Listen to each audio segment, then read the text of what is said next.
In her past life, she devoted herself wholeheartedly to her brothers, yet they only had eyes for the false heiress, and their pursuit of her. They caused her immense suffering, leaving her in a state worse than death, bedridden and destitute. Upon her rebirth, she severed all familial ties and embraced a complete transformation into darkness. Did they wish for her to recognize her roots? Not a chance. She had already hastily wed and inscribed her name onto the household registry of a formidable man with disabilities. Did they expect her to call them brothers? How laughable. Chapter 1. After death, he came to marry me. In the scorching summer of H City, at the residence of the C family, 2 servants lounged at the entrance of a small room tucked away in the corner of the courtyard. It reeks. Surely the one inside hasn't already rotted away? If maggots start to crawl in this heat, it's us, the servants, who will have to clean up after her. Why doesn't she just die already? It's hard one to become a young lady. She wouldn't easily let go of that. Indeed, she follows the 6 young masters and the master and mistress like a devoted dog every day, unable to be driven away or scolded, all for a share of the C family fortune. On the other side of the wall, on a wooden bed, Xing Yan wore a bitter smile, her cracked lips curling in self-mockery. For money, with her talents, how could she not earn as much as she desired? She was merely foolish, having sacrificed everything in her longing for the so-called affection of family, leading to her fate of a broken leg, confinement, crippled hands, and the loss of her right kidney, which had been donated. With a creak, the door swung open. Sizu stepped inside, immediately locking eyes with Xing Yan, whose gaze was filled with hatred. He frowned in distaste. How could he have such a repulsive sister? Mian Mian, you should return. It's unclean in here. Sister, see. Mian Mian coquettishly clung to Zizu's arm. Mian Jia donated a kidney to save 5th brother yesterday. I want to thank her on his behalf, so please let me in. Humph, what is there to thank her for? If it weren't for her tampering with 5th's medication, his condition wouldn't have suddenly worsened. It was merely a kidney donation. Considering we haven't sent her to prison, it is already a grace from the C family. Heh, Xing Yan couldn't help but chuckle. The reason you haven't sent me to prison is that I still hold some value, isn't it? Speak up. Are you here for my corneas or my heart this time? If there were no ulterior motives, Xing Yan would never believe that Zizu and Xi Mianmian had come to visit her out of goodwill. Just yesterday, this family had come to see her while plotting to take one of her kidneys, euphemistically calling it a donation. Who would desire your corneas or heart? How disgusting. Zizu was utterly repulsed, hurling a bowl of ginseng soup onto the bedside table. Mom and Dad have arranged a marriage for you.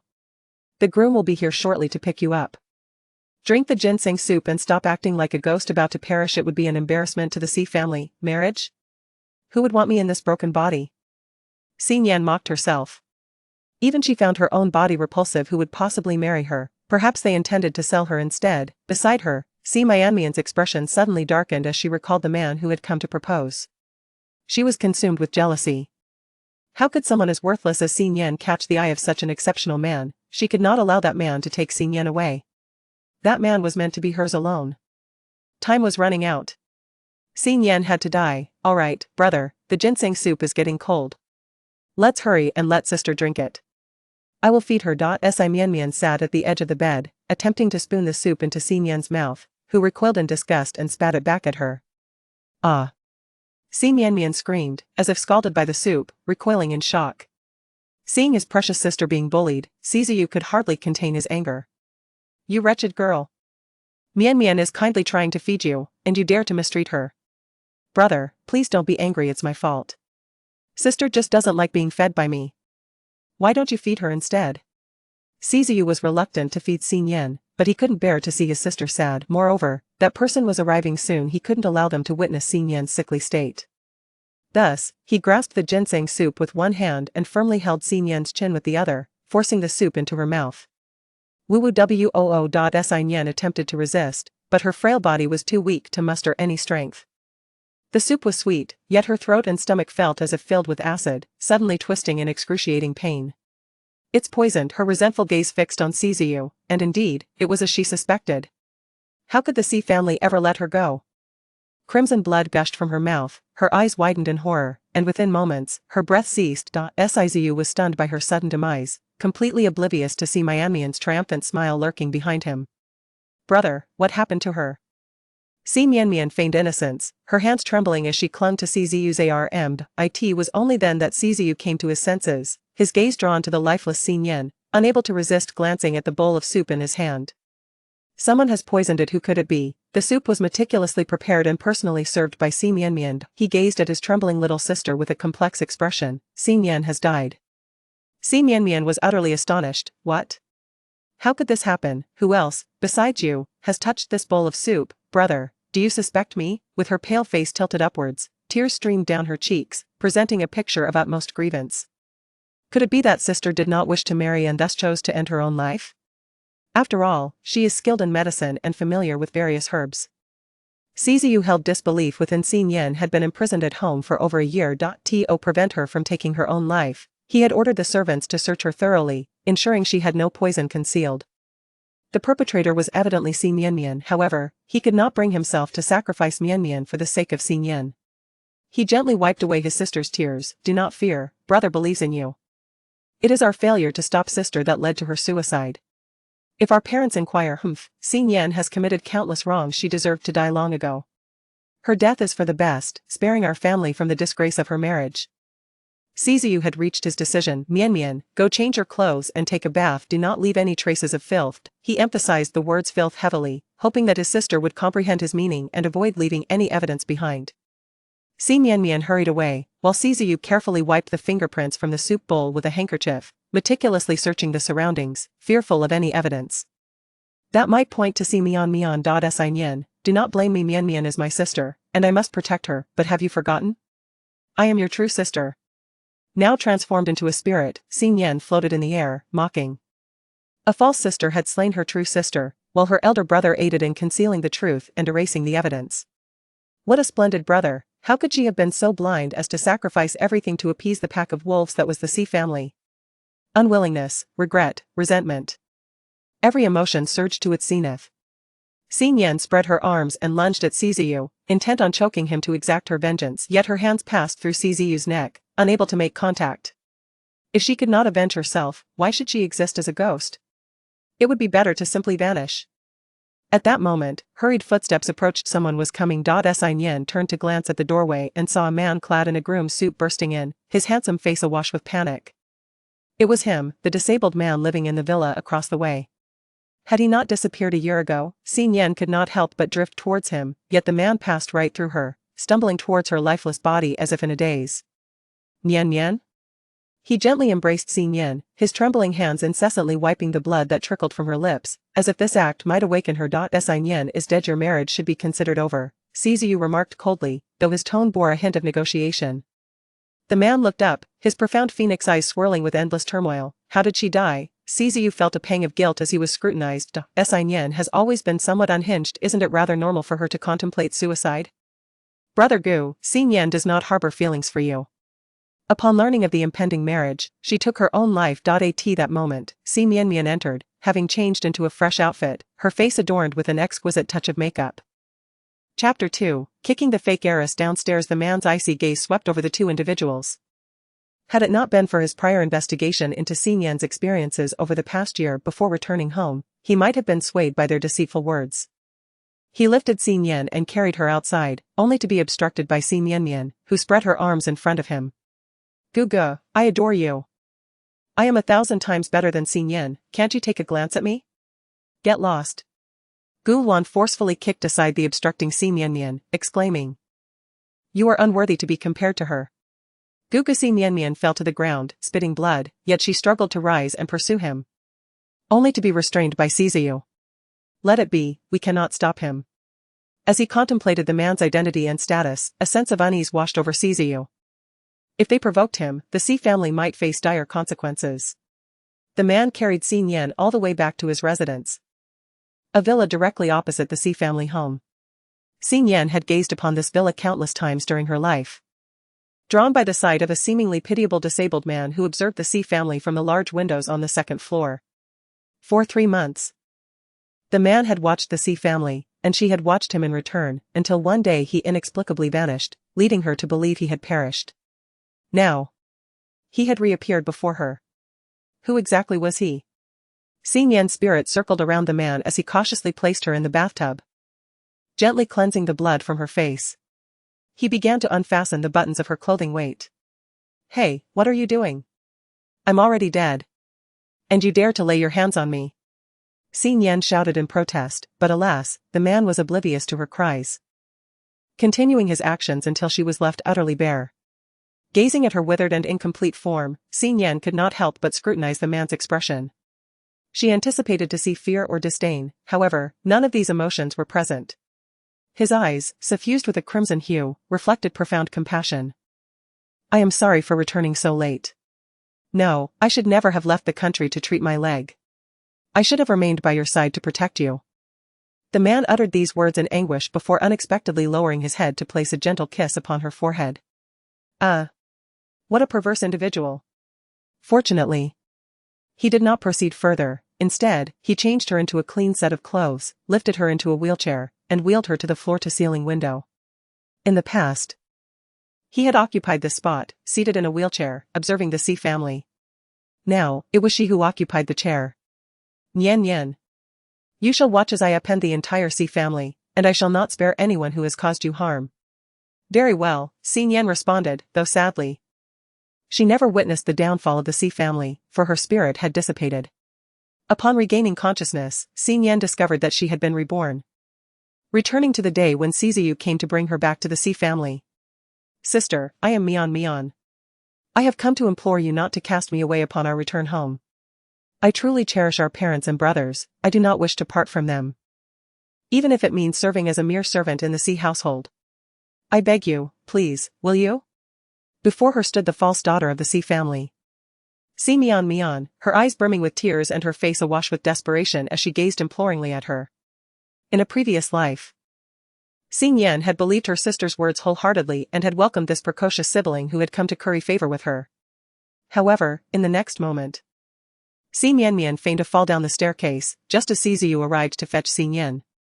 Crying, Si Mian Mian accused Xin Yan of being unable to tolerate her and of having pushed her down the stairs. Without even inquiring of Xin Yan, Ciziu rushed over and struck her across the face, vowing never to acknowledge such a malevolent sister.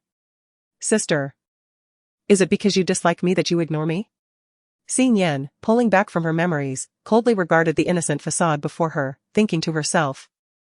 I do not ignore you because I dislike you, rather, I am contemplating which foot to use to kick you. What? Xin Yanmian was momentarily stunned. And in the next instant, she was sent flying by a kick. Ah! She screamed as she tumbled down the staircase, unprepared, landing with her face bloodied and a significant gash on her forehead. Xin Yan felt a twinge of regret. Why hadn't she succeeded in killing her? Mian Mian. Ciziu. Upon witnessing his precious sister roll down, hurriedly rushed to catch her in his arms. Brother, it hurts so much. Xin Yanmian's face turned pale from the pain. Nearly losing consciousness. Was this pain unbearable? Greater agony was yet to come. Every ounce of suffering she endured in her previous life would be repaid in kind. Xin Yan. You pushed Mian Mian. Ciziu bellowed in rage. Xin Yan chuckled lightly, defiantly responding, I did not push her, I kicked her down. Why? If you do not like me, I will simply leave the C family. Though I hold great affection for our parents and brothers, if it is your desire for me to depart, then depart I shall. Si Mianmian curled up in Ciziu's embrace, resembling a wounded little rabbit. How pitiful, yet she still pretends to be an innocent lily. Very well. I demand that you leave the C family and sever all ties, never to see any member of the C family again. Enough. Ciziu roared. What right does a bastard like you have to dictate Mian Mian's fate? I am her biological sibling, she is the illegitimate child. Surely, you, the esteemed CEO, can distinguish between the two? Tears brimming, Si Mian Mian struggled to her feet, pleading, please, stop arguing. I will leave at once. Mian Mian, do not listen to her. With me here, no one can force you away. Brother, she is your true sister, it is I who should not have taken her place. As Si Mian Mian attempted to depart, her body faltered, and she collapsed back into Ciziu's arms, unconscious. Mian Mian. Ciziu was filled with concern, he swiftly lifted her, casting a fierce glare at Xin Yan. You, a malicious woman, are unworthy to be my sister, you can forget about returning to the C family. With that, he turned to leave, while Xin Yan remained unfazed, retorting, do you really think you can make decisions here? Just then, Ciziu's phone rang. After a brief exchange, His expression grew increasingly grim, and he finally replied weakly, "Fine, I will take her back right away." Xin Yan smirked, "That was quick karma." Czu's face darkened. "If it weren't for our parents wanting you back, I wouldn't even bother with you. If you want me to accompany you, then you must plead for it." The reason Xin Yan firmly believes that the Xi family needs her to return is that the fifth son of the Xi family requires her as a backup kidney donor. You. Czu gritted his teeth in anger. He truly wished to turn around and walk away. But thoughts of his younger brother and the promise he had just made to their parents held him back. Discontent aside, next time. It would not merely be a matter of asking me so simply. Xin Yan concluded with a reminder, "Oh, by the way. I still do not share a household registration with you. If you intend to forcibly take me away, you might as well prepare for a feature on legal news." Observing Xin Yan's provocative expression, Czu clenched his teeth. "Xin Yan, I implore you to return home with me." He gripped Xi Mianmian's hand tightly, unable to restrain his strength. Once he brought Xin Yan back, he would undoubtedly avenge the humiliation of today. Xi Mianmian, feigning unconsciousness, nearly cried out in pain. It was all Xin Yan's fault, otherwise, the elder brother would never have gripped her so forcefully. Xin Yan was somewhat dissatisfied but understood that given Czu's pride, having him request her return was already his limit. In the future, she would ensure that he kneels and begs her. Chapter 3, You Are Worse Than Pigs and Dogs. Half an hour later, Czu's car came to a gentle halt at the entrance of the Xi residence. "Oh dear. How did the seventh miss sustain her injuries?" "Young master, quickly. Dr. Kai has just finished examining the fifth young master." The butler hurriedly emerged to welcome them, swiftly clearing the way. It seemed as though everyone had forgotten Xin Yan's presence. Unfazed, Xin Yan tilted her head to gaze at the expansive floor-to-ceiling windows of the villa across the way. That man, indeed, he was there. At that moment, he was clad in a loose hospital gown, a bandage wrapped around his forehead, and a cast encasing his right hand, appearing utterly defeated in his wheelchair. His complexion a ghostly pallor, not much better than her own dire state in her past life. She recalled that in her previous existence, he had also remained confined to a wheelchair. How had he sustained his injuries? Had he been abroad all this time, seeking treatment for his leg? When did his affections for her begin to blossom? Xin Yan was beset with countless questions, yet she remained patient, determined to unravel the mystery of this man step by step. As Xin Yan entered the grand hall of the Xi residence, Dr. Kai was just finishing up with Xi Mianmian's wounds. Xi Mianmian had already regained consciousness, flanked by their father, mother, and Czu. It was rather amusing. On the day of her return home to marry her younger sister, they couldn't even gather the family together, clearly indicating her unwelcomed homecoming. How foolish she had been in her past life to believe her brothers were genuinely occupied. Rest assured, sir and madam, the seventh Miss's injuries are not severe. She merely has some minor abrasions and has suffered a bit of fright. She will recover in a few days, Dr. Kai reported candidly. Xin Yan recognized Dr. Kai, the family physician of the Xi household, primarily dedicated to caring for the ailing fifth young master, Czuxing. A wretch, motivated solely by greed, deliberately replaced disinfectant with saline to treat her wounds. The enmity from a past life, too, bears his share. What is merely a slight abrasion? Xian has just fainted. Czu erupted with fury. "Brother, do not blame Dr. Kai, I merely fainted after hitting my head when I fell down the stairs," she interjected. Suddenly, she covered her mouth, as if she had inadvertently let slip a secret. Xi's mother furrowed her brow. "What did you say about falling down the stairs?" "Nothing. I accidentally fell down the stairs, and it has nothing to do with Sister Nian." Xi Mianmian attempted to amend her words, yet her gaze cautiously darted towards Xi Nian, who stood behind the crowd. The onlookers seemed to have just recalled Xi Nian, turning their attention towards her. "Are you Xi Nian?" Xi's father scrutinized this daughter. Separated from him for over a decade, in reality, she was far more enchanting than on television. With fair skin and striking beauty, her features bore a resemblance to those of his exceptionally talented sons. Indeed, she was a true testament to the Xi family's lineage. Xi's mother, with a tone laden with reproach, questioned, "Did you cause Mianmian's injury?" "Father, mother, it was Xin Yan who pushed Mianmian down the stairs. I witnessed it with my own eyes," Czu preemptively responded. "Brother, please do not say any more." Xi Mianmian feigned a tug at Czu. Siziyu, filled with exasperation, declared, Mian. Your kindness is what makes you susceptible to bullying. Can I be mistaken about what I saw? Xin. Kneel. Si's mother bellowed, her resolve unyielding against anyone who dared to harm her cherished daughter. Xin regarded her indifferently. And who are you? I am your mother. Oh. So you are the venomous mother mentioned by Si Mian, the one who wishes to cut out my kidney to save her son? Xin uttered a derisive sound, her gaze scrutinizing Si mother as if she were a mere jester. Who taught you to speak such nonsense? Si mother retorted, her anger laced with a tinge of guilt. For the matter was indeed true. Her fifth son, Sizishan, had been frail since childhood, and a few years ago, his kidneys began to fail. They had been searching for a suitable donor but to no avail. The prospect of having her other sons donate was met with resistance.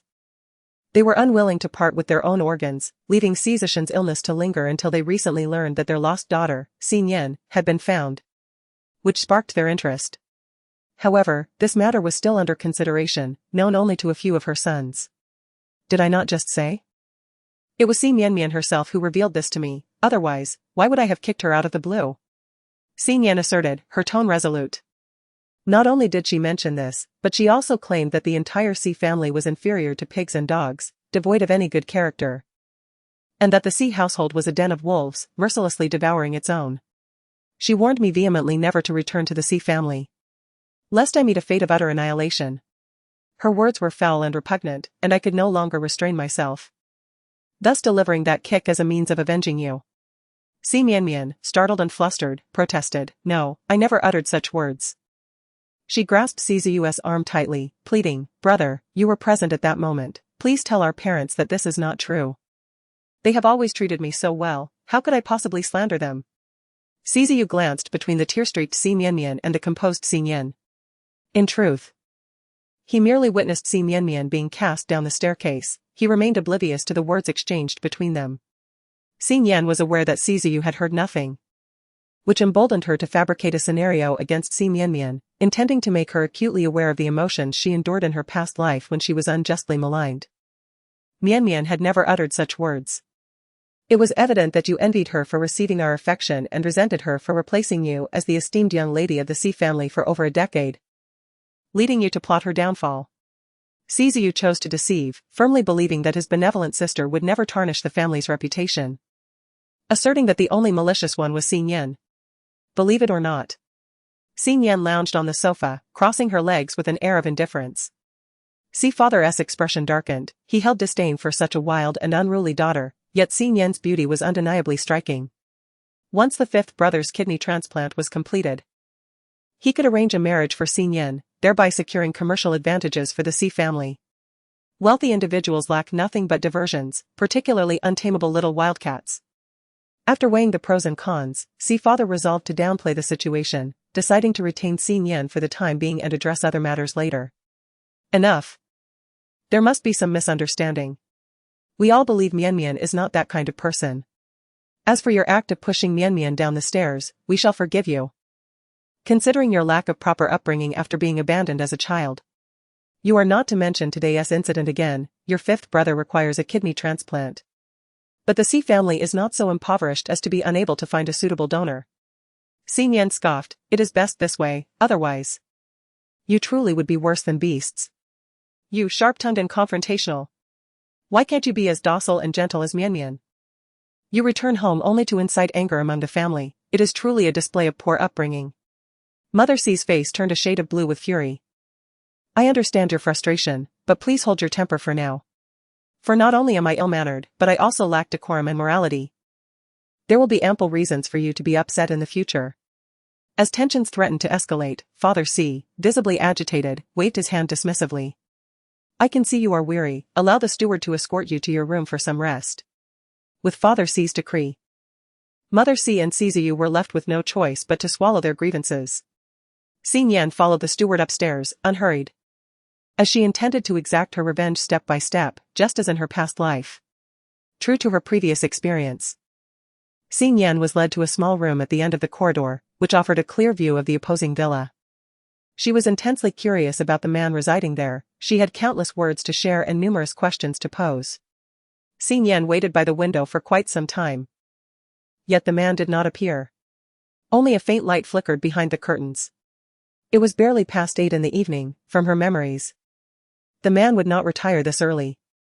Could something have transpired? Chapter 4. Climbing over the chaotic wall with these thoughts in mind, Xin Yan could no longer remain seated. She shouldered her bag and descended the stairs, unsurprised that no one attempted to stop her. Outside, darkness had fallen. And the flickering light at the entrance of the opposite villa only heightened her unease as she rang the doorbell for an extended period without any response.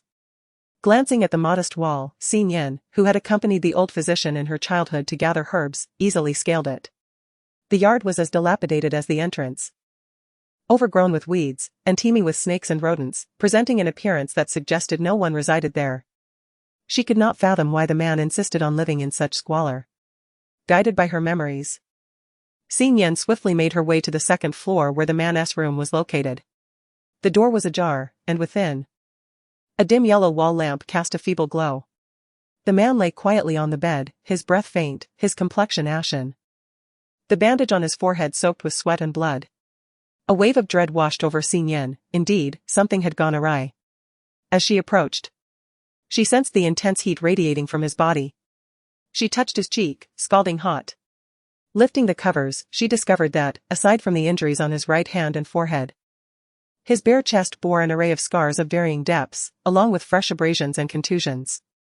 Perhaps sensing her presence, Gulwan opened his eyes slightly, gazing vacantly at Xin Yan. "Is it you?" His ability to speak indicated he was not on the brink of death. Xin Yan, unable to contain her irritation, questioned why he remained there alone in such a grievous state when he ought to be hospitalized or receiving close care. Gulwan furrowed his brow, contemplating his current predicament, and replied tersely, "Who permitted you to enter?" "Leave." "What?" Xin Yan could hardly believe her eyes. Was it a distortion of her memories from a past life? Or was she merely being overly sentimental? Perhaps he simply did not harbor any feelings for her yet and was merely indulging in idle gossip about the neighbor's intricate family drama through the floor-to-ceiling windows? A wave of disappointment washed over her, but then clarity struck. Regardless of the man's current affections, she had irrevocably decided upon him. In their previous life, she had stirred his emotions, and in this life, he would not escape her grasp. "You must attend to your wound immediately, or you risk succumbing to a fever," she asserted. Ignoring any resistance he displayed, Xin Yan placed her hands on the waistband of his trousers and lifted her hips, intent on removing them. Gulwan's entire body tensed, his dark gaze fixed intently on Xin Yan. Understanding his misunderstanding, she quickly clarified, "I merely wish to examine your injury." "But there is no injury below," he retorted. "If you are uninjured, why are you in a wheelchair?" Xin Yan was unconvinced and forcefully tugged down his trousers. In an instant, she was taken aback. His upper body boasted a chiseled 8-pack, with perfect contours, yet his lower half appeared gaunt and emaciated, his long legs resembling 2 withered old trees. "Is your leg a long-standing ailment?" Before he could respond, Xin Yan had already begun to knead his legs to ascertain the extent of his condition. "Stop," he attempted to halt her. But his body was ablaze with pain, and even lifting a hand was a challenge. Xin Yan was undeterred, continuing her examination until her warm, delicate hand rested at the juncture of his thigh. "It does not seem to be a severe injury. Why was it not treated promptly?" Gulwan's breathing became erratic as he surrendered to her ministrations, a flush creeping across his pale face, his ears turning crimson, while he tightly shut his eyes, feigning deafness and silence. Xin Yan chuckled inwardly. In her previous life, he had seen her completely exposed, yet he had never shown any signs of embarrassment. "If you refuse to speak, I shall continue my examination on my own." With that, Xin Yan's hands began to wander indiscriminately once more, prompting Gulwan to hastily interject. Poison had been administered to him through the medicine, rendering his leg beyond immediate repair. Xin Yan paused, suddenly at a loss for words. The one capable of poisoning the medicine must surely be someone close to him. "Your leg ailment will not mend easily. Allow me to first cool you down and cleanse your wounds." The first aid kit lay prominently displayed, and Xin Yan retrieved antipyretics to administer to the man. She then unwrapped the bandage from his forehead. The injury was minor, with stitches visible, yet blood and sweat mingled, causing the wound to become inflamed and swollen. "Bear with me, I must cleanse the sweat and reapply the medication, which may cause some discomfort." Xin Yan proceeded with her task, her touch gentle. Yet Gulwan could not suppress a muffled groan. It was not the pain in his forehead that troubled him, rather, it was the closeness of Xin Yan.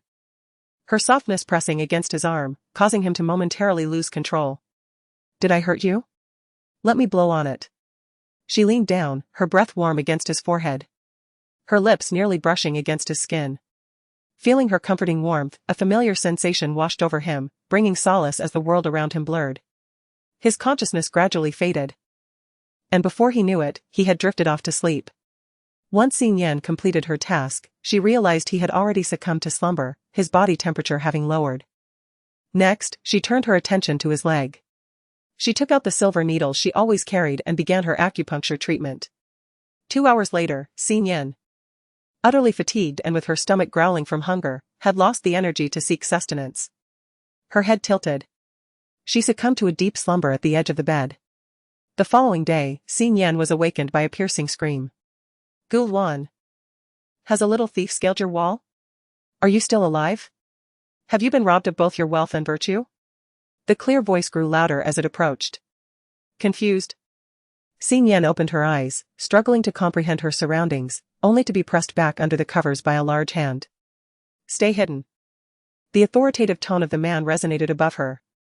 Just as Xin Yan was about to inquire, she froze, realizing that after administering acupuncture to Gu Luan the previous night, she had neglected to dress him, leaving him clad only in his undergarments while she was ensconced in the blankets. Something was amiss. Had she not fallen asleep while lying down? How had she ended up in bed? As she pondered, footsteps echoed in the room. Gu Luan, are you all right? Gu Ju rushed in, intent on checking on Gu Luan, only to be halted by a mere glance from him. What are you doing here? I heard you were thrown into the old villa by that old witch, and I was worried you might do something rash, so I came to check on you. Oh. By the way, when I entered, I noticed signs that someone had climbed the wall. A thief must have gotten in. You weren't harmed, were you? Let me tell you. Gu Ju chattered incessantly. Growing weary of the incessant chatter, Gu Luan was about to usher him out when Xin Yan suddenly threw off the covers. I can't breathe, it's suffocating. Her vigorous motion caused Gu Luan's lower half, devoid of trousers, to be fully exposed. You too. Gu Ju gasped in astonishment, nearly biting his own tongue in shock. How reckless. Are you hiding a beauty in your golden chamber? Xin Yan scratched his head, feeling somewhat embarrassed. Actually, I'm just really hungry and was hoping to borrow some food, and perhaps a place to sleep. I understand, I truly do. There's no need for you to elaborate further, I shall keep your secret. I want to intrude as a third wheel. Gu Ju rushed in with fervor and left just as swiftly. Now, only Xin Yan and Gu Luan remained in the house. So, your name is Gu Luan? Xin Yan inquired. What did you mean by that? The two spoke almost in unison, with Xin Yan unable to comprehend his words. Gu Luan reiterated, why are you hungry? What began as a mere excuse led Xin Yan to ponder her future confrontations with the Si family, which would inevitably result in hunger. It would be wiser to secure this long-term source of sustenance now. She discreetly pinched herself, her eyes suddenly glistening with unshed tears. With her tousled hair and flushed cheeks, she appeared pitiful, fragile, and utterly helpless. Chapter 5, Then let us marry in a flash. As you witnessed yesterday, I am indeed the lost child of the Si family. Yet they harbor no affection for me. Upon my return, I was met with scorn and punishment, deprived of food, which compelled me to escape in search of sustenance from you. Gu Luan furrowed his brow, do you have no place to stay? Xin Yan, with tears brimming in her eyes, gestured to her chest, it is not that I lack shelter, rather, I reside in a small room filled with unwanted belongings, filthy, foul, and infested with insects. Gu Luan's eyebrows knitted together in dismay.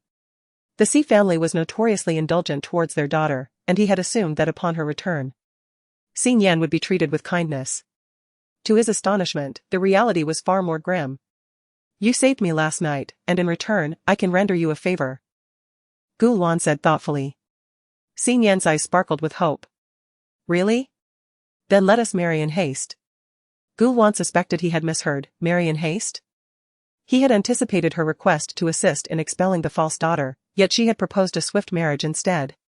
Xin Yan explained candidly. I wish to avoid the Si family's household registration. By marrying you, I would become yours, my name would be on your household register, rendering me beyond the Si family's grasp. She understood that with the C family's selfishness and influence, if she retained her status as an orphan, they would inevitably add her name to their household registration. In that case, behind closed doors, they would become a family, and the abuse would transform into domestic violence. Coercion would masquerade as consent. As compensation for our hasty marriage, I shall assist in healing your legs. My medical skills are exceptional. You should assess your legs. Do they feel any better than yesterday? Gulwan examined his limbs, but they remained immobile, devoid of sensation. Even if the ailment remains untreated, he is more than willing to assist her whenever she speaks, for she is Xin Yan, the one he has cherished deep in his heart for over a decade. Are you truly intent on a hasty marriage with me? If you are reluctant, then let it be. Xin Yan is unhurried. After all, this man is hers to claim. In her past life, he dared to pursue her, and in this life, he shall not escape. I will acquiesce to your request. Gulwan tightened the hand hidden beneath the quilt, resolving to be selfish just this once. If Xin Yan later harbors regrets, he would be willing to part ways with her then. Wonderful. Xin Yan retrieved her household registration book, initially intended for altering her family's records, now perfectly suited for their impromptu marriage. Gulwan also produced his own registration from the bedside cabinet, and Xin Yan was taken aback to discover that only his name graced the document. Her heart ached for him, realizing from the earlier words of that young man that Gulwan had been abandoned in this dilapidated villa. He bore wounds all over, and the poison in his leg had been inflicted by a relative. How pitiful he is. Xin Yan placed their two registration books together, declaring, from this moment onward, we shall be a family. Her eyes sparkled with sincerity and anticipation. Gulwan felt a stir within, as if enveloped in a warm current, melting away the chill of his existence. Just then, the grumbling protest of a hungry stomach shattered the tender moment. Xin Yan suddenly remembered that she had not dined the previous evening and was now ravenous, exclaiming, I am so hungry. Is there anything to eat? The two dressed swiftly and descended the stairs, only to find breakfast laid out on the table, evidently delivered early that morning. It seems the old witch who abandoned you here did not intend for you to starve to death. It was not her, it was my people who brought you. Xin Yan was astonished. You still have associates? Are you not merely a destitute and disabled young master? There is one, named Zhou Rang. I shall have him meet you next time. Very well. Xin Yan did not dwell on Gulwan's background. After all, with her presence, everything was merely temporary. She would seek vengeance, his leg would recover, and they would thrive beyond the previous lifetime, 1,000-fold. After the two finished their breakfast, they agreed to go obtain their marriage certificate at 9 o'clock. Xin Yan returned to the C residence to prepare herself properly. Miss C, you have finally returned. Aunt Song, the housekeeper, emerged from the kitchen, wiping her hands. If you had come any later, there would have been no breakfast left. Xin Yan, disinterested, headed straight upstairs, as she needed to freshen up before rushing to the Civil Affairs Bureau to wed. However, Aunt Song, with a stern expression, blocked her path. Miss C, I kindly invited you to breakfast, how can you be so impolite?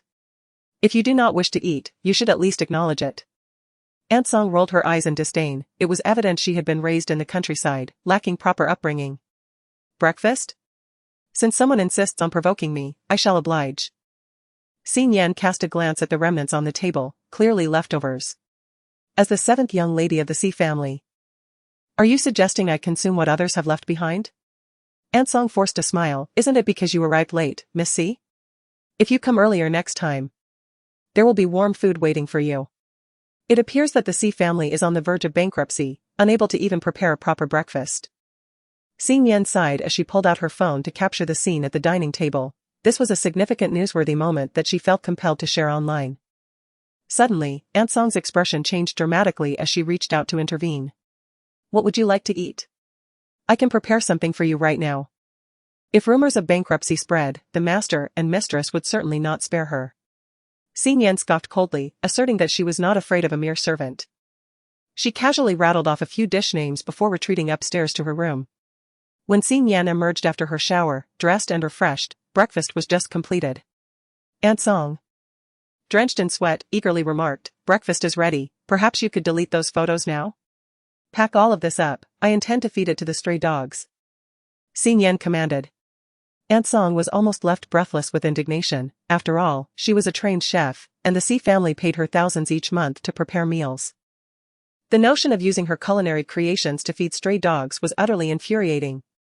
"Are you not moving quickly enough?" Xin Yan urged, shaking her phone for emphasis.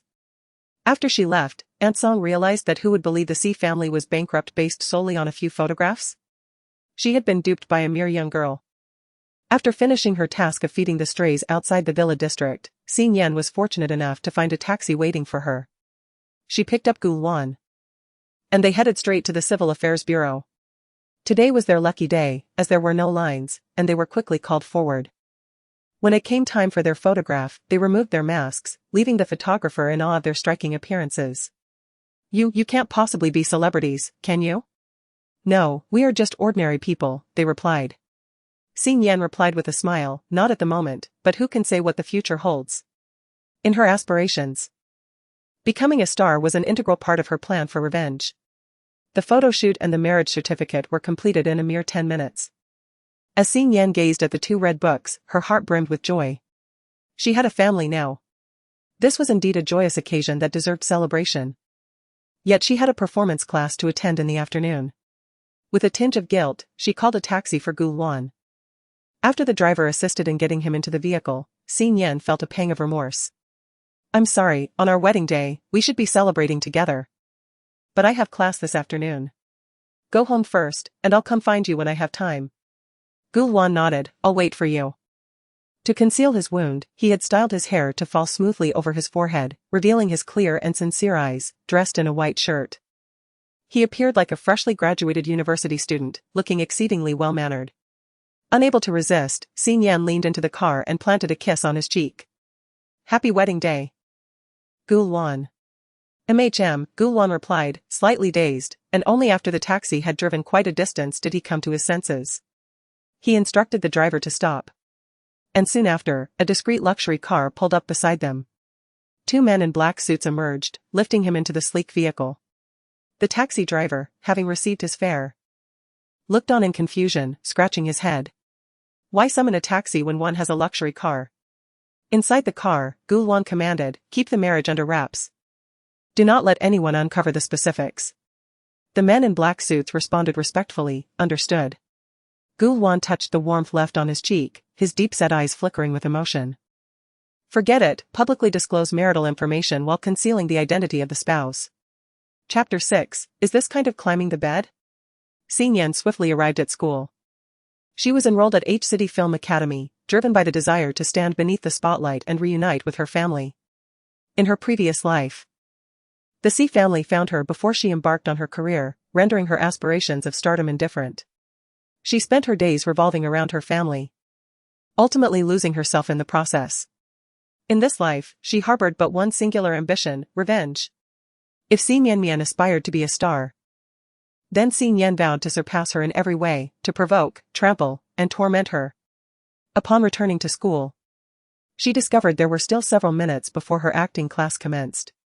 As she entered the lecture hall, she observed a few girls surrounding Xin Yan, expressing their concern. What a twist of fate, to share the same acting class. In her previous life, Xin Yan had been punished for causing Xin Yan's injury, forced to kneel and ultimately missing the acting class. By the time she returned to school, she had already become the target of ridicule, ostracized by her peers. Her parents, rather than offering support, pressured her to withdraw from school to quell the turmoil. It appeared that the curtain was rising on the drama of campus life once more. Xin Yan calmly chose a corner to sit in, quietly observing the unfolding spectacle. "Mian, I heard you have a sister who went missing for over a decade, is that true?" A fiery girl with cascading waves of hair inquired, her face alight with curiosity. Xin Yan recognized her, Lu Yan, the belle of the dance department, who had led the charge against her in her previous life. In the past, she had suppressed her brilliance to win the favor of the Si family, dutifully playing the role of a compliant daughter. This time, however, she would no longer allow herself to be bullied. Contemplating this, Xin Yan continued to watch the unfolding drama while swiftly typing on her phone. On the other side, Xin Yan's gaze suddenly dimmed. "Yes, my sister is exceptionally beautiful. I can introduce you if the opportunity arises." Lu Yan, noticing her sudden change in mood, hurried to console her, no one can compare to your beauty. You are the belle of our school. Is she truly a belle, sculpted by surgery? Or merely a product of ballot manipulation? Xin Yan scoffed internally, aware of the multitude of stunning women at the film academy. Xin Yanmian's nose was augmented, her bosom enhanced, her chin sculpted, her large eyes surgically altered. And even her thick hair was implanted.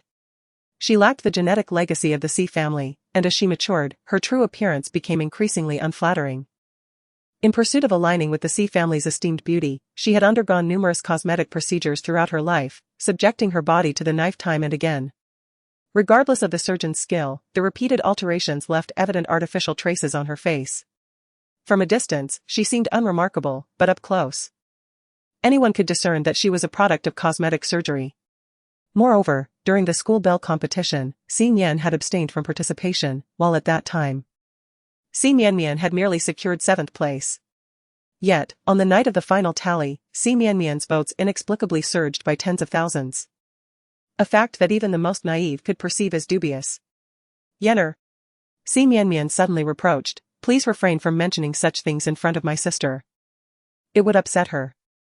TSK, she is just a country girl, aspiring to rival a belle in beauty, perhaps she cannot afford a mirror to reflect upon her own unattractiveness? Haha. With Lu Yan's jibe, several girls burst into laughter. Xi Mianmian struggled to suppress a smile, tugging at Lu Yan's sleeve. Yener, you never mind. I shall not speak further. Once you meet my sister, you will understand. Isn't she also a student at our school? Invite her to join us for lunch. I am curious to see her beauty. A malicious glint flickered in Lu Yan's eyes. Xi Mianmian lowered her head awkwardly, her hand casually brushing aside her bangs, revealing a forehead adorned with a band-aid. I fear that may not be possible, my sister did not attend school today. Oh, Mianmian, how did you injure your forehead? Someone with keen eyes noticed the band-aid. Ah. Xi Mianmian flusteredly rearranged her bangs, I accidentally fell while looking for my sister yesterday.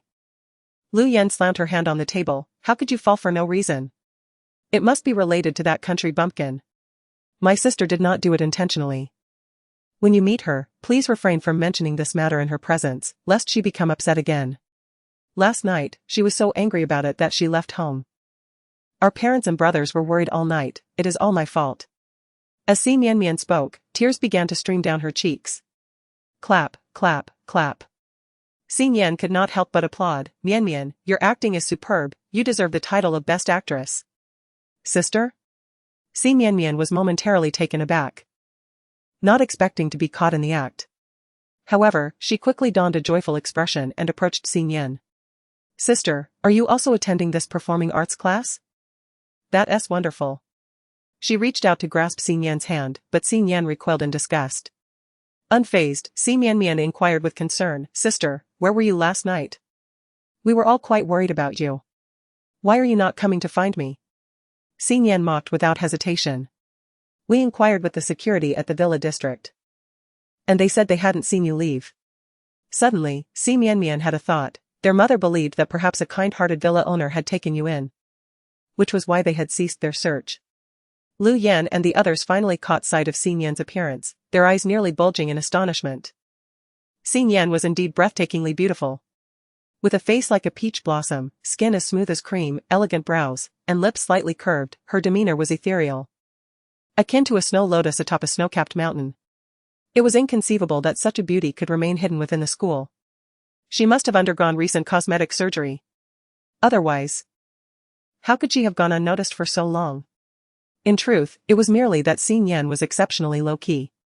Lu Yan despised anyone who outshone her. And while she could tolerate Xi Mianmian's privileged background, she couldn't fathom why a simple country girl like Xin Yan should eclipse her. She spat out venomous words, taken in? Mianmian, you are far too naive, I suspect she has climbed into someone's bed. Another girl chimed in, the villa district is filled with the wealthy. If she hooks up with even one, it would be enough to sustain a country bumpkin for a lifetime. The young masters would never look at a village girl. Only the elderly or perverts would find her appealing. Mianmian, you should urge your parents to take this village girl to the hospital for an examination. If she carries any diseases, it could bring calamity upon you all. The group of girls unleashed their scorn without restraint, and Xi Mianmian did not intervene, merely lowering her head to conceal the smile that threatened to surface. Xin Yan rubbed her ears and asked, "Is that enough? We haven't said anything wrong." Before Lu Yan could finish her words, Xin Yan slapped her across the face. "How dare you hit me?" Another slap followed. Lu Yan's mouth was crooked from the blow. Her eyes filled with rage as she glared at Xin Yan, yet she dared not utter another word. "Sister, why are you hitting people?" Si Mian finally lifted her head. "Oh, you're alive? I thought you were dead. Just moments ago, when they slandered me and tarnished the family name of the Si clan. Why did you choose to remain silent?" Xin Yan ruthlessly tore away Si Mian's hypocritical facade. Si Mian felt a bit embarrassed but quickly regained her composure. "They were merely joking, yet you resorted to violence. Yenner is not like me, she certainly won't let you off easily." Lu Yan, reminded of something, regained her arrogance. "You. A country bumpkin, if you dare to hit me, prepare to be expelled." Chapter 7, The eldest brother seeks to kill her. "How dare you spew such filth and maliciously defame me? Why should I hesitate to retaliate? Who has slandered you? You cavort in men's beds and expect to remain unscathed? Is this the sort of entanglement you speak of?" Xin Yan played a video she had just downloaded. Though devoid of sound, the visuals were extraordinarily provocative. The footage depicted Lu Yan, her body exposed, writhing between several men, her postures alluring and indulgent. Clearly not her first foray into such debauchery. A few girls gazed at Lu Yan in disbelief. "How do you possess this video?" After a moment of shock, Lu Yan was engulfed by panic. If this video were to be uploaded online, her reputation would be irreparably tarnished. "Can you guess who could easily acquire this video?" Xin Yan cast a meaningful glance at Si Mian. In her previous life, Si Mian had wielded this very video to coerce Lu Yan into compliance with her demands. Prompting Xin Yan to employ her hacking skills to investigate Si Mian's phone, and to her astonishment, she had indeed found it. "Si Mian, it is you." Lu Yan immediately realized that only Si Mian knew her phone's password. Si Mian hastily protested, "It's not me. Yenner, do not let her sow discord between us. Our bond is too strong for me to betray you." With only 5 minutes until class began, students continued to stream into the lecture hall, increasingly drawn to the commotion unfolding nearby. The more, the merrier, Xin Yan thought, stoking the flames further. Whether it is true or false can be ascertained by checking her phone. Upon hearing these words, Si Mian instinctively concealed her phone behind her back. Lu Yan, noticing her guilt, could no longer feign ignorance. She could no longer contain her emotions and lunged forward to snatch the phone. "Give me my phone. This is my personal property, Yenner, you cannot do this." The two became entangled in a chaotic struggle, with not a single soul intervening. Indeed, everyone was eager to witness the clash between the campus belle and the school flower. It was only when the teacher arrived for class that they were finally separated. Both, in a state of disarray, found it impossible to continue attending the lecture, feeling too embarrassed to remain. Together with a few close friends, they exited the lecture hall. Xin Yan carried on with the class as if nothing had happened. After class, she headed to the cafeteria for a meal, while also browsing the internet for the latest buzz. At that moment, the school forum was abuzz with news of Si Mian's and Lu Yan's altercation, complete with videos, images, and even live commentary replays. Xin Yan was enjoying the spectacle when suddenly, the posts and videos vanished, and all related content was swiftly deleted from the forum. The leading accounts that had fueled the gossip were banned and silenced, and Xin Yan realized it was the doing of the Si family. The next moment, her phone rang incessantly with calls from Siziyu. Was he seeking to exact vengeance? She had no desire for Siziyu's presence to taint her appetite. With a swift decision, she hung up, blocked the number, and reported it.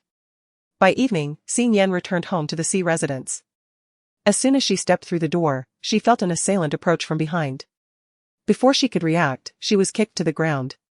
It was Siziyu, who, despite his facade as a domineering CEO, was, in truth, a man prone to violence. "Since you dare to return, you will go to the hospital and apologize to Mian." Xin Yan, gritting her teeth against the pain of her fall, stood up defiantly. "Why should I apologize? It was not I who urged her to secretly possess the explosive video of Lu Yan, nor did I incite their public altercation. How dare you retort? Were it not for your meddling, how could such a fragile girl as Mian ever engage in a brawl?"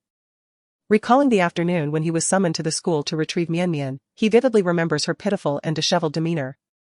Ziyu felt an overwhelming urge to strangle Xin Yan. He raised his hand to strike Xin Yan once more. But she deftly seized his arm and executed a perfect shoulder throw. The towering Ziyu, standing at a height of 185 meters, was forcefully slammed to the ground. A sense of humiliation surging from deep within him. Having been nurtured as the heir since childhood, he had always been revered and respected. Never before had he encountered such disgrace. He swiftly regained his footing, seizing a nearby chair to hurl at Xin Yan. Entirely disregarding whether a girl could withstand such a brutal blow. A smirk danced upon Xin Yan's lips as she evaded the chair, simultaneously releasing a silver needle that struck a vital point on Ziyu. He felt a dull ache envelop his body, his hands weakening. The chair slipping from his grasp to crash upon his own instep. With a piercing scream, he collapsed, rolling on the ground in agony. Yet he could not discern where the pain originated, he was merely drenched in cold sweat and lost consciousness within moments. What a pathetic creature! Xin Yan disdainfully kicked him. Were it not for the desire to savor his torment, she would have surely ended his misery with a single stroke. Upon hearing the scream, Father rushed in. And upon seeing him, Xin Yan immediately crouched down to feign concern for Ziyu, discreetly removing the silver needle in the process. She had no intention of allowing her precious treasure to fall into the hands of the Si family. "Elder brother, are you all right?" Xin Yan uttered words of concern. Yet her expression remained utterly indifferent. Sifu rushed over, lifting Xin Yan aside to help his son up. "What have you done to your elder brother?" "I did nothing. He indiscriminately raised a chair to strike me, and suddenly, he just collapsed." "Impossible. Ayu undergoes a comprehensive health check every 6 months. He is in perfect health and could not have fainted without reason." "Speak." Sifu gripped Xin Yan's arm with such force that it seemed he might break it. "What did you do to your elder brother?" Xin Yan met his furious, bloodshot eyes with her own. As a delicate girl raised in the countryside, what could I possibly do to a domineering CEO who stands over 6 feet tall? Even if you favor your good son excessively, you cannot unjustly slander your own daughter. The sarcasm in Xin Yan's tone intensified, causing Sifu's forehead to pulse with rage. "I hope you are not the cause of his predicament," he hissed through clenched teeth, releasing Xin Yan before carrying Ziyu away. A few steps later, he turned back to give Xin Yan a long, penetrating look. "Xin Yan, I am deeply disappointed in you." A chill ran down Xin Yan's spine, she sensed that this old man would not easily let her off the hook. Her instincts proved correct. After getting into the car, Sifu called bodyguard A Chao, instructing him to take Xin Yan to the hospital to kneel and apologize to Si Mian Mian. A Chao promptly brought his subordinate, Hong Mao, to the Si residence. Alas! Before they could cross the threshold, they were seized and dragged into the adjacent villa, where the sounds of fists and kicks reverberated. 10 minutes later, Zhou Rang meticulously wiped the blood from his fingers with a damp tissue, adjusting his well-tailored suit and tie in front of the mirror. He readjusted his gold-rimmed glasses perched on his nose, ensuring there was not a speck of dirt or disorder upon his attire before ascending the staircase, issuing orders to the others behind him without a backward glance. "Dispose of the body and clean the floor thoroughly, the young master detests the sight of blood." As Zhou Rang entered the room, Gu Luan remained seated before the floor-to-ceiling window. "Young master, the situation has been handled," he continued. "The Si family has treated the young mistress poorly. Should we consider directly acquiring the Si family's assets as a gift for her?" Gu Luan raised his gaze, his eyes drifting to the window of Xin Yan's room, a hint of tenderness unexpectedly softening the cold depths of his gaze. "No, she has her own plans. I merely need to assist her discreetly." "Understood." Zhou Rang was not entirely clear on the young master's intentions. Yet his role was to comply with whatever the young master desired. Chapter 8, The Endeavors of a Couple at this moment. Xin Yan was entirely oblivious to the unfolding events. She lay in her room, grappling with insomnia. Following the day's revelations, Xin Yan felt compelled to take action against her father, Sifu, and her brother, Ziyu, to prevent their incessant harassment. She retrieved her phone and, after entering a series of codes, effortlessly accessed the interview materials for fresh graduates from the Si Corporation. Upon examining Luo Jingsheng's resume, she noted a rather unremarkable young college student, appearing somewhat juvenile. Yet, only Xin Yan was privy to the fact that in a year, Luo Jingsheng would emerge as a rising star in the business sphere, possessing a keen eye for opportunity, decisiveness in action, and remarkable talent in real estate investment. In her previous life, Luo Jingsheng had successfully secured a position at the C Corporation, leveraging his extraordinary skills and astute intellect to rise through the ranks, ultimately becoming Siziyu's most trusted ally. This time, Xin Yan was determined to bring this valuable asset under her wing. She added Luo Jingsheng on WeChat and boldly extended an olive branch. Luo Jingsheng, do you aspire to establish your own company? As the night deepened, a company named Nian Project was founded, heralding the onset of a tempest in the business world. After transferring her accumulated savings from years of providing medical care to Luo Jingsheng, Xin Yan gazed at her dwindling bank balance, now reduced to a mere single digit, and fell into deep contemplation. In her previous life, she had tirelessly treated the sick and saved lives, amassing an extensive network and considerable wealth for the C Corporation. This time, she intended to wield these connections and resources to overthrow the C Corporation's dominance in the business realm. With the subsequent plans firmly in place, Xin Yan lay in bed, unable to find solace in sleep. She found herself unable to sleep every time she closed her eyes. The tragic scenes of her past life flooded her mind. The thought of awakening once more in the dim corner of her former existence, languishing on the bed, filled her with dread. Since she was now married, was it too much to seek her husband for solace and sleep? Ultimately, she climbed over Gu Luan's wall and nestled into his warm embrace. In his hazy state, Gu Luan sensed a warm presence drawing near, mistaking it for a dream, and he unconsciously wrapped his arms around her, drifting back to sleep. Upon waking the next morning, Gu Luan was startled by the warmth resting upon his chest. Lowering his gaze, he beheld the serene visage of the young girl, her raven hair cascading like a waterfall, skin smooth and pale, lashes delicately curled like cicada wings, a petite and refined nose, and slightly parted rosy lips, revealing a glimmer of her tiny, glistening tongue. Unable to suppress a gulp, his heart raced wildly, a surge of heat coursing through him, igniting a fervor that enveloped his entire being. He lifted his hand, initially intending to push her away, but his fingers betrayed him. Gently caressing her velvety cheek, his gaze lingering with infatuation upon her cherry-red lips. Just as his fingers brushed against Xin Yan's soft petals, she stirred awake, murmuring sleepily. In a fluster, Gu Luan quickly retracted his hand, ruffling her thick, dark hair into a disheveled mess.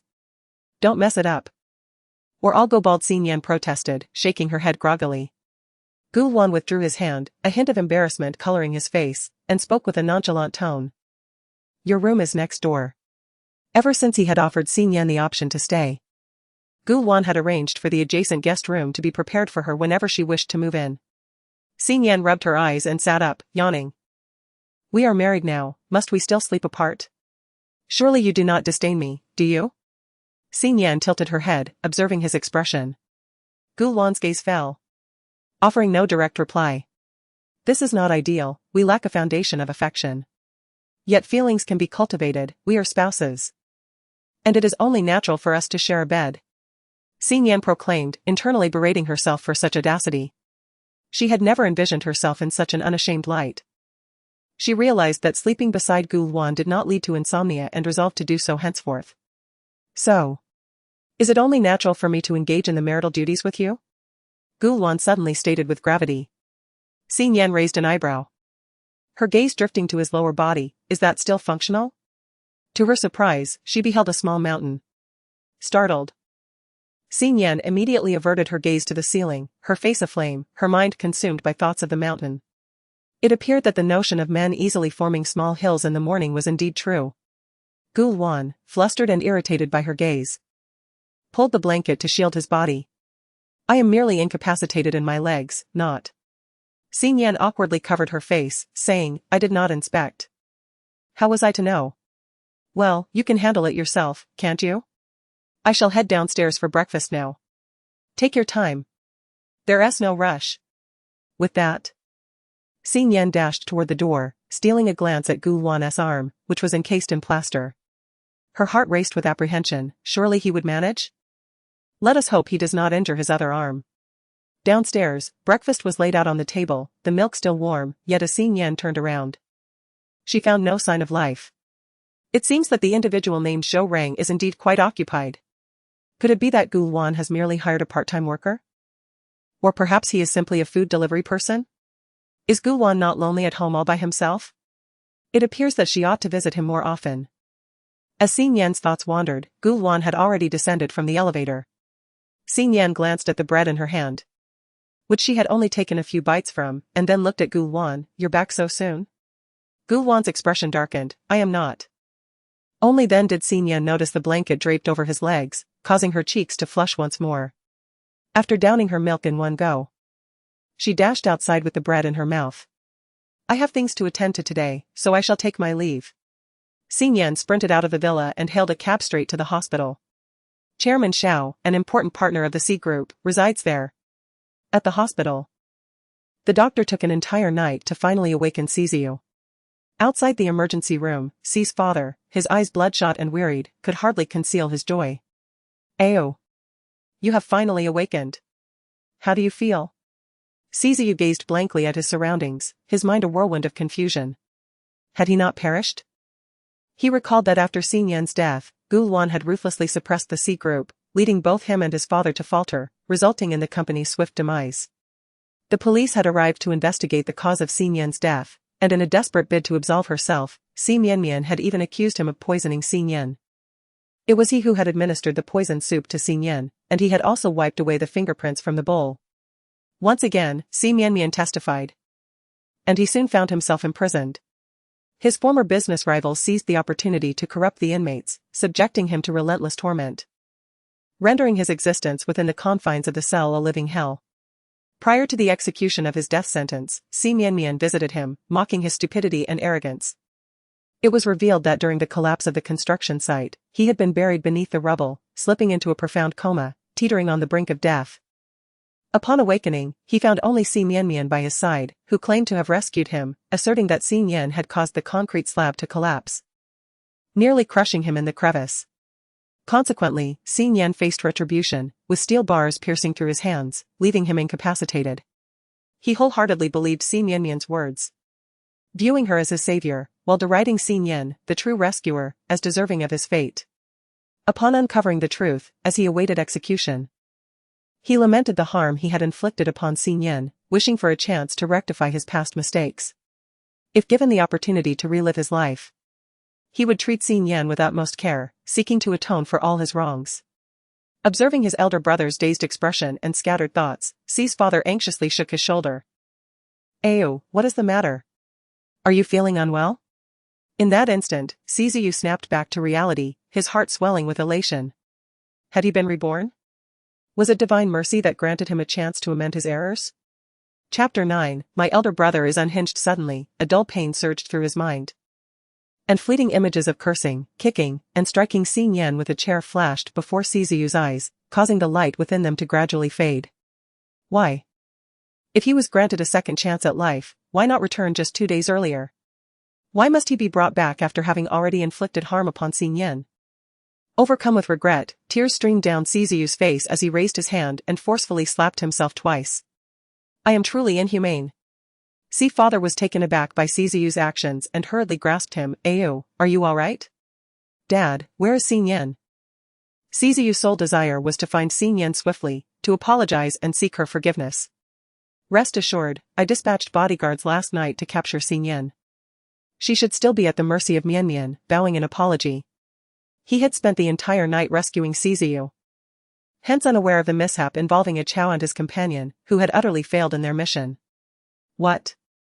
Ciziu leaped from the hospital bed. Xin Yan did nothing wrong.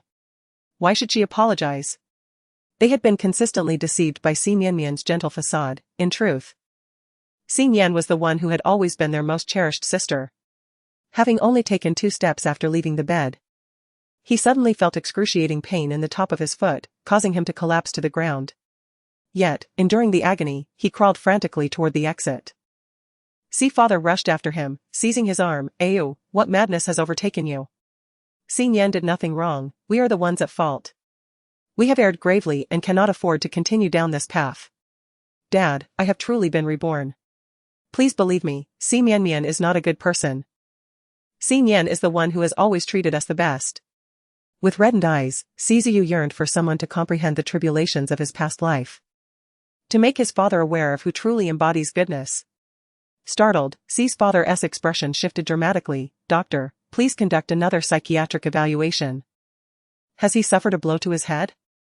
Siziyu shook his head in resignation. Indeed, no one would believe him. I am not ill, I must find Xin Yan.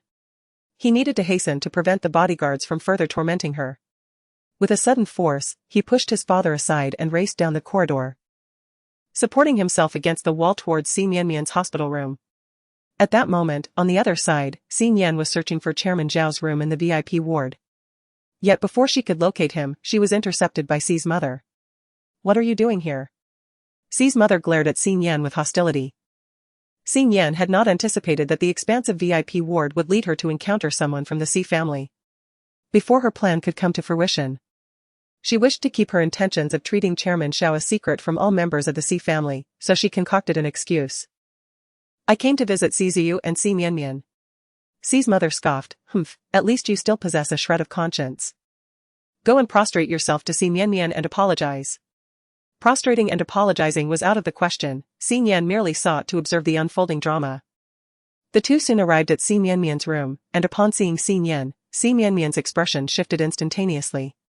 Fearful and aggrieved, she said, Sister, are you here to see me? Rest assured, once I recover, I will leave the Xi family and do my utmost to avoid you, so I will never again provoke your anger. I have lost a friend and have become the subject of ridicule throughout the school. My elder brother has been injured and is now in a coma because of me. My parents are deeply concerned about my situation. With tearful eyes, Xi Mian continues to plead, Sister, I beg you, please let me go. Witnessing her beloved daughter's humble entreaty, Xi mother feels her heart bleed with pain. Mian, you are the esteemed daughter of the Xi family. You need not grovel before anyone. Whatever you desire, mother shall provide. You need not move out.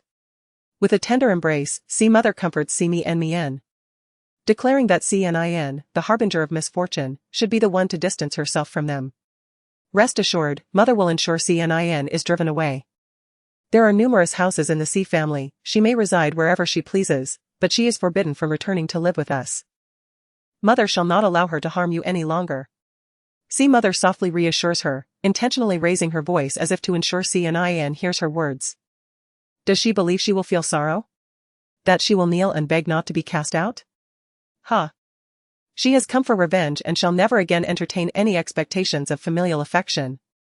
Without expectations, one cannot feel sorrow. However, father will not agree, and besides, Sister Nin is the biological child of our parents, I am merely an adopted daughter. Tears streamed down Xi Mian's face, her expression utterly pitiful. Nonsense. You are our true child. She is nothing but a harbinger of misfortune and is unworthy of being my daughter. From now on, do not speak of being an adopted daughter again. Mother.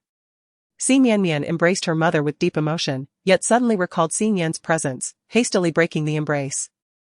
Sister Nian, please do not be upset with mother, she simply loves me too much. I am not angry, I am merely curious. I am the harbinger of misfortune. What does that make you?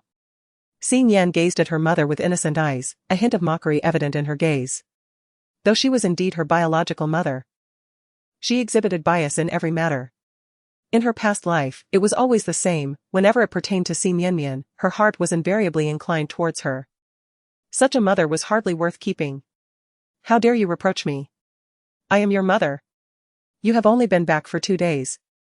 And already you have caused Mianmian to be injured twice and your elder brother to fall into a coma.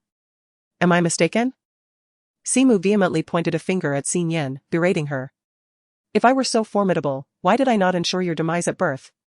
Let her kneel. I wish to see how she can maintain her defiance. Simu commanded imperiously. At that moment, 2 bodyguards entered the room. Xin Yan furrowed her brow, surprised that even during Xi Mianmian's hospitalization, bodyguards were deemed necessary.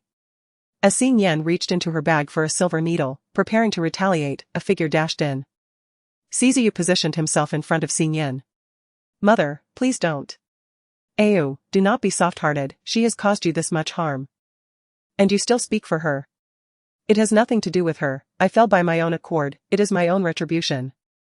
Siziyu's gaze towards Xin Yan was intricate, encompassing remorse, pity, and longing. Xin Yan felt utterly bewildered, unable to comprehend what scheme Siziyu was concocting. She could not bring herself to believe that he genuinely wished to assist her, a dog would never change its nature. Even if Siziyu had indeed transformed, she would never grant him forgiveness. And what about Mian Mian? The harm she inflicted upon Mian Mian was undeniably real, was it not? Mian Mian had grown under her watch. Could she bear to witness her being bullied incessantly? Mom, I'm fine, Mian Mian said, forcing a gentle smile. In the past, Siziyu would have undoubtedly felt a pang of sympathy for her. Now, however, he was enveloped by an icy chill. In his previous life, he had been so protective of Mian Mian, only to be ultimately betrayed by her testimony that led him to prison, being deceived, used, mocked, and humiliated. He admitted that even so, he was now incapable of exacting revenge on Mian Mian, for she was his younger sister. The one he had cherished for over a decade. The only course of action available to him now was to disregard Mian Mian, no longer treating her as family. Mom, Yan is my true sister. We have wronged her for over 10 years, must we continue to err? He began, but was abruptly cut off. Shut up. Mother C interjected loudly, her expression somewhat unnatural. She lost her way on her own, what does that have to do with us? She clearly is. Ah, you. Father C rushed in, glaring fiercely at Siziyu. Siziyu bit his lip, ultimately swallowing his words. Yan squinted, sensing that the reactions of Father C, Mother C, and Siziyu were exceedingly peculiar. It appeared that her disappearance was far from a simple matter. According to the villagers, she was found in a state of severe illness. Her only recollection being her surname, with no other memories to grasp. After being reported to the police, no further news ever returned, resulting in her unfortunate fate as an orphan. In any case, Yan did no wrong, and I shall not compel her to apologize. Siziyu grasped Yan's hand, leading her out. The bodyguard attempted to intervene, but Siziyu warned coldly, do not forget who your true master is. Chapter 10, Siziyu's rebirth. As Siziyu departed with Yan, Mian Mian felt a twinge of unease within her. The gaze her elder brother cast upon her was both frigid and unfamiliar, as if he had undergone a complete transformation. Father, what has come over my brother? Have I done something wrong that has incited his anger? Father sighed, it is not your fault, your brother has simply suffered a blow to the head. Once he regains his composure, I shall summon a physician to examine him. So that is how it is. Mian Mian was not particularly concerned about Siziyu's condition, for the C family boasted numerous sons, it mattered little who wielded power, as her allowance would remain unaffected. What troubled her more was another matter. Mother and father, I no longer wish to attend school. Although our family has erased all online traces of the altercation between Lu Yan and myself, there are far too many who are aware of it at school. I dread returning and facing their judgment. Father and mother, well acquainted with their daughter's sensitivities, instantly discerned her apprehension regarding potential gossip. Shall I assist you in transferring to another school? I wish to seek out my second brother, is that permissible? Father frowned. Are you aspiring to enter the entertainment industry? He held a disfavor towards the realm of entertainment. When Zizuan pursued a career there, he had opposed it. But the boy had proven resolute and carved out a successful path for himself. What is wrong with entering the entertainment industry? Mother shot a glare at Father. Isn't An doing quite well? Should Mian Mian wish to pursue it, let her. Turning back to her daughter, she affectionately grasped Mian Mian's hand. Your second brother will return tomorrow. He has a reality show next month, he can take you along with him. Thank you, Mother, you are truly wonderful. While the bond between mother and daughter flourishes here, a palpable tension simmers between Yan and Siziyu. As Yan was pulled out of the hospital, she noticed that the bodyguards had not followed. And she promptly freed herself from Siziyu's grasp. What further vengeance do you seek against me, Siziyu? Feeling empty and distressed, Siziyu was at a loss regarding Yan's transformation. She now resembled a hedgehog, prickling anyone who ventured too close. A stark contrast to the earnest efforts she had once made to please him in their past life. Could it be that she too had been reborn? Yan. Have you indeed returned to life? He tentatively inquired, his heart racing with trepidation. If she had truly been reincarnated, she must remember how he had mistreated her in their previous existence. Could he still hope for her forgiveness in this life? Yan hesitated for a moment, astonished at the realization that Siziyu had also been reborn. What do you mean by rebirth? Surely, you haven't truly damaged your mind? She had no intention of admitting anything, no upheaval could deter her from her quest for vengeance. Seeing her confusion, Siziyu breathed a sigh of relief. It is nothing. Nyen. I acknowledge my past mistakes. From now on, I will treat you well. You may ask for anything you desire. Xin Yan scoffed. You should convey such sentiments to your dear sister, Si Mian Mian. I neither seek nor desire your kindness. Unworthy. The weight of those words struck Sizu like a thunderbolt. He had repeatedly asserted that Xin Yan was unworthy of being his sister. Yet hearing her utter those very words felt as if a colossal hand had seized his heart, leaving him gasping for breath. It was astonishing how devastating these two words could be. It is not that she is unworthy of being his sister, rather. He is no longer deserving of being her elder brother. In her past life, did Xin Yan also feel this profound pain when he declared her unworthy? I am sorry. His eyes reddened as he looked up, only to discover that Xin Yan had departed without him noticing. She had not ventured far. For her purpose for the day remained unfulfilled. Finding a public restroom, she closed the door and received a message from Luo Jingsheng. Luo Jingsheng, Miss C. The company has been established, located directly opposite the C Group. Would you like to come and take a look? Nian, I shall not visit, henceforth. I entrust all visible matters of the company to you. I will assist you from the shadows. Do not forget our agreement, to dismantle the C Group. To employ without suspicion, and to distrust those employed. Moreover, Xin Yan had previously witnessed Luo Jingsheng's capabilities and loyalty in her past life. She was confident that he would be a formidable weapon against the C family. She donned a mask, retrieved her black-framed glasses, and transformed her long ponytail into two rustic braids cascading over her shoulders. Finally, she slipped on the coat purchased from a cleaner. Upon her exit, she had transformed from a strikingly elegant beauty into an unrefined village girl. She doubted anyone would recognize her in this guise. Circumventing the VIP ward, she successfully located Chairman Zhao's room. Just as she reached the doorway, a vase was hurled towards her, crashing at her feet. Get out. All of you, leave. Father. Please calm down, your increasing agitation only exacerbates your pain. Ah, it hurts so much, let me die. Quick, hold him down. Nurse, administer the sedative. The room erupted into chaos as Xin Yan stepped inside, only to behold an elderly man with graying temples, his eyes bulging and vacant, a picture of dementia and frenzy. I cannot endure this any longer. Beside the hospital bed, the nurse fumbled desperately, injecting a sedative into Chairman Zhao's system. Yet, after enduring decades of debilitating migraines, Chairman Zhao had long since developed immunity to such tranquilizers. The medication bore no effect, only exacerbating his agitation. He forcefully shoved the nurse aside, prompting Xiao Jun to fear a reckless act and promptly restrain him with a blanket on the bed. Seizing the moment, Xin Yan deftly inserted a needle into Chairman Zhao's scalp. Xiao Jun, witnessing this, bellowed in anger, "Who are you to administer such an injection without permission?"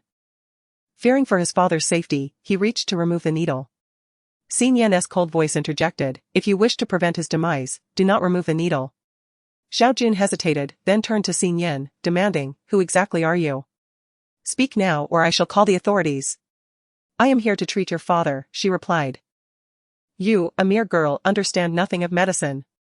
Xiao Jun scoffed, eyeing the youthful figure before him, convinced she was a fraud. "Quickly, seize her," he shouted to the nurse, only to realize she had vanished. Left with no choice, he lunged toward Xin Yan, who neither evaded nor retaliated, a faint smile gracing her lips. Just as Xiao Jun's fist was about to strike her face, Chairman Xiao commanded, "Stop." The once agitated Chairman Xiao had inexplicably regained his composure, his countenance considerably improved. "Father, does your head no longer ache?" Xiao Jun inquired, astonished, as his father typically endured migraines for over an hour, yet now it had barely been half that time before relief was evident. Following the gentle insertion of a needle by the young lady, the pain gradually subsided, to the point where it was almost imperceptible. A flicker of clarity emerged in Chairman Zhao's murky eyes. "Are you skilled in the healing arts?" He harbored a fervent desire to eradicate the affliction of his migraines, lest it drive him to the brink of madness. Xin Yan approached to retrieve her silver needles. "I possess a modest understanding of medicine. May I inquire your esteemed name, miss?" "Simply call me Xin Yan." Chairman Xiao scrutinized Xin Yan, noting a resemblance to Sizu. "Could it be that you are the recently rediscovered heiress of the C family?" Xin Yan offered a wry smile. "That would be accurate. Are you capable of curing my ailment?"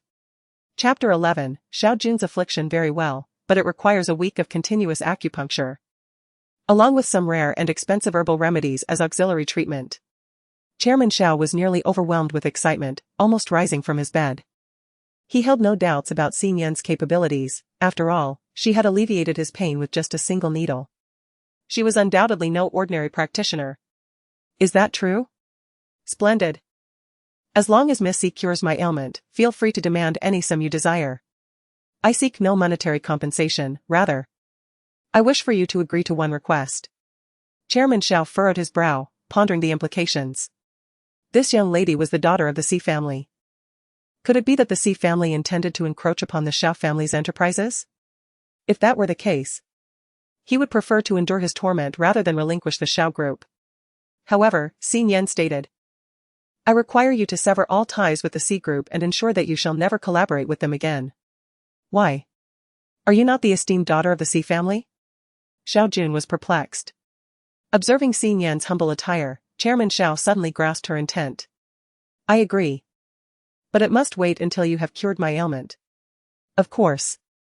Xin Yan calculated the time. With such a commotion, the nurse would soon summon the doctor. I must take my leave now.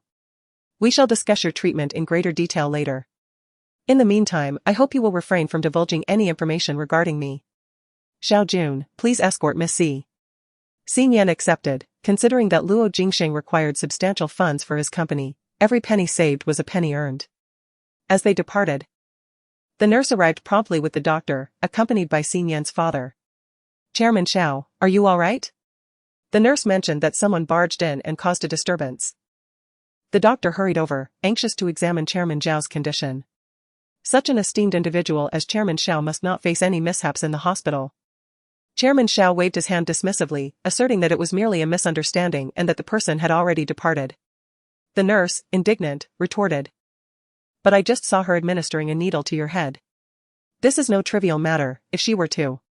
Before she could finish her sentence, Chairman Xiao silenced her with a mere glance. The nurse obediently fell silent.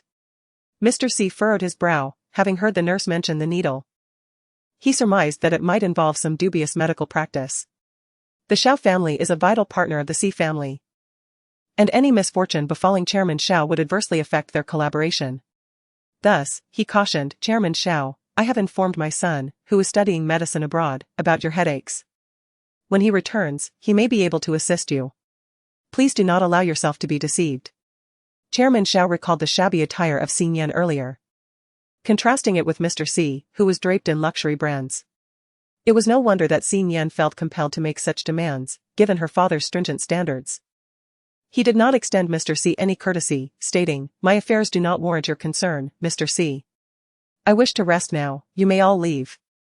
As Chairman Xiao reclined, Mr. C realized it would be futile to remain and took his leave.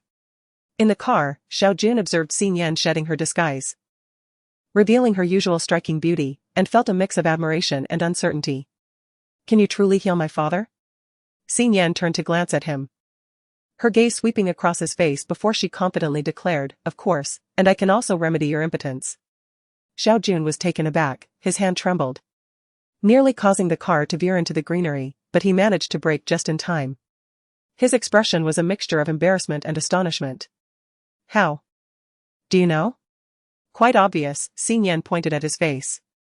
Any competent traditional Chinese medicine practitioner could discern your issue at a glance. Xiao Jun's complexion darkened further. He had never confided in anyone about this matter. When his affluent friends invited him to bars, he merely went to drink and refrained from engaging with women. They speculated he might prefer men, while he alone understood that it was not a lack of interest in women, but rather an inability. How can it be treated? Just a few doses of medicine. His father had faith in Xin Yan's medical skills, so perhaps he should give it a try as well. Noticing Xiao Jun's hesitation, Xin Yan urged him to add her on WeChat, sending him a prescription. Take a dose tonight, and you shall see results by evening, but to achieve a complete cure, one dose will not suffice. Xiao Jun was skeptical yet chose to discreetly save the prescription, contemplating that he would first test Xin Yan's skills on his father. If it proved ineffective, he would refrain from allowing his father to seek her treatment. After having his condition exposed, Xiao Jun felt as though he was sitting bare before Xin Yan, discomfort enveloping him. He accelerated the car, swiftly entering the villa district. Once he dropped Xing Yan off, he made a quick turn and departed. In the coming week, Xing Yan not only had to attend to Gu Luan's ailments but also to Chairman Zhao's. The art of acupuncture was exceedingly taxing, thus Xing Yan resolved to refrain from returning to the Si family, to avoid their incessant provocations, which would only serve to distract her. She deftly scaled the wall into Gu Luan's residence, only to be astonished to find that the once overgrown yard had been meticulously cleared, and the area where she typically climbed had been paved with blue stone slabs.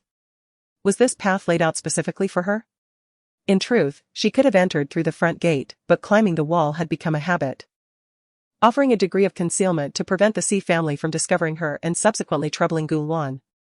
As Xing Yan lifted her gaze in search of Gu Luan, she was surprised to see that there was no sign of him behind the expansive windows on the second floor.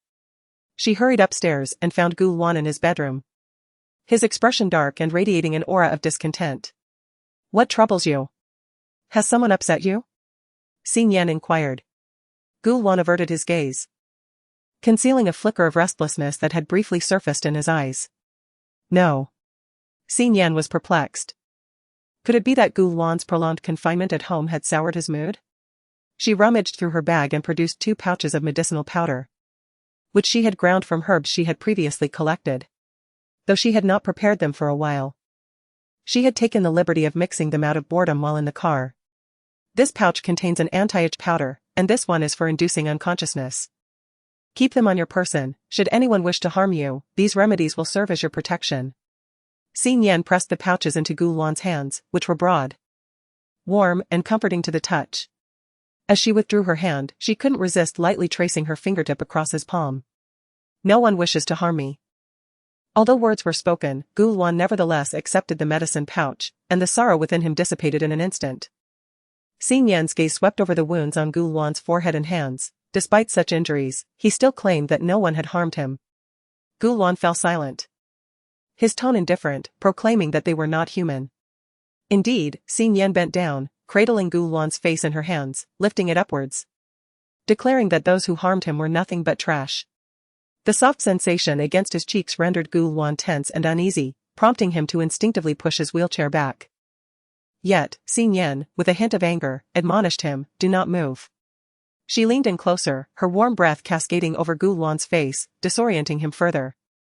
His gaze inadvertently met Xing Yan's crimson lips, trailing down to her rounded chin, her fair neck, and then he tightened his grip on the wheelchair's armrest, abruptly lowering his eyes, unable to look any longer. "What are you doing?" Chapter 12, Washing Gu Luan's hair. Of course, it is to examine your injury. When Xing Yan saw that he had become still, she gently tore away the gauze from his forehead, revealing a wound that was slowly healing. "Once the new injuries on your body have fully mended, we shall commence with the medicinal bath, which, in conjunction with acupuncture, will expedite the healing of your legs and aid in your future rehabilitation. If you require any specific herbs, I shall have them prepared." Gu Luan's unwavering trust in himself further solidified Xing Yan's determination to restore him to health at the earliest. He deserved to be vibrant and spirited, instilling fear in those who wished him harm. "All right, I shall not hold back," she declared. Xing Yan rewrapped his forehead and noticed that his hair was somewhat disheveled. A sudden thought struck her. "Shall I wash your hair?" "No need, Gu Luan's face flushed with embarrassment. Surely his hair must be quite filthy. Ever since his forehead injury, he had not washed it. That's settled then. Xing Yan was undeterred by his hesitations. In her previous life, she had cleansed her own filth. Now, what was wrong with washing his hair? Besides, they were now bound by the ties of marriage. She maneuvered him into the bathroom, adjusted the tilt of the wheelchair's backrest so that Gu Luan could recline comfortably, and draped a towel over him from the neck down to prevent any splashes from wetting his clothes or wound. Gu Luan lay on the wheelchair as she pressed him down, instructing him not to move. "Let me check the water temperature." She turned on the shower head. But due to years of neglect, the water pressure suddenly surged, and a powerful jet of water erupted. Concerned about splashing his forehead injury, Xing Yan quickly aimed the shower head at herself. Thus, her chest was completely drenched, her clothing clinging to her skin, the alluring curve subtly revealed. Gu Luan averted his gaze. His earlobes flushed crimson. "Perhaps you should change your clothes first?" he suggested. Xing Yan glanced down, her cheeks tinged with embarrassment. "However, Changing into another outfit might lead to further dampness, so she preferred to act swiftly. She placed her palm over Gulwan's eyes, admonishing him not to look. Gulwan promptly closed his eyes, and only then did Xin Yan withdraw her hand. As she reopened the shower, she first tested the temperature and the force of the water with her palm, adjusting it before gently rinsing Gulwan's hair. She could only wash the back portion, avoiding the area near the wound for the time being. You'll have to endure a little longer. In a few days, once the wound has scabbed, you can wash it, she instructed. Gulwan murmured in response, feeling her delicate fingers kneading and massaging his scalp, each touch igniting a flutter in his heart. After washing Gulwan's hair, Xin Yan helped him dry it. Once she completed her tasks, she noticed that he had fallen asleep. She carefully pushed him back into his room and draped a blanket over him, tiptoeing away in silence. Just as the door clicked shut, Gulwan opened his eyes. He sent a message to Zhou Rang, investigate the man who drove Xin Yan home today. The image of Xin Yan disembarking from the man's car flashed through his mind. And Gulwan took a deep breath, suppressing the shadows and bitterness within him. He trusted Xin Yan, yet he found himself unable to quell his jealousy and possessiveness. Feeling extremely famished, Xin Yan happened to encounter the person delivering dinner just as he descended the stairs. The visitor was clad in a well-tailored gray suit, sporting a slicked-back hairstyle, and wore a pair of gold-rimmed glasses perched upon his nose, an embodiment of a corporate elite. Zhou Rang nodded at Xin Yan, greeting, "Good evening, madam. I am Zhou Rang." The thought that he might be a mere delivery person crossed Xin Yan's mind, for he always departed right after dropping off the food, as if hastily rushing to his next assignment. Zhou Rang adjusted his glasses and earnestly clarified, "I am the personal assistant to young Master Gulwan. Delivering meals is merely one of my daily responsibilities." Xin Yan acknowledged with a nod, observing that he had no intention of leaving after delivering the meal. "Are you looking for Gulwan? He has just fallen asleep." Zhou Rang recalled the message he received from his master prior to entering, stating, "I came to deliver the meal and, coincidentally, to have a heartfelt conversation with young master." A heartfelt conversation? That seems a bit absurd. As if attempting to deceive a child, Xin Yan thought, yet she did not intend to delve deeper, gesturing for him to ascend the stairs. Zhou Rang proceeded to report the gathered information to Gulwan. The person who brought Madam back is named Xiao Jun, the only son of the Xiao family. Madam is to treat Chairman Zhao's headache and also provide treatment for Xiao Jun. Zhou Rang's words trailed off, as he appeared to ponder how to articulate the remainder.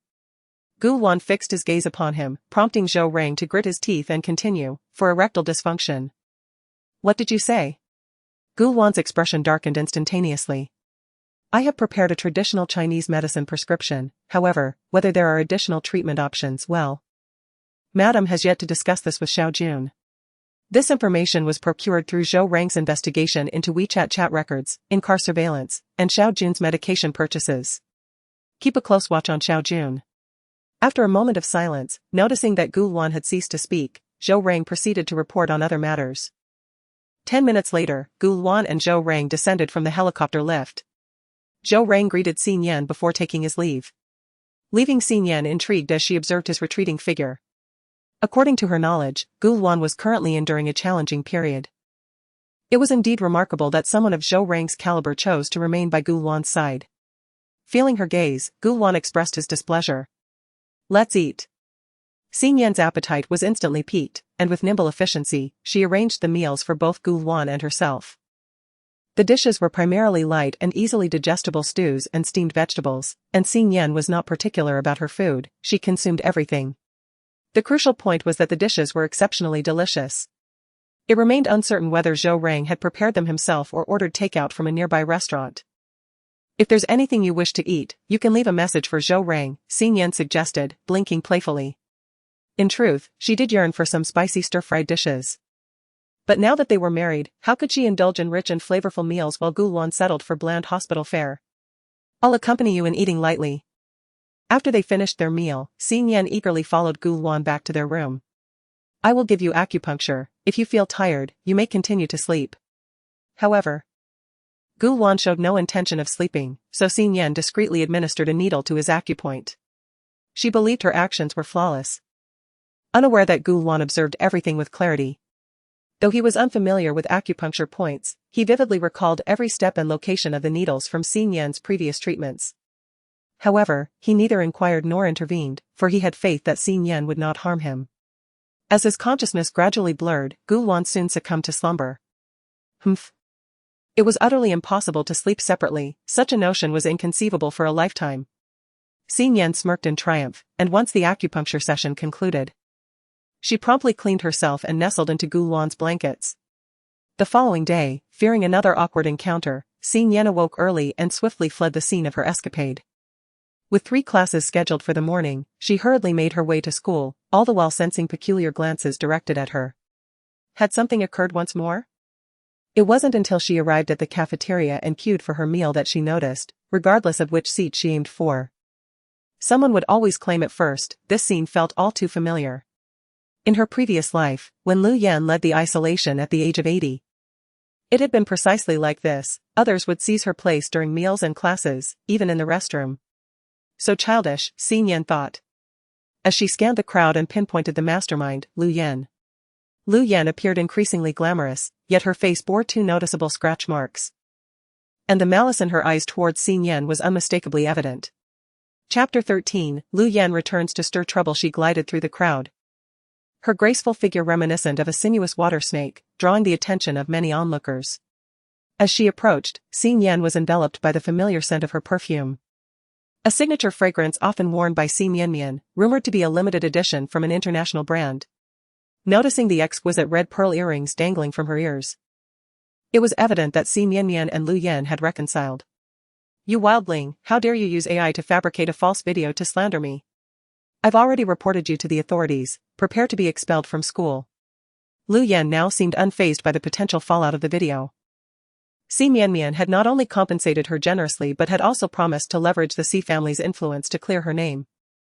With her firm assertion that the video was a product of AI manipulation, what could a neglected and inconsequential figure like Xin Yan do against her? How foolish of Mianmian to praise you while you deliberately sow discord between us, leading to my impulsive harm towards her. While Mianmian may tolerate your malice, I shall ensure you face the consequences. Around them, classmates abandoned their meals, keenly attentive to the unfolding drama. Some audacious individuals began to whisper amongst themselves in Xin Yan's presence. Who is this Xin Yan? I don't recall seeing her before. She seems even more striking than Si Mianmian. Why wasn't she chosen as the school belle? What is the use of beauty if one harbors such cunning? Si Mianmian is far superior, gentle, and kind. Given their shared surname, are they sisters? It cannot be true. I only knew that Si Mianmian has many brothers. But I had never heard of her having any sisters. Are you not aware? This Xin Yan is the daughter recently reclaimed by the Si family, which makes her Si Mianmian's elder sister, in a sense. I understand now. Xin Yan harbors jealousy towards Si Mianmian, who has been cherished by the Si family since childhood, while she was abandoned and left to fend for herself.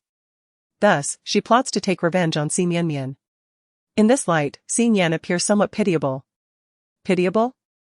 It is said that she was lost in her childhood because she was too playful and wandered off. Can we truly blame the school belle for this? Now that she has just been recognized, she stirs up trouble. This is clearly disgraceful. Am I the only one fascinated by that video? I wish to see it. I am willing to pay for the resource. Everyone seems to be condemning Xin Yan, which only emboldens Lu Yan further. Her mind races with 100 ways to torment Xin Yan. If you were to slap your own face and kneel before me, begging for my forgiveness, I might consider sparing you. Xin Yan pulls out her phone. AI face swapping? Should I share it with the vast online community for their judgment? Lu Yan seizes Xin Yan's wrist. Give me your phone. Some individuals refuse to repent and insist on provoking her, thus, she cannot be held accountable for her actions. Xin Yan retaliates by gripping Lu Yan's wrist, her fingers inadvertently brushing against Lu Yan's pulse. A frown crosses Xin Yan's brow. Yet she refrains from throwing Lu Yan to the ground. Instead, she merely pushes her away. Lu Yan stumbles back a few steps, her wrist burning with pain. And she shouts angrily at her surrounding companions. What are you all waiting for? Pin her down and strike. As she spoke, she rushed forward. But Xin Yan cleverly evaded her. Lu Yan had become a ticking time bomb, and Xin Yan had no desire to become entangled in any foul mess. I suggest you refrain from causing chaos, lest you jeopardize your unborn child.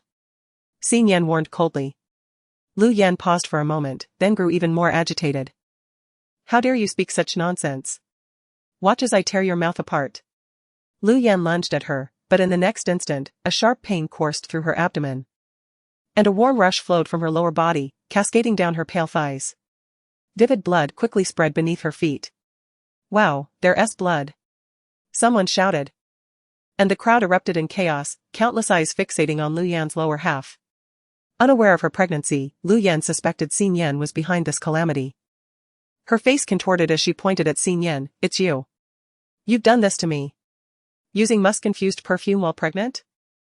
I see you intend to orchestrate a miscarriage. Lu Yan, who had always been reckless and had just fought with Xin Yan, had no idea that Xin Yan had felt her pulse and noticed the instability of the fetal heartbeat, making her highly susceptible to miscarriage.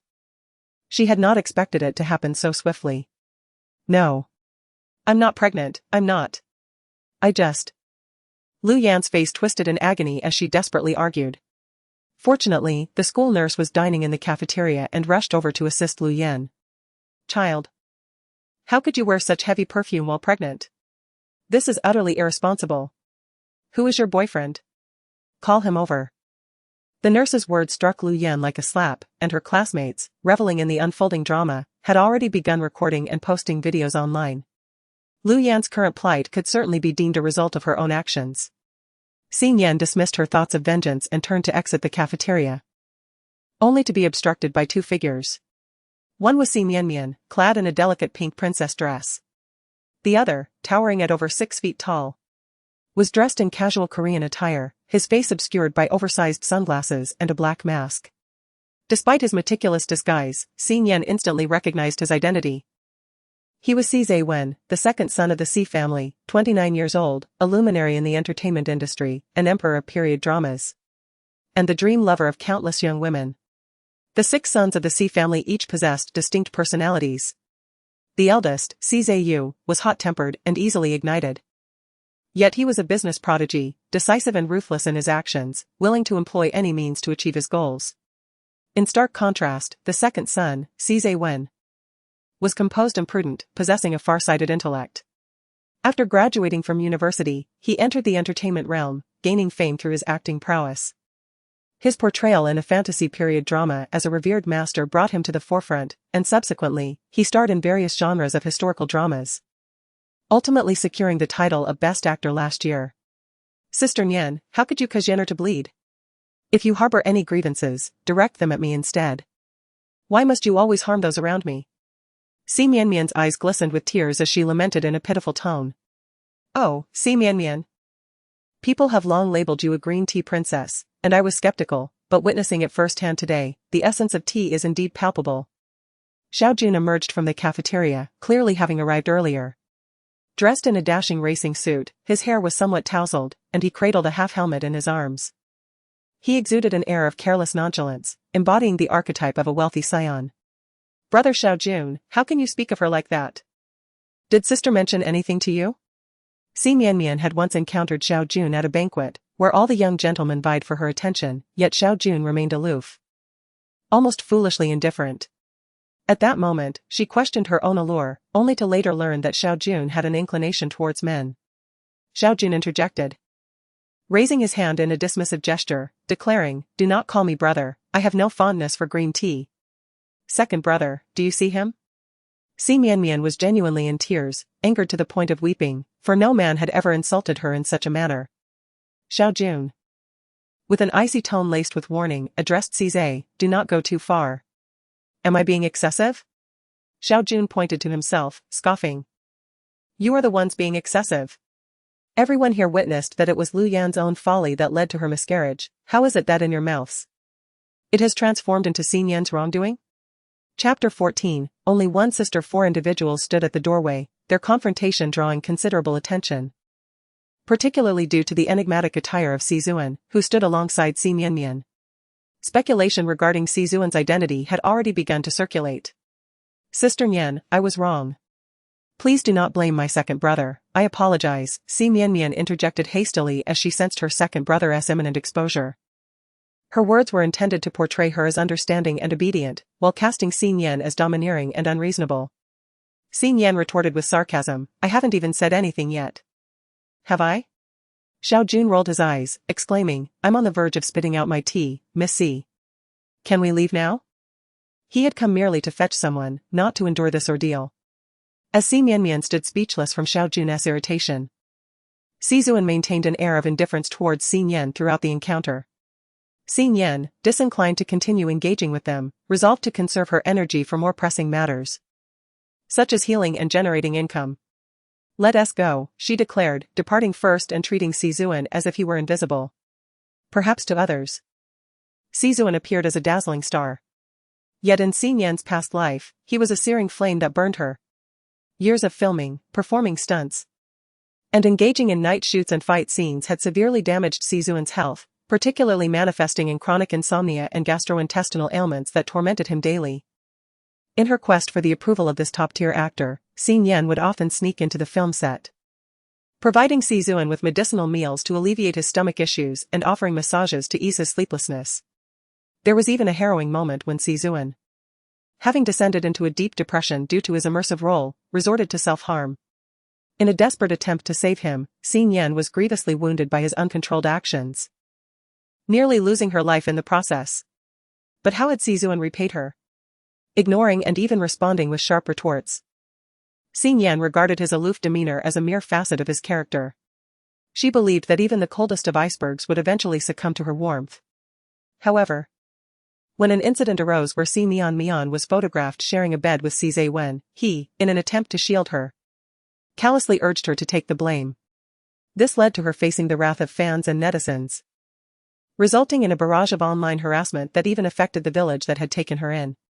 In a desperate bid to restore peace to the villagers' lives, Xin Yan felt compelled to record a heartfelt video apology, pleading for forgiveness.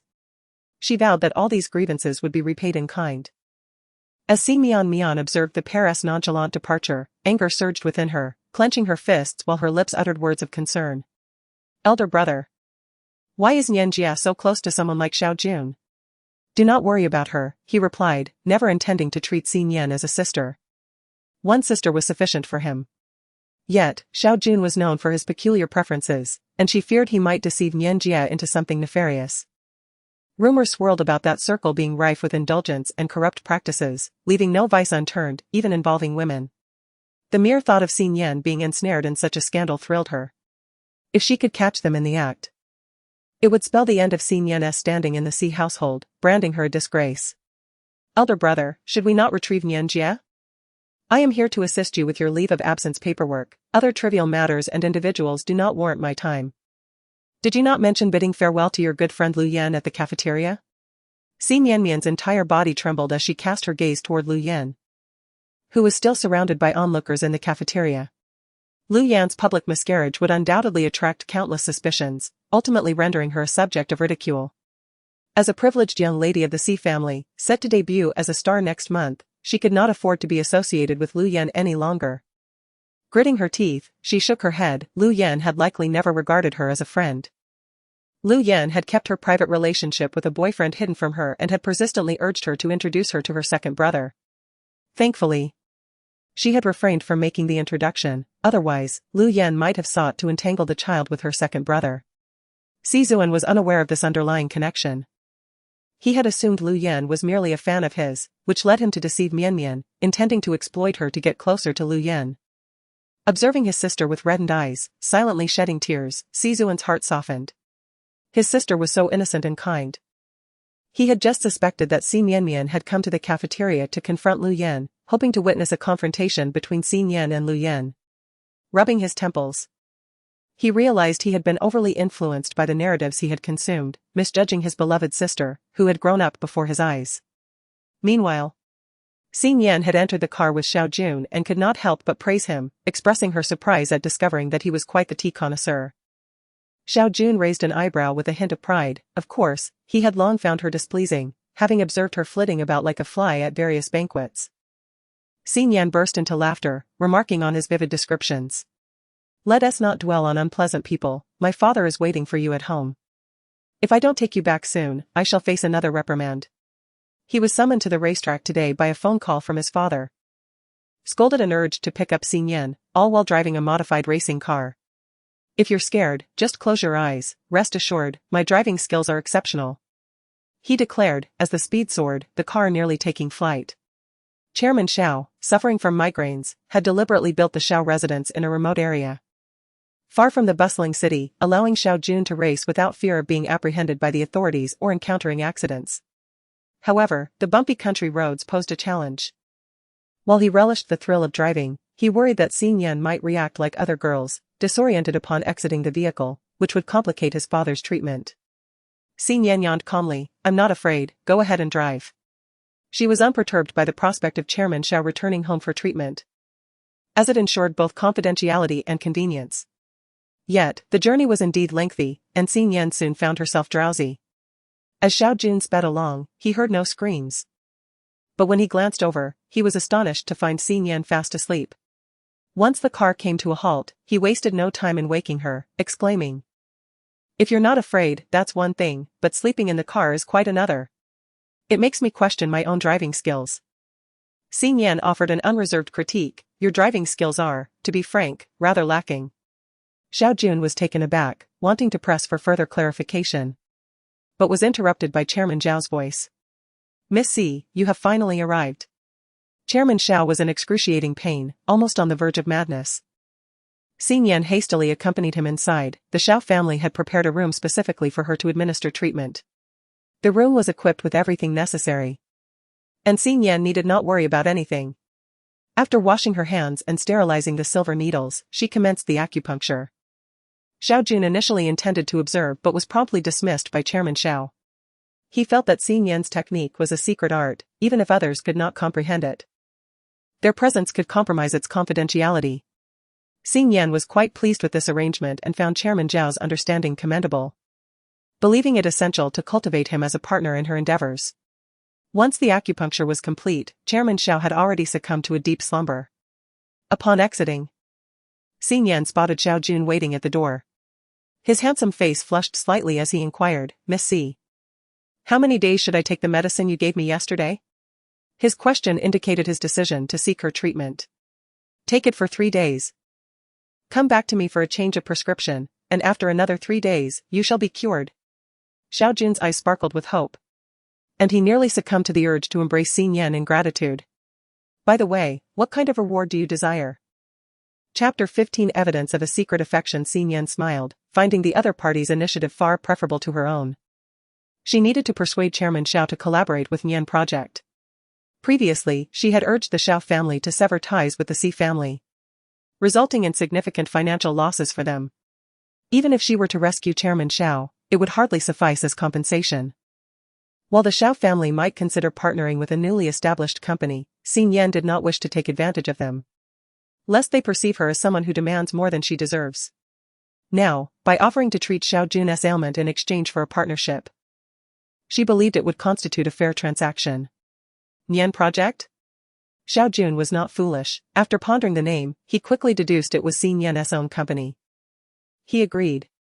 Although he could not fully dictate the company's affairs at this moment, he trusted that his father would not refuse, motivated by his own desire for happiness. Xing Yan extended her hand, and they shook hands, sealing their pleasant collaboration. Just then, a rumble emanated from Xing Yan's stomach, prompting an awkward laugh from her. "I forgot you didn't eat at school. I shall have someone prepare a meal right away." As Xiao Jun was about to seek assistance, the butler hurriedly entered, announcing, "Young master, a gentleman outside claims to be here to escort Miss C." Another member of the Si family? Recalling his father's request to investigate Xing Yan's situation within the Si family, coupled with the scene he had witnessed earlier of her being ostracized, he couldn't help but furrow his brow. However, it was not a member of the Si family. The man was said to be surnamed Shou. Upon hearing the surname, Xing Yan realized the only person she knew with that surname was Zhou Rang. Concerned that Gu Luan's health might have deteriorated, she wondered why someone would suddenly be dispatched to find her. She hurried outside, only to see Zhou Rang standing respectfully before a black sedan, nodding in greeting. Had something happened to him? Anxiously, Xing Yan opened the door and slipped inside the car. No, it seemed the yard had been freshly turned over. The young master wished to inquire what flowers his young mistress favored.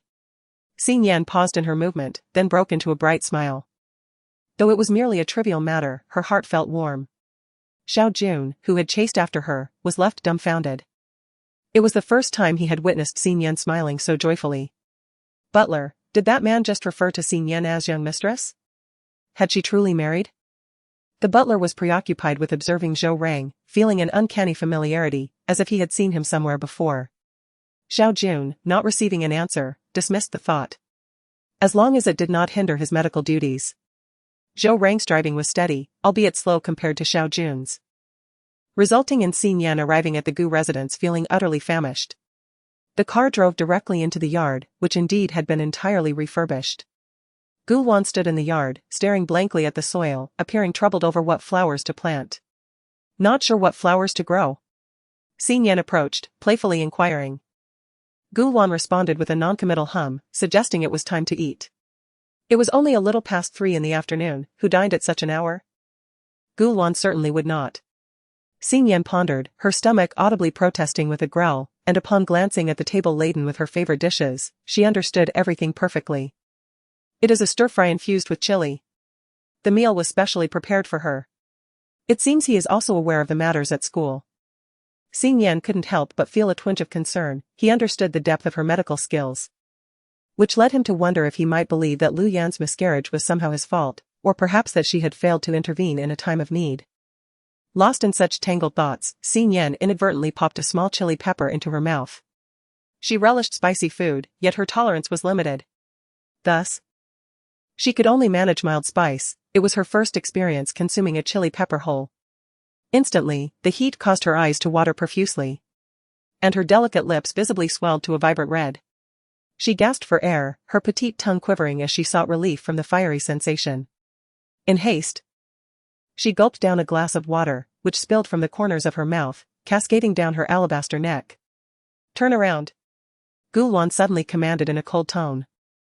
Xin Yan, with her bewildered, tear-filled eyes, was still processing the situation when she noticed Zhou Rang turning away. Confused, she wondered what had transpired. In the next moment, she heard Gu Wan state, "From now on, do not eat spicy food outside." Xin Yan, puzzled, replied, "Why not? I merely ate a chili by accident." Because. Gu Wan lowered his gaze, an overwhelming possessiveness flickering in his eyes. He could not bear the thought of anyone witnessing Xin Yan in such a state. It was absolutely unacceptable. Unaware of his thoughts, Xin Yan felt the spiciness in her mouth dissipate and resumed her meal with composure. By the time she had satisfied her appetite, Gu Wan had already regained his composure. He gazed out at the desolate courtyard and inquired, "What flowers do you wish to plant?" In her mind, Xin Yan traversed through all the flowers she was acquainted with, shaking her head in uncertainty. She had no real concept of flowers. Zhou Rang, who had been approved to return, suggested, "How about planting roses? I believe most girls would adore them." Xin Yan nodded. Indeed, she had a fondness for them. Suddenly, a thought struck her, and her gaze turned complex as she looked at Gu Wan. In the depths of her soul's memories, she recalled that in her previous life, this courtyard was filled with blooming roses. Was it that, unaware of her true preferences, he chose to plant roses, which are generally favored by girls? When he came to marry her, the roses in the courtyard were newly planted, their buds still intact, clearly intended for her. Xin Yan's heart stirred, uncovering yet another piece of evidence of his secret affection for her. However, planting roses must require a considerable sum of money, and she was somewhat financially constrained at present. Gu Wan likely had little to spare as well, or else he wouldn't have just Zhou Rang as his sole subordinate. Nor would he lack the funds to replace the showerhead in the bathroom. Moreover, the garden was cleared only because of her. She pondered whether the legendary old witch had posed any difficulties for him regarding this matter. After some contemplation, Xin Yan resolved to plant inexpensive herbs. Coincidentally, Gu Wan needed herbal baths, which would also serve her purpose of healing and saving others. What if we plant herbs? I know a herbalist who sells herb seedlings and seeds, offering a discount for regular customers. Herbs can be both useful and aesthetically pleasing. Alright, what herbs do you fancy? Let Zhou Rang prepare them. Xin Yan listed a myriad of herb names and provided Zhou Rang with the herbalist's name and contact information. Gu Wan constructed a garden for her, yet she could not neglect Gu Wan's health condition. Preparations for the medicinal bath could be made in advance. Gu Wan, shall we stroll through the mall? Is there anything you wish to purchase? She inquired. He was about to suggest that Zhou Rang assist, but Xin Yan interrupted. I would prefer to shop on my own, will you accompany me? Seeing her insistence, Gulwan assumed she sought to procure some personal items, which would be inappropriate for Zhou Rang, a man, to purchase. It seemed he would need to find a female assistant for such matters. As he contemplated this, Xing Yan had already begun to push him outside, despite the fact that the electric wheelchair required no physical assistance. Noticing that his young master had not declined, Zhou Rang hastened to fetch the car. A large shopping mall was not far from the villa area, and they soon arrived at the underground parking. Gulwan, having not ventured out for quite some time, felt somewhat unaccustomed and took special care to don a hat and mask. Xing Yan found this prudent, otherwise his strikingly handsome visage would surely attract countless admirers. She too adorned herself with a mask, and together they entered the mall discreetly, while Zhou Rang remained in the vehicle. Chapter 16, Who allowed you to touch my sister? Upon entering the mall, one is greeted by a charming cake shop. The name and all its offerings are exceedingly familiar to Xing Yan. She found herself unable to resist pausing, her gaze instinctively drawn to a particular cake displayed in the showcase. Gulwan also halted, following her line of sight to the cake shop. Do you wish to indulge in a cake? He inquired. Xing Yan shook her head. No, I have no desire for it, there is nothing appealing to savor. I wish to have some, Gulwan replied, maneuvering his wheelchair towards the cake shop, finally stopping at the showcase that had captured Xing Yan's attention. Only a black forest cake remained inside, and he addressed the attendant. I would like to purchase this one. The attendant cast a glance at Gulwan in the wheelchair and then at Xing Yan, who was dressed modestly, and haughtily retorted, this cake has already been reserved. Xing Yan furrowed her brow. Though she had initially not intended to procure a cake, the attendant's demeanor incensed her. I recall that reservations are not permitted here. Am I mistaken? Indeed, Xing Yan was profoundly acquainted with this cake shop. In her previous life, she had often been dispatched to procure this specific black forest cake for Xing Yanmian. Regardless of the hour or the weather, if Xing Yanmian desired it, she was compelled to comply. If she succeeded, all was well, if not, she would be subjected to a series of reprimands from her family, as though failing to acquire the cake were a grave transgression. The attendant, with a tone laced with arrogance, declared, and what of it if there is no reservation? Let me be frank with you, this cake is set aside for the 7th young lady of the C family. The C family is not to be trifled with by someone of your ilk, a mere cripple and a country bumpkin. Since your establishment does not honor reservations, it is customary to adhere to the principle of first come, first served. We arrived first, I assert that we are entitled to this cake. Xing Yan's demeanor hardened, her gaze turning fierce. It was one thing to berate her, but to insult Gulwan as well? How dare she be so audacious? The waitress, infuriated, had been hoping to please the young master of the C family with this cake, if she could manage to climb into his bed. Even if she couldn't become the mistress of the C family, she would still have an endless supply of money. In that case, she would never have to work as a waitress in the cake shop again. Call your manager, Xing Yan said, uninterested in exchanging barbs with a mere waitress, as she began searching for the manager's presence. Are you too ignorant to understand human speech? The waitress, now agitated, attempted to shove Xing Yan out. However, before her hand could land on Xing Yan, it was forcefully swatted away. As she prepared to unleash her fury on the one who had struck her, she turned and was taken aback, her eyes widening in shock. See Dasha? Siziyu's anger was palpable, veins bulging. Had he arrived a moment later, Xing Yan would have been pushed to the ground. He shouted at the waitress, who allowed you to lay a hand on my sister? Gulwan, upon seeing Siziyu, felt the tension in the air dissipate slightly. Siziyu couldn't help but glance at him. He didn't recognize him, merely assuming he was another customer purchasing cake. His primary concern remained Xing Yan. It was then that the waitress noticed Xing Yan bore a resemblance to Si Mianmian and mistakenly thought Si Dasha had made an error. Si Dasha, you're mistaken, this is not your sister. I am indeed not, Xing Yan replied coldly to Siziyu, so refrain from calling me sister in the future, as it disgusts me. Sister. The depths of Siziyu's eyes were filled with anguish. Regret consumed him, he had longed to atone for his transgressions. Yet opportunities eluded him. Today, upon receiving a message from his mother to pick up a black forest cake for Si Mianmian after work, a spark of inspiration ignited within him to win Xing Yan's favor. He recalled from his past life that Xing Yan had always yearned to experience the taste of this cake. In truth, black forest cake was readily available everywhere. But Siziyu understood that Si Nian merely wished to discover the flavor that had always delighted Si Mian. She longed for a brother who would treat her to a cake, even if it were not the Black Forest variety. That year, during Si Mian's birthday, the family, fearing they would miss out on securing a cake, had insisted that Si Nian queue up at 4 in the morning.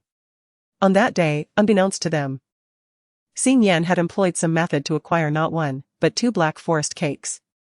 Upon seeing the cakes, Mian had protested, refusing to eat them. Convinced that Si Nian had procured them from another shop, as the policy of that establishment permitted only 1 cake per customer. In a fit of frustration, Mian smashed both cakes, fully aware that the unique insignia of that particular bakery could not be replicated.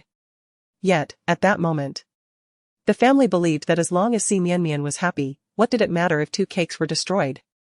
They would gladly support her, even if it meant demolishing the entire bakery. That day was also Si Mian's birthday. All she desired was to enjoy her cake and celebrate her special day. Instead of honoring Si Mian's birthday, they indulged Mian's tantrum, allowing her to ruin Si Mian's cake. From that day forth, Si Mian was never seen with cake again. Nor did she ever mention her birthday. When his mother informed him, a singular thought occupied Siziyu's mind: he must bring that cake home for Si Mian to savor. From that day forth, he vowed to purchase a cake for Si Mian each day.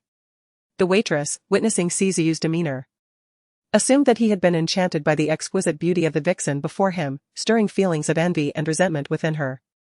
"Young Master C, have you truly been deceived by this temptress? She is nothing but a shameless harlot, luring men with abandon.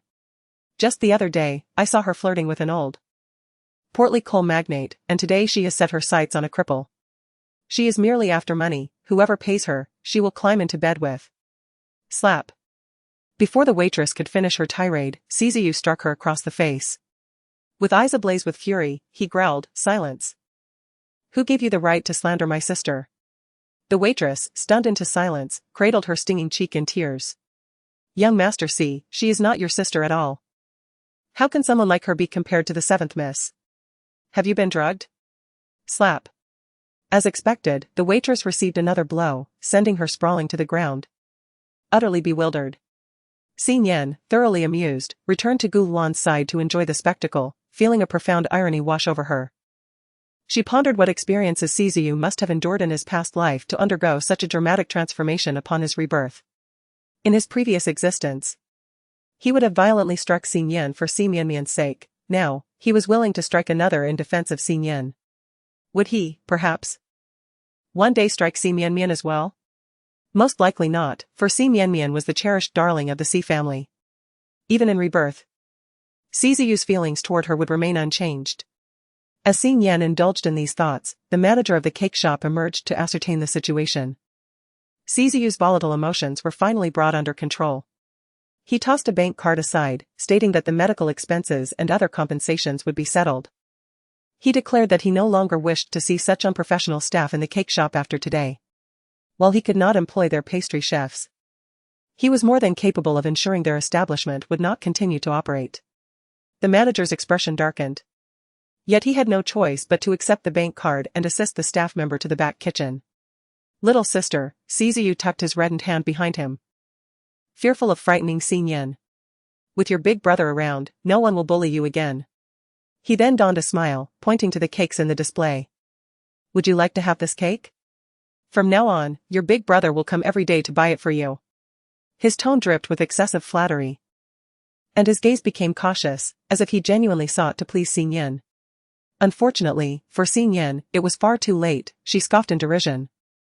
"I do not like cake, especially the ones you buy." Chapter 17, Siziyu sends a secondary card. She had merely been lost in thoughts of her past life, lingering on the cake for a few extra seconds. Subsequently, due to Gu Luan's misunderstanding that she had an affection for her, she found herself in a confrontation with the waiter. Siziyu's expression visibly darkened, yet he swiftly mustered the courage to ask, "What do you like to eat?" "I shall go buy it." Si Nian retorted with sarcasm, "What I like to eat has nothing to do with you." "Of course it does. I am your elder brother." "Is that the elder brother who ambushes me from behind and kicks me, or the one who aims to smash me with a chair?"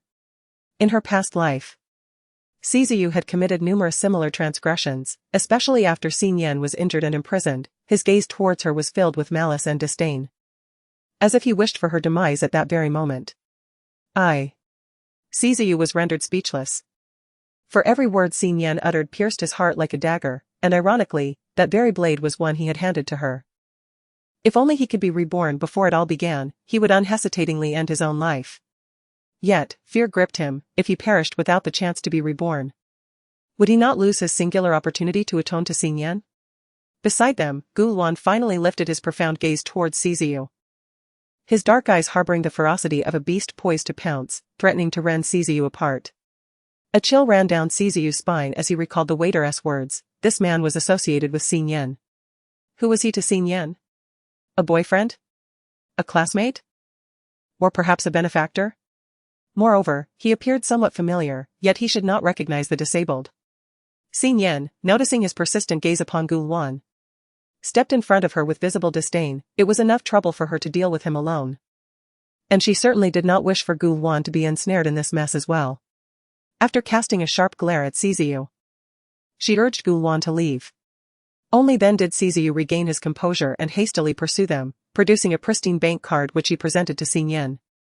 Sister, he began, even though you currently refuse to forgive me or acknowledge me as your elder brother, please accept this card for now. You are still a student. And I understand there will be numerous expenses. Use it freely and come to me for more when it runs out. I can provide as much as you need. Xin Yan instantly recognized the card as the birthday gift Siziyu had prepared for Si Mianmian in her past life, a supplementary card with no spending limit. How could he possibly offer it to her now? Regrettably, Xin Yan had no interest in it. She was quite capable of earning her own money.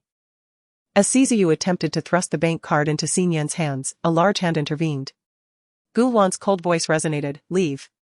His tone, though not loud, carried an undeniable aura of intimidation. Siziyu's temper flared, as few dared to address him in such a manner throughout each city. I care not for your relationship with Xin Yan. I am her brother, and the one who should leave is you. He is my man. And you are not my brother. He holds a significance 1,000 times greater than yours, making you the least qualified to stand here. Xin Yan succinctly articulated that Siziyu could never measure up to Gu Luan. Upon hearing the words my man, Gu Luan felt his heart race uncontrollably, gripping his knee tighter in response. The flickering flame that had just ignited was extinguished in an instant. Siziyu, however, lost control of his emotions. What are you saying? You wish to be with this worthless individual? Xin Yan, have you lost your mind? You are the true heiress of the Si family. What manner of man do you lack? Why must you choose a useless one? The more he pondered, the angrier he became, for deep down, he realized that Xin Yan's current choices stemmed from the years she had spent estranged from her family. Had she not been cast away, she would have been cherished and raised within the Si household, and thus would not have been so short-sighted as to fall for a cripple. It was all their fault. They had failed to care for Xin Yan, and now he was determined to prevent her from making a grave mistake. You shall not be together. I will not permit it. I shall decide with whom to associate without your consent, Xin Yan retorted coldly, lifting her leg to deliver a swift kick to Siziyu's shin. A good dog ought not to obstruct the way. Siziyu let out a muffled groan as he crouched down, helplessly watching as Xin Yan and Gu Luan's figures gradually receded. He was resolute in finding a way to separate them.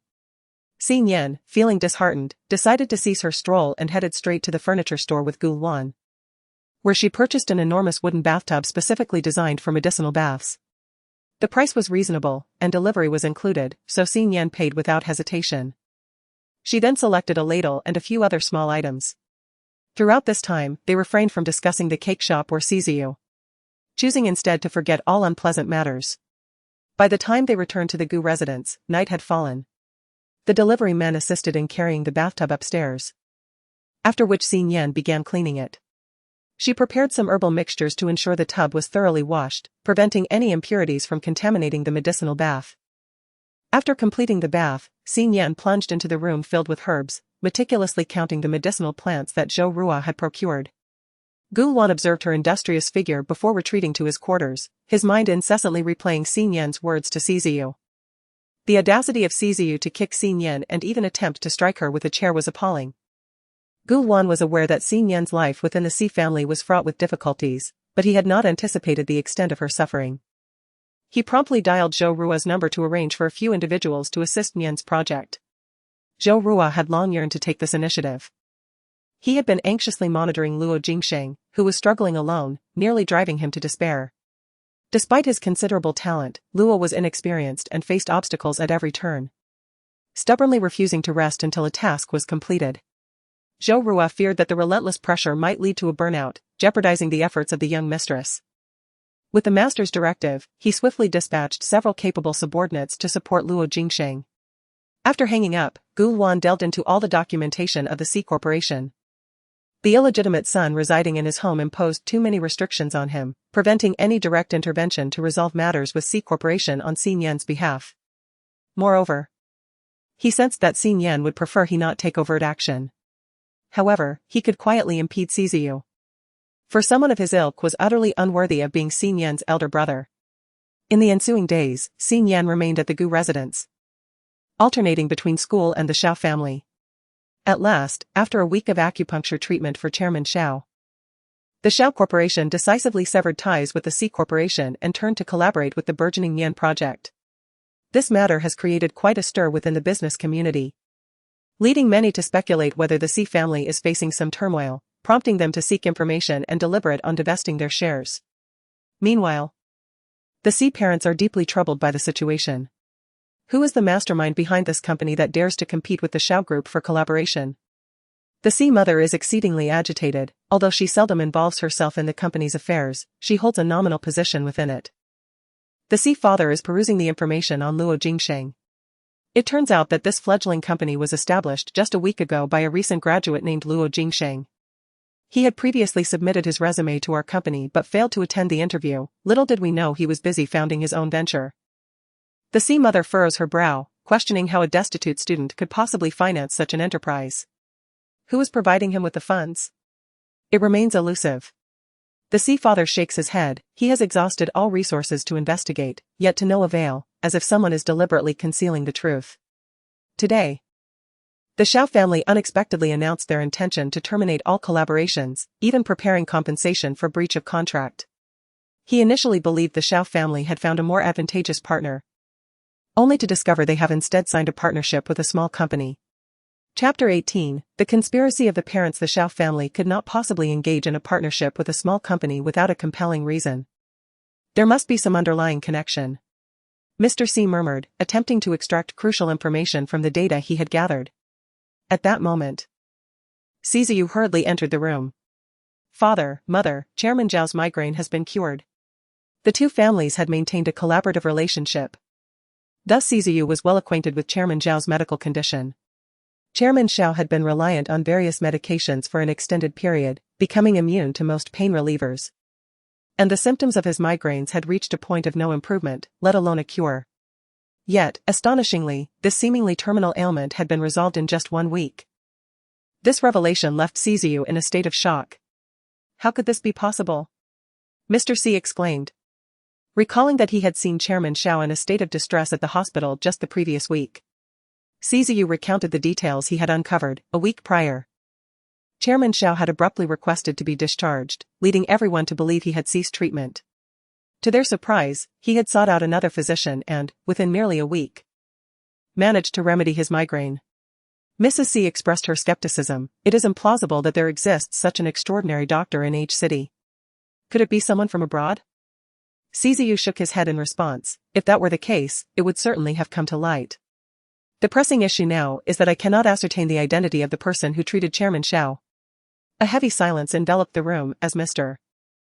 C suddenly recalled the last time Chairman Xiao had suffered from a migraine, when a nurse had mentioned a girl causing a commotion.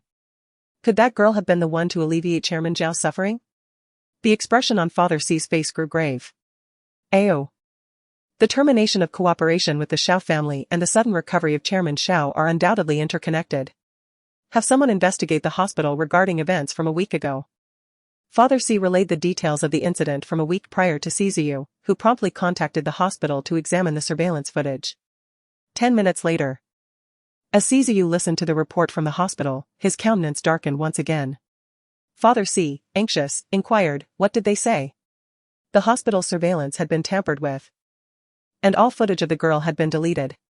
The nurse mentioned that the girl wore a mask, rendering her unable to provide a description of her face.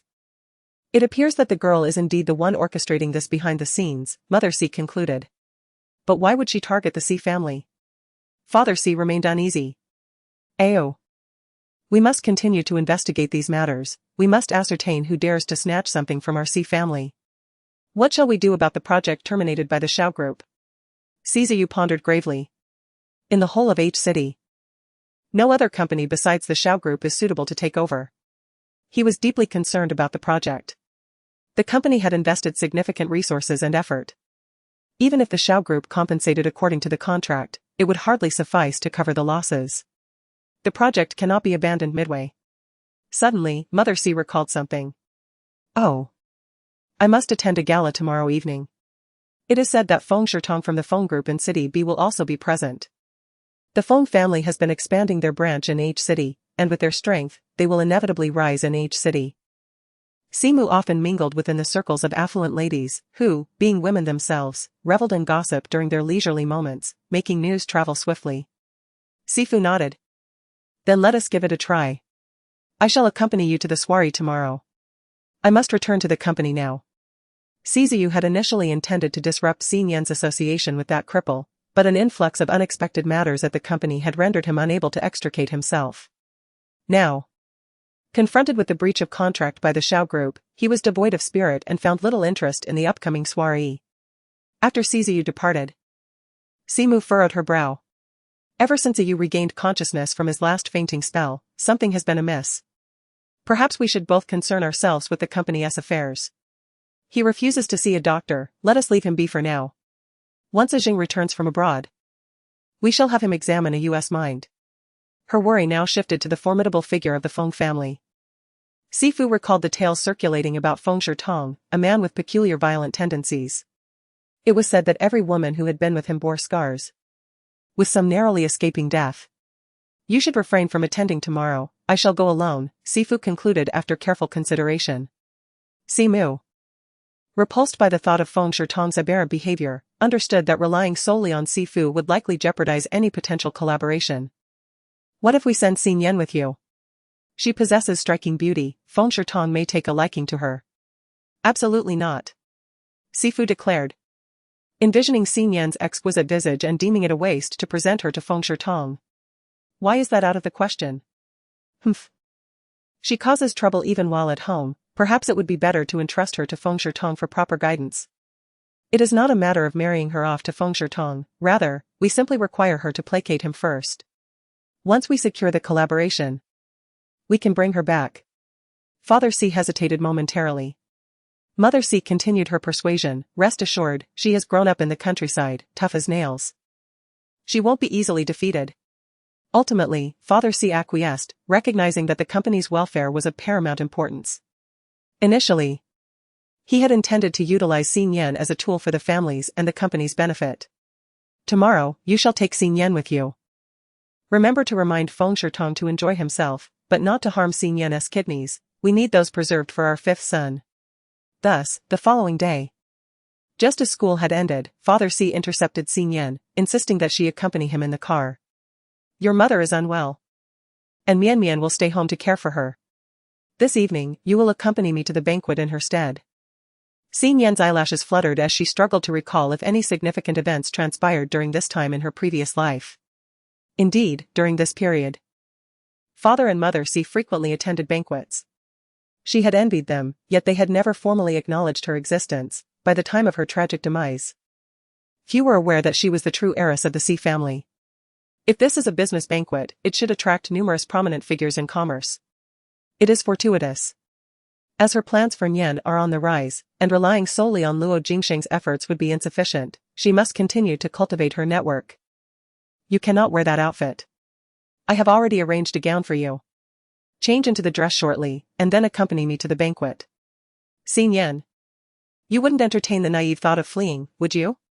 Sifu's voice was gentle, yet his gaze was as sharp as that of a hawk, fixed intently on Xin Yan. Raising an eyebrow, Xin Yan replied, of course not, I have yet to attend a soiree. That's reassuring. Rest assured. My love for you and Mian Mian is unwavering. I merely wish to introduce you to some acquaintances, it will not harm you. Turning her head to gaze out at the receding scenery, Xing Yan mused that had she not lived a second life, she might have been deceived by her father's hypocritical facade. She would never forget how, in her past life, after injuring her hands, Sifu had dragged her to various gatherings, forcing her to socialize, fend off drinks, and even entertain guests. He had even contemplated offering her to a perverted individual with sadistic tendencies in exchange for a business partnership. Had she not fought with every ounce of strength, nearly taking the life of that deviant, the Si family might have entirely alienated him. Instead, they resorted to punishing her severely, leaving her locked in a small room and starving for 2 days. Surely, Sifu would not contemplate sending her away again now. Calculating the timeline, Xing Yan felt a wave of relief. Those events transpired following the collapse at the construction site, after Sizu had been buried, giving her 2 months of reprieve. Regardless, she knew she could not let her guard down. As long as the old fox lived, his malicious intent would remain.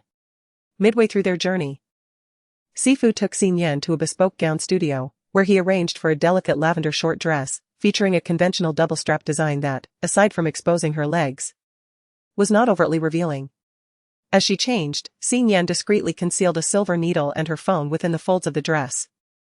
Chapter 19, delivering her to the deviant indeed. Prior to entering the soiree, father insisted that she leave her handbag in the car, citing its unsuitability. Linking arms with her father, she declared, "Allow me to introduce you to the elite of H City."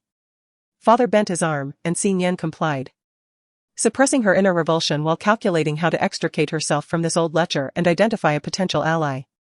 As they entered the gathering, the event was already underway.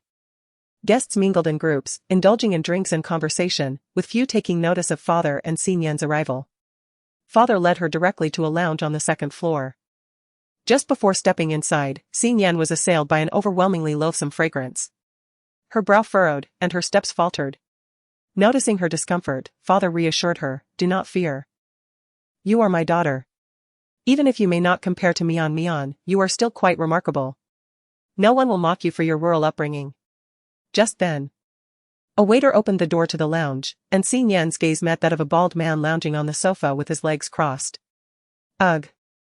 Xing Yan could not suppress a wave of nausea, retching involuntarily. Father's expression shifted dramatically. "Xing Yan, what are you doing? Are you intentionally trying to provoke me?" With her head lowered, she continued to gag, waving her hand dismissively. "I'm just feeling a bit anxious. I need to visit the restroom." Her voice trembled slightly, and her hands and feet grew cold. This had all transpired sooner than anticipated. Father had intended to deliver her to that vile deviant so early on. "Then you should hurry." Father's temper, despite his refined upbringing, nearly reached a boiling point. Xing Yan locked herself in the restroom stall, her breathing gradually easing. She clutched her slightly trembling hands, constantly reminding herself that in her past life, even with her hands rendered useless, she had managed to deal with that pervert. In this life, her hands were perfectly functional. She was more than capable of handling that deviant. There was no reason for her to feel fear. The ones who should be afraid were her father and that wretched pervert. Xing Yan continued to take deep breaths. Ding. A message arrived on her phone. "Gu, when will you be back? Should I come to pick you up?" Upon seeing Gu Luan's message, her previously frantic heart settled completely. Indeed. Even if she couldn't manage on her own, there was Gu Luan. She trusted that he would come to her aid, just as he had in her past life, when he had appeared like a beacon of light, rescuing her from the filthy mire of the Si family. Xing Yan typed a response. "Nian, no need for that. Just sleep if you're tired." She silenced her phone and tucked it back into her gown. Exiting the stall, she freshened up in front of the mirror. Her red lips fiery and her demeanor both alluring and aloof. This version of herself was not the type that the pervert favored. He was more inclined towards the delicate, pitiful flower that was Si Mian. Surely, he would not feel remorse for employing all the torturous devices from his dungeon on Si Mian. After all, she was his daughter. In her previous existence, when she was subjected to such treatment, her father showed no signs of compassion whatsoever. Unfortunately, Si Mian was not present at this moment. It seemed fitting for her father, that old rogue, to experience a taste of his own medicine first. When she returned, her father was already deep in conversation with Fengshe. "Xiaoyan, come in quickly. Why did you take so long?" The voice of her father, filled with affection, seemed to suggest that the man who had just expressed anger at the door was not the same person. Xin Yan remained silent, slowly stepping inside. Her gaze settling upon the bald man seated on the sofa. The man appeared to be in his 30s, with a robust and muscular physique. His chest almost straining against the white shirt he wore. Upon noticing Xin Yan's entrance, he maintained a relaxed posture, his eyes shamelessly surveying her from head to toe. Her father introduced her, saying, "Mr. Feng, this is my youngest daughter, Xin Yan." True to her name, Feng Shitong smiled with a playful glint, evoking a sense of longing in those who beheld him. Xin Yan cast her gaze downward, remaining silent as she struggled to suppress the urge to retch and the impulse to strike him. Her father beckoned her, "Little Nian, come, offer a toast to Mr. Feng." With a trembling hand, she raised her glass and approached Feng Shitong. Just 2 steps away, she pretended to trip, lurching forward, and splashed the contents of her glass all over his face. The liquid cascaded down, drenching his clothes and trousers, while the alcohol stung his eyes, rendering them nearly shut. Terrified, Xin Yan scrambled to her feet, stammering apologies, "Oh dear, I'm so sorry, it was unintentional. Let me help you clean up." She picked up a tissue and, under its cover, feigned wiping the alcohol from his face and body, all the while stealthily inserting a silver needle into his acupoints. Her movements were so swift that Feng Shitong barely registered the pain before it was all over. "Get lost." Feng Shi, suppressing her anger, lost interest and turned to enter the restroom of the private room to clean herself up. Mr. C, with a grim expression, reprimanded, "What is the matter with you? You are so careless even while toasting." Xin Yan shrugged her shoulders, "What can I do? I grew up in the countryside and never learned such etiquette. Or should I call Si Mian Mian instead?" "You." Mr. C pointed at Xin Yan, his hand trembling with rage. "Get out of here and go home right now." Xin Yan was pleased to leave the private room, but she had no intention of returning home just yet. She still had a splendid performance to witness. Moreover, the purpose of her attendance at the banquet had yet to be fulfilled. Descending the stairs, she quickly spotted a woman in the crowd who was engaging in lively conversation with the socialites. The woman donned a purple cheapao that accentuated her curvaceous figure exquisitely. Xin Yan approached, taking a glass of juice from a waiter and presenting it to the woman. "Madam Yu, I think this juice would suit you better." "I prefer red wine," Madam Yu replied, unwilling to exchange her glass and somewhat displeased with the impudent girl. A well-bred young lady from a prestigious family would never rudely interrupt others or make decisions for them. Noticing the woman's unfriendly demeanor and with little time remaining, Xin Yan decided to be direct. "Tomorrow at noon, I will be waiting for you at the Ruishing CAF in the city center." Upon finishing her sentence, she forcibly exchanged the red wine from the woman's hand. The other socialites began to murmur among themselves. "Whose daughter is this? How incredibly rude. Could she have snuck in? I just saw the chairman of the C group bring her in. Could she be the recently reclaimed daughter of the C family? It must be her. I have heard that she was raised in the countryside, dependent on the kindness of others for sustenance. No wonder she displays such a lack of refinement. What sort of daughter is this that the director can bear to present in public? Madam Yu, may I offer you a fresh glass of red wine?" Someone eagerly sought to replenish Madam Yu's drink, but upon gazing at the vibrant crimson liquid in the glass, she suddenly lost her desire to indulge. She set the glass down on the table and declared, "I shall take my leave." As they observed Madam Yu's retreating figure, the esteemed ladies began to whisper and point at Xin Yan, who was already seated in a corner of the gathering. The C family ought not to showcase such an uncouth daughter, for what benefit could it bring them to provoke Madam Yu's ire? Xin Yan feigned ignorance of the commotion, leisurely savoring her fruit while casting glances upstairs. Soon, the tumultuous sounds cascaded downwards. Chapter 20, ripping off the mask of Sifu as if unable to restrain his temper and desires, Feng Shitong unfastened his belt and pursued Sifu with furious intent. "You wretched scoundrel! Who permitted your escape? Kneel before me and lick my toes. How dare you flee? I shall not spare you today." In a moment of carelessness, Sifu was struck on the back by the whip, prompting him to hasten his steps, tumbling down the stairs in a frantic scramble. "Security! Security!" he screamed as he ran. But alas, the loud music of the gala drowned out his cries. A few waiters attempted to intervene, yet they too were met with the lash of Feng Shitong's belt. For the sake of a meager salary, none were willing to risk their lives, retreating instead into the role of mere spectators. The once gossipy socialites were now taken aback by the scene, particularly as Feng Shitong, having lost his belt, found his trousers slipping down, revealing his white, tight-fitting briefs. The repulsive sight stood prominently, an unsettling spectacle. Most alarming of all, he was chasing a man, an elderly gentleman in his 50s. Whispers began to circulate regarding the nature of the relationship between Feng Shitong and Sifu. Xin Yan leaned casually in the corner, observing the unfolding drama with keen interest. Just then, she noticed Sifu suddenly sprinting towards her. A frown creased her brow as she discerned his intentions. Yet, she had no intention of evading. She wished for everyone to witness Sifu's selfishness and malice. Indeed, the next moment, Sifu seized Xin Yan's arm, flinging her backward with force. Xin Yan, off balance, was sent hurtling toward Feng Shitong like a fragile leaf caught in the wind. The belt wielded by Feng Shitong ruthlessly struck Xin Yan. The impact on her back was so severe that she inadvertently bit her tongue, causing blood to spurt forth. Weak and prostrate on the ground, she cast a pleading glance towards her father, murmuring, "Daddy, save me." Sifu observed his daughter weeping on the floor, her pitiful demeanor striking a chord within him. It was the first time she had called him daddy. For a fleeting moment, his heart ached. After all, she was his flesh and blood. Yet, he quickly recalled that Xin Yan was destined to be given to Feng Shitong. Perhaps it would be better for her to acclimate to such suffering sooner, for she would have to endure even greater pain in the future. Thus, he hypocritically declared, "Little Nian, wait a moment, I shall summon the security right away." Without a backward glance, he fled the scene. As the second lash of the belt was about to descend, Xin Yan donned a mask of despair, closing her eyes while a silver needle shot forth. The onlookers, fearing the sight of Xin Yan bleeding anew, shielded their eyes, thus missing the entire sequence of her needle's trajectory. The needle pierced its target, and Feng Shitong collapsed instantly, lying motionless as if in slumber.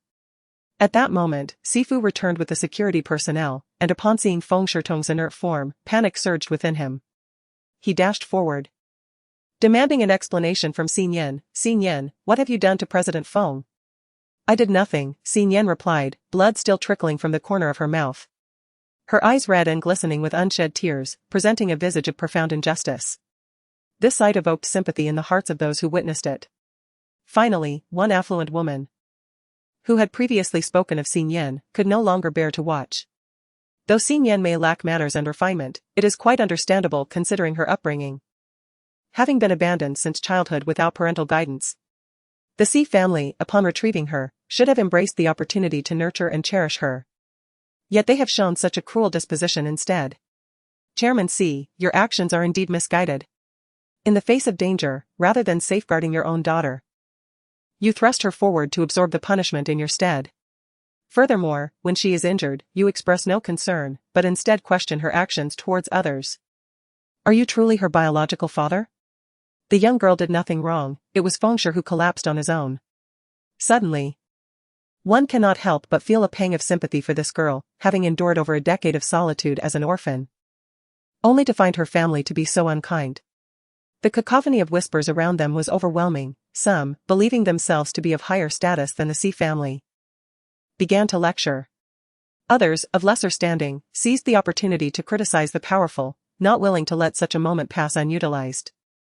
The myriad of voices blended into a confusing din, leaving Father Xi unable to discern who had uttered what, only feeling the sting of their accusations. When had he ever been subjected to such indignity? All of this turmoil stemmed from the presence of Xin Yan. Yet, in this moment, he felt compelled to uphold his own image and reputation. He hurriedly assisted Xin Yan to her feet, apologizing, "Xian Yan, I am sorry, I was overly anxious just now. I feared that you might inadvertently cause harm to yourself. You wouldn't hold it against me, would you?" Xin Yan silently scoffed, masking her disdain with a pained smile and a shake of her head. Of course, she would not blame him, as a daughter. It is her duty to shield her father from harm. If in the future he were to ask her to take a blade for him, she would willingly oblige. The father of Xi has yet to respond, and the surrounding individuals erupted in fervent discussions. Why must one protect against the blade? Is this not a manifestation of emotional manipulation by the Xi family? Young lady, do not be so naive. Indeed, you are now the young mistress of the Xi family and ought to indulge in its comforts. With so many sons and a beloved daughter, it should be they who shield you from harm. This young girl is truly too foolish. Listening to these remarks, C's father felt a surge of resentment. His teeth grinding in frustration. Who compelled you to take the blow? It was merely an accident. The thought of having publicly thrust his daughter forward to absorb the punishment made him flush with embarrassment. Let us return home. I cannot move, it hurts too much. Xin Yan replied, her face contorted in pain, though she feigned strength. Father, you should go back first. I may be bleeding on my back and do not wish to dirty your car. I will take a taxi to the hospital shortly and then return home. C's father was taken aback, as the surrounding voices once again rose in admonition. She has been beaten to the point of vomiting blood. Why not go to the hospital first? What good will returning home do? Even if there is a doctor at home, a full examination at the hospital is essential. What if there are internal injuries? Clearly, she had not been raised in an environment of affection. C's father, nearly unable to lift his head in the face of the scorn, gritted his teeth. I will take you to the hospital. He dragged Xin Yan as they made their way outside, and she was unceremoniously pushed into the car, her back aflame with pain. The injuries she sustained would need to be repaid in kind from the C family. After today, the hypocritical faade of C's father would surely begin to crack. Silencing so many voices would not be an easy endeavor. Sifu felt a surge of anger. He had no desire to accompany Xinyan to the hospital. Yet, the thought of the situation becoming public and the ensuing explanations left him with no choice. After bringing Xinyan to the hospital, he departed without uttering a single word. The doctor administered treatment, and it was only when Xinyan was asked to settle the bill that she realized he had not paid for her medical expenses. However, she could surmise the reason. The old rogue's plan to hand her over to Feng Shirtong had failed, and it was a miracle he hadn't killed her on the spot. How could he possibly spend money to heal her wounds? Xinyan paid the bill and carefully tucked away the receipt, knowing she would seek reimbursement. Initially intending to hail a taxi, she recalled the message Gu Luan had sent her earlier. She sent her location to Gu Luan. Nian, can you come pick me up? The response came swiftly, as if he had been waiting by his phone. Gu, why are you at the hospital? Nian, I was injured, it hurts a lot. Gu, I'll be there. Chapter 21, Protecting Lady Yu's pregnancy. Xin Yan waited by the roadside, clutching her phone tightly. The medication had been applied to her back injury, which, despite its presence, was not unbearable. However, an ache lingered in her heart. It felt as if the wounds of her past had once again manifested upon her. This time, the pain was self-inflicted. How could she allow herself to grieve over the actions of her father? She resolved to cement her heart, severing familial ties. Time slipped away, and eventually, a familiar black sedan came to a halt before her. Gu Luan opened the rear door, and Xin Yan slipped inside, reclining against his shoulder. Gu Luan. I hurt so much, she murmured, her voice hoarse and her tone soft, akin to a gentle complaint, filled with a profound sense of grievance. Gu Luan's heart ached at the sight of the bloodstains and bandages peeking from her gown. A surge of fury ignited within him. Who did this? He inquired. His voice icy yet tender, as if he feared alarming her further. Xin Yan contemplated revealing that it was Feng Shirtong who had caused her pain but hesitated, unwilling to let the name of that deviant tarnish Gu Luan's ears. Instead, she replied, it was that old scoundrel from the C family. I shall take my revenge. Not wishing to dwell on the topic any longer, she shifted the conversation. Gu Luan, I am quite hungry. Is there anything to eat at home? Yes. I would like some clear noodle soup, with a fried egg on top. All right. To prevent her wound from becoming infected and inflamed, Xin Yan had taken some medication at the hospital, leaving her feeling drowsy and disoriented. As she murmured her thoughts, her eyelids grew heavy, and she succumbed to sleep. The entire figure nestled obediently beside him. Gu Luan gently embraced her, as if safeguarding his treasured possession. Xin Yan ultimately consumed nothing, sleeping soundly until dawn. When she awoke, her attire had been changed to a nightgown, and her back injury had been meticulously redressed. The realization that Gu Luan might have attended to these matters caused her cheeks to flush. After freshening up and changing into another outfit, she descended the stairs, only to find Zhou Reng engaged in a phone conversation in the hall. Upon noticing Xin Yan, he hastily exchanged a few words before ending the call. Then respectfully greeted her. Good morning, young madam. Where is he? Xin Yan inquired, scanning the room for Gu Luan. The young master has stepped out for some errands. He specifically asked me to inform you that your clothes were changed last night by a hired domestic worker. Xin Yan raised an eyebrow, realizing it was indeed the hired help who had assisted her, and she had assumed otherwise. It was considerate of him to ensure she was informed. By the way, young madam, do you have any specific requests regarding the housekeeper? I will arrange for one to take care of the household chores and your daily needs promptly, as it is rather inconvenient for a man to handle such matters. There is no need to hire a housekeeper for my service, I am not some pampered heiress. Besides, Gulwan has already endured enough hardships, I cannot allow him to incur further expenses. Understood. Xin Yan glanced at the time, it was nearly 11 o'clock. She had not forgotten her appointment with Madame Yu and was confident that she would arrive. After breakfast, Zhou Rang escorted Xin Yan to a CAF in the city center. She did not wait long before Madame Yu made her appearance, elegantly adorned in a traditional qipao, exuding an aura of grace and poise. You have arrived. Xinian gently pushed the milk she had prepared earlier towards her, knowing that drinking milk is beneficial for the fetus. Madame Yu furrowed her brows. You indeed discerned my pregnancy yesterday. In truth, Madame Yu had only discovered her condition the day prior. After leaving the banquet, she had been mulling over Xinyan's words. Compelled by an inexplicable force, she decided to take a pregnancy test, only to find herself expecting again. Her heart was a tumult of joy and fear, joyful at the prospect of another child, yet fearful that this one too might be lost. You have come after all? I heard you were injured yesterday, and I feared I would be disappointed today. Madame Yu had a plan in mind. If Xinian were unable to attend due to her injury, she would seek her out. She needed to clarify what Xinian wished to convey. If I arrange a meeting, I shall certainly be present. So, what is it that you wish to tell me? How did you know I was pregnant? Xinian neatly folded a handkerchief and placed it on the table. I could discern it from your complexion yesterday. May I take your pulse? In reality, Xinian was not as perceptive as she seemed. Her knowledge of Madame Yu's pregnancy stemmed from a past life where Madame Yu had taken a liking to her at a banquet, intending to invite her into the entertainment industry. To thwart Xinyan's ascent and protect her own reputation, Xinyan's sister had manipulated circumstances leading to Madame Yu's miscarriage, thus inciting her family's animosity towards Xinian. Consequently, when Xinian encountered Madame Yu again, she resolved to safeguard this child. Madame Yu, though skeptical, extended her hand, resting it upon the handkerchief. Xinian focused intently for a moment, formulating a plan in her mind. Madame Yu's health was indeed quite precarious. Yet it was not entirely beyond remedy.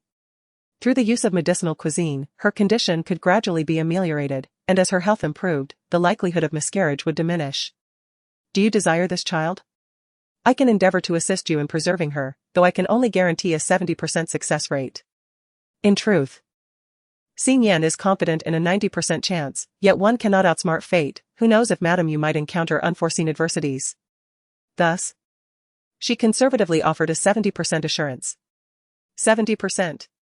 Madame Yu was taken aback, although the risk remained considerable, the hospital had given her a mere 10%. If not less. During this period of gestation, I require you to adhere strictly to the dietary regimen and behavioral guidelines I provide. Should you fail to comply, the child must be terminated prematurely to prevent harm to your health. I cannot bear the thought of terminating this child, since she has already conceived. Even if it ultimately leads to miscarriage and results in extensive damage to her uterus, she would accept it. Very well, I shall assist you. Xin Yan retrieved a notebook and pen, meticulously composing a lengthy list of medicinal ingredients, dietary components, and cooking times, detailing every aspect with clarity. Madame Yu was nearly rendered speechless. Will these herbal remedies pose any harm to me or the child? Not at all, unless you are allergic to certain herbs. To avoid such complications, it would be prudent for you to undergo an allergy test. Agreed. Madame Yu cradled the notebook as if it were a precious treasure. She is an astute individual, well aware that there is no such thing as a free lunch in this world, and thus, Xin Yan would not assist her without reason. What do you desire from me? Money, or perhaps something else? Xin Yan has a penchant for those who are both clever and discerning. Keep my secret about the pregnancy. And in return, I hope you can secure me a spot in next month's reality show. I am aware that you are one of the investors for that program. Madame Yu raised her eyebrows in surprise, taken aback by Xin Yan's unexpected request. Do you aspire to become a star? Yes. Madam Yu recalled hearing about Chairman Si intervening on Xin Yan's behalf regarding the belt incident the previous night and began to suspect that Xin Yan's ambition to enter the entertainment industry was aimed at Si Zuan and Si Mianmian. Very well, but I can only assist you in obtaining a place on the reality show. Whether you can achieve fame from it is entirely up to you. Agreed. After contemplating, Madam Yu felt she was being overly advantageous. Would you like me to help you sign with an agency? With a professional team to craft your persona and script, it would be easier for you to break into the spotlight. Xin Yan pondered for a moment and shook her head, expressing that it was unnecessary for now. Reality shows thrive on authenticity. And she wished to remain true to herself without any fabricated persona or script. Chapter 22, The Coercion of a Union. Madam Yu increasingly admired Xin Yan. Very well. I trust you. If my child can be successfully preserved, all the variety shows in the entertainment industry, just mention it, and I shall ensure your participation as a guest. While Madam Yu could not guarantee other matters, securing a place in variety shows was like plucking fruit from a tree for her. To put it plainly, her current wealth was built upon investments in various entertainment programs. The two did not engage in idle chatter. Once they finished their coffee and milk, they parted ways. Upon checking her phone, she found an overwhelming number of unfamiliar calls, immediately recognizing them as from the Si family. Fortunately, she had activated silent mode the previous night, otherwise their incessant calls would have driven her to distraction. She harbored a slight resentment toward her impeccable memory, for in her past life, she had memorized the contact details of everyone in the Si family, enabling her to reflexively associate the numbers with their respective owners upon sight. Once again, it seemed they were coming to confront her. Clearly, the events at the banquet had left a significant impact on the Si family. Xin Yan was curious to see how the Si family intended to remedy the situation and how they would address her, the victim. Rather than contacting Zhou Rang for a ride, she opted for a taxi back to the Si residence. She reeked of medicinal scents, her complexion devoid of color, rendering her appearance frail and pitiable. Yet, in the eyes of Madame Si and Mr. Si, this demeanor of Xin Yan was nothing more than an act.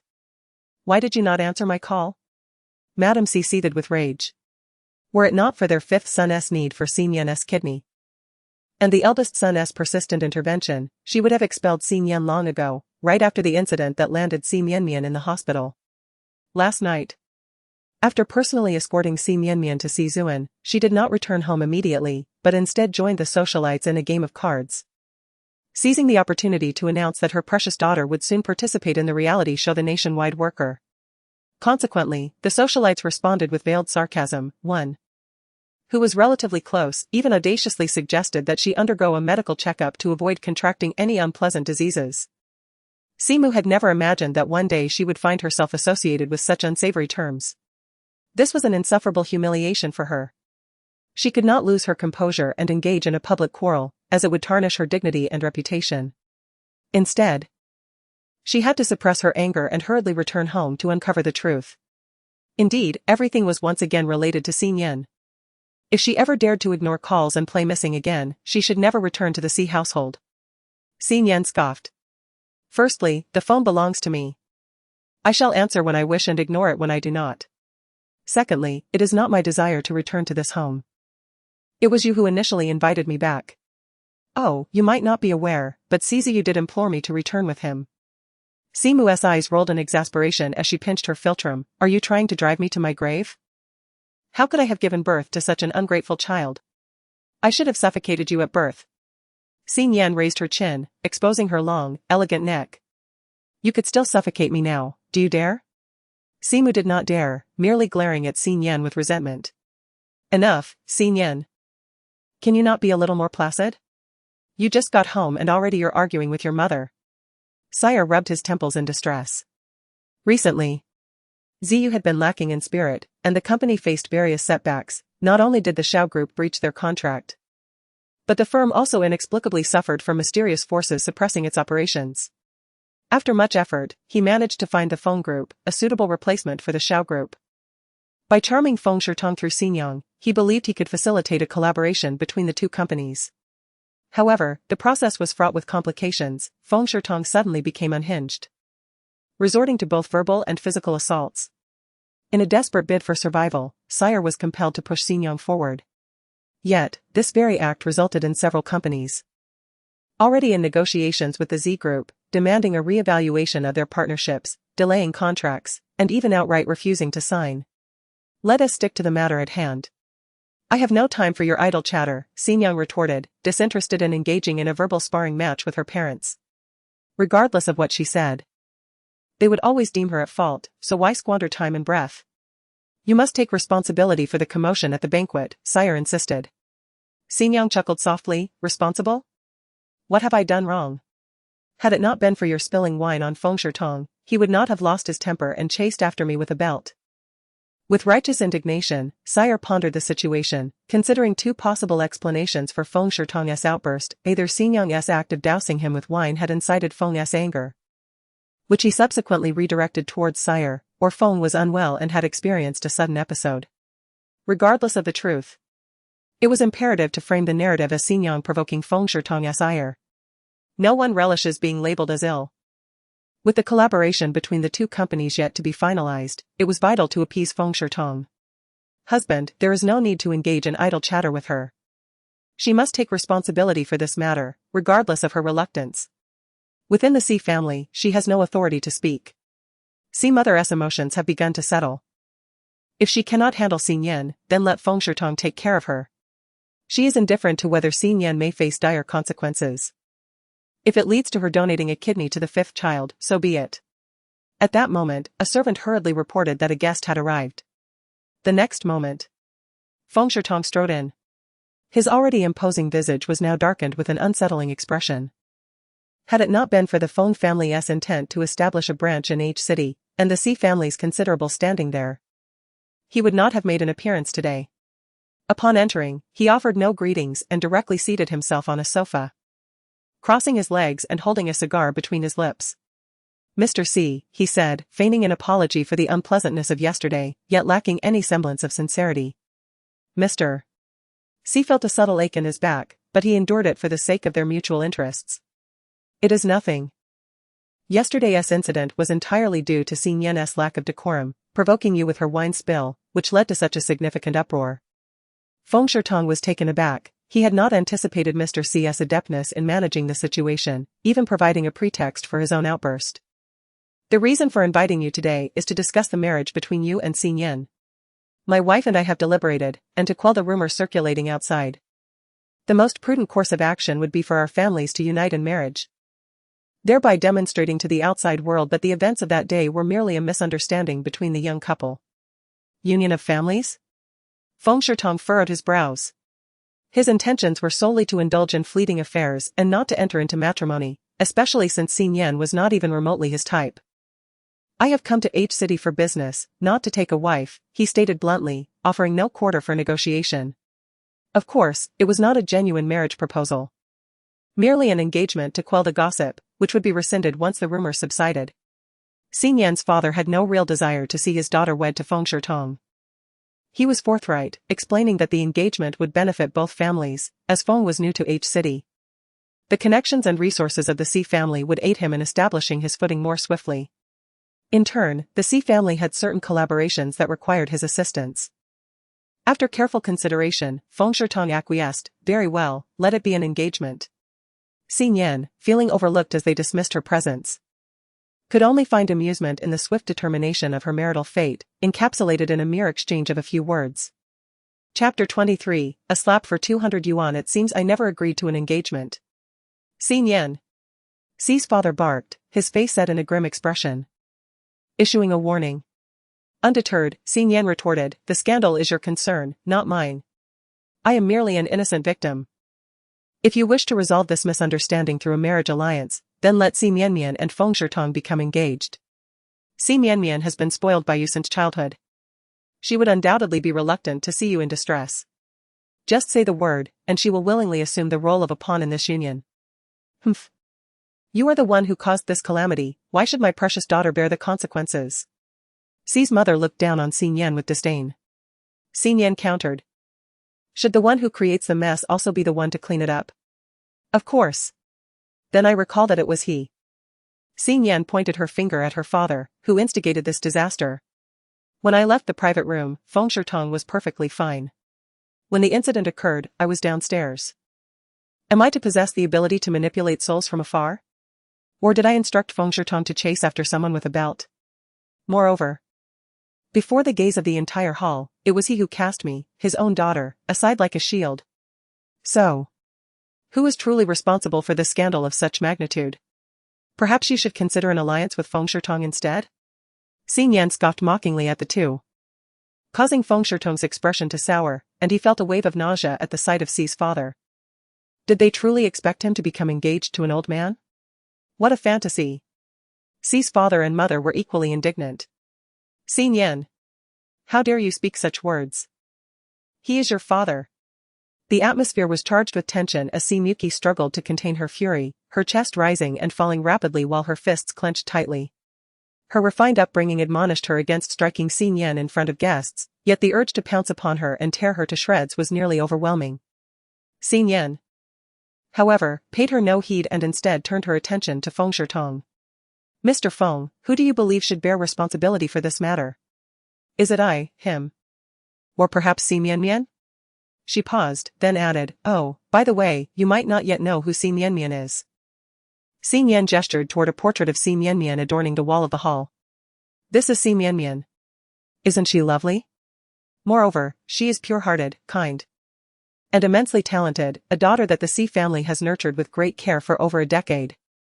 As a mere wild girl raised in the countryside. How could I ever be worthy of you? If word gets out, others will mock you. Si Mianmian is far more your match. Feng Shitong had already noticed the portrait upon entering, initially mistaking the girl for a celebrity or model, only to realize she was the scion of the Si family. Her appearance radiated innocence and charm, precisely the type he favored. The thought of her being subjected to his whims, of roasting her, wielding a whip, letting candle wax drip, filled him with a thrill as he envisioned her tear-streaked face pleading for mercy. Xin Yan, noting Feng Shitong's unwavering gaze, felt a surge of disdain within her. You may continue to publicly assert that last night's debacle was merely a misunderstanding and that both parties have reconciled. With an engagement between Mr. Feng and Si Mianmian to showcase the amicable relations between our families. What do you think of this proposal, Mr. Feng? Feng Shitong withdrew his gaze, contemplating that since Xin Yan was unwilling to marry him, he would not press the issue. After all, she had indeed been a victim that day, perhaps it would be more prudent to pursue an engagement with Si Mianmian instead. She was nurtured by you, and it is only natural for her to assist her parents. The implication is that Si Mianmian should assume the responsibility for this farce on behalf of Si father. If one wishes to resolve the issue through a marriage alliance, then it must be Si Mianmian who steps forward. Absolutely not. It was Si father who hastily retorted.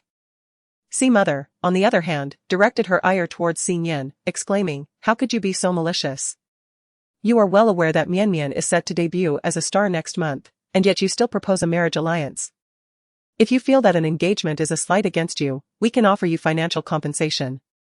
As she spoke, Si mother produced a bank card, inquiring, how much do you desire this time? Xin Yan raised her hand, causing Si mother to frown instantly. For such a trivial matter, do you truly seek 5 million? Xin Yan smirked mockingly, her hand lifted high before it swiftly descended upon Si mother's face. A sharp, resounding slap echoed throughout the expansive room, leaving everyone in a state of shock. Si mother stared in disbelief, her eyes wide as she regarded Xin Yan. You dare strike me? Why the glare? If you feel wronged, I can provide you with money. Xin Yan retrieved her wallet, revealing 200 yuan in cash, money she had saved for many years. Buried in her wallet since the advent of nationwide electronic payments, never to see the light of day until now. As she presented the 200 yuan, she declared, this is merely a slap, is 200 sufficient? You. Si mother, incensed, nearly bit her own tongue, as the breath left her body and she toppled backward. Father Si hurriedly caught the person. Wife, what is the matter? Mother Si glared with her eyes rolling back, her narrowed gaze fixated on Xin Yan. Unfazed, Xin Yan met her stare, thinking that if Mother Si were to be driven to her demise by her own anger, it would be well-deserved. Feng Shitong observed the unfolding drama, realizing that discussions about the union would not proceed today, yet he made his stance clear. I am not fond of Xin Yan's temperament, I would only accept a union with Si Mianmian. If this cannot be altered, then let us abandon the collaboration. After all, I, Feng Shitong, have little reputation to uphold, wealth suffices. As for his earlier indiscretion at the banquet, it did not concern him in the slightest. What of a man possessing peculiar tastes? Furthermore, he suspected that someone had poisoned him, otherwise, he would not have lost control so abruptly. This matter demanded thorough investigation. With a decisive remark, Feng Shitong took his leave, while Father C, fearing for Mother C's well-being, hurriedly took her to the hospital. As for Xin Yan, she would deal with them upon their return. Xin Yan, however, had no intention of waiting idly for their return to continue her mischief. She turned back to the Gu residence. With an injured back, she could not bathe and could only sponge herself down. Hesitant to ask Gu Wan for assistance, Xin Yan entered the bathroom alone, stripped off her clothes, and inspected her back in the mirror. Then, she sat beside the bathtub, twisting a towel with one hand, slowly wiping herself down. Her movements were so delicate that Gu Wan, returning from the study to the bedroom, remained oblivious to her activities within. Intending to shower before Xin Yan's return, Gu Wan abruptly pushed open the bathroom door. Xin Yan was startled and quickly covered herself with the towel, glaring reproachfully at Gu Wan, who stood dazed at the doorway. "Have you seen enough?" Gu Wan exclaimed. Her ears flushed with embarrassment as she retreated and shut the door behind her. Xin Yan, equally flustered, bit her lip in frustration. How could he have seen her? The more she pondered, the more she felt wronged. In both their past and present lives, he had glimpsed her twice, while she had only caught sight of him once. No. Not even that, for the only time she had seen him, he was dressed. Quickly drying herself, Xin Yan donned her robe and exited, flinging herself onto the bed with her face buried in the blanket. Her muffled voice carried a hint of anger. "I'm done. You can use the bathroom now." Gu Wan had been standing by the floor-to-ceiling window, letting the wind tousle her hair for a long while, her ears still burning with heat. Through the reflection of the window, he caught sight of Xin Yan sulking on the bed and mistakenly believed she was upset with him for his rudeness. He opened his mouth, attempting to utter an apology, yet words eluded him. Ultimately, he could only maneuver his wheelchair into the bathroom. Chapter 24, the variety show begins. He turned on the shower, letting the water cascade over his face and ears, as if this act could cool his temperature and calm his racing heart. Time slipped away unnoticed until suddenly, the bathroom door swung open, and Xin Yan barged in with a bold demeanor. "I want to see it back," she exclaimed, hoping to catch a glimpse of something intriguing, or at least to salvage her dignity. Instead, she was met with the sight of Gu Wan, his clothes drenched, sitting in a wheelchair, not a single button undone. "Why? Haven't you taken your clothes off?" Xin Yan felt an overwhelming wave of embarrassment wash over her. Gu Wan, equally flustered, instinctively sought to appease her curiosity. "Then I'll take them off now." He unfastened the buttons, revealing his taut chest. Xin Yan's face flushed, feeling as though she had become an unwitting voyeur. "I didn't want to see that," she stammered, hurriedly retreating from the scene. Touching her feverishly warm face, Xin Yan felt a haze envelop her mind. She suspected she might be coming down with a fever. Collapsing back onto the bed, she began to recite the names of traditional Chinese medicinal herbs: Jing Tian, Shui Jian, Zi Xian, Long Kuei, Chong Lu. Unbeknownst to her, the rhythmic chant lulled her into slumber. Upon awakening the next day, she found herself alone. The space beside her disheveled, indicating that he had indeed spent the night there. At least her recklessness hadn't driven him away. As she pondered these thoughts, she opened her phone and discovered a message from Madame Yu. "Madame Yu, I've made the necessary arrangements for the reality show all workers, but there's something I just learned that I thought you should know. Yu Fu, Si Mian and Si Zuan will also participate in that reality show. Are you certain you wish to join as well? Yu Fu, Si Zuan intends to leverage his popularity to elevate Si Mian's fame. If you choose to go, I fear you may be overshadowed. Nian, I was aware they would be attending. Yu Fu, I see, as long as you are cognizant of it, that suffices. Nian, have you procured the medication as per my request? I neglected to mention earlier that it would be wise to keep the matter of my pregnancy confidential for now. Yu Fu, thank you for the reminder. Yu Fu, I have sent the recording schedule, location, and theme of the show to your email. Please review it before your departure. Nian, alright. Xin Yan opened her email and indeed found the pertinent details regarding the reality show.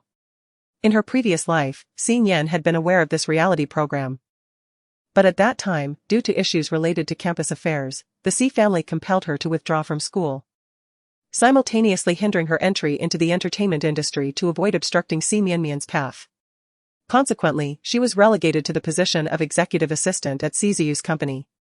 Although titled as an executive assistant, from her very first day, she was relegated to menial tasks across various departments, responsible for assisting others, serving tea, handling deliveries, and even being scorned by Sizuan. Only after work hours did Sizuan exercise his authoritative prerogative, insisting that she accompany other members of the Si family to watch Si Mianmian and Sizuan's reality show in its entirety. She was tasked with cataloging the unfriendly comments in the bullet screen directed at Si Mianmian, retaliating, reporting, and blocking them. Additionally, she was required to post supportive comments and lengthy praises for Si Mianmian and Sizuan. In essence, she was akin to a free online promoter. At that moment, she was utterly unaware of the need to resist. She genuinely believed that her actions were commendable, as they would please the family of the Si household and enhance their bonds. She aimed to demonstrate that she was a devoted daughter, sister, and sibling, eager to integrate into this family and willing to make sacrifices for them. How naive she was. Nevertheless, this led her to become exceedingly well acquainted with the reality show titled Universal Workers. In this program, participants draw lots to select their rental accommodations and earn money through daily tasks, purchasing items from the production team to adorn their lodgings. The reason why Sizuan, already an acclaimed actor and top-tier celebrity, agreed to participate in this variety show is that he seeks to transition from period dramas to contemporary roles. His acting style leans towards expressive performance, allowing him to effortlessly portray exalted figures such as mentors or deities, roles he is naturally suited for, given his background as a privileged scion of a wealthy family. However, when it comes to embodying ordinary characters in modern dramas and films, he finds himself at a loss. Thus, he intends to familiarize himself with the lives of the lower classes through Universal Workers. Xin Yan withdrew from her email correspondence and first approached her academic advisor at school to request an extended leave of absence. Upon learning that Xin Yan would be participating in a reality show, her advisor readily granted the request. Upon her return, she briefly informed Gu Luan, who respected her choices entirely. Noticing that she had no agency, no manager, and no assistant, Gu Luan suggested enlisting Zhou Rang to assist her. However, Xin Yan promptly declined. Zhou Rang was already preoccupied with delivering meals as a courier, caring for Gu Luan, and seeking individuals to cultivate medicinal herbs in the courtyard. He was more than sufficiently occupied. Most importantly, Gu Luan's legs have entered the therapeutic phase of the medicinal bath, and she has meticulously prepared all the herbal packages required for it, documenting the method as well. The medicinal bath holds significant importance, and in the absence of Xin Yan, it must be entrusted solely to the reliable Zhou Rang. Therefore, Zhou Rang must remain. 2 days later, on June 1st, marks the first day of the program's recording. The recording mechanism consists of 3 days of shooting each week, with the process being streamed live and highlights edited and released periodically thereafter. The program is divided into 2 segments, one showcasing the daily life of the guests in a rented apartment, and the other focusing on their endeavors to earn a living. Those eager to watch can tune into the live broadcast, while others may wait for the weekly update of nationwide workers on Sunday evening. The recording takes place in the neighboring city of S, under the blazing June sun, with the air thick and humid, inducing discomfort. Xin Yan arrives at the program's bus, burdened with a large backpack purchased for a modest sum online, opting to carry it rather than wear it due to an injury on her back. As a specially invited guest by Lady Yu, she is the last to enter the venue. At this moment, the live cameras are already rolling. Director Song reminds Xin Yan, "You have reviewed the identities of the other guests before your arrival, haven't you? The broadcast is live. As a newcomer, you must be mindful of your manners, understood?" Upon seeing Xin Yan nod obediently, Director Song finally breathed a sigh of relief. Suddenly, General Yu decided to appoint an ordinary individual as a permanent guest. Initially, he was opposed to the idea. However, the generous offer presented by General Yu was simply too compelling to decline. As the principal investor of this reality show, he had also seen a photograph of Xin Yan and believed that her striking appearance might indeed bring some intriguing topics and popularity to the program, which ultimately led him to acquiesce. "Please bring your luggage and join us," Director Song instructed as he escorted Xin Yan to the vehicle, introducing her. "This is our special guest, Xin Yan." Emerging from behind Director Song, Xin Yan appeared in a simple gray sports outfit complemented by pristine white sneakers. Her hair was tied back in a high ponytail, and she adorned no jewelry, presenting an utterly unembellished look. In stark contrast, The other 6 guests on the bus were quite different. Among them was Fan Zijin, a rising star who had debuted through a talent show, dressed in trendy fashion brands. Sporting a head of dyed golden hair, and shimmering red diamond earrings. Another guest was the slightly overweight comedic actress Guanxi, who, due to her physique, was accustomed to wearing casual attire, and today was no exception. Chapter 25, Xin Yan was drawn to the rooftop, where the petite star Zhao Yining donned a casual t-shirt and denim shorts. The seasoned actor Deng Yuan was clad in athletic wear. Lastly, seated at the rear of the bus were the siblings, Si Zuan, impeccably dressed in a tailored suit, and Si Mianmian, who exuded an air of playful elegance in a pink puff-sleeved princess dress, her hair styled in glamorous waves, adorned with sparkling diamond hairpins, resembling a princess escaping her confines. Xin Yan greeted everyone with simplicity. "Hello, I am Xin Yan. I look forward to your support in the future." Fan Zijing pretended not to hear her. He was initially captivated by Xin Yan's beauty, yet the thought that she was a special guest who secured her spot through dubious means soured his impression. Si Zuan and Si Mianmian were taken aback momentarily upon Xin Yan's arrival but quickly feigned ignorance, adopting the demeanor of strangers uninterested in acknowledgement. In contrast, Zhao Yining flashed a gentle smile at Xin Yan, while Deng Yuan nodded in recognition. Guanxi approached Xin Yan with a broad grin, exclaiming, "Wow, sister, you are stunning. You must have been nourished by beauty itself." Guanxi's playful quip elicited laughter from Xin Yan. At that moment, the live stream erupted with excitement. Within a minute, "I demand all information on this woman. Which artist is this? So strikingly beautiful, why is she only being revealed now? Sister, Si Ha. I can't help it. She shares the Si surname, could it be that all Sis possess such beauty? I thought Si Mianmian was the epitome of beauty. Yet here is someone even more enchanting. The individual above has revealed that it has nothing to do with the surname Si. I am indeed a member of the Si family, and I am so unattractive that I seem indistinguishable from livestock. Could it be that Xin Yan is also the sister of Si Zuan? I am from the H-City Film Academy. And it is true that Xin Yan is the sister of Si Zuan, reportedly lost to the outside world for over a decade. Those who have heard the gossip at school are well aware of this. Someone disclosed the truth to the netizens, but unfortunately, no one believed it.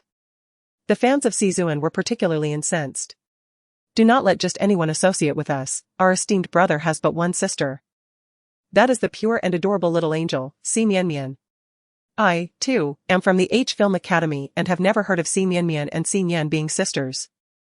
The name Xin Yan is one I have only recently encountered, and her reputation is far from favorable. It is said that she caused the dance department's belle to suffer a miscarriage. This unknown individual, who seemingly ascended to the status of a special guest by some means. Is she genuinely of the Si surname, or has she adopted it to bask in the glory of our brother? Who can say? This statement from a fan of Si Zuan has sparked a new wave of thoughts among the fans. Suddenly, a torrent of derogatory comments directed at Xin Yan appeared. How outrageous. Does she think that merely changing her surname to Si allows her to claim the title of our esteemed brother's sister? How shameless. I suspect her appearance has been altered as well. Otherwise, given her looks, a talent scout would have discovered her long ago. My cousin works within the production team and mentioned that this individual indeed ascended through unspoken rules. Initially, there was no plan for a special guest. But the investor suddenly demanded an additional position a few days ago. The truth has been laid bare, just as I was about to become a fan of her looks. I immediately withdrew my support and turned against her. I harbor a profound disdain for the unspoken rules that govern ascent to power. Are the fans of that family all lunatics? Is it a crime merely to share the surname Si? The fervor of their supporters is such that even Si Ting, passing by, risks being kicked. The online discourse is abuzz, yet these Xin Yan remain oblivious. Were Xin Yan to be aware, she would not be surprised. After all, the number of individuals who recognize her as the lost child of the Si family is scant, and the previous incidents at school were suppressed by the Si family, further diminishing the awareness of her connection to them. As for those in the elite circles who are privy to this knowledge, they have yet to sink to the depths of gossiping with netizens. At this moment, the director speaks again. All guests have gathered. They are to draw lots for their rental accommodations. The production team has prepared 4 distinct types of lodgings. Should anyone be dissatisfied with their draw, they may negotiate a swap with fellow guests. A staff member enters with a box, and Xin Yan recalls that in her past life, The siblings Cize and Siwon drew 2 slips for rooftop lodgings, much to the delight of the online community, who hailed them as the chosen siblings. She suspects it to be more intricate than that. The box surely harbors secrets. Since I am but a primary school student, allow me to draw first. Xinyan asserts, taking advantage of her position still obstructing the sidewalk. She reaches in and rummages about. Indeed, she retrieves 2 concealed slips from the crevices of the cardboard box. Xinyan takes 1 slip, returning the other inside, eager to discern whether Cize has drawn this slip for Xinyan or for himself. Would the esteemed top-tier actor sacrifice his own comfort for the sake of his beloved sister? Guanxi, regaining his composure, exclaims, wow. You. As an elder, I should be allowed to draw first. In my presence, do you dare to claim your age? Guanxi and Dang Yuan have successively seized the slips. Sizuan furrowed his brow, rummaging through the box, managing to find only 1 slip in the crevice, while the other eluded him completely. It was inconceivable that the production team would deceive him, so who had taken the other slip? Unable to express his frustration before the cameras, he casually retrieved another slip, giving the one from the crevice to Xinyan and keeping 1 for himself. Fan Zijin and Zhao Yining ultimately ended up with theirs. Everyone was requested to publicly disclose their chosen rental properties. Xinyan and Xinyan drew a dilapidated rooftop storage room. Cons: the house is in a state of disrepair, cluttered with various items that require personal cleanup. It becomes stiflingly hot in the summer, necessitating a climb up the stairs, and the rent is exorbitant, costing 200 yuan daily. Pros: it boasts a spacious private rooftop garden, offering both ocean views and a stunning city nightscape. Fan Zijin and Dang Yuan drew ordinary basements. Cons: there are no windows, depriving them of sunlight, and the dampness may invite unwelcome guests such as cockroaches and mice. Pros: the price is economical, requiring only 50 yuan daily for basic rent. Though Fan Zijin felt somewhat dissatisfied, he noticed Dang Yuan remained silent. As a junior, he refrained from voicing his concerns, aware that he would likely face criticism from netizens. Zhao Yining, Sizuan, and Guanxi ended up with a haunted house. Cons: it is rumored to be haunted, having been the scene of a gruesome crime. At night, one might hear strange sounds and glimpse terrifying apparitions. Pros: the property is fully furnished with exquisite decor and receives ample natural light, all at an affordable price. Every day, a mere 100 yuan is required for the basic rent. Sizuan gazed at the note detailing the haunted house and its accompanying explanations, his expression darkening. Upon joining the program, he had requested the production team to arrange 2 storage rooms on the rooftop, back-to-back, for himself and Xinyan. To his dismay, one of the rooftop storage rooms had been assigned to Xinyan. Xinyan looked at Sizuan with a pitiful expression. Brother, we are going to be separated. I am afraid to be alone. Do not fear, dear, Sizuan replied as he strode directly to Xinyan. Let us exchange rooms. On what grounds? Xinyan retorted. That room rightfully belongs to me. Sizuan was no fool. He recognized that Xinyan had seized the opportunity to draw lots and had fortuitously ended up with the rooftop room, clearly aware of the secret hidden within the crevice.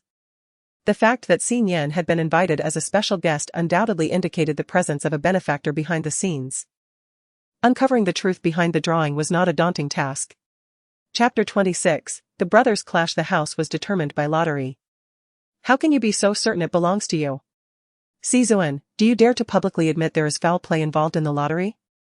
Sizuan lacks the courage, he values his reputation. With your capabilities, can you earn enough for the rent in a single day? You will inevitably be evicted from your rental, it would be better to swap with me. There is no need for the esteemed Emperor of Vision to worry. I will undoubtedly not be ousted from my residence. Sizuan's gaze turned frigid, Xinyan's audacity suggested that her backer was formidable. Thus, he altered his approach. If you agree to the exchange, I shall grant you anything you desire thereafter. But I desire nothing, I simply wish to dwell on the rooftop. Yu Sizuan cast a glance at the camera, realizing he could not openly confront Xinyan in front of the lens. And thus he chose to endure for the moment. In the live stream, Sizuan's fans erupted with fervor. Heavens, is this woman insane? She holds the lowest status here, yet dares to seize the first lottery. How shameless! She snatched the first draw and ended up with the best rental. I cannot believe there is no foul play. Indeed, she must have entered through the back door, the script was clearly arranged.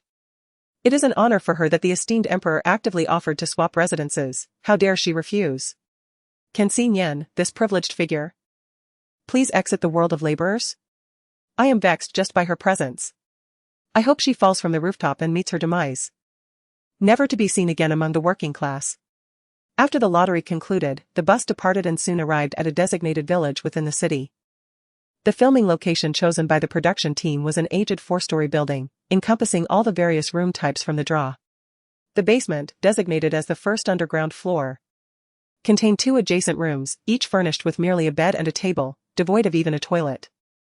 Those residing in the basement were compelled to utilize communal restrooms and showers or borrow from others.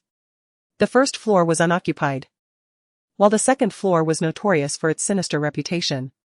The facilities and ambience of the haunted floor were of superior quality, yet undeniably chilling. At the entrance, a fire pit for burning paper money flickered ominously, and yellow talismans adorned the door. 3 connected haunted units shared a grim history, as each had been the scene of a fatal incident, creating an almost farcical impression. Nevertheless, the decor within the rooms was undeniably eerie. In Zhao rental unit, the walls were stained with dried blood and remnants of corpses, as if a murder had recently transpired. Xin Yan felt a twinge of sympathy for her. Yet he could not fathom the prospect of being neighbors with Sizuan, whose presence felt even more ominous than the murder scene itself. Sizuan's room was a veritable tableau of horror, featuring a blood-soaked bed in the bedroom and an open refrigerator in the kitchen, replete with bloodstains. On the stove, a pot contained a solidified substance, accompanied by strands of hair, while the cutting board was smeared with dried blood and teeming with ants. Sizuan was overwhelmed with nausea, constantly reminding himself that it was all an elaborate fabrication, a mere prop devised by the production team.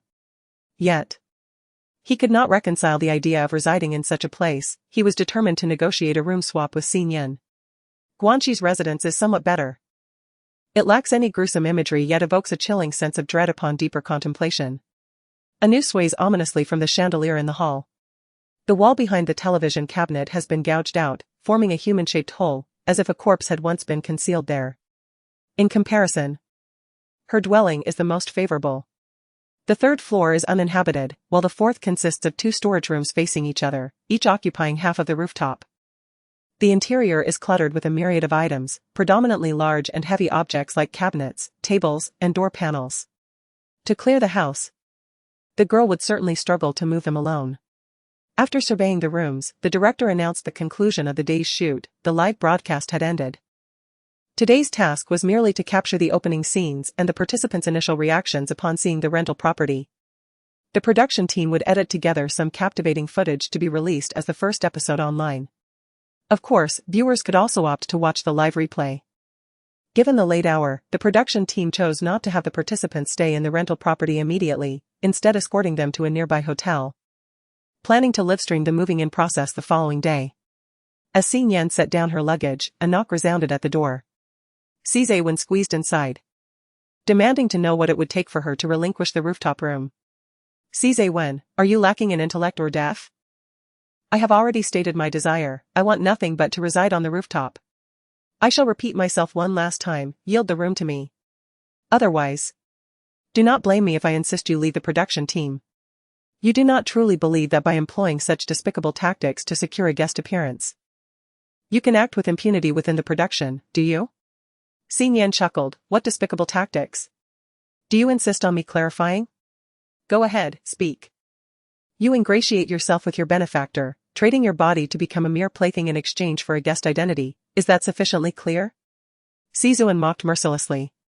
Xin Yan remained unfazed, retorting, is it also due to your bed that Xin Yanmian, an ordinary person, attained a guest identity? Did she charm you with her body? Were you toying with her? How dare you slander Mian?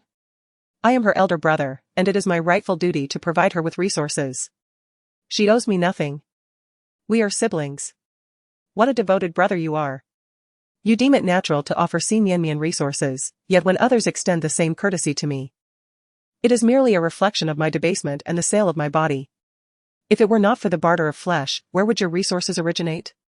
You, a wild girl raised in the countryside, how could you possibly know any prominent figures in the entertainment industry?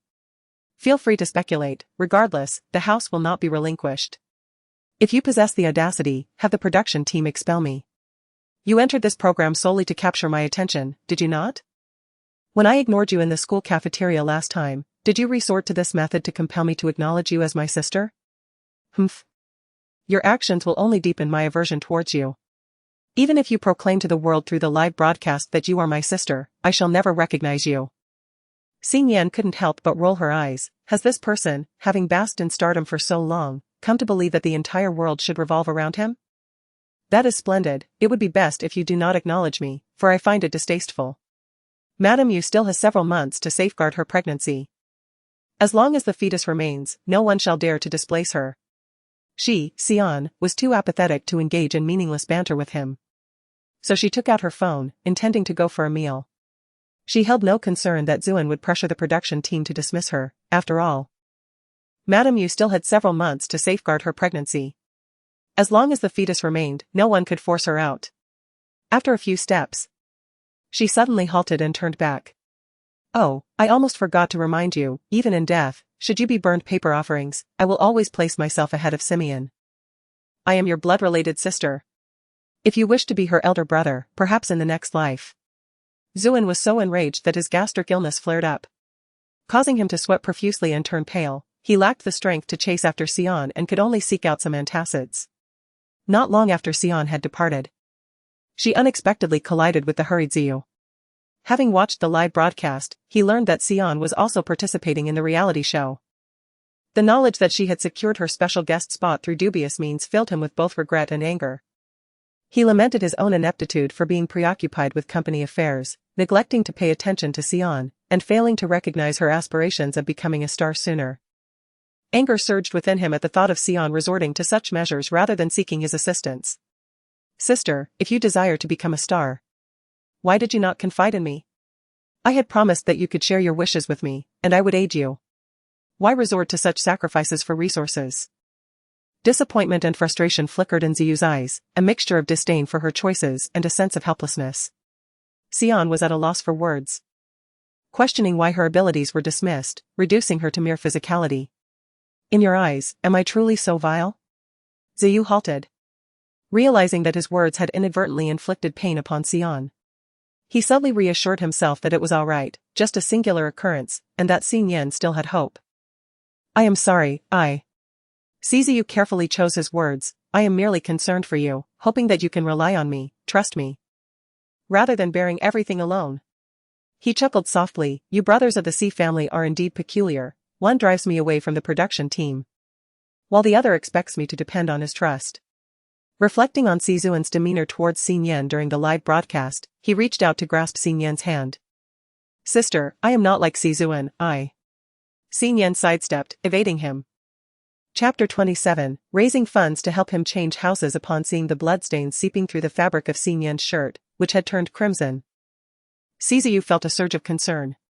Xing Yan, too, had noticed, surmising that the excessive exertion from today's activities had caused sweat to intermingle with the blood from her wound. How did you get hurt? Ziyu inquired anxiously, reaching out to examine her injury. Xing Yan recoiled in revulsion, distancing herself. Stop feigning ignorance, it's utterly repulsive. Was it An who did this? Ziyu was unaware of the events that transpired while he had been working overtime at the company. He had no inkling of Xing Yan and their father attending the banquet. It was only by chance that he had overheard employees discussing a live broadcast, which revealed that Xing Yan had also participated in a reality show. At that moment, Zizuan, having found relief from his stomach pain after taking medication, emerged from Xing Yan's room and was taken aback to see his elder brother, who should have been at work, present there. Elder brother? What brings you here? Ziyu rushed over and seized Zizuan by the collar, his voice a low growl. Why did you strike our sister? Zizuan, bewildered, replied, Elder brother. Have you lost your mind? When did I ever hit our sister? Suddenly, his gaze fell upon Xing Yan, leaning against the wall, watching the unfolding drama. He assumed that his elder brother had been misled. You can't possibly mean Xing Yan, can you? She is utterly unworthy of being our sister. Don't let him deceive you. At that moment, Ziyu was deaf to all but the memory of Xing Yan's earlier mockery and the blood staining her back. He was convinced that Zizuan had indeed harmed her. Zizuan had always been someone who would stop at nothing to achieve his goals. Dear second brother. Throughout your life, you have been free from worries regarding food and clothing, and you are an illustrious star admired by all. You are already remarkably accomplished and elevated above the rest. Why then do you feel the need to compete with your sister? In a desperate attempt to force her to relinquish her room, you resorted to violence against her. Is this what it means to be a man? Elder brother. Do not be deceived by that wild child, Xin Yan. It is she who insists on competing with me. She cannot bear to see me dote on Mian. And in her jealousy, she seeks to oppose us.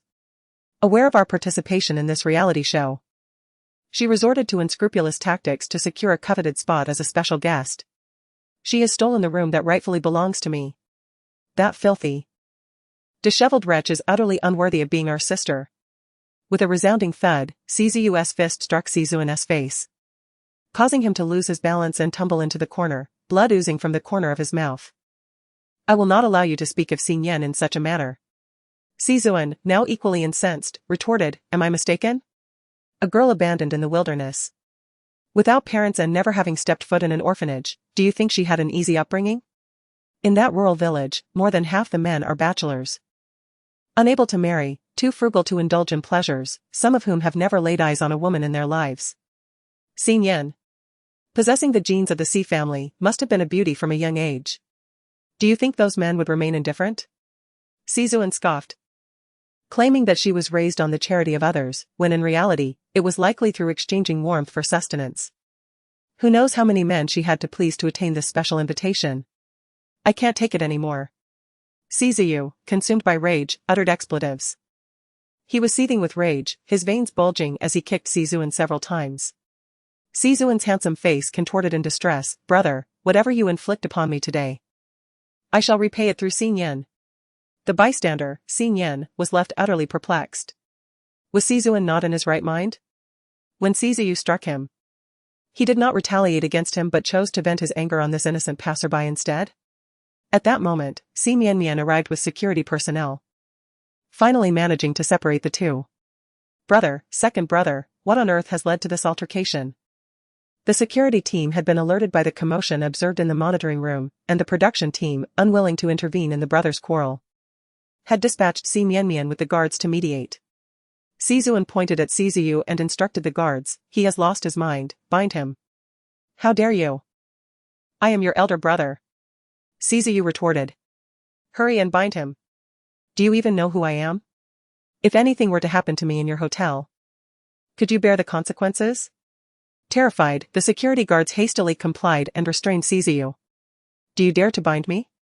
Do you even know who I am? Czu's protest was abruptly silenced as Czu covered his mouth with a handkerchief. He then pulled out his phone. Hello, father.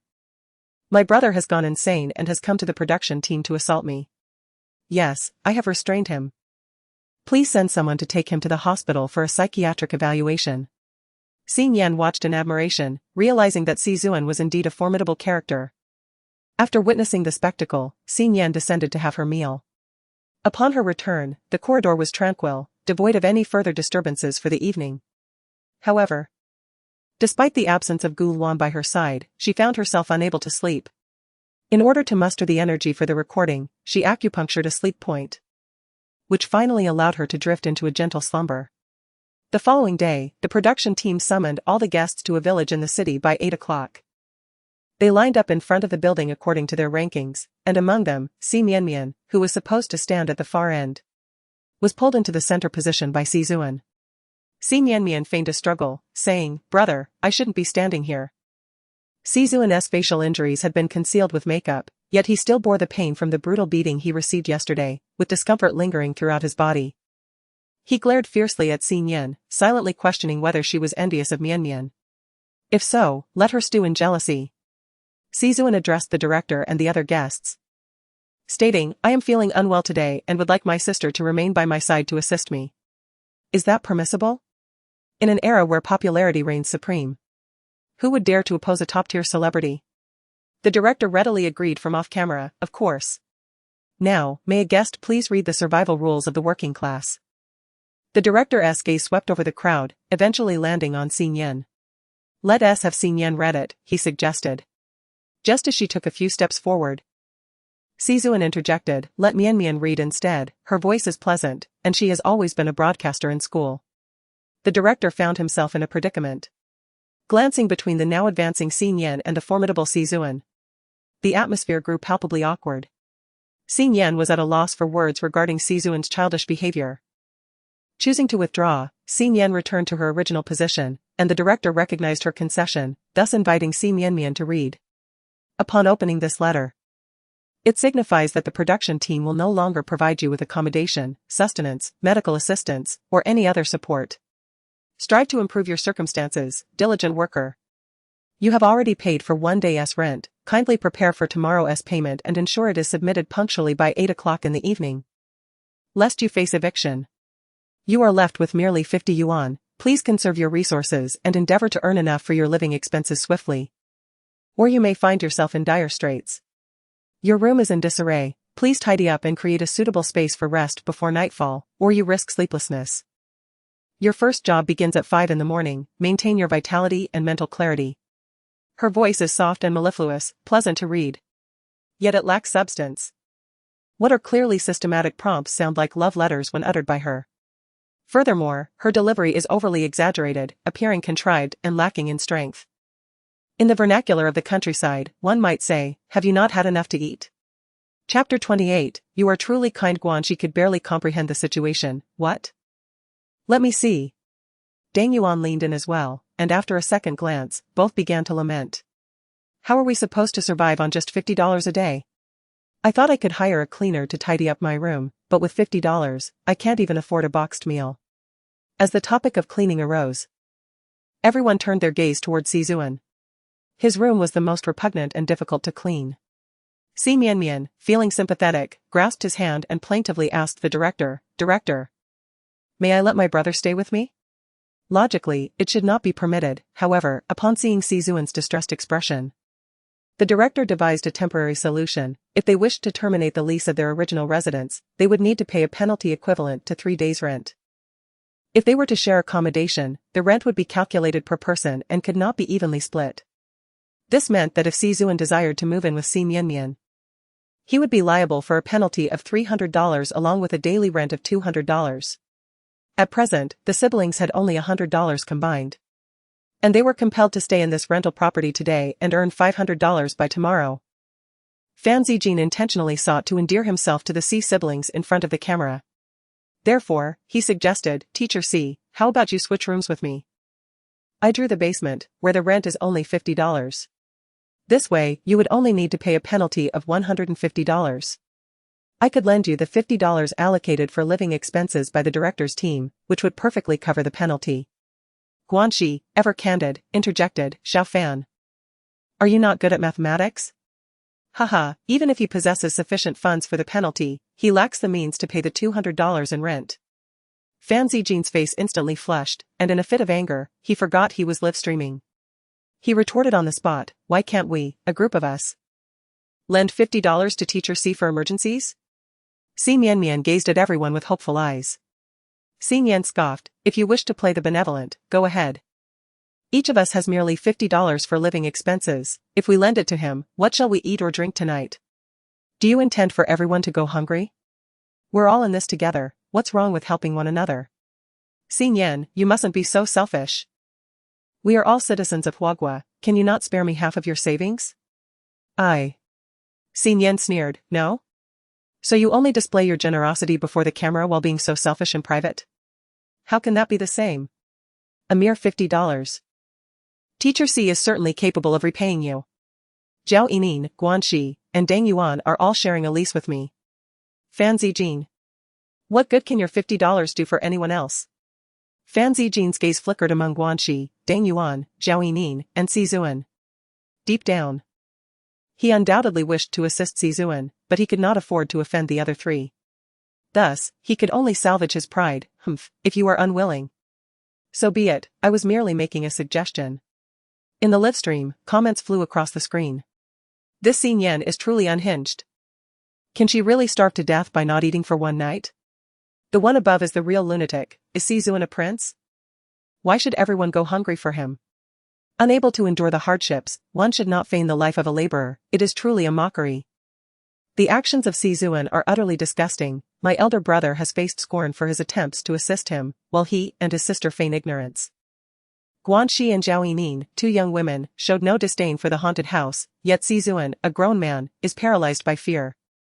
The entertainment industry could benefit from fewer effeminate personalities. Alas, the emperor's brother merely wishes to protect his sister, yet he is subjected to such vitriol from the masses. Is the production team targeting the emperor's brother? How could they subject him to such a repugnant dwelling? Those who seek to tear apart the divine sibling bond shall not find peace. How can Fan Zijin be so sanctimonious?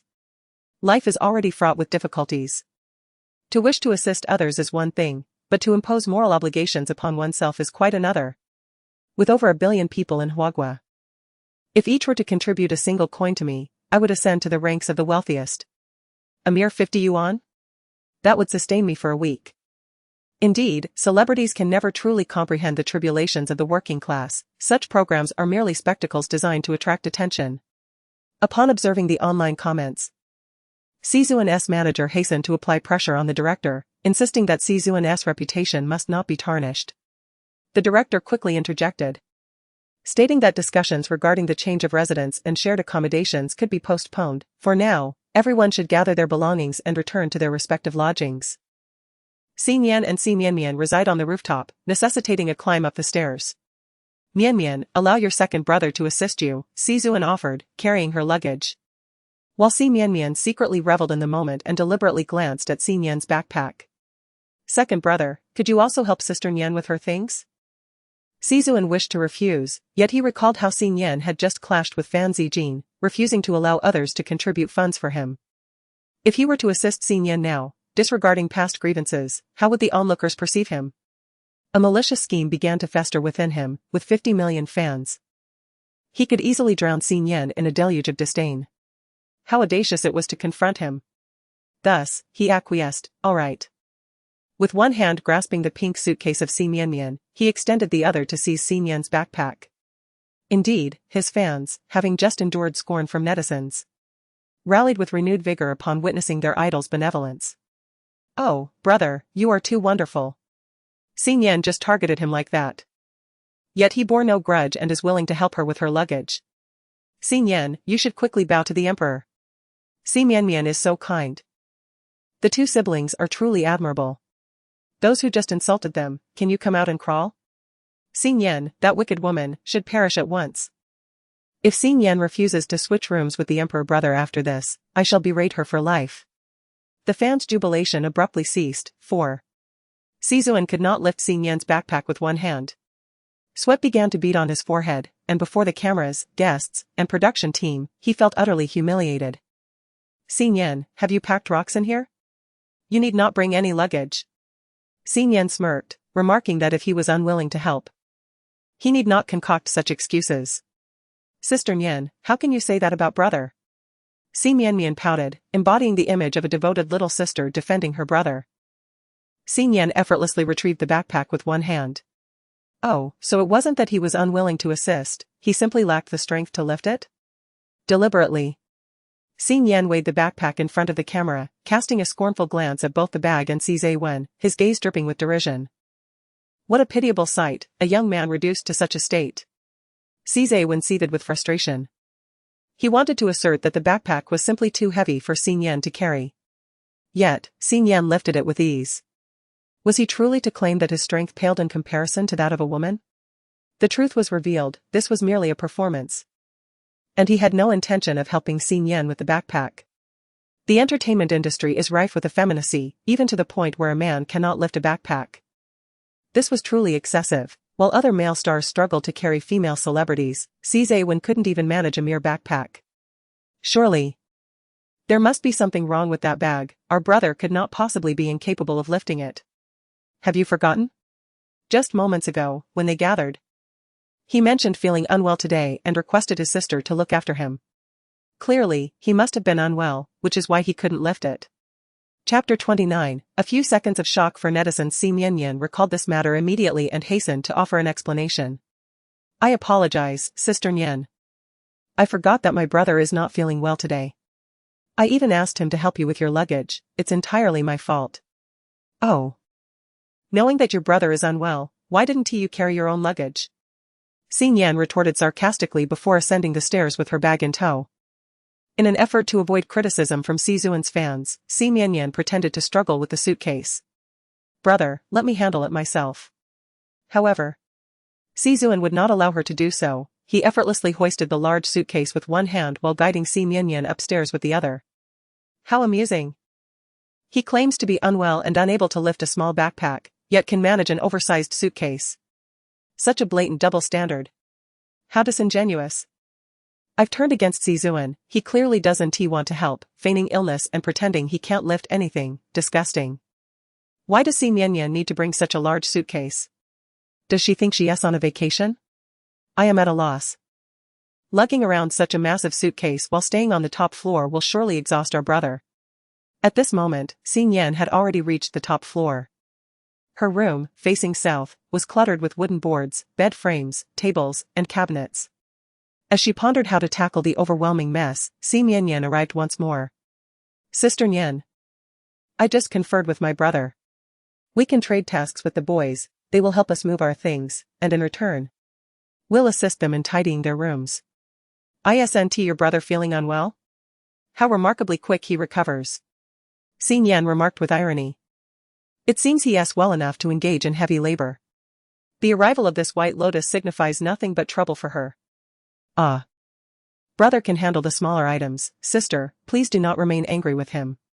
These wooden tables are exceedingly heavy, how could you possibly move them alone? Rest assured. I shall communicate with teachers Fan and Deng clearly, and I will take responsibility for cleaning their rooms, while you need only concern yourself with your brother's space.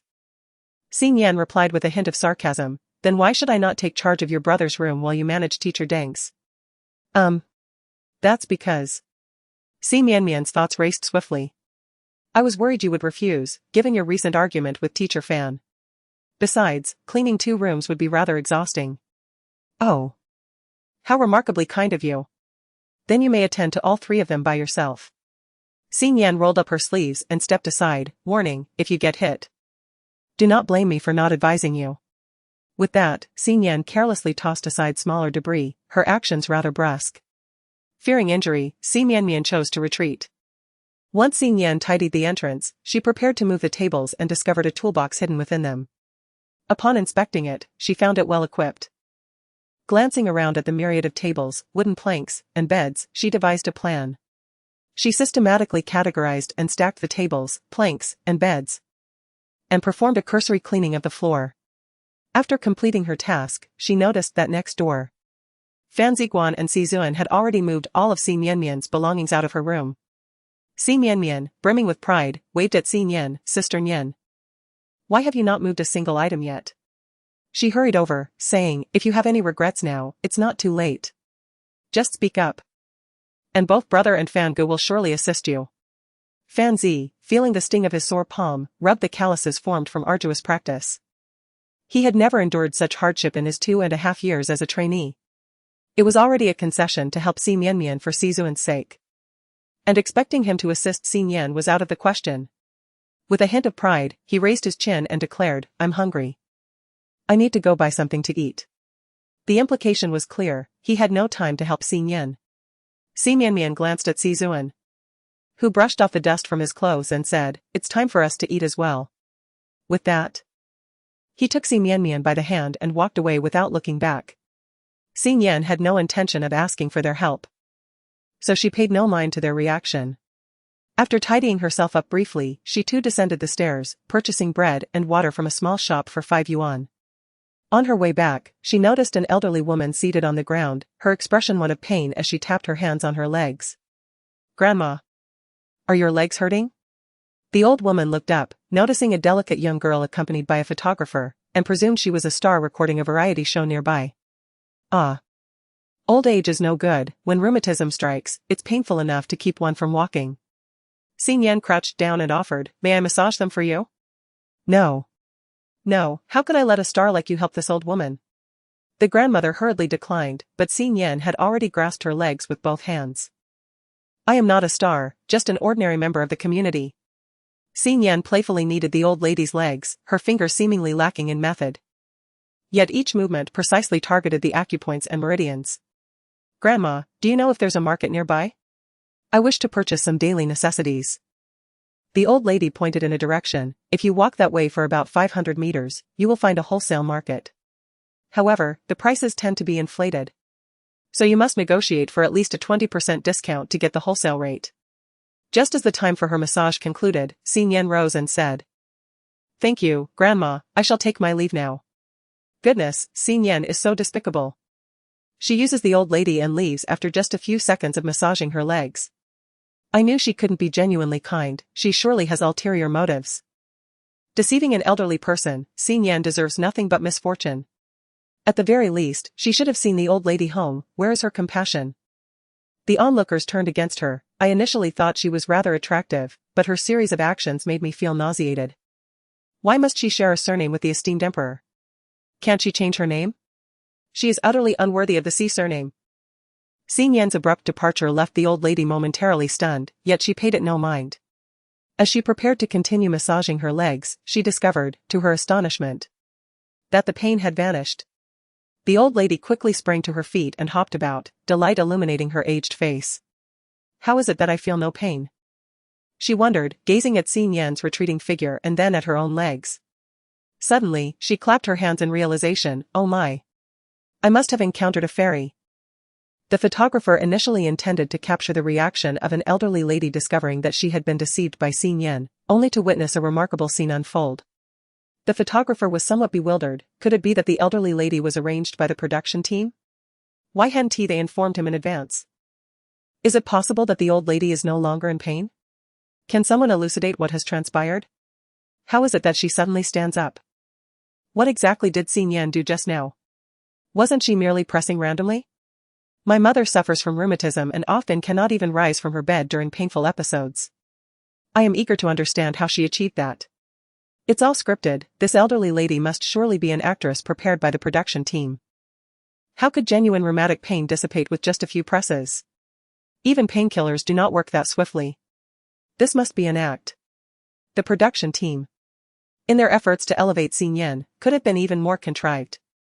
Chapter 30, The Abandoned Xin Yan. Even my grandfather, who is an esteemed traditional Chinese medicine practitioner, finds this absurd. I wonder which wealthy patron is supporting Xin Yan. How could such an outrageous script pass scrutiny? Do they consider the audience to be fools? Unbeknownst to Xin Yan, she had already made her way to the wholesale market, with the photographer trailing closely behind. However, the photographer's gaze towards Xin Yan was filled with curiosity and disbelief.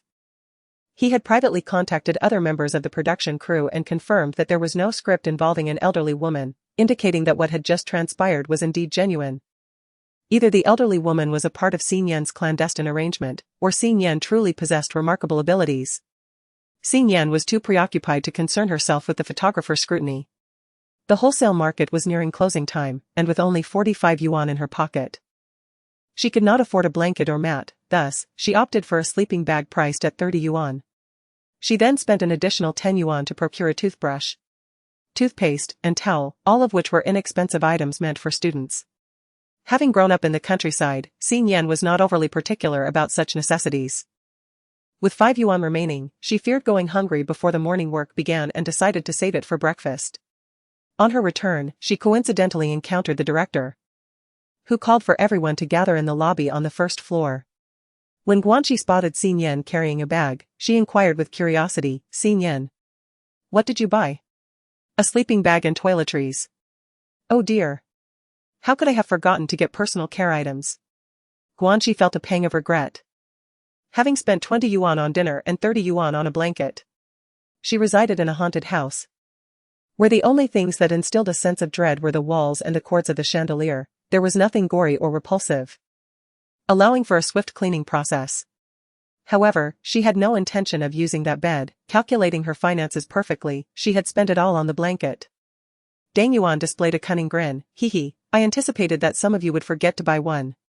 I purchased 3 sets, and if you need one, you may borrow from me, but you must repay double later." Guanxi exclaimed, "Wow, old Dang, that's rather unscrupulous. Why don't you just go rob someone? Do you want one or not?" The two seniors began to bicker playfully. Xin Yanmian wore a pained expression. "Brother, What are we to do if we've forgotten as well?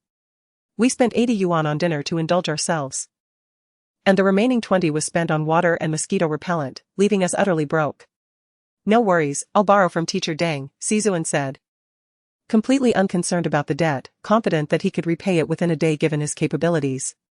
Yet, Deng Yuan had given one set of toiletries to Guanxi.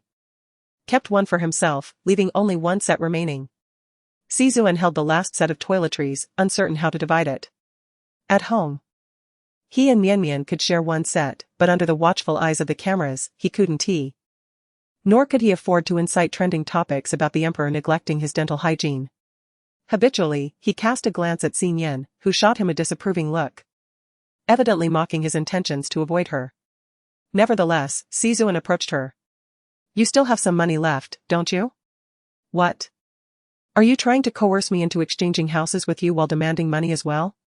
I am willing to trade one of my villas with you. After the recording of the show, you may select whichever villa you desire from my collection. How generous of you. In that case, I request 3 villas. Xin Yan. Do not overstep your bounds. We are currently recording a program, how can you dare to suggest that a mere set of toiletries warrants 3 villas? A live broadcast would be splendid, fair and transparent transactions. If you are agreeable, we may proceed with the exchange, if not, there is no obligation. I am not forcing you. Deng Yuan lamented, oh, I should not have sold to Guanxi. 3 villas. Guanxi promptly offered her still warm toiletries, eagerly insisting, I'll trade. I can forego brushing my teeth and washing my face. Zhao Yinin continued to feign invisibility, while Fan Zijin also began to play dead. As an idol, his image was paramount, more valuable than life itself. He must brush his teeth and wash his face, lest he be mercilessly criticized by detractors and rivals for eternity. Si Mian suddenly covered her earpiece and, standing on tiptoe, whispered in Sizuan's ear, brother, why not acquiesce to sister? If you neglect to brush your teeth and wash your face, your fans will be heartbroken. The thought of his fans rekindled Sizuan's ruthless demeanor. He offered 3 villas to Xin Yan in exchange for a single set of toiletries, knowing his fans would lambaste Xin Yan until she withdrew from the industry. Their parents would also harbor resentment towards Xin Yan, which sister would demand 3 villas from her brother for mere toiletries. Such a treacherous ingrate, disregarding the bond of siblinghood, deserves to be confined at home. Very well, I shall concede to your terms, 3 villas.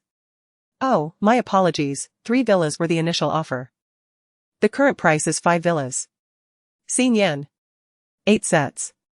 Sizuan understood that Xin Yan had no intention of trading with him. I am not indispensable to you. Sizuan approached Fan Zijin, asking if he still had any money. Fan Zijin indeed had some, but only 3 yuan remained, enough for a toothbrush but not toothpaste. Just as he was about to clarify his limited funds, Sizuan interjected, requesting his toiletries. At that moment, Sizuan was turned away from the camera. And after his statement, he conveyed further words through lip movements.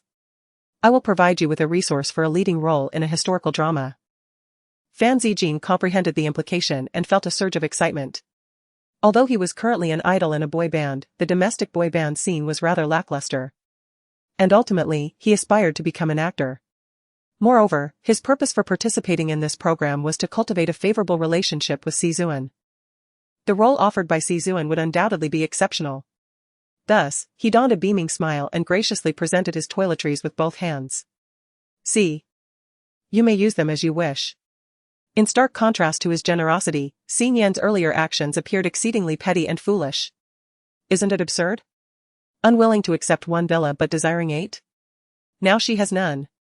Xin Yan truly lacks sense. But Sizuan and his sister are even more foolish. Spending 80 yuan for a meal. They even splurged on mosquito repellent, which is quite ridiculous. Who among the working class dares to spend so much on food and unnecessary items with only 50 yuan in hand? Who deemed mosquito repellent as unnecessary? What if one gets bitten and has an allergic reaction? I now harbor suspicions that Xin Yan is deliberately attempting to attract the attention of the emperor, and indeed, she is clearly targeting him. I extend my gratitude to Fan Zijin for providing our brother with toiletries. Once more, I declare, Xin Yan should perish. Fan Zijin is truly wonderful, I have become an ardent admirer. In truth, Xin Yan is entirely unconcerned, for she has no intention of claiming Sizuan's villa. She finds it repugnant. Once the director observed that matters had been resolved, he proceeded to the main agenda. I trust that within a day's time, everyone has tidied their rental accommodations. Tomorrow morning at 5 o'clock, please assemble punctually to partake in the sanitation workers' cleaning efforts, which shall commence at 5 and conclude at 10. Upon the successful completion of the tasks, the accompanying sanitation workers will evaluate everyone and allocate remuneration based on their scores. The highest possible wage is 250 yuan, while the lowest is 50. I urge everyone to exert themselves, otherwise they may find themselves famished or evicted for failing to pay rent. Thus, Si Nian and Si Mianmian must strive for the highest evaluations, as anything less would render them incapable of affording their rent. Zhao Yining, Si Zuan, and Guanxi must also avoid falling to the bottom of the rankings, lest they too face eviction from their lodgings. Chapter 31. A disturbance for Si Mianmian. Si Nian was incredulous that the production team could create such a spectacle just a day after the show's launch. There must be other avenues for profit. Thus, she calmly returned to her rented accommodation, dismantled a wooden bed, and ingeniously transformed it into 3 wooden racks using a saw and nails. The process, though monotonous and tedious, was undisturbed, allowing Si Nian to maintain a pleasant demeanor. After relocating the racks and sweeping away the sawdust, it was already 10 o'clock in the evening. Given that she was to gather for work at 5 the following morning, the production team had arranged no activities for the night. Si Nian planned to take a shower and retire for the evening. Although the production team had its shortcomings, they had fortuitously constructed a separate bathroom in the rooftop storage room. Si Nian even speculated that the storage room on the rooftop had been specifically prepared by the production team for Si Zuan. To disguise its purpose, they had created 2 rooms, intending one for Si Zuan and the other for other guests to draw from. Subsequently, when Si Zuan decided to bring Si Mianmian to the show, the second storage room naturally became hers. Such a privileged storage space had been seized by Si Nian, and it was no wonder that Si Zuan was infuriated. Due to her lingering back injury, Si Nian took great care while showering, and by the time she finished and dried her hair, half an hour had elapsed. She covered the camera in her room with clothing, climbed into bed, and extinguished the light. Suddenly, she heard rustling noises from the next room. "Brother, will the camera broadcast us live?" "It won't. I've arranged for the cameras in your room to be disabled. Tomorrow, we will inform the production team that there was a filming malfunction." "And what about the cameras in your room? If the fans discover your absence from the room, I have covered the camera with a towel, and my assistant is pretending to be me. As long as the assistant remains silent, the viewers will remain oblivious. Yet, I still harbor concerns. What is there to worry about? We are siblings, having shared the same bed during our childhood. It is not as if we are engaged in any wrongdoing. I am merely here to keep you company because you are frightened and reluctant to sleep alone." "Thank you, brother." Si Nian's ears twitched. The soundproofing is rather inadequate, isn't it? Moreover, Si Zuan exhibits remarkable audacity. If it were a legitimate cohabitation arrangement, it would be acceptable, but now it feels clandestine. It appears that in a previous life, Si Mianmian and Si Zuan being photographed together in a hotel room was no mere coincidence. They must have often shared a bed in private. In that past life, Si Nian and Si Zuan, as biological siblings, did not face public outrage that necessitated an apology. How would it be for Si Mianmian and Si Zuan, who are not siblings by blood, if their shared bed were to be exposed? Si Nian began to feel a sense of anticipation. Fidgeting with her fingers, she realized she must prepare herself to serve as a shield for the pair when they are inevitably thrust into the limelight. Unsurprisingly, Si Nian found herself unable to sleep again. She rummaged through her backpack, retrieving silver needles to administer a few acupuncture points, and at last, an overwhelming wave of fatigue washed over her. In the morning, Si Nian was awakened by the production team around 4 o'clock. By 5, everyone gathered downstairs, nearly all sporting dark circles under their eyes and yawning, looking rather listless. Even with makeup, their weariness was unmistakable. "Good morning, everyone. Your task today is to clear the urban waste and act as diligent guardians of the environment." Deng Yuan exclaimed, "Just say we are sanitation workers. Before we start, could we perhaps have some breakfast? I am quite famished, I did not eat enough last night." Guanxi, who was plump and had a hearty appetite, lamented her hunger, which had deprived her of restful sleep the previous night. The director replied, "This job does not include meals, everyone must manage their own dining arrangements." "Must you be so cruel, director? How can we work without a proper meal?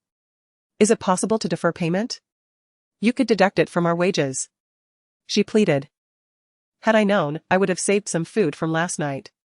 The director paid no heed to their lamentations. The production team desired precisely this effect. "All right. You now have 10 minutes to procure breakfast. In 10 minutes, you will board the vehicle and accompany your mentor to sweep the streets." Yesterday, Xin Yan had visited a convenience store that operated 24 hours, and she returned to purchase bread and fruit.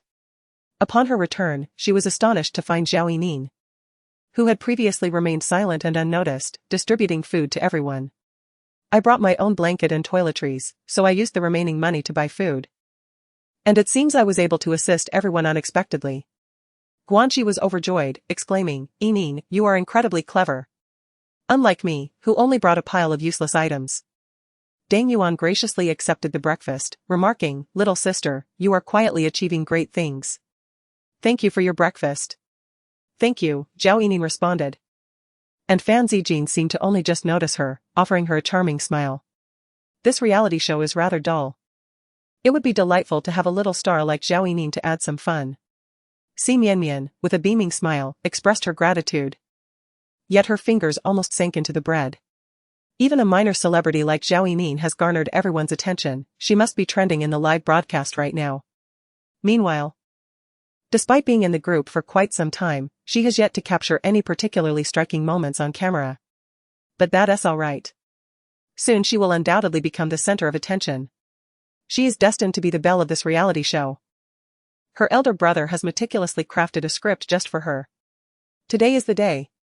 After breakfast, the participants were swiftly taken by the production team to the streets.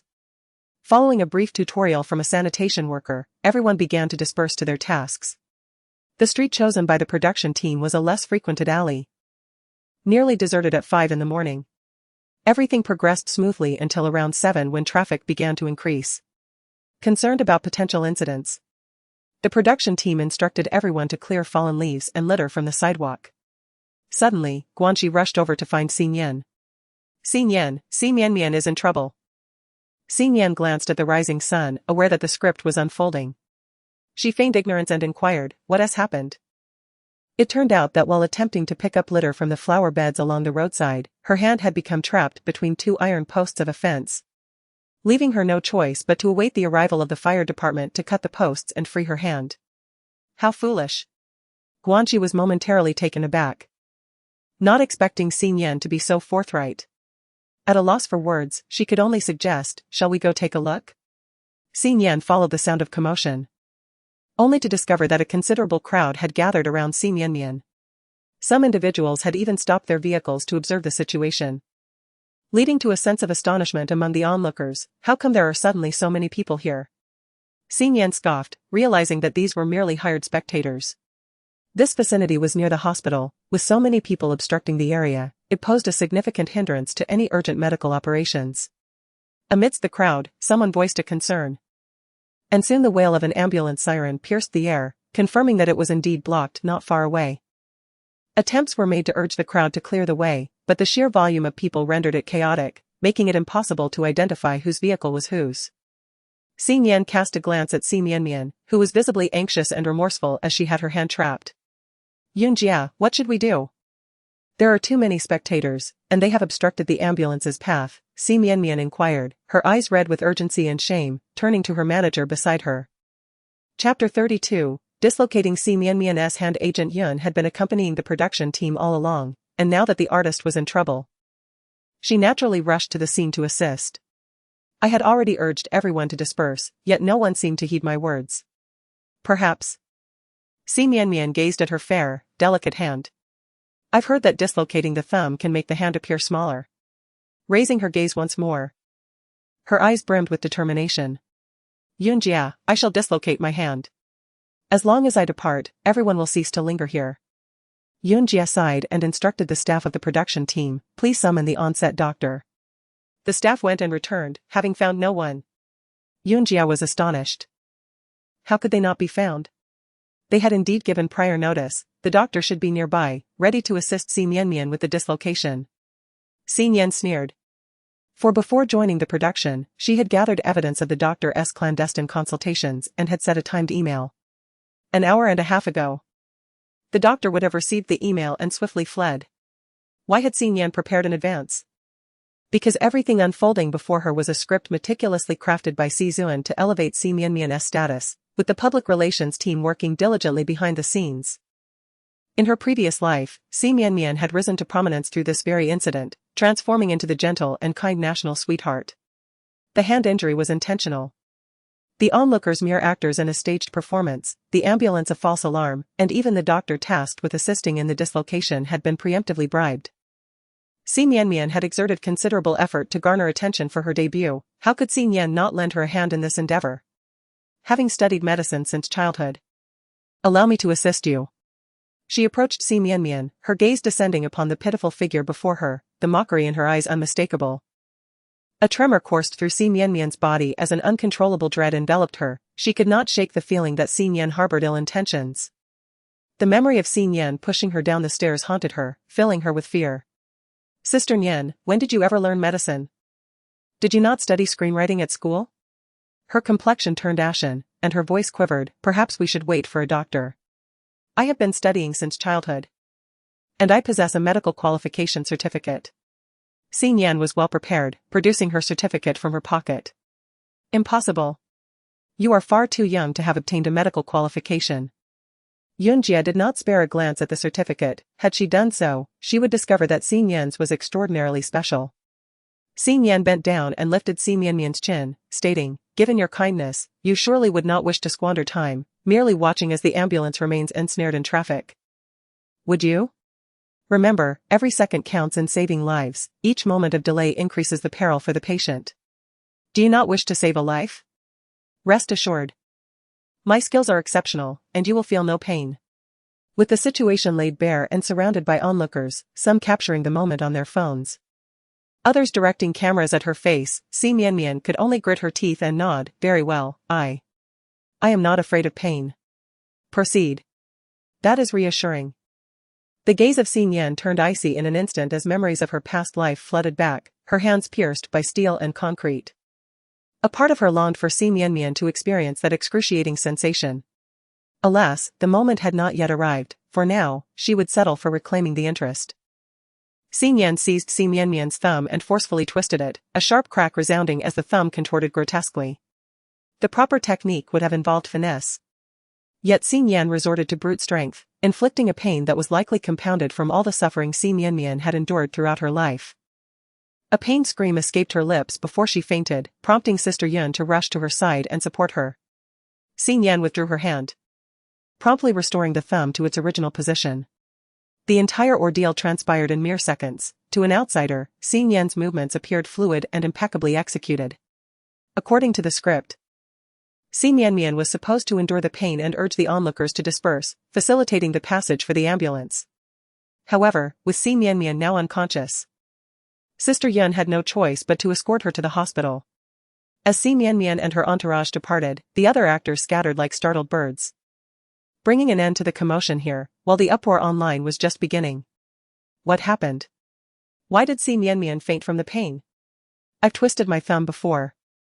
And it wasn't particularly painful, it was just a momentary ache before it was set back. Perhaps it was the shock? 2 seconds might not have been enough time to even register the pain before it was over. Could it be that Si Nian's technique was lacking? Did everyone clearly see her medical certification? She looks barely 18, how could she possibly have obtained such credentials? She doesn't even meet the eligibility requirements. Certainly. This must be a fabrication. Professor Liao, please come and take a look. What do you have to say about this impersonation of a doctor? Is it fair to blame Si Nian? After all, Si Mianmian acted without thought, inserting her hand into the fence and obstructing the ambulance's path. What does this have to do with Si Mianmian? She merely intended to pick up the litter in the flower bed. Who could foresee that her hand would get stuck? Judging by her demeanor, she appears rather naive. A reasonable person would know to reach in from the gate rather than from the fence. Those bushes are so tall that reaching in from above is simply impossible. Doesn't she know how to use tongs? I just saw some tongs over by teacher Dang. Si Mian could have borrowed them from someone. By the way, who would throw garbage in there? Am I the only one who finds Si Mian's hand-twisting moment incredibly cool? The crisp sound of it was more impressive than what one sees on television. As the live stream's popularity and discussions soared, the trending topics on Weibo exploded. Si Mian twisting hands, Si Mian's medical qualification, Si Mian's stuck hand, workers picking up trash, Si Mian's foolishness. The top entries on Weibo were all related to this incident, with those concerning Si Mian primarily trending negatively. However, Si Zuan specifically arranged for Si Mian to trend online, highlighting her beauty and kindness, her yielding to an ambulance, and her selfless act of sacrificing her hand. All of this was overshadowed, receiving only mediocre attention, with only hired praises extolling her as the beautiful and kind national daughter. When Si Mian saw these news reports in the hospital, she nearly fainted from indignation. Her brother's public relations team had meticulously prepared an opportunity for her to break into the limelight, only for it to be ruined by Si Mian. She felt an overwhelming hatred. Si Mian had vanished for over a decade, only to return and usurp her identity as the cherished daughter. And now she was stealing her thunder on the program, sabotaging her plans. How infuriating was Si Mian? Why couldn't she just disappear for good? Yunjia walked in. Mian. I brought you some delicious food, you should eat a little. Si Mian raised her tear-filled eyes. What should I do, Yunjia? I've messed everything up. Not only has the breakout plan failed, but now with a fractured thumb, it also affects the recording of the reality show. She lifted her injured hand and wiped away her tears with the back of her hand. Chapter 33, Unmasking the Hype. Sister Yun sighed, feeling somewhat vexed by the capriciousness of the young lady who often resorted to sulking and tears. You need not worry about the variety show. Your second brother is already addressing the matter. This incident arose from Si Mian's inability to bear witness to your plight, going so far as to fracture your hand in public. Your second brother dotes on you and will not let Si Mian escape unscathed. However, Si Mian could no longer wait. She yearned to make Si Mian pay for her transgressions immediately. Her gaze fell upon the diagnostic report on the table, and an idea sparked within her. She was determined to reveal the depths of Si Mian's malice to the world. After dismissing Sister Yun, Si Mian photographed the CT scans and the hospital's diagnostic report, creating a secondary account to anonymously send them to the paparazzo, requesting a thorough dismantling of Si Mian's character, along with a transfer of 50,000 yuan, promising an additional 200,000 upon the successful execution of her plan. Before long, released a video that swiftly ascended to the headlines, titled Si Mian's malicious nature. The video meticulously edited the details of Si Mian's act of breaking Si Mian's hand, juxtaposed with online tutorials on dislocating a thumb. Each detail was scrutinized and compared. The accompanying text read, the situation unfolded as such. I unexpectedly came across Si Mian's hospital diagnostic report, revealing that her thumb had indeed been fractured. Si Mian, who claims to have studied medicine since childhood and possesses a medical qualification, how could she have broken someone's hand? Thus, I analyzed the live stream frame by frame and compared it with the online tutorial for dislocating a thumb. To my astonishment, it was indeed Si Mian who had fractured Si Mian's thumb. Moreover, I have verified the authenticity of Si Mian's credentials and seals, they are indeed genuine. Yet, she clearly does not meet the qualifications for the examination. How did she obtain her certification? Is she some kind of privileged individual? Who exactly is her benefactor? The video creator spoke with remarkable clarity, supported by analytical evidence and comparative visuals. The comments section is rife with chilling speculations and doubts.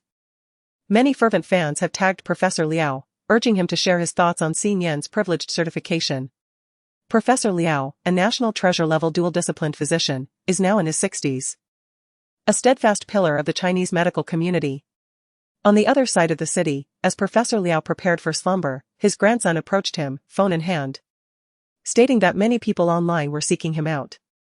He initially feared it was a grave matter and quickly donned his spectacles to check his phone. To his astonishment, he encountered the viral video. Within 3 minutes, his aged visage slowly transformed, infused with indignation. He dialed a number, saying, "Hello, Xiaoyan. Can you believe those people online dare to claim that the special examination qualification I personally granted you is fraudulent? They even insult you with malicious words. This is utterly outrageous. Meanwhile, the production team had to prematurely conclude the first episode's recording due to Si Mianmian's unforeseen incident. As Si Yan received her phone, Professor Liao's call came through, leaving her somewhat bewildered. "Hold on, let me check online," she said, not disconnecting the call. After a brief online glance, she pressed the phone to her ear, reassuring him, "It's nothing, you needn't concern yourself with them." "How can that be? I will come forward to clarify on your behalf." Si Yan hurriedly intervened, insisting, No. Although the qualification certificate is genuine, I deliberately broke Si Mianmian's hand." She confessed, fully prepared for Professor Liao to be furious. Yet she stood by her actions. Even if she denied it, with Professor Liao's acumen, he would surely discern her intent from the video. So what if it was intentional? You must have your reasons for acting this way. It must be because that person, Si Mianmian, bullied you, right? Otherwise, why not join my medical research team instead of participating in some reality show? Si Yan felt a sense of helplessness. This old man was still not giving up. She had refused him numerous times. However, Professor Liao's words warmed her heart. It was comforting to know someone cared about her. "I shall not join the medical research team. As for why I broke Si Mianmian's hand, it is because..."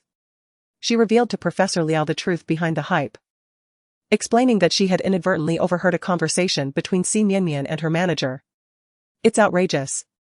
To gain followers and increase traffic, they waste medical resources and create traffic jams that disrupt public order. I cannot let this go unchallenged." Si Yan heard the sound of a fist striking the table on the other end of the line. It seemed Professor Liao was quite enraged.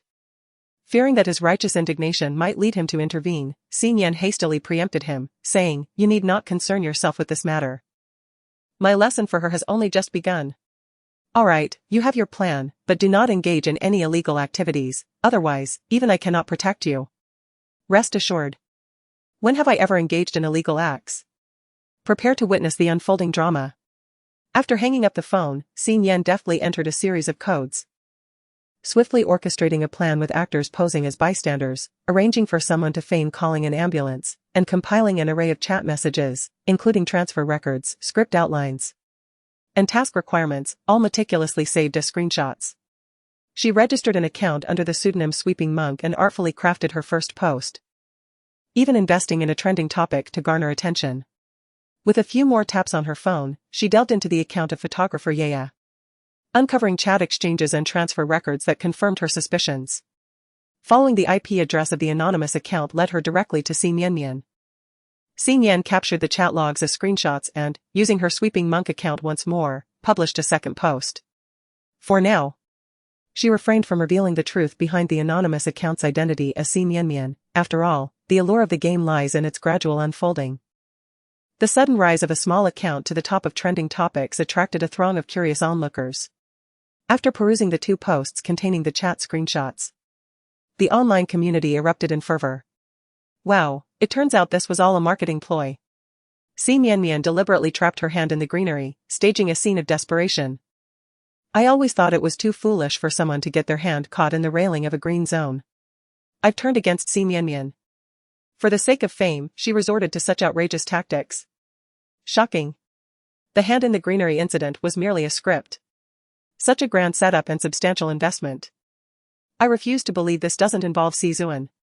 Surely there is a connection. Perhaps it is indeed the esteemed actor himself who meticulously crafted the script for her. I am utterly astounded. What an impressive marketing strategy. Given the current popularity of Si Zuan, could it be that it has been artificially generated? The thought is quite chilling. Upon witnessing the rising skepticism towards Si Zuan, his fans vehemently defended him, engaging in a fierce battle of words with netizens. You bunch of haters should cleanse your mouths. My brother's success is legitimate and aboveboard. He is innocent. What does this sister's marketing ploy have to do with our brother? With our brother's public relations team? It is inconceivable that they would concoct such a lowly script.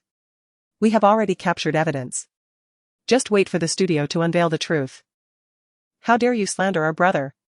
What is this Si Mianmian up to? Why should her antics implicate our brother? I even praised her as a celestial sister before. Thus, it is highly plausible that Si Yan was aware of these undercurrents and deliberately harmed Si Mianmian? While Si Mianmian's sensationalism is indeed misguided, Si Yan's actions are a deliberate infliction of harm. Moreover, she exploited improper channels to obtain her qualifications.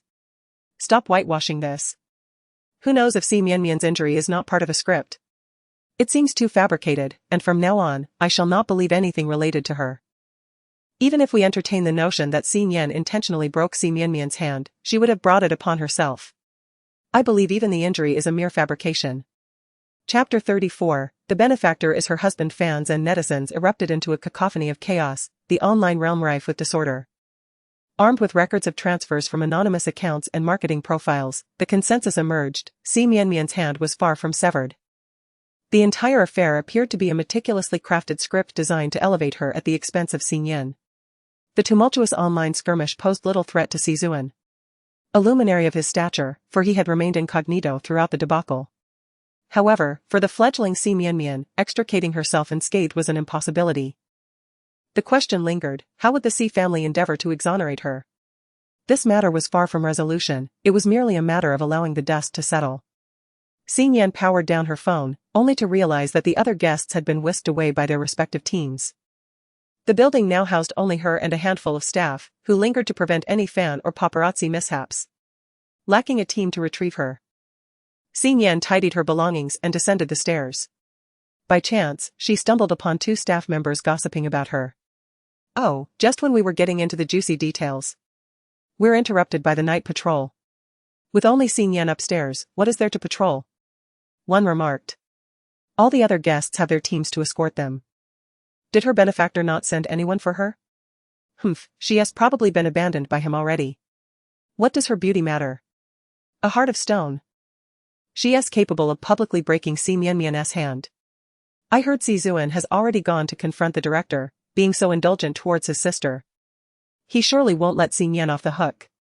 As their conversation reached a fervent pitch, a luxurious vehicle suddenly came to a halt before them. Zhou Rang stepped out of the car, and upon seeing his impeccably tailored suit, the staff hurriedly approached him. Are you here to pick someone up? The guests have all departed. Si Nian was taken aback, utterly perplexed by Zhou Rang's unexpected presence. As she emerged from the dimly lit corridor, Zhou Rang noticed her and respectfully bowed. Madam, the young master has sent me to escort you home. Si Nian acknowledged him with a slight nod. Her curiosity piqued not by the staff's gossip about her but rather by thoughts of Gu Luan. Rather than squander her time on trivial matters, she preferred to return home and enjoy a meal with Gu Luan. The two staff members watched as Si Nian entered the vehicle, which then glided away, vanishing into the shadows of the street. Hey, one of them tugged at his colleague's sleeve, that car must be worth $1 million, right? Indeed. The other replied, astonished. Is Si Nian's benefactor that wealthy? And quite handsome as well. That was not her benefactor. Didn't you hear him address her as madam? Wait, Si Nian is married? I thought she had a benefactor, so is her benefactor her husband? Should we share this news with everyone? Do you think anyone would believe it? Look at Si Nian's attire, it all appears quite ordinary. Who would suspect she has such a wealthy husband? Meanwhile, in the car, Si Nian began to notice the oddity of the situation. Is this car a rental? Zhou Rang hesitated for a moment, contemplating whether he should reveal that the vehicle actually belonged to the young master. Since the young master injured his leg, he has not driven again. His car is divided between the garage of the old residence and various villas. With the pressure from that old witch of the Gu family and her illegitimate son, the young master has chosen to maintain a low profile and conceal his strength, which is why he has allowed his assistant to drive that ordinary vehicle from last time. As for the current car, it was specifically purchased for the young mistress to create an impressive facade. Today marks its inaugural drive. Seeing that Zhou Rang remained silent, Si Nian took it as an implicit agreement. Her family, Gu Luan, is truly remarkable. They even arranged for Zhou Rang to rent such an exquisite car to elevate her status. Surely, a considerable sum was spent. She must work even harder to earn more money. She reached out to Xiao Jun via WeChat. Nian, I'm short on funds, do you have any clients to introduce?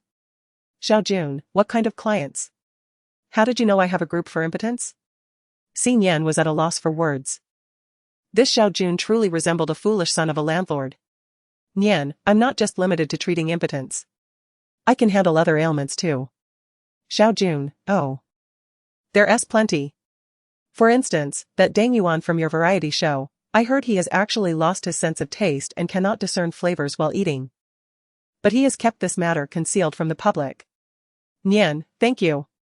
If this turns out to be true, I'll give you a commission once it's resolved. Xiao Jun, no need for a commission, however. May I share the prescription you provided with my brothers in the group? Rest assured, you won't lose any money. Nian, that's fine. But please do not disclose my identity. Xiao Jun, sure thing. Xing Yan returned to the Gu residence in the dead of night, only to find Gu Luan still awake. Why are you still up? Gu Luan closed the laptop on his lap, his expression slightly unnatural as he lied, I can't sleep. Xing Yan glanced at the steaming dishes on the table, clearly just prepared moments ago. Although she was unaware of who had cooked for Gu Luan in Zhou Rang's absence, she was certain the meal was intended for her, as it consisted of all her favorite dishes. Humph, he was obviously waiting for me. Xing Yan chose to remain silent about her realization and inquired, shall we share a late-night snack? You eat, Gu Luan replied. For he had no habit of indulging in late-night snacks. Xing Yan did not press the matter, there was plenty of food. And she invited Zhou Rang to join her for a light meal. After satisfying their hunger, she felt completely awake. Observing Gu Luan's lack of intention to sleep, she rolled up her sleeves and approached him. Gu Luan recoiled slightly, nearly pressing himself against the wheelchair. What's the matter? She asked. Let me see if you've been taking care of yourself during your recovery. She began by examining the wounds on Gu Luan's forehead and arms, noting they had all healed well, leaving only faint scars. She then pressed against his legs through his trousers, and despite having undergone this examination numerous times, Gu Luan couldn't help but tense up. Unlike before, his legs had regained sensation, and even through the fabric, he could feel the warmth and softness of Xing Yan's hands. His ears began to flush, and warmth spread across his face. Is it better now? She asked, her voice slightly husky. Yes, it has healed remarkably well. I believe it won't be long before you can attempt to walk, she reassured him. He replied. Xing Yan withdrew her hands, unable to stifle a yawn. Uncertain whether it was due to Gu Luan's presence, the insomniac suddenly found herself feeling drowsy. It's time to rest, Gu Luan urged. You should sleep too.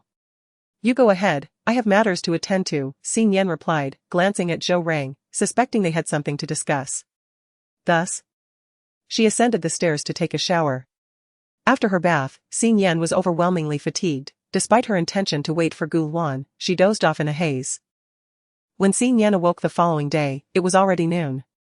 She casually glanced towards the Si family's entrance and was startled to see two familiar figures entwined in an embrace, Si Mianmian and Si Zuan. A delightful spectacle was unfolding. Without bothering to put on her shoes, Xing Yan hurried downstairs, crouching as she climbed the wall to eavesdrop beneath the cover of the tree's canopy. Brother, you finally returned. Woo-woo. Si Mianmian nestled in Si Zuan's arms. Although they had been apart for less than a day, they clung to each other like long-lost lovers, reluctant to separate. Mianmian, my dear, please do not cry. You must help me, the script incident has been exposed online. What should I do now? The netizens are accusing me of sensationalism, woo-woo. Chapter 35, The broker is blamed. She, with her delicate face lifted, looked up with her moist, glistening eyes, playfully coaxing her most cherished second brother. Whenever she adopted this demeanor, he would invariably acquiesce to her wishes. Indeed, Si Zuan was deeply empathetic. He gently stroked Si Mianmian's head in a soothing manner, assuring her, do not worry. I shall devise a means regarding the script. What is of greater significance now is to uncover who has utilized a pseudonym to bribe the marketing accounts to malign Xing Yan. Si Mianmian was perplexed. Is brother going to assist Xing Yan in countering the slander? Does he secretly regard Xing Yan as a sister, despite his verbal disavowal of affection for her? Does he feel compelled to come to her aid upon witnessing her being disparaged? Si Zuan retorted with disdain, who would assist her? I am merely concerned that once your sisterly bond with her is exposed, netizens may perceive you as intolerant, suggesting that you intentionally conspired with marketing accounts to defame her. Feeling somewhat aggrieved, Si Mianmian gazed at her hands with tears brimming in her eyes. But Sister Nian truly did break my hand. With the simultaneous revelation of the script and the bribery of marketing accounts, alongside the confirmation of Xing Yan's medical qualifications, The online community would only speculate that the broken hand was a self-crafted narrative, wholly disbelieving that Xin Yan had inflicted the injury upon her. Suddenly, Sizuan recollected something. You weren't the one orchestrating this with a pseudonym, were you? Realizing that this matter could not be concealed from Sizuan, Xin Yanmian had no choice but to confess, it was I who acted, but I do not blame Sister Nian for breaking my hand. I simply felt sorrow for you, brother, because of the room change incident that led Sister Nian to instigate our eldest brother into hurting you. If Sister Nian were to depart from the production team, brother could move to the rooftop, thus avoiding further discord with our eldest brother. I apologize, dear brother, I acknowledge my mistakes, sobbing softly. Brother, allow me to publicly express my remorse to Sister Nian. I shall withdraw from the circle, I refuse to implicate you in my troubles. There is no need for that. He merely struggles to accept that his typically pure and innocent sister has begun to exhibit cunning behavior. Yet, upon realizing this transformation is for his sake, he cannot help but feel an inner guilt.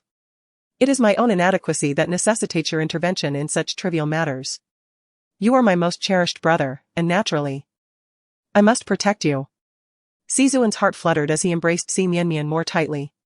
You are also my dearest sister, my only sister. You need not concern yourself with this matter, I shall find someone to take the blame.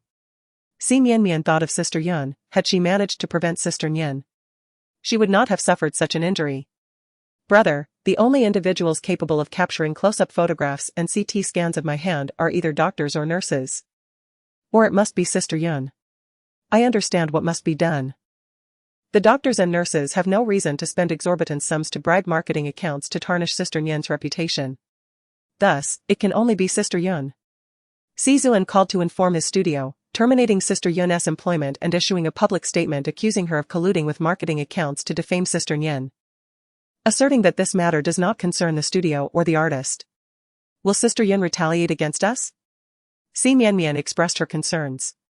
What grounds does she have for revenge? Were it not for her failure to fulfill her duties, you would not be entangled in this predicament. But rest assured, my manager will handle this matter adeptly. In the future, should any issues arise, do not take matters into your own hands, your second brother will assist you. Thank you, dear brother. Let us return home. Hand in hand, the siblings entered the C residence, their fingers intertwined. Xin Yan leaped down from the wall, saving the clandestinely recorded video on her phone. Moments later, Si Mianmian posted on Weibo. She recorded an apology video, expressing remorse once more for obstructing traffic, misusing public resources, and allowing the marketing accounts to malign Xin Yan. Despite her apologies, she continued to feign innocence, falsely claiming ignorance and asserting that it was Sister Yun who orchestrated everything behind her back. She even stated that extending her hand through the railing was also at Sister Yun's behest. She professed her ignorance, claiming she merely followed Sister Yun's directives. She apologized for her own naivety and folly. Sister Yun, unwilling to accept this, engaged in a public dispute with Si Mianmian on Weibo, only to be swiftly banned from the platform. It was evident that this was the work of Sizuan's studio. Under the manipulation of Sizuan's studio, the online discourse rapidly tilted in favor of Si Mianmian, portraying her as innocent and kind, a victim of Sister Yun's machinations. After all, what could a newcomer like her in the entertainment industry possibly understand about sabotage or bribing marketing accounts? Conversely, Sister Yun, having navigated the tumultuous waters of the industry for decades, must have learned a multitude of manipulative tactics. Suddenly, Xin Yan noticed a post from a minor account on Weibo. User 7898093, Si Mianmian. I never imagined the most cunning one would be you. I truly misjudged you. You are ruthless, banning my account, and even daring to threaten me. Just as Xin Yan was about to delve into the comments, she discovered that this account had also been banned. Sizuan was indeed making a bold move this time. Recalling the videos on her phone, Xin Yan sent a video to Sister Yun's email with the caption, "You are truly unfortunate. Even a stranger like me cannot bear to watch." She assured her that the video was safely stored, cautioning that if it were to be shared now, it would be devoured by the C family. If you trust me, keep the video safe until I notify you. You shall have your chance for revenge. The response came swiftly, a simple thank you accompanied by a phone number. Xin Yan glanced at it and committed it to memory. Sister Yun would become one of the hammers to shatter Si Mianmian's pedestal. However, the fall from grace necessitated a rise to the heights first. Xin Yan aimed to have Xi Mianmian endure numerous trials, ultimately achieving her dream of reaching the pinnacle of the entertainment industry. Only to then plunge into an abyss of despair. She wished to instill hopelessness, pain, and struggle within Xi Mianmian. "Why are you barefoot?" Gu Luan's voice suddenly broke the silence. Xin Yan, fearing that her resentful expression might alarm him, quickly lowered her head to compose herself. When she lifted it again, a smile graced her lips, for she had just discovered that the garden was filled with the herbs she longed to cultivate, each thriving more splendidly than those tended by the village herbalists. Gu Luan placed a pair of slippers before her, advising her to wear them and refrain from running barefoot in the garden, as it could lead to injury. "All right, I promise I won't do it again." Xin Yan replied obediently as she slipped on the shoes. Who cultivated those herbs? Was it an expensive endeavor? Xin Yan pondered, recalling the extravagant rental car from the previous day. She felt a pang of concern that Gu Luan's wallet might be emptied, considering that purchasing the herbs would also incur a significant expense. The amount that Gu Luan was exploited for by the old witch must be rather meager, I presume. Gu Luan's eyes flickered as he mentioned the ordinary gardener's work, which was inexpensive. Not far away, Zhou Rang felt a twitch in his eyelids upon hearing ordinary gardener. It was evident that a professional team specializing in herbal cultivation had disguised themselves as gardeners to carry out the planting. Xin Yan opened her phone and, after tapping away for a while, a chime sounded, signaling that Gu Luan's phone had received a message. Upon checking, Gu Luan discovered that Xin Yan had transferred him a sum of money. "This is my payment for the program. I'm sharing half with you," he exclaimed. "Why are you giving this to me?" Xin Yan's cheeks flushed slightly. "Well, it's a matter of marital assets." Gu Luan was taken aback. And then he remembered the countless zeros in his account, a wave of guilt washing over him. However, he had never claimed to be impoverished.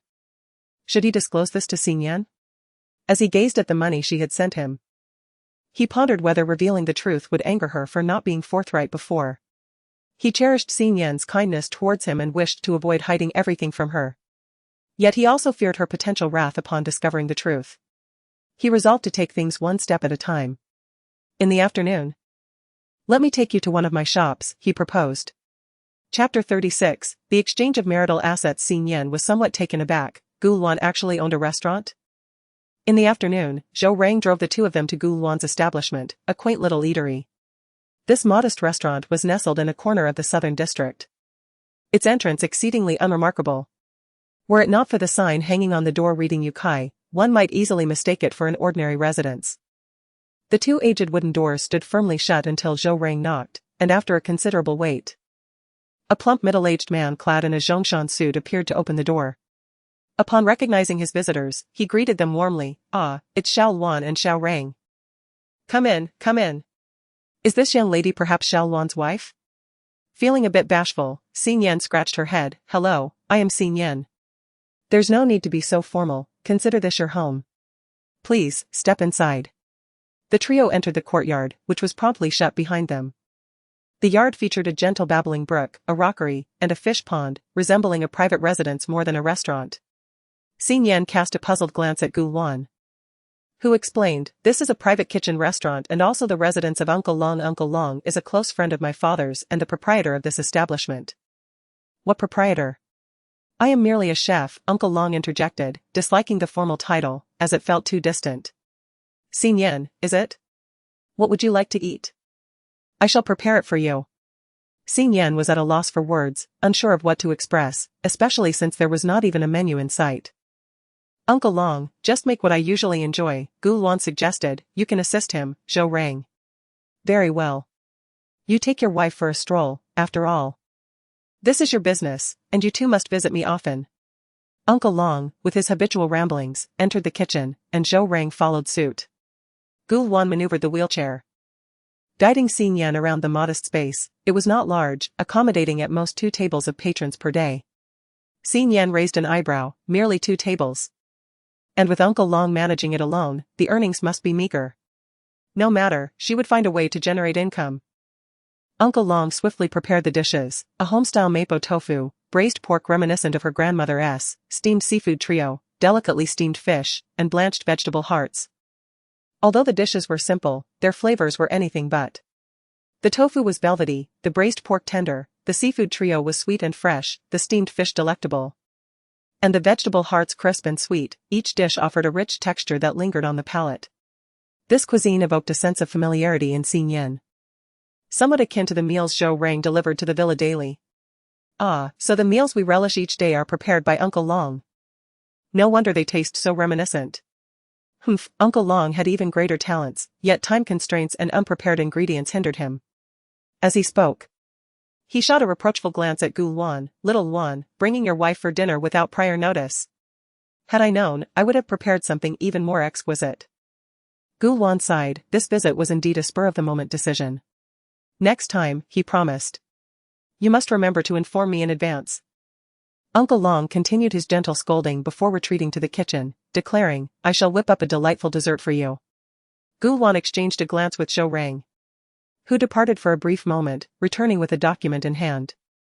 Gu Luan presented the file to Xin Yan, stating, This establishment will also belong to you from now on. Xin Yan was momentarily stunned. What did it mean? Marital property. That was unacceptable. This might be Gu Luan's only asset, how could she take it? If you refuse, I shall return the money to you. Gu Luan's resolve was unwavering. It was not merely this establishment, he had much to offer Xin Yan. However, he feared overwhelming her at present, preferring to unveil his intentions gradually in due course. Very well. Xin Yan pondered the modest size of the shop, realizing it probably did not yield substantial profits daily. After accepting it, she could later repay Gu Luan. He could not refuse then. Without a glance, she signed her name on the final page. Had she but looked, she would have recognized that this was no mere small shop. After indulging in dessert, Gu Luan engaged in conversation with Uncle Long. Xin Yan had come empty-handed. Unanticipatedly discovering the close relationship between Long and Gu Luan, and regretting her lack of a gift for their first meeting. Seizing the opportunity while the two conversed, she ventured to explore the surroundings for a suitable present. To her dismay, she unexpectedly encountered Ziyu and her mother. Mother approached with a fierce demeanor, immediately questioning. Where have you been all evening? I had to send someone to search for you. Had she not found her soon? She would have resorted to finding a servant to replace Xin Yan. Thankfully, she had just received word that Xin Yan had been spotted nearby.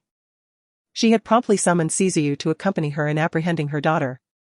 Humph, anyone daring to break her precious daughter's spirit would ensure Xin Yan learned a lesson today. I never asked you to look for me. Never mind, I cannot be bothered to argue with you.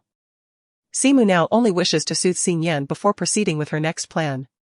Come home with us for dinner, your second brother has returned. And you two have yet to meet formally, have you? Xin Yan replied coolly, we've seen each other numerous times in the program group. That hardly qualifies as a formal introduction. Moreover, Mian wishes to apologize to you for what happened on Weibo. If she truly wanted to apologize, she would have done so on Weibo already. Frustrated, Simu turned to Ziyu for assistance. Ayo, please persuade your sister, after all, you got hurt for her sake. Ziyu recalled the fight that day, which had led to him being taken to a psychiatrist. A sense of humiliation and resentment welled within him. He did not want Xin Yan to encounter Zizuan again, but if Mian genuinely intended to apologize to Xin Yan, he wanted her to apologize, not just for this incident, but for everything. Ideally, he hoped Zizuan would also offer an apology. Sister, please come with us. Ziyu said gently. As Xin Yan was about to decline, she noticed Zhou Rang approaching. If Ziyu and Simu saw Zhou Rang coming to find her, they would undoubtedly hold on to him. Never mind, I suppose I shall return home for a while. All right, she said, messaging Zhou Rang to inform him to take Gu Luan home first, as she needed to return to the Xi household. Beside her, Ziyu was overjoyed. Is my sister actually heeding my words? Has she forgiven me? Had I known it would be this easy, I would have confronted Zizuan much earlier. Diligence proves fruitful. Zhou Rang received the message and promptly reported it to Gu Luan. On the way, Ziyu attempted to engage Xin Yan in conversation, but she offered no response. Surprisingly, even Xi's mother refrained from admonishing her. It appears that this return to the Xi household is not as straightforward as it seems. At the Xi residence, the dining table was already adorned with an array of delectable dishes. The once jovial Xi Mian and Xi Zuan's expressions soured immediately upon Xi Mian's arrival. Xi Zuan, with irritation, questioned, what brings you back? Xi Yan disregarded him and directly addressed Xi Mianmian, stating, "Your mother mentioned that you wish to apologize, let us begin." Xi Mianmian was momentarily taken aback. When had she ever expressed a desire to apologize to Xi Yan? Xi's mother was caught off guard by Xi Yan's urgency, exclaiming, "Why the haste? Matters of apology can wait until after dinner." "Ah, you, please have Xi Yan take a seat, standing there is quite unbecoming." Xi Ziyu gallantly pulled out a chair for Xi Yan, adopting an affable demeanor akin to a devoted older brother. "Sister, let us resolve any misunderstandings from the past today. Moving forward, let us be a harmonious family and cease any discord. Our parents simply have yet to recognize your virtues, grant them the opportunity. And they will undoubtedly come to appreciate you." Xi Ziyu was determined to prevent any rift between Xi Yan and their parents, wishing to avert the tragic repetition of past grievances. He longed for a life of familial bliss and unity. Chapter 37, Poisoning one's own daughter. Xi Yan remained speechless.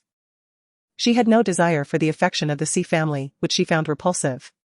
Since they were unwilling to apologize, she decided to leave. Had it not been for her reluctance to involve Zhou Rang and Gu Luan, she would have been disinclined to make this visit at all.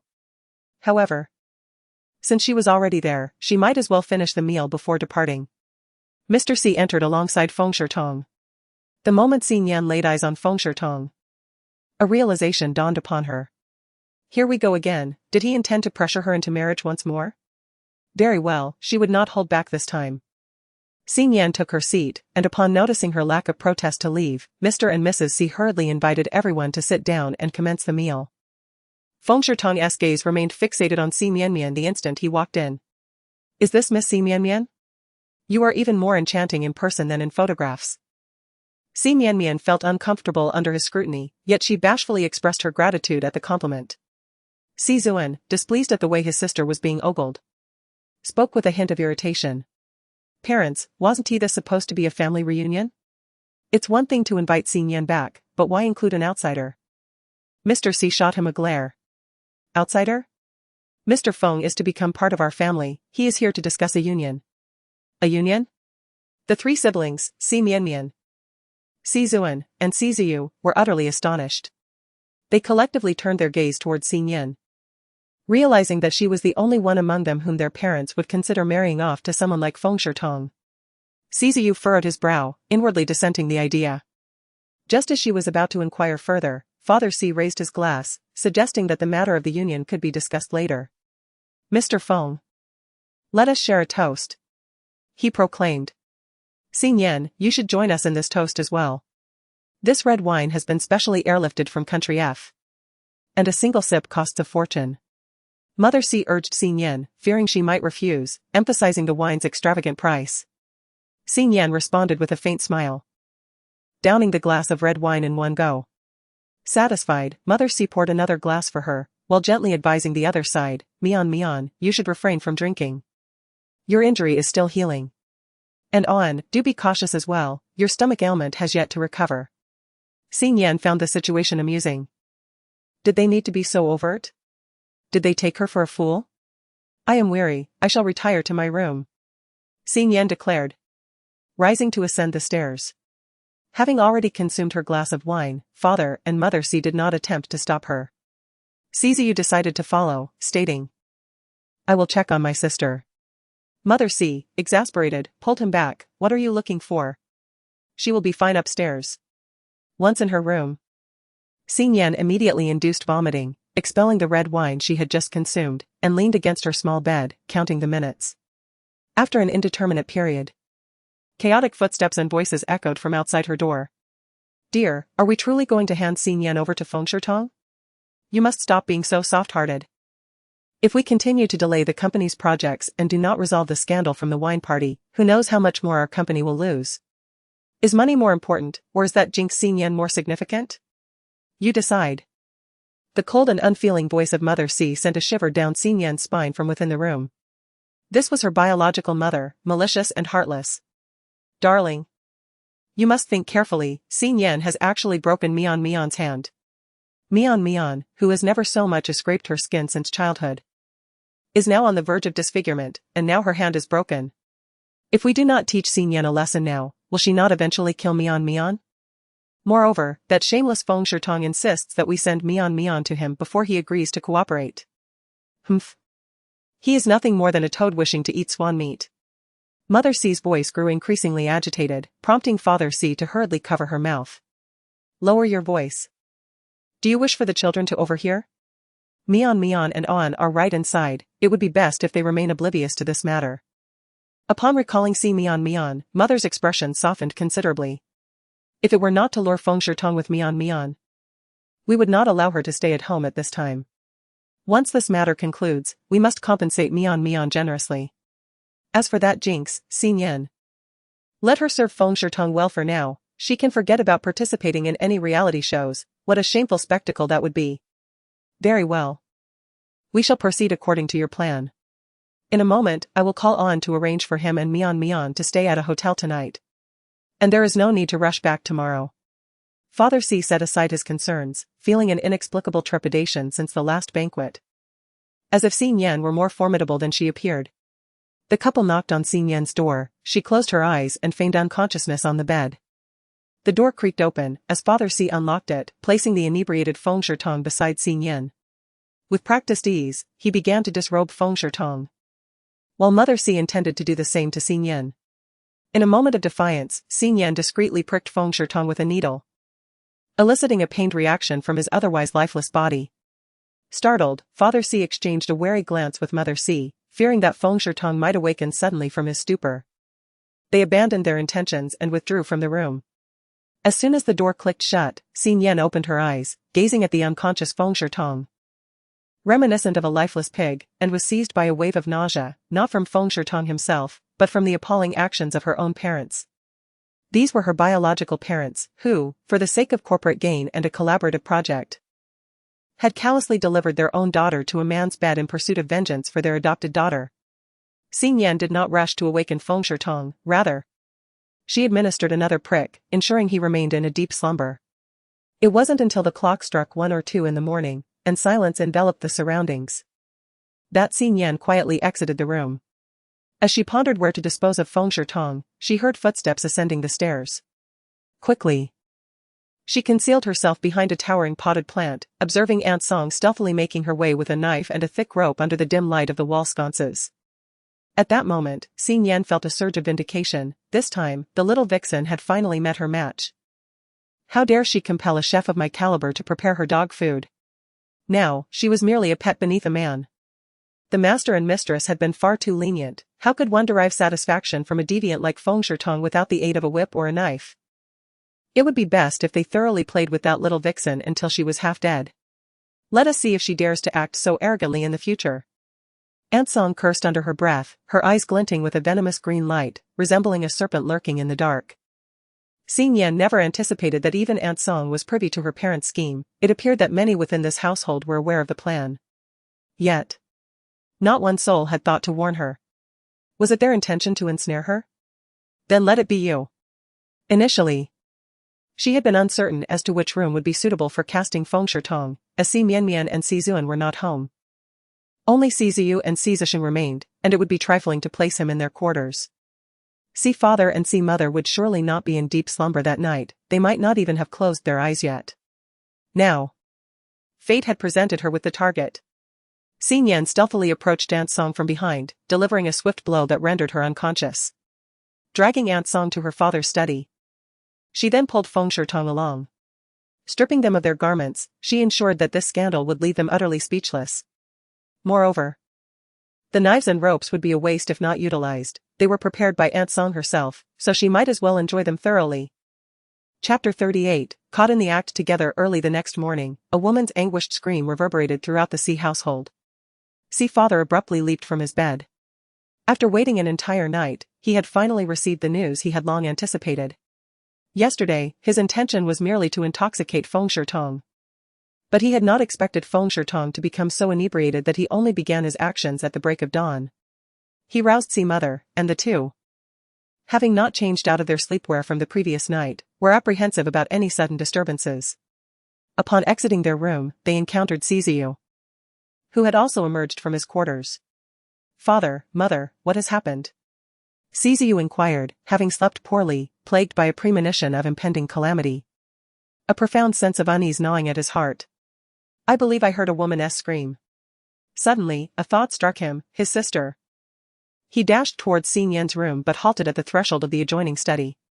Inside the study, he beheld a tall, robust bald man grasping a woman's lustrous black hair with his left hand while wielding a thick hemp rope in his right, mercilessly striking the woman beneath him. The woman lay prostrate on the ground, her pale back obscured by the man and the desk, revealing a tapestry of whip marks and shallow cuts. Her cries of despair and pain resonated with each brutal thrust from the man, echoing in the ears of those who stood outside. A chill enveloped Sizu as he felt his clenched fists tremble with fury. Si Mianmian had gone out with Sizu the previous night. And his mother stood behind him. The only occupant of that room could be Xin Yan. His sister, subjected to the vile acts of a beast consumed by rage. He stormed into the room, delivering a powerful kick that sent Feng Shitong sprawling, before mounting him to unleash a torrent of blows. Who permitted you to lay a finger on my sister? Scoundrel. I shall end your life. After enduring several punches, Feng Shitong regained a measure of clarity. His years of dedicated fitness training enabled him to send Sizu sprawling with a single blow, who then awkwardly rose, still dazed. The Si family had not contacted him for an entire week, leading him to believe they had abandoned any intention of collaboration. To his surprise, yesterday the Si family unexpectedly invited him for dinner, stating that Si Mianmian had returned. And they wished for him to meet her before discussing the matter of a false engagement. Upon seeing Si Mianmian, who was even more enchanting than he had anticipated, he felt a surge of joy and indulged in a few too many drinks. Subsequently, he seemed to hear Si's father and mother mention giving their daughter to him for his enjoyment. When he awoke in the morning, he was greeted by a pounding headache and the realization that he was beneath a naked woman. In matters of passion, he had never shied away from indulging himself. Thus, without even discerning the woman's identity, he had proceeded. Feng Shitong, you have gone too far. We were initially inclined to agree to an engagement between Mianmian and you. Yet you have committed such an act against Xin Yan. Our family, with benevolent intentions, offered you shelter, yet you have acted so brazenly, even resorting to coercing a woman. At that moment, Si's parents were seething with rage, prepared to defend Xin Yan's honor. We shall not let today's events go unaddressed. Either you engage with Xin Yan, and our families become in-laws, or you shall face imprisonment. It was then that Feng Shitong realized he had been ensnared. I have come to understand that you never intended for Si Mianmian to become my fiancée. You merely sought to lure me here, intoxicate me, and then deliver Xin Yan into my embrace. Do you intend to threaten me in such a manner? I detest being schemed against. You dare. Feng Shitong, in a moment of fervor, found himself ensnared by the very circumstances that confined him, leaving him with no means of resistance. Who has plotted against you? Xin Yan is our biological daughter. How could we ever sacrifice her innocence to conspire against you?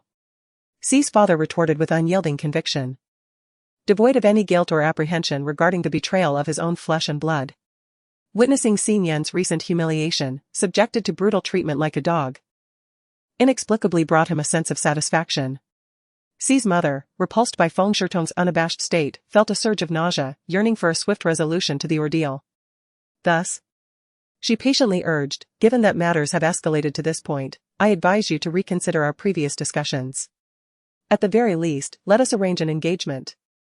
You will assist us in resolving the scandal at the banquet and the cooperation issues, while we facilitate your establishment and growth in each city. This was intended to be a mutually beneficial arrangement. Why must you insist on making it so unpleasant? Feng Shitong, you are an intelligent individual. You know how to choose between cooperation and imprisonment. Feng Shitong scoffed, are you truly Xin Yan's biological parents?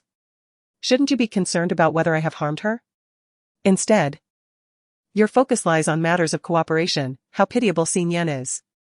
Reflecting on the sharp-tongued Xin Yan from his memories, he realized that her prickly demeanor was a product of the pressure imposed by this family.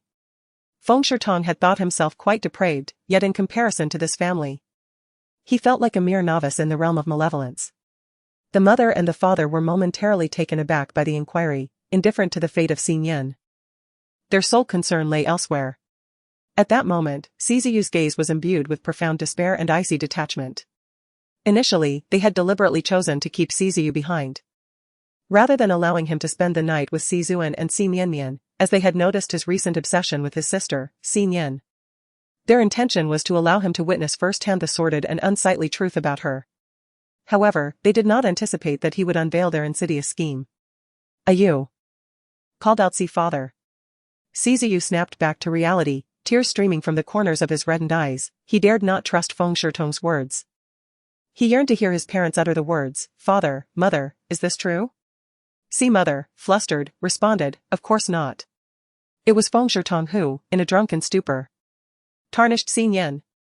"We merely believe he should not be easily forgiven, and besides, Xin Yan marrying Feng Shitong would be advantageous. The Feng family is a prominent business clan in B City, and she would not suffer in such a union. Ayu, do not be disheartened. This is merely an engagement, and the matter of marriage can be addressed later." Ziyu forced a bitter smile. "Are we to wait until my sister donates a kidney?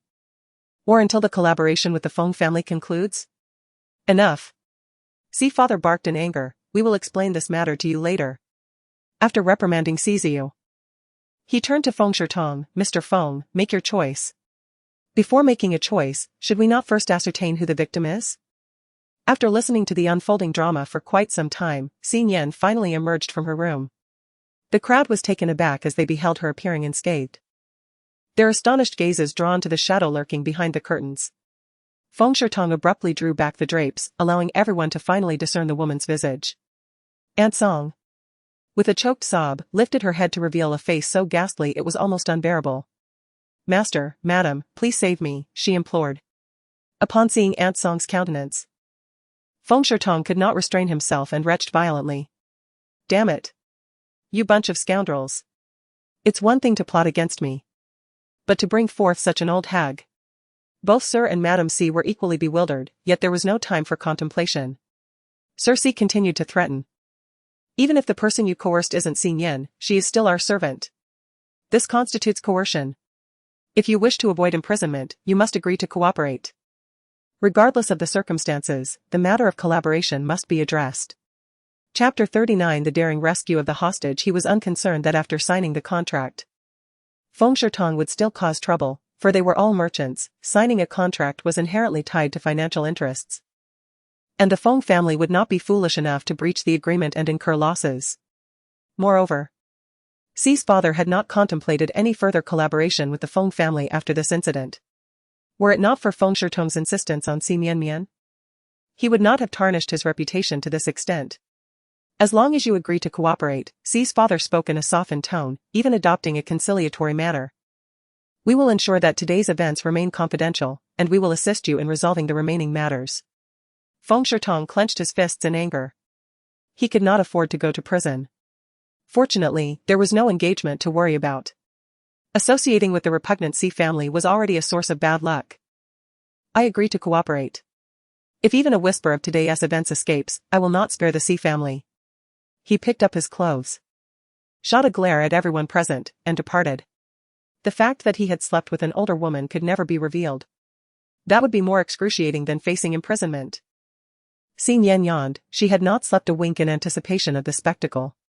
"How unfortunate. I'm off to get breakfast." "Xin Yan." Xi's mother called out sharply. "Is this your doing?" Xin Yan raised an eyebrow. "What? You all plotted against Feng Shitong, and now you want to pin it on me? It must be your scheme. Last night, clearly." "Wife." Xi's father quickly intervened, gesturing for her to look at the side where Ziyu stood. Ziyu clenched his fists, his face swollen from being struck by Feng Shitong. "Clearly what?" Xin Yan chuckled coldly. "So, your original scheme was against both me and Feng Shitong, only to be thwarted by Aunt Song? How unfortunate for you. Blame me for not becoming the victim, for not being battered by Feng Shitong, thus failing to provide you with leverage against him." Her tone dripped with sarcasm, rendering her mother speechless, who could only glare at her with a darkened expression. Xin Yan's father, however, shamelessly interjected. "Xiao Yan, you've misunderstood. Your mother did not mean it that way. You are our biological daughter. How could we ever plot against you? Both your mother and I were simply too anxious, fearing for your safety and worrying that you might misinterpret our intentions." Xin Yan scoffed. "How disingenuous and revolting." She ceased her retorts and descended the stairs. Ziyu hurriedly pursued her, grasping her hand. "Sister, I was unaware of these matters. Had I known, I would have intervened." Now that you're aware, if the one lying in the study were me, would you call the police? Would you take vengeance on our parents? Or would you simply strike them? Sizu was momentarily taken aback. What could he possibly do? They were his parents. Moreover, the situation had yet to be clarified, and he couldn't bring himself to believe that his parents were capable of such cruelty. You will do nothing. Nor can you prevent it. Does it truly matter whether you know or not? Sizu, at your core, you are no different from them. If it were not for Sizu's own reincarnation, he would indeed be one of the conspirators plotting against her today. Xing Yan shook off his grasp and departed without a backward glance. You do not believe Xing Yan's nonsense. We were unaware of last night's events as well. Father and Mother pursued after them. The couple briefly conferred upstairs. Uncertain as to why their eldest son suddenly expressed such concern for Xing Yan, fearing it might cause him distress, they resolved to conceal the events of yesterday.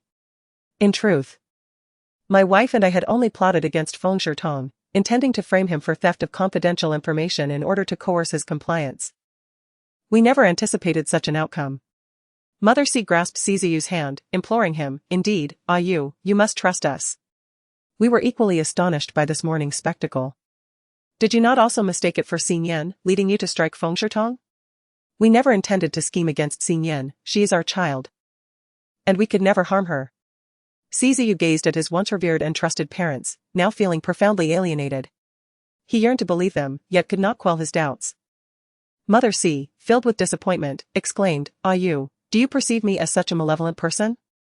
Reflect on how your father and I have treated you and your siblings throughout your lives. Enough. Sizu retorted, overwhelmed, as he wrenched his hand from hers.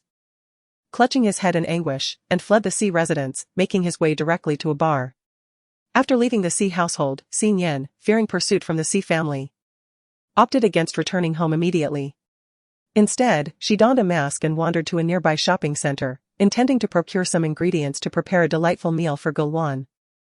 Alas, fortune was not on her side today. Even a simple outing could lead to a societal upheaval. While selecting her ingredients, Xing Yan was startled by a commotion nearby. Screams echoed, and people scattered in panic. Xing Yan turned her gaze towards the sound and beheld a tall, slender man retreating slowly with his back to her. His left arm was wrapped around a man's neck, while his right hand brandished a sharp dagger. Do not move. If you dare to stir, I shall plunge this knife into you. The man was not jesting, he was indeed a killer. Beside him lay an elderly man on the ground, drenched in blood, his abdomen gaping with a wound that oozed crimson. Lu Mei, come out to me. If you do not show yourself, I will slaughter everyone here. A young girl emerged from the crowd, her face ashen and trembling as she pleaded, Zhangzhen, please do not act foolishly. We have parted ways, let me go. I did not agree to the breakup. You shall not leave me, come here. Lu Mei shook her head in terror. Hurry. Are you not kind-hearted? If you do not come, I will kill him. I will annihilate everyone here. The man's frenzied voice instilled fear in the onlookers, causing them to retreat, while even the security personnel who arrived hesitated to advance. Ultimately, trembling, Lu Mei approached, her face resolute as if facing her demise. I am coming. I have come. Release the others, do not harm the innocent any further. Xing Yan furrowed her brow, bewildered by this devilish scenario. Lu Mei's approach ignited excitement in Zhangzhen, who shifted the knife away from the hostage's neck, attempting to reach for Lu Mei. Seizing the opportunity, Xing Yan hurled a bottle of shower gel at the man while simultaneously unleashing a silver needle that struck the back of Zhangzhen's neck. Zhangzhen felt a sudden numbness at the nape of his neck, his entire body stiffening as Xing Yan approached and forcefully struck him on the head with a bottle of shower gel. Zhangzhen fell to the ground with a thud, his dagger clattering beside him. Lu Mei, who had been halfway across the room, instantly collapsed onto the floor. The hostage swiftly extricated himself, locking eyes with Xing Yan. Both were momentarily taken aback. Despite wearing masks, they recognized each other at once. Xing Yan furrowed his brow in dismay. Had he known it was him, he would not have intervened. After lingering in the crowd, Si Mianmian finally emerged, embracing Si Zuan and crying uncontrollably. Brother, you scared me to death. Are you all right? I'm fine, Si Zuan replied, adjusting his mask to evade recognition from the onlookers. Brother, let us hurry and leave. Don't you have an advertisement to shoot in City B? Sizuan cast a deep glance at Xin Yan, his mind swirling with questions about why Xin Yan had come to his rescue. Suddenly, the previously fallen Zhangzhen sprang back to his feet, retrieving the knife and lunging at the unsuspecting Xin Yan.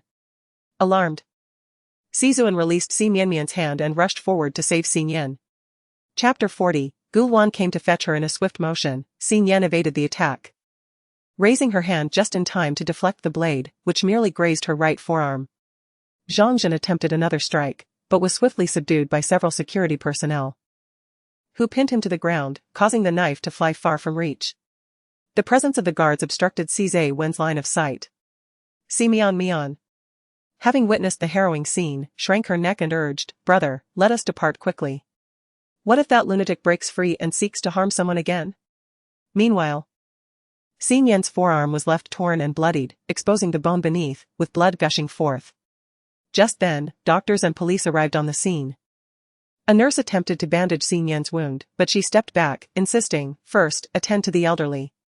She employed silver needles to seal her acupoints, managing to staunch the bleeding to some extent. Thanks to the timely rescue, the elderly individual still clung to life and was rushed to the hospital. Unsurprisingly, Xin Yan was also taken along in the vehicle bound for the hospital. By the time her wound was dressed, night had fallen. As she emerged from the hospital's entrance, a vehicle blocked her path. Cizeyu stepped out, his gaze filled with concern for her arm. "Sister, I heard you were injured while saving someone?"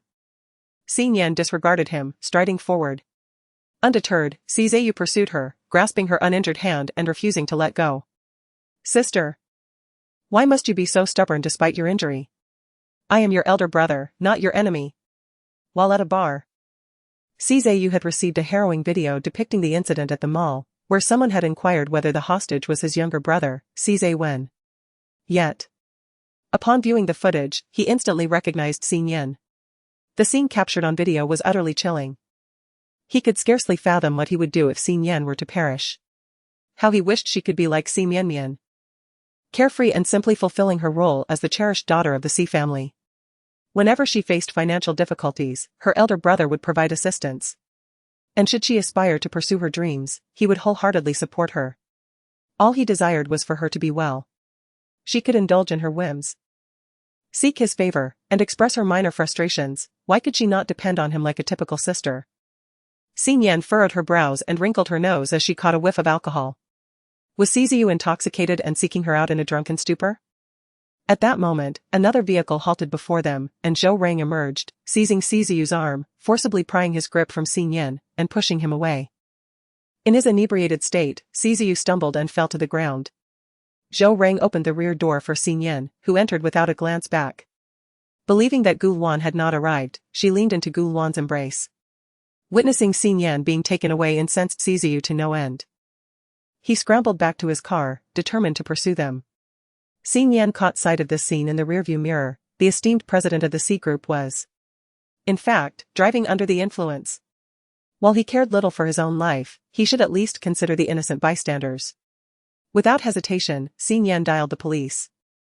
With a station nearby the hospital, Cizeyu was intercepted within 2 minutes. He continued to protest, insisting on chasing the vehicle, and in his fury, he even struck an officer, ultimately being handcuffed and taken away. In the car, Gulwan furrowed his brow, examining the injury on her hand. Upon receiving the news of Xin Yan's injury from the mall, he had already instructed Zhou Rang to investigate the matter thoroughly. He disapproved of Xin Yan's self-sacrificing behavior.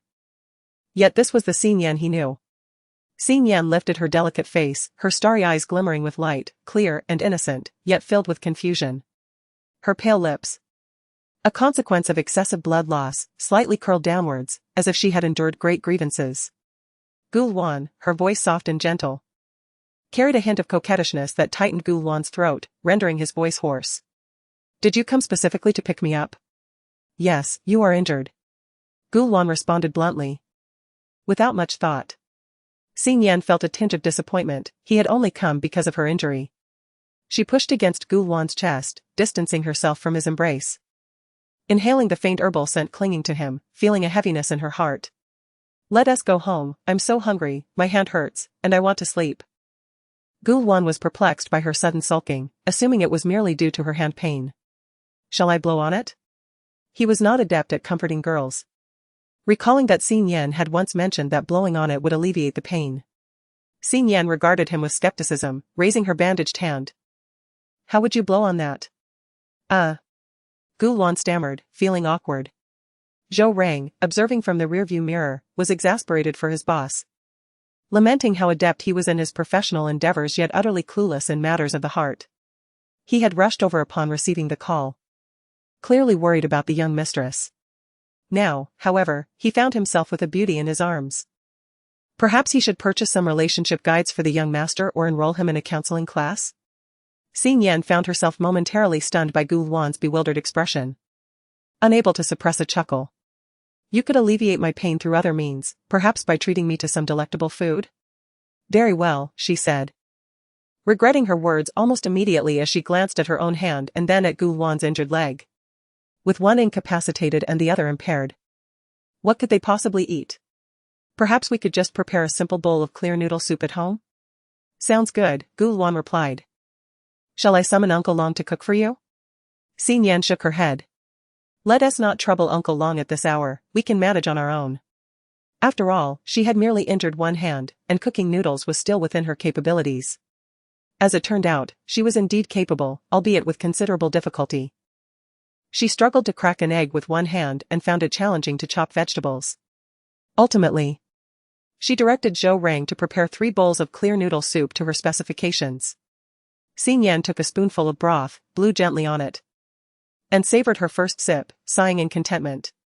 Delicious, though not quite as good as what I would make. Next time, I shall prepare it for you. Agreed. Gu Luan replied, taking a sip himself. The flavor was rather ordinary, yet it seemed to transcend the mundane simply because Xin Yan had declared it delightful. Meanwhile, Zhou Rang discreetly carried his own bowl of noodles outside to eat, deciding it best not to be a third wheel in such a moment. Lest the young master eventually realize and seek retribution. After several sips of broth, Xin Yan's gaze fell upon her injured right hand, lost in thought. How was she to eat the noodles? Attempting to use her left hand proved futile. She could hardly manage to grasp the noodles, her chopstick holding posture appearing quite awkward. Alas! Life was not easy, Xin Yan sighed. A delicate pair of ivory-hued noodles was presented before Xin Yan. She lifted her gaze to find Gu Luan extending his arm. His trembling hand gripping the chopsticks. His eyes flickered with a hint of anxiety, revealing his fear that Xin Yan might refuse to eat. Ah! Xin Yan opened her mouth and accepted the noodles from his chopsticks, her rosy tongue curling around them as she took a bite. Her cheeks puffed out, moving rhythmically. While her sparkling eyes gazed at him, mumbling her praise, Gu Luan, you are truly wonderful. Feeling the warmth rush to his ears, Gu Luan averted his gaze. Subsequently picking up another bite.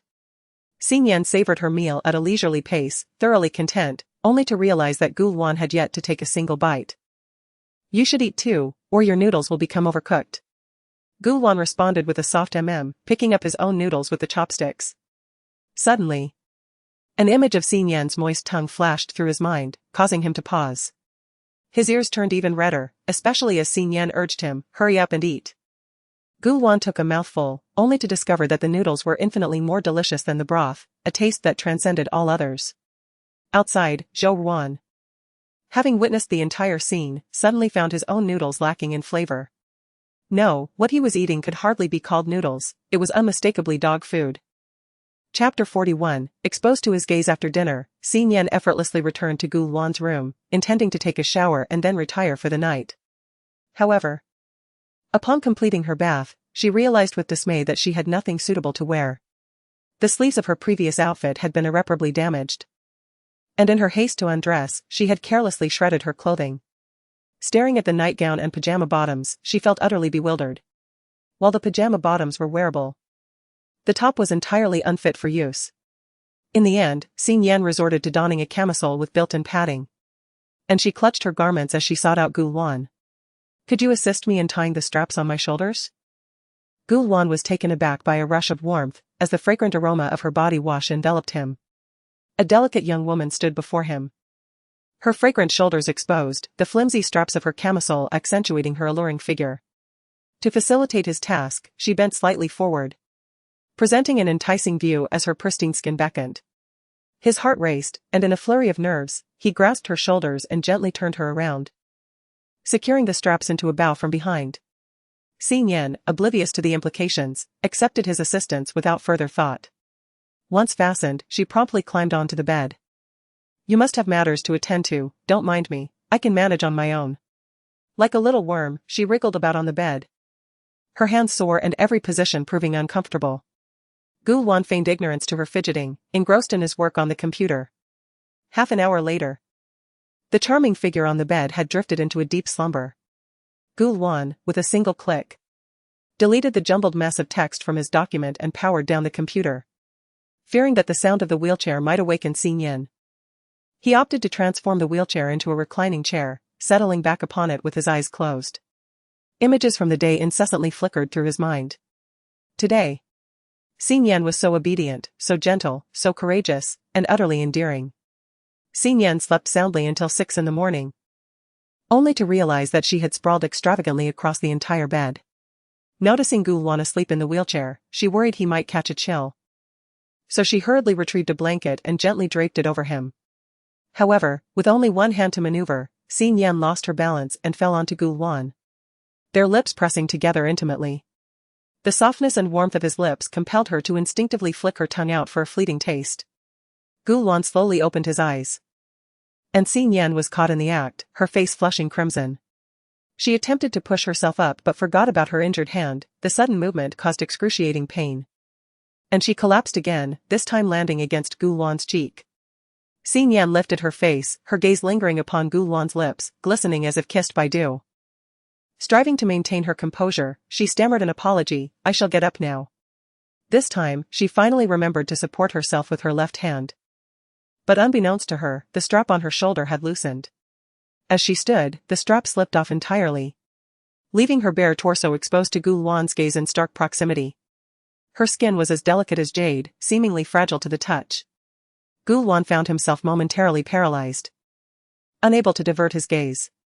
In a fluster, Xin Yan scrambled to pull her clothing back down, while also attempting to shield Gu Wan's eyes. Ultimately, she threw a blanket over his face in a panic, hastily adjusted her strap, and dashed back to her room. The door remained closed for an extended period. Yet Gu Wan did not remove the blanket. His body burned with an intense heat, as though the very fabric might ignite. After rushing into the room that Gu Wan had prepared for her, Xin Yan secured her straps tightly with 2 clips before standing before the wash basin, splashing cold water on her flushed cheeks. It was all right, he had seen her several times before, and there was nothing particularly remarkable. She continued to reassure herself. Yet her heart raced uncontrollably, plagued by errant thoughts. Eventually, she succumbed to frustration, squatting on the floor, her fingers brushing her lips, where it seemed Gu Wan's essence still lingered. Suddenly, a piercing voice erupted, Brother! How could you do such a thing in broad daylight? Brother, you're quite impressive. Have you undergone surgery? Why, with the same genes, am I not as well endowed? Why don't you let your little sister-in-law help you? It was Gu Ju, that boisterous loudmouth, making such audacious remarks. Xin Yan covered one ear, but the other remained uncovered. Gu Wan, what on earth are you doing? Xin Yan burrowed under the covers, wrapping herself up tightly, seeking escape. No, she wished to eliminate that foolish boy, Gu Ju. It wasn't only Xin Yan who felt this way, Gu Wan shared her sentiments. Were it not for his impaired legs, he would have already tossed Gu Ju out the window. Now, he could only cover himself with the blanket while dialing Zhou Rang's number. Enroll Gu Ju in 20 tutoring classes, yes, every single one, including dance. Gu Ju, overhearing from the side, was left dumbfounded. Brother, why are you enrolling me in tutoring classes? I am already an adult. Even if it is by mere years, I am still an adult. I detest the notion of claiming to be 30 when I am merely 20. Gu Ju lamented, Oh brother, please. I accidentally witnessed something that men commonly do, it is a natural desire. No, the crux of the matter now is, brother, I do not wish to attend tutoring classes. I am on the verge of graduating high school. While the wealthy second-generation offspring of others indulge in leisure, I am relentlessly compelled to attend school, wailing. Indeed. Love seems to shift, does it not? Ever since you found a little sister-in-law, you no longer care for me. Gu Ju cried out, his voice booming. ensuring that Xin Yan certainly heard him. Gu Luan, irritated, shoved an apple into his mouth, physically silencing him. If you do not wish to attend tutoring classes, I shall send you to live with your uncle. Wailing. Gu Ju, feeling wronged, shed tears, removing the apple and weakly accepting the whims of fate. I shall attend the tutoring class. He certainly did not want to go to his father's. His father would incessantly talk about art. And that loquacious man would drive him to despair. It was far better to stay in H City with his cousin. As for the matter of tutoring classes, he would later seek assistance from his little sister-in-law. Surely, brother would heed her words and spare him. Half an hour later, Gu Ju spotted Xin Yan, ordered to recuperate at home by Professor Liao, in the lobby on the first floor. Xin Yan, utterly bored, poked at the breakfast pastries brought by Zhou. Devoid of any appetite, his mind consumed with the events of the morning. How embarrassing. Gu Ju, with his doe-like eyes sparkling, dashed over to Xin Yan. Little sister-in-law. May I request a favor from you? Xin Yan raised her gaze and cast a fleeting glance at him, thinking, help? Don't even consider it. Could you perhaps persuade my brother to refrain from enrolling me in so many tutoring classes? Studying is already arduous, I truly wish to avoid supplementary lessons.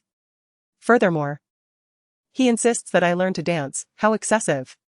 As Xin Yan observed the pleading look in his eyes, she replied coolly, no. And I believe 20 tutoring classes are far too few, you ought to purchase an additional 20 sets of advanced practice exercises. Gu Ju's eyes widened in disbelief, his nose reddening as he wept and dashed out. This is too much. I want to go home. Watching Gu Ju's retreating figure, Xin Yan could not help but inquire of Zhou Rang, is Gu Ju truly 18? He appears to be no older than 3. Zhou Rang responded candidly. He is 18 by international reckoning, but having grown up abroad, he possesses a rather innocent and endearing disposition. Xin Yan raised an eyebrow, recalling Gu Ju's earlier exuberant exclamations. Internally, she dismissed the thought, not innocent. Not endearing. Chapter 42, picking up elder brother from the police station. Gu Luan had not come down all morning, and Xin Yan was not quite prepared to face him. Thus, after finishing breakfast, she intended to retreat to her room for some rest. However, she soon received a call from the police station. Surprisingly, after Siziyu's detention, no one had been sent to secure his release. Instead, he specifically requested Xin Yan to go. Xin Yan was at a loss for words. If Siziyu wished to embarrass himself and trouble the authorities, why drag her into it? Reluctantly, she returned to the Si family home. Since the incident yesterday, Si Zuan had not been seen, and only Simu remained at home with Si Mianmian. Ansong seemed to have disappeared, likely sent away by the Si family with a handsome sum. The entire Si household was eerily calm, as if nothing had transpired the day before. Xin Yan got straight to the point. Siziyu was caught driving under the influence and assaulting a police officer. The station wants you to come and pick him up. Simu immediately sprang to her feet from the sofa. You say Ayu was driving under the influence and assaulted an officer? That's impossible. Sister Nyen. Even if you dislike me, you shouldn't lie and put me in a difficult position. Si Mianmian was utterly unconvinced, believing that Si Nyen, anticipating her return to the filming of the reality show tomorrow, was merely concocting another scheme to get her to the police station, hoping to land her in a trending scandal. I'm returning to the program tomorrow, yet you want me and mother to go to the police station. If the paparazzi catch wind of this, the internet will be rife with speculation and rumors. Believe it or not. Just remember not to blame me when the news of the C Group's president being detained spreads. With a serious expression, Simu dialed C's US number. Mother. Please put it on speaker. Si Mianmian expressed her disbelief that her disciplined older brother, the domineering CEO, would find himself in a police station due to drunk driving. After all, the Si family could easily afford a chauffeur, and her brother, who was particularly concerned about his reputation, would never engage in actions that could tarnish his name. In a moment, she contemplated how her brother would surely expose Si Nyen, leaving both their mother and him without mercy for her. Si mother activated the speakerphone, inquiring about his whereabouts. At the police station, have my sister come to pick me up, came Siziyu's voice, weary and tinged with a hint of inebriation, indicating he had yet to fully sober up. Si mother frowned, your sister is now a celebrity, she cannot go to the police station. It would not bode well for her image. I was referring to Si Nyen, Si Mianmian retorted. Si Nyen is my sister, and if she does not come, I shall not leave. Big brother, how can you say such things to Mian? You. See mother's admonition was abruptly cut short by the sound of a disconnection on the other end. The situation had been confirmed, and Xin turned to leave. However, See mother seized her arm. Did you not hear? Your brother wants you to pick him up from the police station. I did hear, but why should I go? He is your brother. See mother's temper flared, her impatience mirroring that of Ciziu. The scandal of her brother's arrest would undoubtedly impact the family business. Si Mian recognized that her debut in the industry not only required resources from Si Zuan but also the formidable financial backing of the Si family. Thus, she urged, Sister Nian, you should go and retrieve Big Brother. If he hadn't wished for me to go, I would surely have gone myself. Clearly, she had no desire to assist, yet she feigned innocence. Si Nian rolled her eyes and pointed at Si Mian, stating, I will go, and so must Si Mian. However, the elder brother only required your presence. Si Mian wore a pained expression, clearly unwilling to go. Si Nian shrugged, if you do not go, I shan't either. Let Ciziu remain in the police station then. After a moment of contemplation, Si mother glanced at Si Mian and reached a decision. Mian, she said, grasping her hand. Let's just go to the entrance of the police station. You need not alight from the vehicle, Si Nian and I will retrieve your brother. With her eyes reddening, Si Mian realized she had no chance to refuse. Reluctantly, she nodded, all right, as long as we can pick up my brother, I don't mind forsaking my stardom. Si mother felt a pang of sympathy, I apologize for putting you in this position. Once your brother returns, I will arrange for him to invest in a television drama, granting you the leading role. Si Mian felt somewhat uplifted by this. Yet, Si Nian sneered, so she gets to acquire the resources for the lead role just by picking someone up. What will you offer me for retrieving Ciziu? How dare you ask for anything? Si mother retorted angrily. If you cannot be fair, then I shall not go. You think I will do the work for you without reward? Si Nian feigned indifference, leaving Si mother with no choice but to grit her teeth and concede, after we bring him back, I will give you 200,000. 1 million. Si Nian demanded, uninterested in mere resources. Why don't you go and seize it? Si mother thought about going herself to fetch Ciziu, but she knew him too well, stubborn and volatile. He would easily explode if things did not go his way. Keeping him in the police station would inevitably lead to trouble. In a state of urgency, Si Mian implored, Mother, please grant sister 1 million? It is crucial to save our elder brother. Very well, you are indeed sensible, replied Si's mother, turning to glare fiercely at Si Nian. I will return with the funds. Yet, Si Nian promptly displayed a payment code, stating, I do not accept credit. Enraged, Si's mother scanned the code and led Si Mian outside. Si Nian trailed slowly behind, as the mother and daughter occupied the rear. She had no choice but to advance ahead. Mian, although you will be remaining in the vehicle for a while, it is imperative that you don your sunglasses, hat, and mask. Those paparazzi have keen eyes, and given your recent surge in popularity, they will undoubtedly recognize you at first glance. All right, mother, I shall ensure my protection. Such a good child. After we retrieve your elder brother, we shall escort you to the airport, where your new agent awaits. Mother, did you not say you would accompany me to the set? With a huff, Si's mother cast a disdainful glance at Si Nian's retreating figure. First, I must bring your brother home, and then I shall seek you out. Si Mian nestled her head in her mother's embrace, exclaiming, Mother, you are so kind to me. The two shared tender moments, their voices and tones unreservedly displaying affection. The driver cast a sidelong glance at Si Nian, inwardly lamenting the plight of this genuine heiress. After enduring the arduous journey of reuniting with her biological family, none seemed to hold her in regard. Ultimately, it is evident that the bonds of affection forged through nurturing surpass those of mere blood relations. The true heiress is overshadowed by the false one. However, it is understandable. Were he in the same position, he too would favor the gentle, benevolent, and well-mannered Miss Si Mian over Si Nian, who had wandered alone for so long. Under the urging of her mother, the driver accelerated swiftly, and before long, they arrived at the police station. Sima donned a mask and sunglasses, preparing to exit the vehicle. Si Nian, are you not getting out? She exclaimed. I have already mentioned that I will only go when Si Mian does. She remains in the car. And so shall I. Do not forget, I am also a celebrity, she fears the paparazzi, and I share her apprehension. How dare you? Seema's mother fumed. Moving to the passenger side, intent on forcibly dragging Xingyan out. Yet, as a woman of privilege unaccustomed to manual labor, her strength paled in comparison to that of Xingyan, who had endured hardship since childhood. What are you waiting for? Help me push her out. Seema's mother barked at the driver. If you wish to create a scene at the police station, I am more than willing to engage. After all, those who have nothing to lose are unafraid of those who do.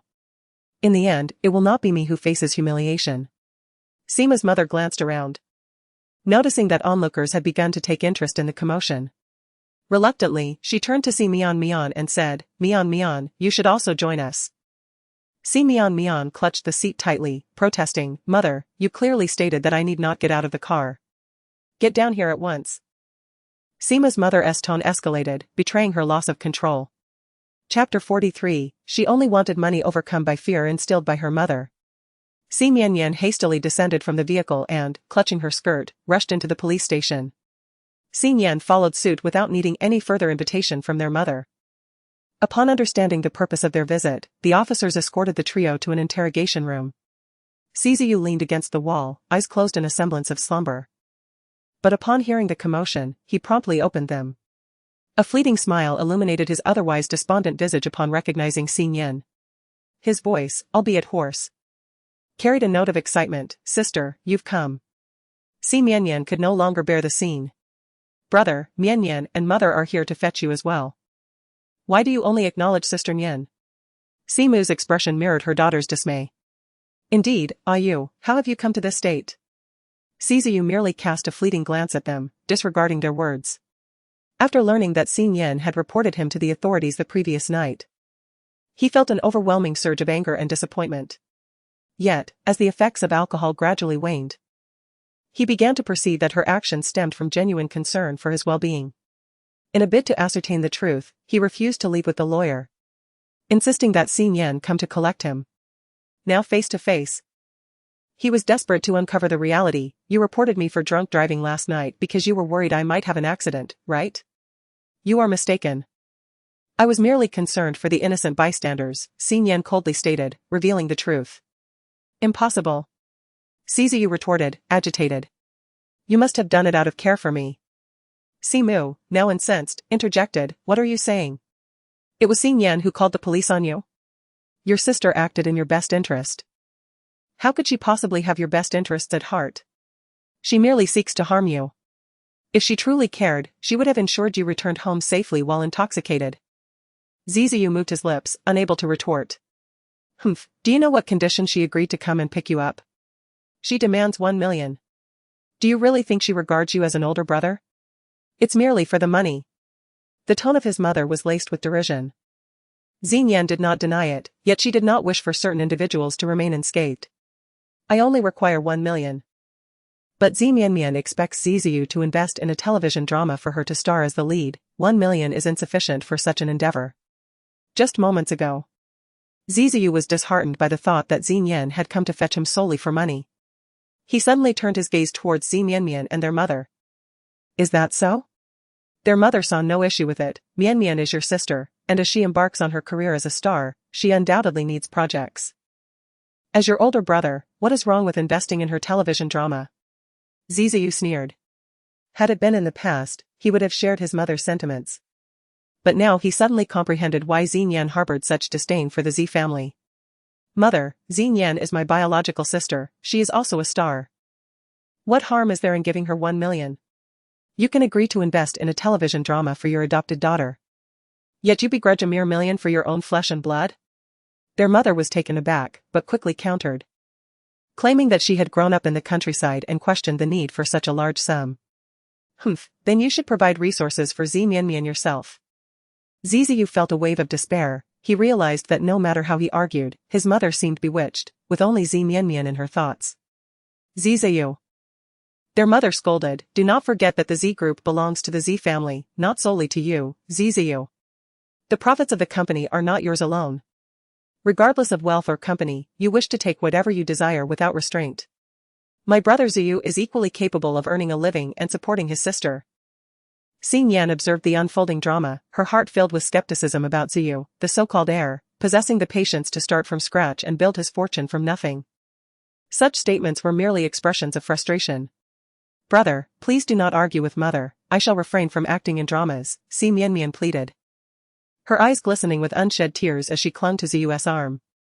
Their mother, distressed by the scene, was about to offer some comforting words when Ziyu abruptly cast Xi Mianmian aside. "From now on, do not refer to me as your elder brother. I have only one sister, Xing Yan." He took hold of Xing Yan and attempted to leave, but she broke free, hastening ahead to exit the police station first. Their mother and Xi Mianmian hurried after them. "Ziyu, return home with me." She grasped Ziyu and pulled him towards the car, shutting the door behind them. Xi Mianmian instinctively settled into the passenger seat, while Xing Yan was left outside the vehicle. Realizing his predicament, Ziyu protested, "Let me out. I wish to go home with my sister." Their mother coldly instructed the driver, "Drive to the airport." After a night of despair, plagued by stomachaches and a hangover, Ziyu, wary of upsetting their mother, could only rest his head against the car window, helplessly watching as Xing Yan was abandoned, standing alone by the roadside. Her slender figure piercing his heart like a dagger. Their mother, seeing Ziyu in such a despondent state, grew furious and yanked him back into his seat. "Look at yourself. Have you any idea what kind of sorcery that wretched girl has cast upon you? Even Mianmian has turned away. Wait for your father to return. And then let us discuss sending her away. There is no urgency regarding the matter of the fifth, if a kidney is required. We can simply locate Xing Yan and offer her 10 million. Given her love for money, she will surely agree." Ziyu gazed at his mother in disbelief. "I shall never consent to you taking away my sister's kidney. I was foolish before to agree to your plan of bringing Xing Yan back as a backup donor." "Humph. This matter does not require your approval. Perhaps Xing Yan, in her pursuit of wealth, would willingly donate a kidney to the fifth. Ziyu, do not forget. The fifth is your own brother. Xing Yan is also my beloved sister. If you desire a kidney, you shall take mine." Slap. Xi's mother struck Ziyu across the face. "I see you have truly lost your mind. Our Xi family has nurtured you as the heir since your childhood, investing immense resources and effort, not for you to show kindness to that ungrateful wretch. It was to ensure you inherit the family business, to become someone of significance, to strengthen and expand the Xi family's legacy." Ziyu forced a bitter smile. Indeed, he was someone of significance, yet also merely a tool for the Xi family's profit. The second, third, and fourth, each of them is free to pursue their dreams. Only I have been instilled with the relentless desire to revitalize the family business since childhood. You have never inquired about my aspirations. Previously, he was willing. For he cherished his family, as long as they were happy, it sufficed. But now he realizes, what does it matter to be the president of the illustrious Xi group? What does it matter to possess a fortune of billions? What significance does being someone of importance hold? He could not even bring himself to have Xing Yan call him brother. Every moment, he was engulfed in regret and reflection, yearning for Xing Yan to forgive him and grant him the chance to atone for his mistakes. Xi's mother was taken aback. She had never considered that Ziyu might hold such thoughts. "How could you see yourself merely as a tool for profit? An and the others are pursuing their own dreams, not vying for the family fortune. Are you not content? In other families, siblings fight tooth and nail over inheritance. Yet our family is the most harmonious." Suddenly, Xi's mother recalled that everything had changed since Xing Yan returned. "I must drive Xing Yan away." She reached for her phone to contact Xi's father, but it was halted by Ziyu. "There is no need for you to chase my sister away. I will take her to stay outside." Ziyu had made up his mind. Since Xing Yan despised the Xi family so much, he would also sever ties with them. He believed that one day, Xing Yan would forgive him. Chapter 44, targeted by a rogue. As Xi Mianmian observed the spectacle unfolding behind her, her expression darkened. Her elder brother no longer showered her with affection, and she was at a loss as to what sorcery Xing Yan had employed to usurp her siblings' attention. Nonetheless, she still had 5 other brothers and her parents. An ineffectual elder brother was of no consequence.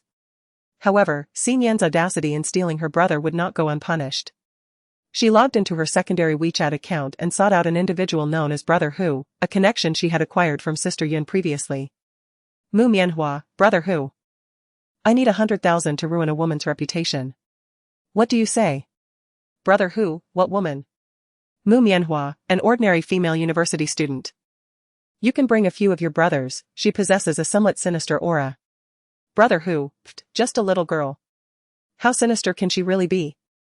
Mu Mianhua, you won't incur any losses bringing a few people along. Here is her photo, feel free to have your fun. Just don't kill her in the process. Xi Mianyan sent over a blurry, candid photograph of Xi Yan. Although the image was somewhat indistinct, her features were still discernible. Upon seeing a glimpse of beauty, Brother who immediately entertained nefarious thoughts.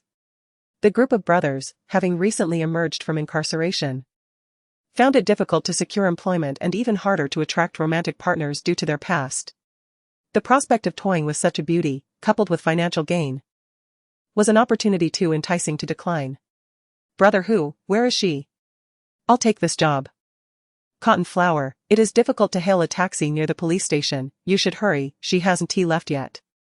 Cotton flower, I have already transferred the money to your account. If you handle this well, I have a bonus for you.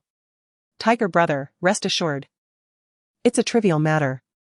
Upon receiving the affirmation, Xi Mianyan swiftly deleted the chat history, delaying her switch back to her primary account, as she awaited the moment she would learn of Xi Yan's downfall.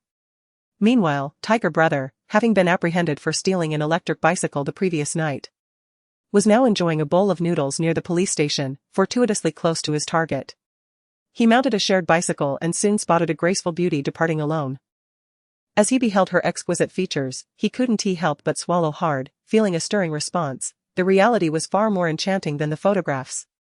While pursuing her, he dialed a few comrades, instructing them to encircle from the opposite direction. Xi Yan had long sensed that someone was tailing her.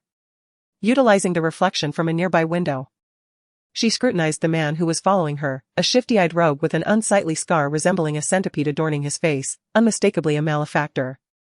Maintaining her composure, Xi Yan continued on her path. Initially intending to take a taxi home, she received a message from Madame Yu, inviting her to visit and attend to a friend in need of medical attention. Xi Yan agreed. Feeling a bit peckish, she decided to grab a bite nearby while waiting. Little did she anticipate that trouble would soon find her. It was the perfect opportunity to test the medicinal powder she had prepared. Xi Yan turned into a quiet alley, where scarcely anyone passed by. The lascivious man behind her appeared to grow bolder, inching ever closer. Xi Yan deliberately slowed her pace, and soon enough, the man's vehicle collided deliberately against the wall behind her. You clumsy woman. How do you walk? Hugo cursed as he stumbled out of the car, blocking Xi Yan's path. Xi Yan replied with a cold smile, wasn't it you who crashed into the wall? If you hadn't suddenly slowed down, would I have hit it? Stop talking nonsense. You've been following me all this way, you can't possibly just want to stage an accident for some cash, can you?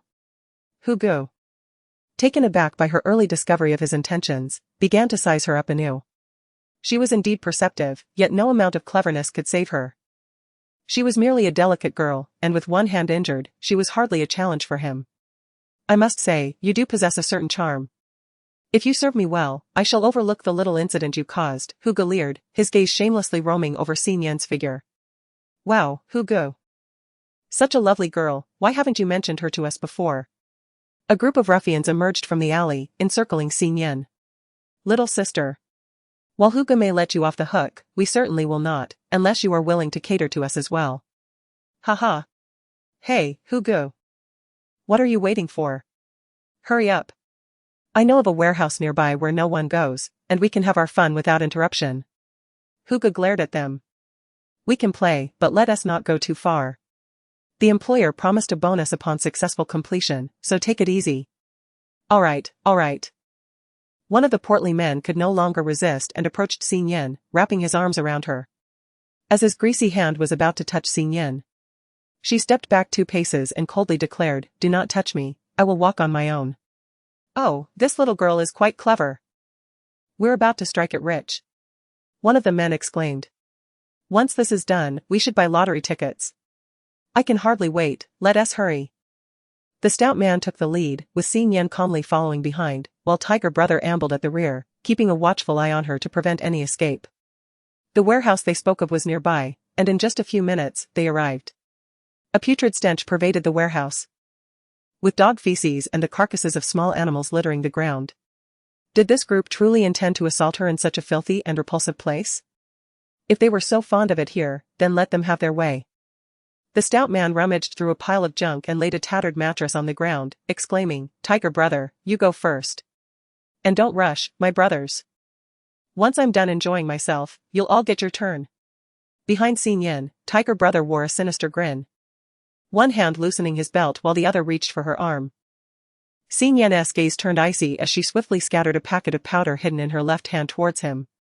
Before he could react, he collapsed, his body limp. "Damn it, this wench brought a narcotic." Among the others, a few quick-witted individuals shouted and attempted to cover their mouths to escape the powder's reach. Unfortunately, they were met with a silver needle from Xin Yan, collapsing to the ground, convulsing and foaming at the mouth. Looking at the scene of thugs sprawled out like slaughtered pigs, Xin Yan took out her phone to call the police, but then reconsidered, feeling that letting them off so easily would be too kind. Xin Yan searched for Tiger Ji's phone and unexpectedly discovered not only the phone but also a bottle of illicit spray, which bore no label but was adorned with an explicit illustration, clearly indicating its intended use. After administering the spray to each of the ruffians, Xin Yan took refuge beneath the outer window ledge with Tiger Ji's phone in hand. 10 minutes later, the men began to awaken, their senses dulled, as they mindlessly tore at each other's clothing, soon becoming a tangle of bare bodies atop the tattered mattress. Xin Yan fought back the urge to vomit and, using Tiger Ji's phone, captured photographs, locating the recent contact, Mu Mianhua, in his WeChat. The name alone suggested an undeniable connection to Xin Yanmian. If one harbored intentions to harm her, they must be prepared for the consequences. Xin Yan sent the captured images to Xin Yanmian, returned the freshly acquired sum of 100,000 yuan to Tiger Ji's account, and crafted a message, "Tiger Gu, all individuals have been dealt with. With these photographs in hand, they will serve you without charge, saving you a considerable sum." After erasing her fingerprints from the phone, Xin Yan left it in the warehouse and departed silently. Chapter 45, The Withering of the Rogue's Chrysanthemum. 4 hours later, Brother Hu and his companions, gasping for breath and enduring excruciating pain throughout their bodies, managed to rise. As they gazed upon their once dear brothers, a burning desire to annihilate them surged within. Just then, his phone buzzed with a message from his employer, the Cotton Flower. "Cotton Flower, what is this nonsense? It disgusts me. What are you up to?" Brother Hu scrolled up and was confronted with scandalous images and messages of his comrades in compromising positions, nearly causing him to choke with rage. "Brother Hu, wretched harlot. How dare you set me up? Do not let me uncover your identity, for I will ensure your demise is anything but pleasant." At that moment, in a hotel within City S, Xi Mianmian had just disembarked from her flight and checked into her accommodation. Eagerly, she logged onto her secondary WeChat account to peruse her messages. A barrage of lewd images flooded her screen, and she initially hoped to find Xin Yan among them. Gritting her teeth against her disgust, she scrutinized every picture, only to discover that Xin Yan was absent, replaced instead by a horde of men engaged in debauchery, some even committing the most unspeakable acts. Overwhelmed, Xi Mianmian rushed to the restroom, her head spinning as she retched in fury and disbelief. After regaining her composure, she fired off an accusatory message. Upon receiving a reply, she realized she had overlooked a crucial line. The message indicated that the individuals in the photographs had been dealt with and that these images were now for sale.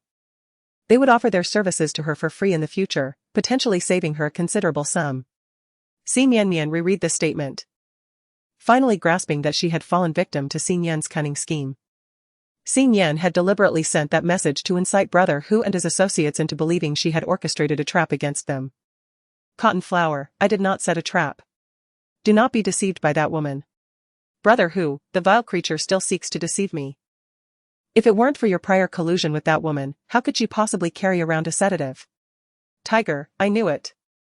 She was fully aware that someone was following her, yet she deliberately ran into the alley, and upon realizing our intentions, she obediently followed us. "Tiger, so it was all part of your scheme. You wretched creature, you'd better hope I never discover your identity." The other party sent several messages, incessantly referring to her in derogatory terms, which ignited a fury within Xi Mianmian. Since childhood, she had been the cherished darling of her family, treasured by the Xi household and regarded as a princess at school, with everyone revolving around her. It was one thing for Xin Yan to provoke her. But how dare this group of worthless individuals insult her? A malicious thought crossed Xi Mianmian's mind, with her parents and brothers to shield her. She had no reason to fear these lowly beings. Cotton flower, if you dare to insult me again, I shall post your compromising photos online. Your friends, family, and enemies will surely relish the spectacle. Cotton flower, so what if I am the one doing it? If you do not wish to be the subject of ridicule for all to see, you will obediently follow my commands. Complete the task well, and I shall reward you. Fail, and you can expect to see yourselves in the headlines. Tiger, do you think I care about those photos? Just wait. The next time I encounter that little vixen, I will deal with her first, and then with you. A devious idea sparked in Xi Mianmian's mind, indeed. If they harbored hatred towards Xin Yan, they would undoubtedly strive to retaliate against her. With her brothers to protect her, she had no fear of retribution. Once Xin Yan was eliminated, she could play the role of the good person and have her brothers send these killers to prison for execution. After coming to a realization, Xi Mianmian transferred the 100,000 back to Xin Yan, just as it had been sent to her previously. Mu Mianhua, I'll discuss this once you find me. I assumed someone like you would be clever. Mu Mianhua, the deed is done, your only option now is to comply with me. Once my objectives are achieved, I will ensure you live luxuriously. Should you dare to resist, I will make you a laughingstock across the nation. In the warehouse, Brother Hu stared at the 100,000, his fists clenched tightly, knowing only an online alias, rendering him unable to trace the individual. He could yield for the time being, but once he unmasked this Mu Mianhua, he would undoubtedly repay today as humiliation manifold. Accepting the money, he tacitly acknowledged the transactional relationship. Xi Mianmian smirked with satisfaction, thinking how such lowly individuals were worth so little. That a mere 100,000 could compel him to swallow his pride and become her servant. Unbeknownst to her, Xin Yan had just finished dining out and, calculating the time, utilized her small program to conceal her phone number and IP address before reporting the incident to the police. Before Brother Hu and his associates could even don their clothes, they were caught red-handed. Frequent visitors to the precinct, they insisted they were deceived by a girl, but the police merely suspected they intended to drug the young girl, only to end up ensnared themselves. To protect the girl's identity, the authorities did not delve deeper into the matter. As for the identity of the informant, the police often received such anonymous tip-off calls and did not take them too seriously, dismissing it as a kind-hearted act from the vigilant public. Meanwhile, Xin Yan awaited the arrival of the vehicle sent by Madame Yu to pick her up. An hour later, Xin Yan arrived at the luxurious villa district of Changhong Garden, where Madame Yu resided. The name signifies a long-lasting viewership and a flourishing career in the performing arts. Changhong Garden is an exclusive enclave for celebrities and directors within the entertainment industry, renowned for its confidentiality and splendid environment, housing nearly half of the industry's prominent figures. Xin Yan was escorted by the driver into the underground parking of Madame Yu's residence, where she was greeted by a maid who guided her up the elevator. Upon reaching the hall, she discovered that Madame Yu was already seated with an elegant and composed beauty. To her surprise, she recognized the renowned agent Fong Su. It was unexpected to learn that Fong Su was a friend of Madame Yu. Madame Yu, slightly embarrassed, rose to welcome her, apologizing, "I'm sorry, Miss C. Due to my physical condition, I couldn't come to greet you personally." "It's perfectly all right, you should focus on your health," Xin Yan replied. Fong Su also stood, her eyes widening in disbelief as she scrutinized Xin Yan from head to toe. Madame Yu had mentioned that Xin Yan was a young girl. Yet Fong Su had not anticipated that this was the same small star who had recently made waves on social media. Xin Yan was surprised that Fong Su remembered her. After all, she had only made a few appearances online and assumed that an agent of Fong Su's caliber would not pay attention to someone of her modest status. "I saw your medical qualification certificate on trending searches, is it genuine?" "Of course, it is authentic, though I did not bring it today." "Which medical school did you attend? And who was your teacher?" "I did not attend medical school, my teacher is merely a village doctor." Xin Yan responded with a calm demeanor. Fong Su furrowed her brow, realizing that although he was a private scholar, he possessed a medical practitioner's certificate. She found herself reassessing Xin Yan, pondering the plausibility of this revelation. After much contemplation, she still deemed it far-fetched. Could it be that Xin Yan had some influential backing, enabling him to acquire such credentials through privilege? No. Fang Su shifted her gaze between Madame Yu and Xing Yin. Xiao you are indeed the rumored benefactor of Xing Yin. The one who facilitated his entry into the reality show. Madame Yu expressed mild surprise. Did I not inform you? Fang Su sighed. Indeed, one becomes foolish after pregnancy. When did you ever mention it? You didn't even tell me that the person who assisted you during your pregnancy was Xing Yin. It matters not. I may not have said it outright, yet you surely deduced it, did you not? Chapter 46, a fortuitous encounter with a manager. As Xing Yin observed the playful banter between the two, a twinge of envy stirred within her. Throughout her past and present lives, she had never forged a particularly close friendship.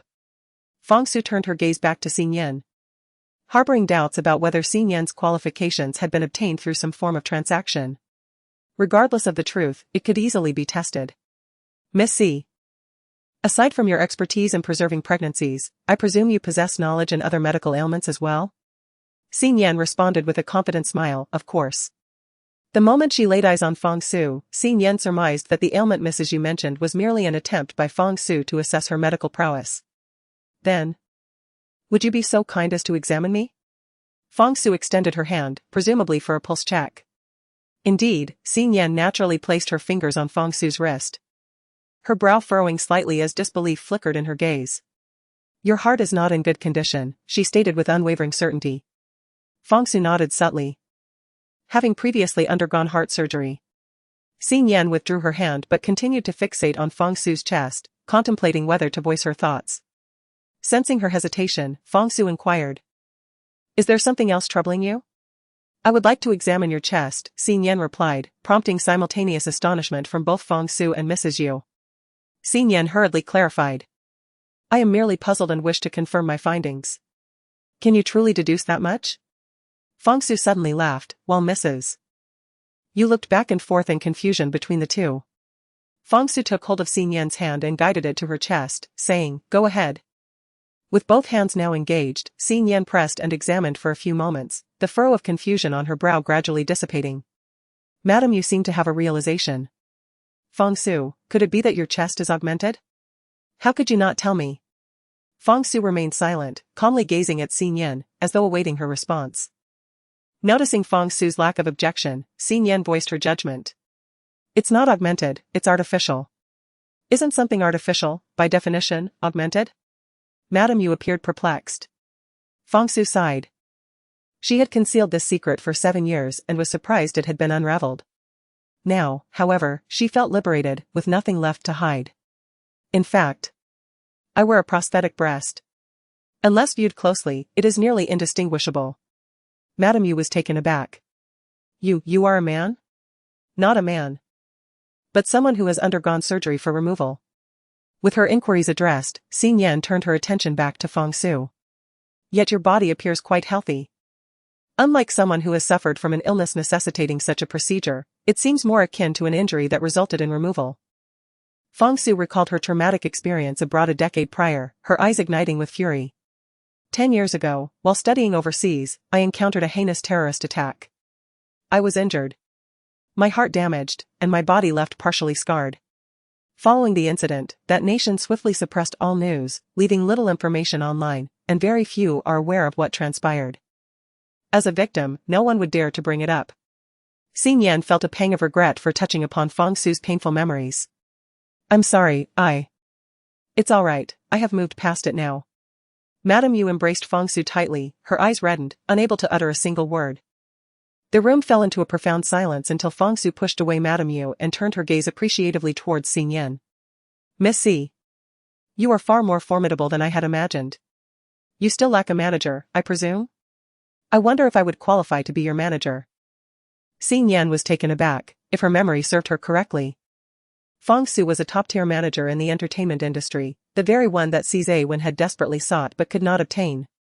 Yet here she was, proactively offering to manage Xing Yin. This was indeed a stroke of fortune. What? You are not put off by my physical disability, are you? Xing Yin hurriedly waved her hand. No, it's just that I feel I might be a bit of an overreach for you. Furthermore, as you can see, I am entirely alone, without a company, without a backing, without a team, and not even a single fan. She had not yet registered a Weibo account under her own name. thus she had no fans. As long as I am with you, you will have everything. Xing Yan, you have discovered my secret, should you refuse my offer. I might have to resort to assassination. Fang Su feigned anger in her threat. Given Fang Su's straightforwardness, it would be quite awkward for Xing Yan to decline further. She extended her hand, let us have a fruitful collaboration. Fang Su grasped her hand in agreement, indeed, let us collaborate harmoniously. Since they were to be partners henceforth.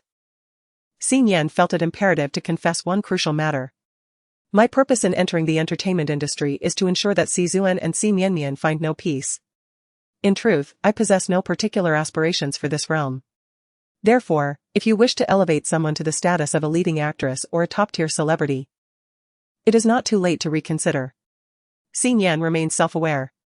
Additionally, I seek to demonstrate to the Si family that without them, Xing Yan can thrive and shine even brighter. As your manager, your goals are now my own. Fang Su will not compel Xing Yan to become a leading actress. Yet she possesses the confidence that under her guidance, no artist can languish in mediocrity. Following their candid exchange, their interactions became significantly more harmonious. After signing the management contract, Madame Yu instructed the driver to escort Xing Yan away. As she stepped out of the villa for the first time as a star, she was taken aback to discover that the scene had been captured by paparazzi. The following day, Monday, Xing Yan returned to the filming location of the show. Upon her arrival, the staff began to whisper among themselves, their gazes laden with curiosity. Fan Zijin, in particular, launched a pointed sarcasm, some people, even with a financial backer, ought to tread carefully in their endeavors. If you find yourself in trouble, do not drag others down with you. Xing Yan furrowed her brow, pondering what misstep she had committed. Do not play the fool. Your private meeting at the financial backer's residence trended for over an hour on Weibo. At the mention of this incident, Fan Zijin's anger flared. He had released a new song the day before, and the company had purchased trending status for him. Yet it was overshadowed by Xing Yan's trending topic, which barely lingered on the charts for 10 minutes. He couldn't believe that netizens would be interested in the gossip of an obscure individual. He would never concede to Xing Yan. It was undoubtedly Xing Yan who had purchased the trending topic, for even negative fame is still fame. It is not surprising what one might do to achieve notoriety. A financial backer? Xing Yan felt perplexed. Who could her benefactor be? Guanxi noticed Xing Yan's bewilderment and quickly urged her, Xing Yan, have you been neglecting your phone? You should check it right away. Indeed, Xing Yan had not. After leaving Madame Yu's place yesterday, her phone had died, and due to her commitment to the program today, she had not touched it since last night. Upon unlocking her phone, she discovered several messages from Fang Su. Fang Su, check Weibo, yesterday. You were photographed by paparazzi at Changhong Garden and made it to the trending list. Fang Su, although it's negative trending, there's no need to rush to clarify. Fang Su, for someone new like you, negative trending is still trending, even bad fame is fame, and what you need most right now is exposure. Fang Su, when the heat dies down, I will personally help you clarify. Nian, alright, I'll leave it to you, I trust you completely. Xing Yan had unwavering faith in Fang Su's abilities. Chapter 47, once again trending for negativity. Xing Yan opened her Weibo to witness how the paparazzi had cast her in a disparaging light. The trending topic revealed that she had been injured by her benefactor, ranking third in the hot searches. Clicking on the first post, she found a tweet from the photographer. Yeah. Photographer yeah, what a twist of fate. I was originally stationed at the entrance of Changhong Garden, waiting for Lu Yingho, but unexpectedly caught Xing Yan being picked up by a luxury car. An hour later, she emerged with her right hand bandaged. What transpired during that time? How did she sustain her injury? Attached to the post was a video capturing the moment Xing Yan entered the luxurious residential area, known for its celebrity inhabitants. To prevent paparazzi and obsessive fans from infiltrating, all visitors must undergo identity checks at the entrance. Xing Yan was photographed in a frontal view at that moment. The same was true upon her exit, but while entering, only her face was captured. Upon leaving, the camera revealed her injured hand. A mere hour had elapsed between her entrance and exit, during which the marketing accounts and netizens concocted numerous tales involving various benefactors, fabricating dozens of narratives. Xing Yan's benefactor resides in Changhong Garden. It's no wonder she frequently trends, as he genuinely wishes to elevate her status. Can someone enlighten me on what activity could lead to such a severe hand injury in just 1 hour? Either her benefactor inflicted the injury, or it was his wife. During her last live stream, I noticed Xin Yan was overly cautious, as if she had an injury on her back. I am an employee at the XX hotel, and on one occasion, when Xin Yan came in for a meal, I noticed bloodstains on the back of her clothing. It appears she has been injured repeatedly. Evidently, her benefactor has a penchant for violence. How far she is willing to go to make her debut is truly remarkable. Has anyone uncovered the identity of this benefactor? My curiosity is piqued. Residing at Changhong Garden, I suspect it might be XXX, who has previously faced allegations of domestic abuse from his ex-wife. However, I believe it is more likely to be XX. He certainly has the demeanor of a deviant. It is utterly exasperating and tedious. Xin Yan turned off her phone, and the attention surrounding her remains quite intense. It seems I have indeed become a topic of interest. The crowd did not anticipate her reaction. They expected her to be flustered and humiliated. Fan Zijin scoffed, remarking on her remarkable audacity, "You must have an exceptionally thick skin. Surely, you cannot take pride in having a benefactor, especially one with violent tendencies. Aren't you afraid of being harmed?" Xin Yan retorted, "Instead of worrying about me, you should be more concerned about whether your hemorrhoids might unexpectedly flare up." Fan Zijin's face flushed with anger, taken aback by how Xin Yan knew of his condition. At that moment, the director finally approached. The live broadcast had been set to commence, but upon seeing Xin Yan trending negatively online, he hesitated, fearing it might jeopardize the program, and decided to wait for her arrival to clarify the situation. "Xin Yan, what is the situation regarding your negative trending online? If you cannot manage this properly, we may not be able to film your segment for this episode. Even if it was Mr. Yu who brought you in. We cannot allow one person's issues to jeopardize the entire show. It is believed that General Yu is a businessman, well aware of his choices." Fan Zibin crossed his arms, exuding an air of arrogance, stating, "Director, if this inferior artist, Xin Yan, continues to remain in the program, it will only burden everyone. I suggest we expel her from the production team." Although Guanxi was unaware of the truth, she had faith in Xin Yan and hurriedly spoke up, "Director, I believe there must be some misunderstanding. Perhaps we should hear Xin Yan's side of the story." Xin Yan cast a cold glance at Zize Wen, who had been silently lurking in the corner. "As for the incident in the Villa district, I have nothing to clarify. Regarding the injury on my hand, I believe Zize Wen could provide more clarity." At that moment, the photographer accidentally pressed the power button, resulting in this scene being broadcast live. The live stream erupted with comments. What does Xin Yan mean by this? Is Zize Wen her financial backer? Oh my, is Zize Wen truly that twisted? Are Zize Wen and Xin Yan at odds in the show merely to avoid suspicion? What is the nature of their relationship, master and servant, or romantic partners? Everyone, be quiet. My esteemed master does not reside in Changhong Garden. Can you use your brains before disparaging my brother? How dare Xin Yan slander my esteemed brother? He is not her benefactor. Disgusting. How could Xin Yan dare to say that? Does she even deserve it? Fortunately, Xin Yan was oblivious to the barrage of comments in the live stream, otherwise, she would have been utterly nauseated. At this moment, all eyes turned towards the quietly seated Zize Wen and Si Mian in the corner. Si Mian tugged at Si Zuan's little finger, her heart filled with unease. She feared that her second brother might alter his perception of Xin Yan due to the life-saving favor. Much like their elder brother had suddenly begun to show kindness towards her, gradually distancing himself from her. While she could bear the loss of their elder brother, she could not afford to lose the support of her second brother. She still relied on his connections and resources in the entertainment industry to rise to fame. In recent days, Si Zuan had been somewhat out of sorts. After being rescued at the mall, he hurried off to City B for a commercial shoot. Entirely unaware of how the subsequent events had unfolded, how severely Xin Yan had been injured or whether she had sought medical attention. Why had she saved him? Wasn't she supposed to harbor resentment towards him? Countless questions swirled in his mind, and Si Zuan earnestly wished to clarify matters with Xin Yan.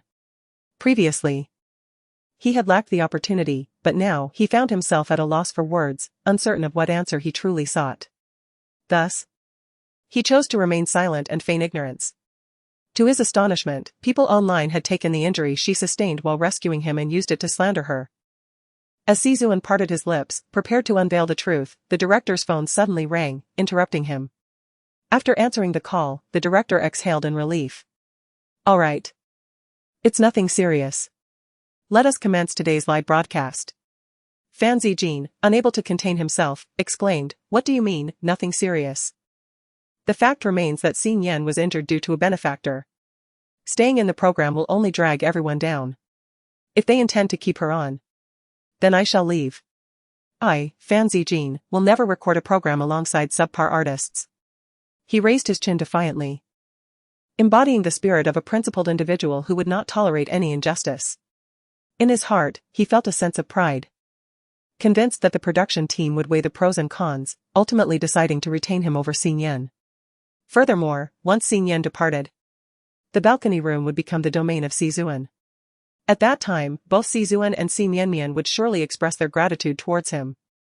The events of today, if disseminated, would lead fans and netizens to praise him for his righteous principles, especially considering the disdain directed at mistresses and affairs. The unspoken rules governing Ascension were indeed an affront to morality. As he had anticipated, his fans in the live stream were fervently lauding him. Zijin, you are remarkable. You have always been that boy filled with justice. Having endured the rain himself, he wishes to shield others with an umbrella. It brings me to tears. When Zijin debuted during the talent show, he was nearly snatched away by the royal faction. He truly detests the unspoken rules. If Fan Zijin can drive away Xin Yan, I would undoubtedly become his fan. I have long found Xin Yan displeasing. She should swiftly exit the production team. Are Fan Zijin's fans still praising him? Quickly check the hot search on Weibo. Chapter 48, Xin Yan's resurgence on trending topics at this moment. The director furrowed his brow as he gazed at Fan Zijin, somewhat regretting his initial decision to invite this individual to the program. But it wasn't the production team that extended the invitation. It was Fan Zijin's team that, upon learning of Si Zuan's participation, sought to capitalize on the publicity and forge closer ties with Si Zuan, thereby facilitating a transition from stage performances to film and television. Fan Zijin's team had deliberately expended substantial funds to secure a guest spot. Thus, he too was a product of unspoken rules. What audacity did he possess to disdain Xin Yan? The director curtly suggested, perhaps you should take a look at Weibo yourself. Everyone promptly retrieved their smartphones. And it became evident that Xin Yan's negative trending topic had been overshadowed by Feng Su's intervention. Feng Su expressed gratitude to the netizens and paparazzi for their attention, clarifying that she was not a benefactor, but rather a manager. Xin Yan, I look forward to your guidance. My team and I have come to seek you out. Please await our arrival. Beneath her post, she attached a contract that confirmed her role as Xin Yan's manager, with the date noted as yesterday. The IP address from which the post was sent was deliberately pinpointed at Changhong Garden, corroborating that the so-called benefactor Xin Yan met yesterday was indeed Feng Su. Who is Feng Su, you may ask? She stands as a paragon among entertainment industry managers. Having not represented an artist for over a year, countless aspiring talents have sought her expertise, including Si Zuan himself. Alas, her discerning eye for talent is exceptionally rigorous, otherwise she would not have nurtured 2 Best Actress winners and a top-tier star over the past 7 years. It is perplexing that she would overlook an esteemed figure like Si Zuan and instead choose Xin Yan. Simultaneously, another trending topic surged to the forefront. It was a surveillance video released by the official account of a mall in H City, which expressed gratitude towards Xin Yan. The mall's account stated, Xin Yan, we extend our heartfelt thanks to the young lady for her courageous act of rescuing others in our mall. We hope that netizens will open their eyes and see how Miss C was injured, rather than being misled by sensationalist accounts that unjustly vilify Good Samaritans. This mall is indeed the very place where Xin Yan performed her heroic deed. The surveillance footage showcased Xin Yan striking the assailant with a bottle of shower gel, highlighting with a red circle the moment she was slashed by the knife, ensuring that viewers could not overlook this crucial detail. Additionally, 2 other accounts echoed this sentiment. Chen Tianbuzai Lu commented, I am Lu Mei, the person involved. The assailant is my ex-boyfriend. I deeply regret that my situation led to the harm of innocent individuals, and I am immensely grateful to Xin Yan for her assistance, otherwise I too might have fallen victim to my ex-Gusher Xiao Huanghua added, I am the son of the victim. I am thankful to Xin Yan for timely preventing the assailant from causing further harm, which allowed my grandfather to be rushed to the hospital for emergency care. He is now awake and has been eager for me to find his benefactor, only to discover that his savior is a celebrity. From this day forth, our entire family shall be your devoted fans. Netizens were utterly astonished to learn the truth of the matter. Xin Yan's injuries were a result of her selfless act of saving another, and her visit to the villa was merely for a contract signing with her agent. Thus, they had unjustly condemned her for an entire evening.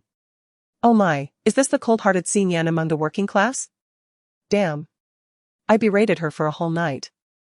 I slapped myself twice in remorse. I am truly sorry, Xin Yan, for misjudging you. I apologize for my previous remarks. How brave is Xin Yan? She dared to launch a surprise attack on the assailant, effectively saving 3 lives, or rather, 3 families. Has no one noticed that the man being held hostage bears a striking resemblance to Si Wen? Indeed, it does resemble him. Which explains why Xin Yan mentioned during the live broadcast that she should inquire about the injury from Si Wen. As a devoted fan of Si Wen, I find it rather complicated. The very person she previously despised has now been saved by her. Those who understand me know that I am uncertain how to face Xin Yan now.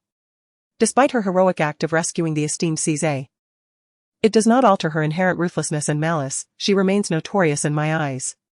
It is Si Wen who is truly despicable. After being saved, he expressed no gratitude and simply walked away with Si Mian. Indeed, the surveillance footage revealed that Si Wen left without uttering a single word. What right do his fans have to criticize Xin Yan's alleged lack of compassion? Who, in fact, is the most heartless? Why did Si Wen not come to Xin Yan's defense? His savior was insulted for an entire night, and he chose to remain silent. Enough said. I have turned against Si Wen's fanbase. I wish to see the earlier footage. Can anyone explain why Si Wen was abducted by the assailant? And why his sister Si Mian chose to hide among the crowd? It is amusing to think that Xin Yan is also a daughter of the Si family. One sister bravely saves her brother while the other cowers in fear. Indeed, someone has once again sought to bask in the limelight of the celestial sibling duo. My brother has repeatedly asserted that he possesses but one sister, Si Mian, and no other. I comprehend the situation. Is this yet another script concocted by the benefactor for Xin Yan? One must ponder how much the actor has invested. In a bid to elevate her status, they even resorted to the abduction of my brother. Sizuan Studio, could you please ascertain the truth? Is this genuine, or merely an act? If it is authentic, why has the studio failed to ensure my brother's safety? If it is fabricated, I urge the studio to report it to the authorities immediately. This seems exceedingly far-fetched. I cannot believe Xin Yan would dare to ambush a criminal. Let us not forget, she has an aversion to haunted houses. Who would shy away from a haunted dwelling? Xin Yan was assigned a rooftop room. Does her refusal to swap with Sizuan imply that she fears the haunted house? Such notions are absurd. Moreover, a fear of ghosts does not equate to cowardice. How valiant Xin Yan is, she truly is formidable, daring to confront the assailant. I am now a fan. To her followers, could you kindly direct me to her Weibo? I have yet to locate it. As a newly minted admirer of Xin Yan, I must confess that we just discovered her Weibo through Feng Su. We have recently registered and have few followers, so please join us. Welcome, new friends. To the Xin Yan fan group, investing here is certainly worthwhile. Upon encountering this comment, Xin Yan could not resist clicking on Feng Su's Weibo account and subsequently navigated to Xin Yan's Weibo. It appeared to be a new account. One she had not registered herself. Evidently, Feng Su had set it up for her. Surprisingly, it boasted a following of 200,000. The majority of whom had joined after her heroic act at the mall. Moreover, the number of fans is increasing at an astonishing rate. Sizuan also witnessed the surveillance footage. It revealed that when he was abducted, Si Mian was hiding behind the crowd, observing the scene through a third-person perspective. Where Xin Yan came to his rescue, Sizuan felt an overwhelming sense of danger. Had the assailants detected Xin Yan's approach, he could have been silenced. Likewise, Xin Yan herself could have met the same grim fate. Particularly, when the assailant suddenly lunged towards Xin Yan, she narrowly avoided a fatal blow to her chest, thanks only to her swift reflexes in parrying with a knife. Chapter 49, A Million in Gratitude. He could not help but grasp Xin Yan's hand forcefully, leading her to a secluded corner, devoid of surveillance cameras and other onlookers. Why did you save me? He finally inquired. Surely, you do not believe that by saving me, I would acknowledge you as my sister? Xin Yan replied coolly, had I known it was you, I would not have intervened. Since you have brought this matter to light, in light of the fact that I saved your life, shouldn't you express some form of gratitude? You still claim you have no ulterior motives. Nian Jia. Si Mian suddenly appeared behind them. Nian Jia, are you seeking money? Brother, you might not be aware. But Nian Jia accompanied my mother and me yesterday to pick up our elder brother, demanding a payment of 1 million as her fee. Without Si Nian needing to expose the situation, Si Mian willingly recounted the drama surrounding the television series. Initially, their mother had intended for their elder brother to invest in a drama for her, yet Nian Jia was dissatisfied, which ultimately led to a quarrel between their mother and elder brother. With tear-filled eyes, Si Mian entwined her fingers with Si Zuan's second brother. If Nian Jia desires money or resources, please do not be angry. I do not wish for my actions to cause discord among us. Si Zuan furrowed his brow, taken aback by the revelations from the previous day. It was as though a light had been turned on in his mind, and he gazed at Si Nian with resentment. So, your act of saving me was merely a means to obtain money and resources? Just as she sought 1 million to pick up our elder brother? Si Nian shrugged, asserting that her intervention was simply a matter of righteousness, never once considering the notion of seeking recompense. The person who could be saved has transformed into Si Zuan, and she certainly does not intend to let any opportunity slip by. Indeed, I am after money. She speaks with utmost frankness, while Si Zuan, upon hearing with his own ears that Si Nian saved him solely for monetary gain, trembles with rage.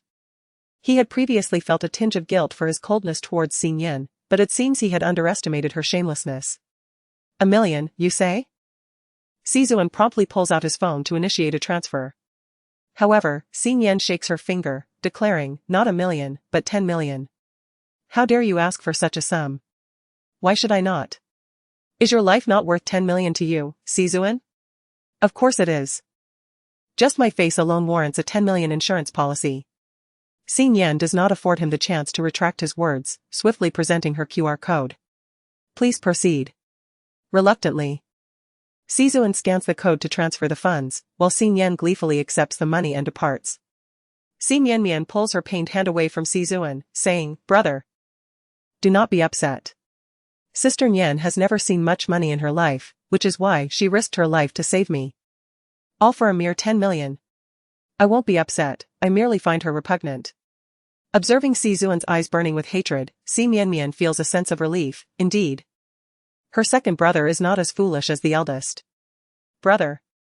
I saw online that some fans suspect this incident might be a staged act between the mall and Sister Nian. Do you think she would intentionally harm herself for 10 million? Should we help her uncover the truth and restore her name? Si Mian spoke intentionally, not to have Si Zuan assist Si Nian in clearing her suspicions, but rather to make Si Zuan aware that Si Nian's act of saving him was not merely for monetary gain, but also a means to ascend by leveraging his fame. If everything had been a performance from the beginning, then her prior act of breaking her own fingers was truly juvenile.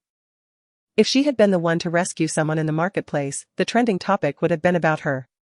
Her brother would have been far more grateful. Upon hearing Si Mian's words, Si Zuan's expression indeed changed drastically. He had believed Si Nian's motives were solely financial, but it appeared she was even more malicious than he had imagined. No one understood the horror and terror of a cold, sharp dagger pressed against their neck better than he did. Si Nian had actually used his life as a means of publicity. Brother? Si Mian noticed Si Zuan's chill and tugged at his sleeve. Si Zuan regained his composure, declaring that there was no need for further investigation. From now on, her matters would be of no concern to him. The two returned to the cameras. Si Nian was surrounded by Guanxi and Deng Yuan, receiving compliments. Even the typically reticent Zhao Yiming couldn't help but praise her. Fan Ziguan stood there in a daze, unable to comprehend how, just a moment ago, Si Nian had been lambasted online, and now she was being hailed as a hero. What was he to do? Just moments ago, he had argued with the director, claiming that if Si Nian stayed, he would leave. The crucial point was that netizens had just mentioned the livestream had already begun, meaning that everything he had said against Si Nian was broadcasted live. His rivals and detractors seized the opportunity to demand that he uphold his own words and exit the production team. Has everyone seen the truth clearly? Now that the misunderstanding has been resolved, let us commence today's live broadcast. The director clapped his hands to regain everyone's attention. Guanxi teasingly remarked, Director, the live broadcast has already begun. The photographer quickly apologized, I'm sorry, I didn't notice earlier. The director, unfazed, urged everyone to continue. The staff collected their mobile phones. Upon gathering the devices, the director noticed Zhao Yining carrying a large bag. Zhao Yining, what do you have in that bag? Zhao Yining, feeling somewhat embarrassed, replied, it's instant noodles and eggs. These items are not permitted, the director stated. Last time, I overlooked checking everyone's luggage. To align with the identity of workers, only essential medications and 2 sets of change of clothes are allowed. Zhao Yining, you secretly brought toiletries last time, which the production team must confiscate, so you will need to repurchase them. Zhao Yining, unable to protest, pouted in discontent. The director continued, next. We shall distribute the wages from our previous labor. When your name is called, please come forth to collect your payment. Dang yuan, 200 yuan. Comment, your image perfectly embodies the spirit of a sanitation worker. Dang Yuan proudly accepted 3 red bills and a 50 yuan note, swaying back with a grin. Impressive. Isn't it? Experience speaks volumes. Guanxi, 100 yuan, comment, a feast of leisure, spending half the time catching breath. Guanxi retorted indignantly, at my size. How can I not be out of breath? Sizuan, 0 yuan, comment, assigning tasks to fans does not count as completing work. Sizuan furrowed his brow. He had not solicited assistance from his fans, yet upon recognizing him, they insisted on helping him with the cleaning. Si Mianmian received a score of 50 yuan. With the comment, not all tasks were completed. Si Mianmian felt wronged, her eyes brimming with tears, unaware of who had maliciously left such a comment. Her inability to complete the task stemmed from her injury. Fan Zijin received a score of 50 yuan, with the remark, slacking off is not a good habit. Fan Zijin was somewhat content with his performance, having feigned ignorance regarding the online calls for him to leave the program. Xin Yan earned 100 yuan. With the evaluation, tasks completed satisfactorily. The feedback for Xin Yan was quite fair, neither overly complimentary nor disparaging. Chapter 50, Teaching the Elderly to Massage Zhao Yining, 150 yuan. Remarks, diligent and attentive, keep up the good work. Zhao Yining's eyes sparkled as she once again became the center of attention, having garnered the second highest wage. Now that everyone had received their pay, they were reminded to submit their rent by 8 o'clock that evening, or face eviction from their lodgings. Sizuan, with empty hands and a grim expression, inquired, is there any other means to earn money besides working? He doubted that the production team would truly evict anyone. Aside from the jobs arranged by the team, the participants were permitted to seek part-time work on their own, provided the tasks adhered to legal and ethical standards, and were located within the confines of the urban village. Upon hearing that they could pursue additional opportunities, everyone felt a sense of relief. The prospect of earning more money was crucial for renovating their accommodations, as the live streaming of their work environment was a significant aspect of the show. Xin Yan, still short on funds for rent, returned briefly to her rented room before setting out with her small bag. By chance, she encountered Guanxi, and the two decided to seek part-time jobs together. However, they hadn't ventured far when they unexpectedly came across the elderly lady from before. The old woman seized Xin Yan's arm, exclaiming, my dear, how did you massage me last time? After just a few strokes, my chronic leg pain vanished for an entire day. The elderly woman's excitement was palpable as she reminisced about the previous session. Regrettably, the pain had returned, and she implored, could you possibly teach me that massage technique? Rest assured, I have the means. As she spoke, the old woman produced a stack of cash from her clothing, pressing it into Xin Yan's hands. Look, is this sufficient? Not enough, let me have my son provide it. My son is a university professor and well off. The elderly lady, seemingly apprehensive that Xin Yan might decline, persisted in her request. Xin Yan grasped her frail hand and interjected, I shall teach you the technique of massage without charge. How can that be? Protested the elderly lady. I do not charge because this massage technique can merely alleviate your pain, not cure it entirely. Do you possess a remedy for a complete cure? Xin Yan shook her head, eliciting a sigh from the elderly lady. Guanjia, you should seek a part-time job first. I will teach the massage technique to the elderly lady and then pursue my own part-time work. Guanxi, feeling somewhat uneasy, was reassured by Xin Yan's wink, conveying confidence. Reluctantly, she departed with her photographer. Grandma, shall I teach you the massage technique, or would you prefer I teach your family? Please teach me. My son and daughter-in-law are both working outside, and only my granddaughter is at home, currently engaged in her summer homework as high school is on break. Upon mentioning her family, the elderly lady's face softened with affection as she pulled Xin Yan closer. Dear girl, why not come home with me? Xin Yan acquiesced to the elderly lady's invitation, with the photographer trailing closely behind. The trio soon arrived at a nearby small flat, which, in the context of the urban village, boasted the finest decor. Upon entering, they were greeted by a quaint little courtyard adorned with flowers and vegetables, dominated by a tree heavy with plump plums. Seeing the ripening plums, Xin Yan could not suppress her saliva. Her childhood village also had plum trees, and it was indeed the season for savoring plums. The elderly lady noticed Xin Yan's gaze and intentionally invited her to sit beside the stone table under the plum tree. Casually, she plucked a handful of plums and handed them to Xin Yan. You like eating plums, don't you? Here you go. Xin Yan, unreserved and undeterred by any dirt, wiped them on her garment and popped one into her mouth. The fruit crunched delightfully, its sweet and tangy flavor exquisitely delectable. Xin Yan devoured 3 in quick succession before squatting down to massage the old lady's legs. Concerned that the elderly woman might struggle to locate the right spots, Xin Yan sought her permission and rolled up the old lady's pant leg, demonstrating the massage technique on several points. She then took the old lady's hand, guiding her through the motion step by step. Initially, the elderly lady struggled to remember the technique and lacked the requisite pressure, resulting in minimal effect. Xin Yan patiently repeated the instructions time and again, and even the viewers in the livestream began to learn. I'm a primary school student, and I've already mastered it. I learned it too. I just gave my grandfather a massage, and he said it truly works. Can you really believe that a few casual presses are effective? Perhaps Xin Yan has hired internet trolls? I am a traditional Chinese medicine student. My mother asked why I was kneeling to watch the livestream.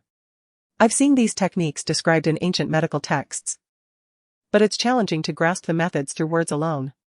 Thus, these massage techniques have never been widely disseminated. I never expected Xin Yan would know them. My grandfather is an experienced traditional Chinese doctor. He was skeptical of Xin Yan before, but now he calls her master Xin Yan. I don't suffer from chronic cold legs or rheumatism, yet after giving myself a few presses, it feels incredibly soothing. Can I try it even if I don't have those issues? I want to give it a go too. This is a livestream room dedicated solely to Xin Yan, where a rare harmony prevails. Even though a few sardonic remarks attempt to provoke, they are swiftly subdued by the barrage of discussions in the comments. After approximately half an hour of instruction, the elderly lady finally grasps the lesson. She feels rather embarrassed, exclaiming, "Oh dear, I've taken up so much of your time." Xin Yan, unfazed, chuckles, "It's no trouble at all." How can it be no trouble? I heard you all mention taking on part-time jobs. Doesn't your production team allow for meals? I saw you having bread and mineral water for dinner last time. The elderly woman rolls up her pant legs and pulls Xin Yan toward her home. I have plenty of delicious food at home, take some back with you. Young people need to eat well, you can't let yourselves go hungry. And I'll pick a bag of plums for you too. Do you like glutinous rice cakes? Before Xin Yan can respond, a girl of about 15 or 16 bursts from a small room and shoves Xin Yan aside. Xin Yan, how can you deceive the elderly?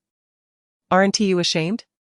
The girl glares at Xin Yan, introducing herself as Yu Muyun, a devoted fan of Sizuan, who has admired him since he starred in his first drama.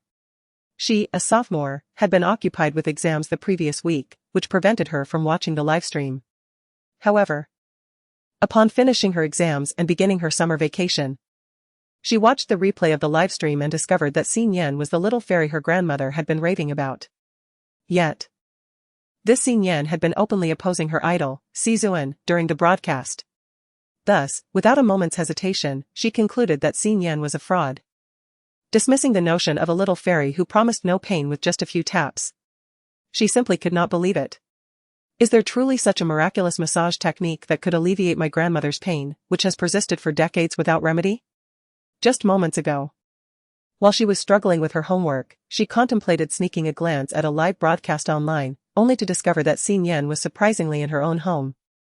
She hurried out to prevent Xin Yan from continuing to deceive her. Yu Muyun, who taught you to speak to others in such a manner? Grandmother, you exclaimed, her frustration evident as she leaned heavily on her cane. Yu Muyun, startled, replied with a sense of injustice, Grandma, I was merely concerned that you might be tricked. Humph.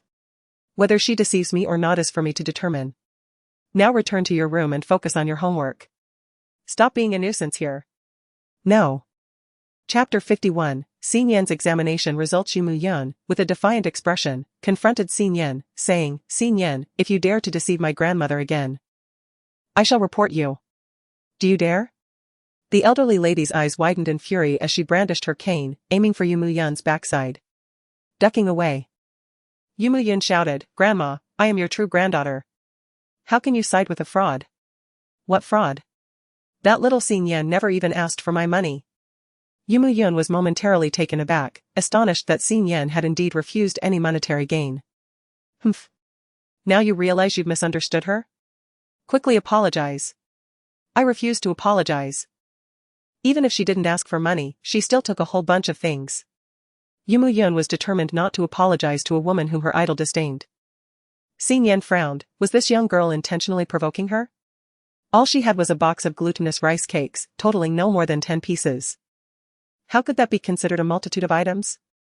Moreover, these rice cakes had been a childhood favorite of hers, and the entire box would not exceed 5 yuan. Though Xin Yan could forego money, she detested being labeled as worthless. Grandma, I must take my leave. I need to find a part-time job to earn some money, otherwise I won't be able to pay the rent tonight. The elderly lady's face instantly creased with concern. Oh, you still have to pay rent? You see. The grandmother lightly tapped Yu Muyun with her cane, the blow so gentle that it hardly touched her. It's all your fault for causing trouble. That's not true. Xin Yan interjected suddenly. I am looking for a part-time job to tutor children. I wonder if Grandma has any recommendations? Oh dear, what recommendations can I give? My family's studies are a complete mess. Just tutor her. Grandma urged. Yu Muyun scoffed, Grandma, I am a sophomore. Next semester, I'll be a junior.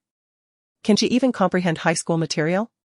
Yu Muyun had already come across online discussions revealing that Xin Yan was a student at the H-City Film Academy. To her knowledge, students from art colleges generally did not excel academically, thus she firmly believed Xin Yan was merely an ordinary art student. Perhaps even one of the less capable ones. Xin Yan raised an eyebrow, of course I can. Grandma clapped her hands, that's settled then. Little Xin Yan. You will tutor Yu Muyun. I'll discuss the tutoring fees with her parents, and we shall agree upon the standard market rate. While Grandma could forego payment, Xin Yan was determined to charge for her services in guiding this little girl. Thus, she did not refuse. Yu Muyun. Why don't you quickly escort your teacher to your room to begin the tutoring session? Yu Muyun pouted, no way. I don't need her as my teacher. Grandma clutched her chest, oh dear, my heart aches. Are you trying to give me a heart attack? Though Yu Muyun was well aware that Grandma was feigning distress, she couldn't help but feel a twinge of concern. Fearing that her grandmother might genuinely suffer, Yu Muyun reluctantly agreed. Humph. If you wish to be my teacher, you must first solve the problems I provide. I want to see if you are qualified to teach me. Yu Muyun hurried into her room and soon emerged with a math test paper and a stationery pouch. Clearly, if Xin Yan could not solve it, she would not be allowed into her room, and any tutoring would be out of the question. Xin Yan took the examination paper and the stationery bag, and began to analyze the questions at the stone table in the courtyard. The photographer deliberately zoomed in on the paper, unable to comprehend its contents. He started to doubt whether Xin Yan truly understood these questions. If she failed to answer them, not only would she face public embarrassment, but she would also be criticized by the online viewers in the live stream, potentially trending on social media. As he hesitated whether to remind her to abandon the task, Xin Yan had already commenced answering the questions. Oh my. That is last year's college entrance examination math paper. Isn't that young girl only in her second year of high school? Why is she tackling third-year questions? Last year's math exam was the most challenging in a decade. This is clearly an attempt to make things difficult for Xin Yan. Xin Yan has begun writing, she appears quite composed. But we cannot ascertain the quality of her answers. She solved the first question. I glanced at the time, she took merely a minute. She didn't even calculate on the scratch paper. Who can fathom it? I faced this very exam during my college entrance, and the first question was exceedingly difficult. I found the answers to this exam online, and thus far, Xin Yan has answered the first 3 questions correctly. Could it be that she has seen the answers online? Is there a possibility that Xin Yan participated in last year's college entrance examination? She is 18 now, she must have graduated high school last year. The truth is unfolding. Wait. I accidentally checked the list of scores from last year's college entrance math examination, and Xin Yan ranked second in the province. She lost to the top scorer by just 1 point. What on earth? Is Xin Yan truly that proficient in mathematics? If her academic performance is so outstanding, why is she studying at a film academy? Who checked the other subjects of Xin Yan? I found it. I am utterly shocked, she scored 715 points. Why isn't she attending one of the 2 prestigious universities? As Yu Yun covertly browsed the live stream while Xin Yan was working on her exam questions, she stumbled upon Xin Yan's astonishing Gaokao score. In disbelief, she inquired, "You scored 715 on the Gaokao?" Xin Yan feigned forgetfulness. Yet she vividly recalled the pride her village felt upon her achieving that score. However, when she declared her intention to enroll in the H-City Film Academy, their enthusiasm turned to disappointment. The village chief even visited her humble abode to admonish her. They did not wish for her to achieve less, rather, they hoped for her brighter future. She remembered the chief's earnest counsel, "Xin Yan, you have already endured so much hardship in your youth. Do not choose a path of suffering again." At that moment, she was resolute in her belief that she would not err in her choices. Yet, as fate would have it, she ultimately made the wrong decision, forsaking a promising future for the treacherous den of the Xi family. Fortunately, with a second chance at life, she now had the opportunity to rectify her path. The elderly lady, overhearing the conversation, was taken aback, exclaiming, "Oh my, little Xin Yan is so remarkable. What more could she possibly need to test? She should immediately tutor Yu Yun. I will call her parents," she declared. Moments later, the grandmother successfully reached her son and daughter-in-law. A few minutes later, she took the examination papers from Xin Yan. "Little Xin Yan, your parents have agreed to pay you 2,000 yuan per hour for tutoring. You must begin teaching her right away." 2,000 yuan? Yu Yun fumed. "I refuse to pay her that amount. It is indeed for my esteemed brother, the emperor." Xin Yan chuckled coldly. "Then why not summon your esteemed brother to attempt this examination? I am more than willing to engage in a fair competition with him." Yu Yun's eyes sparkled with excitement, she yearned to meet the illustrious master Wen. "My esteemed brother is undeniably a genius. With just a single glance at the script, he can commit it to memory. Furthermore, according to publicly available information online, Wen is a graduate of a prestigious university abroad. Such a trivial test, he would undoubtedly unravel with ease. If she were to enlist her esteemed brother as a tutor, his hourly wage of 2,000 yuan would swiftly suffice to renovate their rental abode. Chapter 52, Contest for Part-Time Employment. The thought of being able to assist her esteemed brother filled Yu Yun with such joy that her eyes sparkled with excitement. Just moments ago, while watching a live broadcast, she had observed Wen and Mian searching for part-time work at a small shop in her vicinity. "I shall invite my esteemed brother for tutoring." With that declaration, Yu Yun dashed out, not allowing her grandmother the chance to intervene. "Xin Yan, you should also take a look," a voice from the earpiece urged. Clearly eager to witness the competitive scene between Xin Yan and Wen vying for the same position. Reluctantly, Xin Yan followed her grandmother. Inside the small shop, a bald man in his 50s scrutinized Mian and Wen. "If you two siblings wish to work together, the male can deliver water, rice, and gas," he proposed, his gaze lingering on Mian, "while the female can tend the shop, clean, and assist me with organizing the storage." The man, known as Zhu Laosan, was the shop's proprietor, with shifty eyes and a distinctly unscrupulous demeanor. Mian felt a wave of revulsion as his gaze bore down on her, gripping Wen's arm tightly. "Brother, I refuse to be separated from you." She had no desire to assist this old man in organizing the storage. It was utterly disgusting. Moreover, such places were invariably dark and stuffy, possibly infested with rats and cockroaches. Wen shared her sentiment. "We only wish to work together in the shop, otherwise, we shall not accept the offer." Zhu Laosan's expression hardened, "Take it or leave it." With a gentle voice, Mian reminded Zhu Laosan, "Boss, my brother is a major celebrity. Even if he stands idly in the shop, countless fans will flock to support him. Although they may not come right away, they will inevitably arrive in the future. By then, your store will become a pilgrimage site for fans. My brother is essentially a free billboard. Si Mianmian's face radiated pride. She could not fathom how the boss could be so oblivious to this potential benefit. Unfortunately, Zhu Laosan was as stubborn as they come. A solitary man. He could contentedly manage his little shop for a lifetime, lacking not in finances but in companionship. I'm not asking him to advertise. I merely need a young person to help serve water and rice to customers. If he refuses, so be it. Oh. Are you all engaged in a variety show live broadcast? Then, dear netizens, bear witness that he declined the offer himself. Do not let his fans unleash their wrath upon me. I am but an ordinary citizen, advanced in years, with one foot in the grave. I cannot endure any stress. Should anyone threaten or intimidate me, and should I fall ill or pass away, the state and the people must take responsibility for me. The old man, appearing somewhat seedy, was nonetheless astute.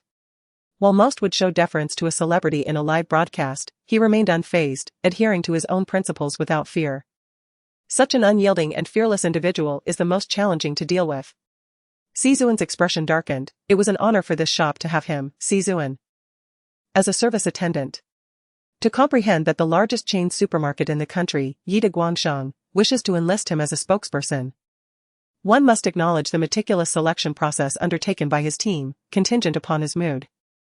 How audacious for such a diminutive establishment to treat him thus. Yet, he finds himself powerless in this situation. The available part-time jobs in the entire urban village are limited to a few options, either working as a server in a bustling food stall or taking on the role of a domestic helper, attending to the elderly and children. Employment in a small shop is considered the most respectable option. After considerable effort, he has managed to persuade the boss to agree to hire 2 individuals. Just as negotiations reached a stalemate, Yu Muyan approached, her face flushed, timidly halting before Si Zuan.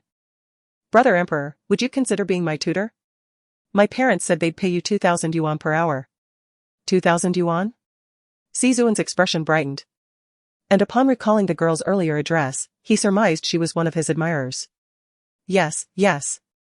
You can decide how many hours you wish to tutor me each day. The implication being, the more hours she wished to teach, the greater her earnings would be. Just as Si Zuan, having just faced a setback with his boss, was about to agree to Yu Muyan's proposal to deliver a resounding rebuttal to the small shop's owner, Si Mianmian tugged at his sleeve. Brother, what about me? Si Zuan then remembered his sister. He was reluctant to leave Si Mianmian alone to work in the small shop, so he turned to his fan. Do you still require a teacher? My sister can instruct you in dance and piano. His tone was exceptionally gentle, enveloping the listener in a soothing warmth. Yu Muyan found herself irresistibly drawn into the scenario, as if she had become the leading lady of a television drama, with her most adored idol as the male protagonist. Her heart soared with joy, and she was on the verge of nodding in agreement. However, the elderly lady rapped her cane, reminding her that Yu Muyan did not study dance, nor did they possess a piano at home. Regaining her composure, Yu Muyan longed to assist Si Wen and Si Mian, yet she knew that her parents would never consent to her agreement. I am truly sorry, but I can only invite one teacher. In an instant, Si Mian's eyes glistened with unshed tears as she released her hold on Si Wen's hand. She forced a faint smile, saying, Brother, you should take the tutoring position. I will find a part-time job on my own. I cannot be a burden to you. The more selfless she appeared, the softer Si Wen's heart became. He grasped Si Mian's hand and addressed Yu Muyan. I apologize, but I cannot abandon my sister. Are you my fan? He inquired, retrieving a fountain pen from his pocket. Thank you for your kindness. This pen has been by my side for many years, and I wish to give it to you. His demeanor was as gentle as jade, exuding an irresistible charm towards Yu Muyan. As a devoted fan, she could hardly withstand such allure. Accepting the pen, she felt an overwhelming sense of guilt. Her idol was so wonderful, yet she felt powerless to help. Suddenly, a brilliant idea struck her. What if we let Sister Si Mian serve as a teaching assistant? Yet, regarding the salary, Si Mian's eyes sparkled with hope as she exclaimed, I can manage with just 100. Yu Muyan glanced at her grandmother, who wore a frown and remained silent. Were it not for the presence of the camera, and the need to maintain her family's reputation, she would have certainly given her thoughtless granddaughter a proper reprimand. Yumuyun mistakenly believed her silence was acquiescence, and joyfully bounced over to Xinyan. Xinyan. You can leave now. My brother, the emperor, has agreed to be my tutor. The young girl spoke with a hint of pride. Xinyan suddenly realized that it was originally Xinyan who was to be the tutor that day, and she immediately looked at Xinyan with an apologetic expression. Sister Nyan, I'm so sorry. My brother and I have taken your tutoring job, you won't be upset, will you? Her tone was laced with an insipid sweetness that was quite grating. Xinyan raised her mathematics paper and replied coolly, to be a tutor. One must first complete this test. The young girl added pointedly, you wouldn't dare to go back on your word, would you? Xinyan turned to Yumuyun with a meaningful glance. Yumuyun's smile abruptly faltered, she had completely forgotten about that. Nevertheless, what did it matter? She was confident that Sizuan would certainly be able to solve it. Humph, my brother, the emperor, will definitely manage it. Let us wait and see.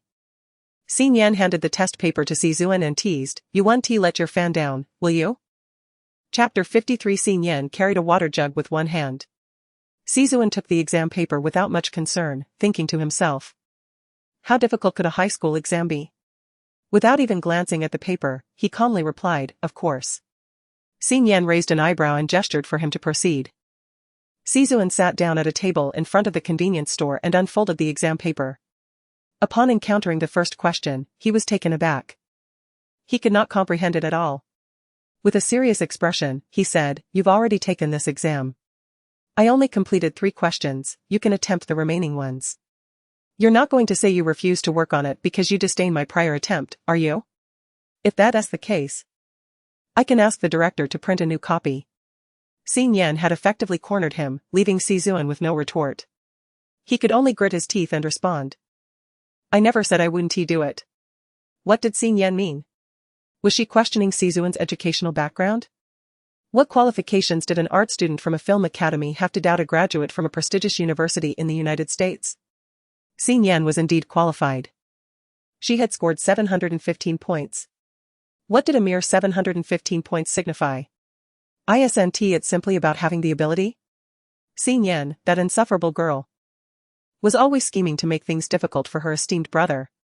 Sizuan directly began with the 4th question. 5 minutes later, he skipped to the 5th question. And after another 5 minutes, he felt as if he would shatter his back teeth. Was this truly a high school exam? Why was it so challenging? Had Xinyan plotted this all along? Intentionally presenting him with such difficult questions, aiming to make him appear foolish on camera. Having waited long enough, Xinyan yawned and inquired, what's wrong? Have you not completed a single question yet? Is Xinyan unwell? Does solving problems not require contemplation? She has been staring without pause and incessantly asking questions. How bothersome. Onlooker, it is evident from Sizuan's expression that he is at a loss. Is it not quite normal to be unable to solve a problem? Xinyan merely happened to encounter this question last year. Our esteemed brother has never encountered it before. A fun fact, when Xinyan took her college entrance examination last year, it was also her first encounter with this question, and she managed to solve it. However, Xinyan was a high school student at the time, and our brother has graduated many years ago. It is only natural for him to forget how to tackle such questions. If he cannot solve it, then there is no need to vie for the role of tutor. For that would mislead the students. Is it not the fans who insist that our esteemed brother take on the role of tutor? The fans are willing. So you petty detractors should mind your own business. The barrage of comments in the live stream erupted into chaos, with nearly everyone recognizing that Sizuan was struggling. Save for the fans who were desperately attempting to preserve his dignity. Sizuan suddenly set down his pen. His countenance devoid of any embarrassment or panic over his inability to answer. He retorted to Xinyan with conviction, why must I complete this examination? You need not do it. Esteemed brother, you need not. Yumuyun quickly waved her hands in explanation. Fearing that her idol might be disinclined to tutor her due to the examination. The employer's double standards left Xinyan with little to say. After all, having streamed for so long, the viewers were not fools, it was abundantly clear whether Sizuan could solve the problems or not. I believe that a tutor must possess not only strong abilities but, most importantly, the capacity to endear themselves to students, fostering a willingness to learn alongside them. Sizuan forcefully attempted to preserve his dignity. Yu Muyan nodded vigorously, exclaiming, yes, indeed. I delight in learning from elder brother Dizuan. Afterward, she brazenly addressed Xing Yan, stating, Xing Yan, you might as well concede, I absolutely refuse to let you be my tutor. If grandma insists on seeking you out, I shall simply feign slumber to evade studying. The elderly lady nearby was infuriated, her frustration evident. Yet, as her beloved granddaughter, she could not allow her fondness for Xing Yan to hinder the child's education. Xing Yan responded nonchalantly. I had no intention of tutoring a child who does not appreciate me. Were it not for the director's urging to create a topic, I would not have come at all. However, one must ponder. Can Sizuan truly serve as a tutor for Yu Muyan if he cannot even tackle such elementary problems? With the intent to irk Sizuan at every opportunity, Xing Yan continued, it is crucial for a student to wish to learn from their teacher, and the teacher's competence holds equal importance.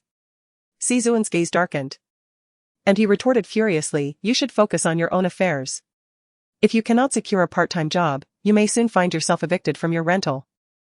Who says I cannot? In truth, the current events mirrored those of a past life. In that previous existence, Sizuan and his sister faced difficulties at a small shop due to Zhu Laosan's meddling, prompting young admirer Yu Muyan to implore them to become tutors. This time, however, it was Xing Yan who proactively mentioned the subject of tutoring before the camera, catalyzing the situation and subtly planting the notion among netizens that Sizuan was unqualified to be a teacher. Later, the truth about Sizuan teaching with a teleprompter behind the live broadcast camera will be revealed. And his attempt to compete with Xing Yan for a part-time job today will invite ridicule from millions. Unlike in his previous life, where such matters were brushed aside lightly. In addition to his tutoring job, Xing Yan recalls that in his past life, after Sizuan was exposed for using a teleprompter, he had to return to the convenience store for part-time work alongside Xing Mian. While delivering water, Sizuan encountered a household where Xing Yan could easily take on a part-time role. To secure that position, Xing Yan needed a legitimate reason to enter that household. Thus, she turned to Zhu Laosan and said, Boss, I wish to take the water delivery job. Are you out of your mind? How can you deliver water with one injured hand? Sizuan was astonished, believing that Xing Yan was deliberately trying to provoke him. Thinking she wanted to take over his part-time job because he had encroached upon hers. Regardless of her strength, how could she manage water delivery with only one functional hand? Xing Yan retorted coldly, you should mind your own business. Brother, let us go. Xing Mian, having been bitten by mosquitoes for quite some time, was eager to reach Yu Muyan's home. Given her understanding of Sizuan's fans, she was certain that Yu Muyan would go out of his way to please his idol by presenting a lavish spread of food and drink. Furthermore, there would undoubtedly be air conditioning inside. She felt as if she might melt away from the heat. Yu Muyan hurried ahead, cheerfully leading the Xi siblings home, completely oblivious to the fact that he had a grandmother trailing behind. The elderly lady sighed, slowly following with her cane. In her heart, she resolved that if Sizuan failed to teach effectively, she would promptly expel him. Moreover, she intended to bring some food for Xing Yan, particularly the plums from the courtyard. Meanwhile, Zhu Laosan scrutinized Xing Yan and, noticing her beauty, softened his tone slightly. Our houses in the urban village lack staircases, so delivering water requires hauling buckets upstairs. With your slender arms and legs, such labor is beyond your capacity. Reflecting on his own warehouse, he tempted her, it would be far better for you to assist me in organizing the warehouse. If you perform well, I shall provide you with a meal. I merely wish to deliver goods. Zhu Laosan, fearing that Xing Yan might refuse, reluctantly agreed, convinced that after experiencing hardship, she would return to seek his assistance. Chapter 54, Xing Yan embroiders. With one hand he pointed in a direction, indicating the bottled water. You are to deliver it according to the address on the label. I must remind you, should you encounter any mishap during your delivery, I shall not be liable for any damages. If you jeopardize my business, you will be held accountable for any losses. Xing Yan voiced no objections. Is there a vehicle for the delivery? Zhu Laosan gestured with his chin towards the tricycle at the entrance. You may use that vehicle, just ensure you do not damage it. Xing Yan acknowledged and set about her task. Is Xing Yan out of her mind? With only her left hand functional, how can she carry water? How can she ride a tricycle? Daily inquiry, when will Xing Yan depart from the production team? She is truly malevolent. Fans wish for Cize Wen to be their mentor, who is she to nitpick? Is she simply envious, unable to bear the sight of others' success? Not only is she malicious, but she has also lost her senses, attempting to take on a delivery job. Isn't this bottled water 30 pounds per barrel? Can her left hand even lift it? If she manages to lift it, I will stand on my head and urinate. As this comment appeared, Xing Yan effortlessly lifted a barrel of water and placed it onto the tricycle, then proceeded to load 3 more barrels until the tricycle was completely full. Before mounting it and setting off, the barrage of comments fell silent momentarily, then erupted. Why does she seem so unfazed? Surely, what she is carrying isn't water. The packaging is intact, it must be water. Her strength is remarkable, she loaded 4 barrels without even breaking a sweat. I am beginning to suspect that last time, Wen did not deliberately refuse to assist Xing Yan with her luggage. It is quite possible that he simply could not manage it. She can also ride a tricycle. Who understands that a tricycle is far more challenging to maneuver than a two-wheeler? However, her right hand is injured, how can she drive? The shopkeepers were left astonished, chuckling in disbelief at the sight of Xing Yan delivering water. Xing Yan mounted the vehicle, initially pedaling a few times to reacquaint herself with the sensation of riding a tricycle. Back in her village, she frequently rode a tricycle to assist the villagers with their tasks. The vehicles there were in far worse condition, and the roads were considerably more rugged. The rice was much heavier than the water buckets. From a young age, she had to toil for her survival, engaging in laborious tasks that endowed her with strength beyond that of the average person. Therefore, transporting a mere water barrel posed no challenge for her. Xing Yan paddled slowly towards the address affixed to the water bucket, unfamiliar with the route, progressing at a snail's pace. As she searched for the house number, she continued to pedal the tricycle. The photographer effortlessly kept pace beside her. Soon, Xing Yan located the residence of her intended customer. It was a modest building, and the door was opened by a woman in her 40s or 50s, dressed simply, her face adorned with a warm smile. She was taken aback to see a young girl with an injury delivering the water. That rascal Zhu Lao-san actually sent a girl to deliver water? Xing Yan lifted the water bucket, asserting, I can manage this, it's no trouble at all. No, you've injured your hand, this is too arduous. The woman responded, attempting to take the water bucket, but Xing Yan insisted on carrying it into the house. Where shall I place the water? She inquired as she entered the living room, where 2 women, previously engrossed in embroidery, turned their attention towards Xing Yan. Oh, why is it a little girl delivering water? Hey, who knows what Zhu Lao-san is up to now? Little girl, once you've finished this round, you should stop. Zhu Lao-san is not a good person. That won't do. I need to earn some extra money, Xing Yan said as she placed the water bucket in the corner. It was only then that the women noticed a photographer following Xing Yan, and they began to speculate about her identity. One woman could not help but ask, little girl, did your production team make you carry the water? If so, she would definitely rally her friends not to watch this show, which would make an injured girl deliver water. No, I couldn't find any other part-time work, so I took this on temporarily, Xing Yan replied, biting her lip, her head bowed, her eyes red. Yet she feigned a brave front. Her demeanor stirred a wave of maternal affection in the 3 women, who felt a deep pang of sympathy. Oh dear. Why don't you come and work part-time with us? You won't have to do much, just serve us tea, fetch water, and wipe our brows. They often found themselves too busy with their embroidery to drink water or wipe the sweat from their brows. Yes, come work with us. Although we can't offer you a high salary, it will be more than what you earn delivering water. They knew that a single piece of embroidery could fetch a handsome price. Seeing the little girl in such a pitiful state, they were eager to lend a helping hand. Xing Yan had been waiting for this very opportunity. Actually, I can embroider too. I wonder if there are any embroidery tasks available for me? She certainly looked down upon the meager pay for serving tea and fetching water. The woman who opened the door was somewhat taken aback. What? Do you still practice embroidery? A little, as I have been the sole member of my family since childhood, mending and stitching have always been my own responsibility. To sustain myself, I have even taken on embroidery as a side job. She has learned a myriad of skills from the villagers, nearly mastering the talents of the entire community. To hone her acupuncture techniques, she specifically sought out an elderly woman in the village to learn embroidery from. This grandmother is a descendant of imperial embroiderers, and her skill is truly remarkable. But your hand? It's all right, I can embroider with my left hand as well. Very well. Give it a try. The woman found a scrap of fabric and helped Xin Yan thread the needle. Xin Yan began stitching with her left hand, for her.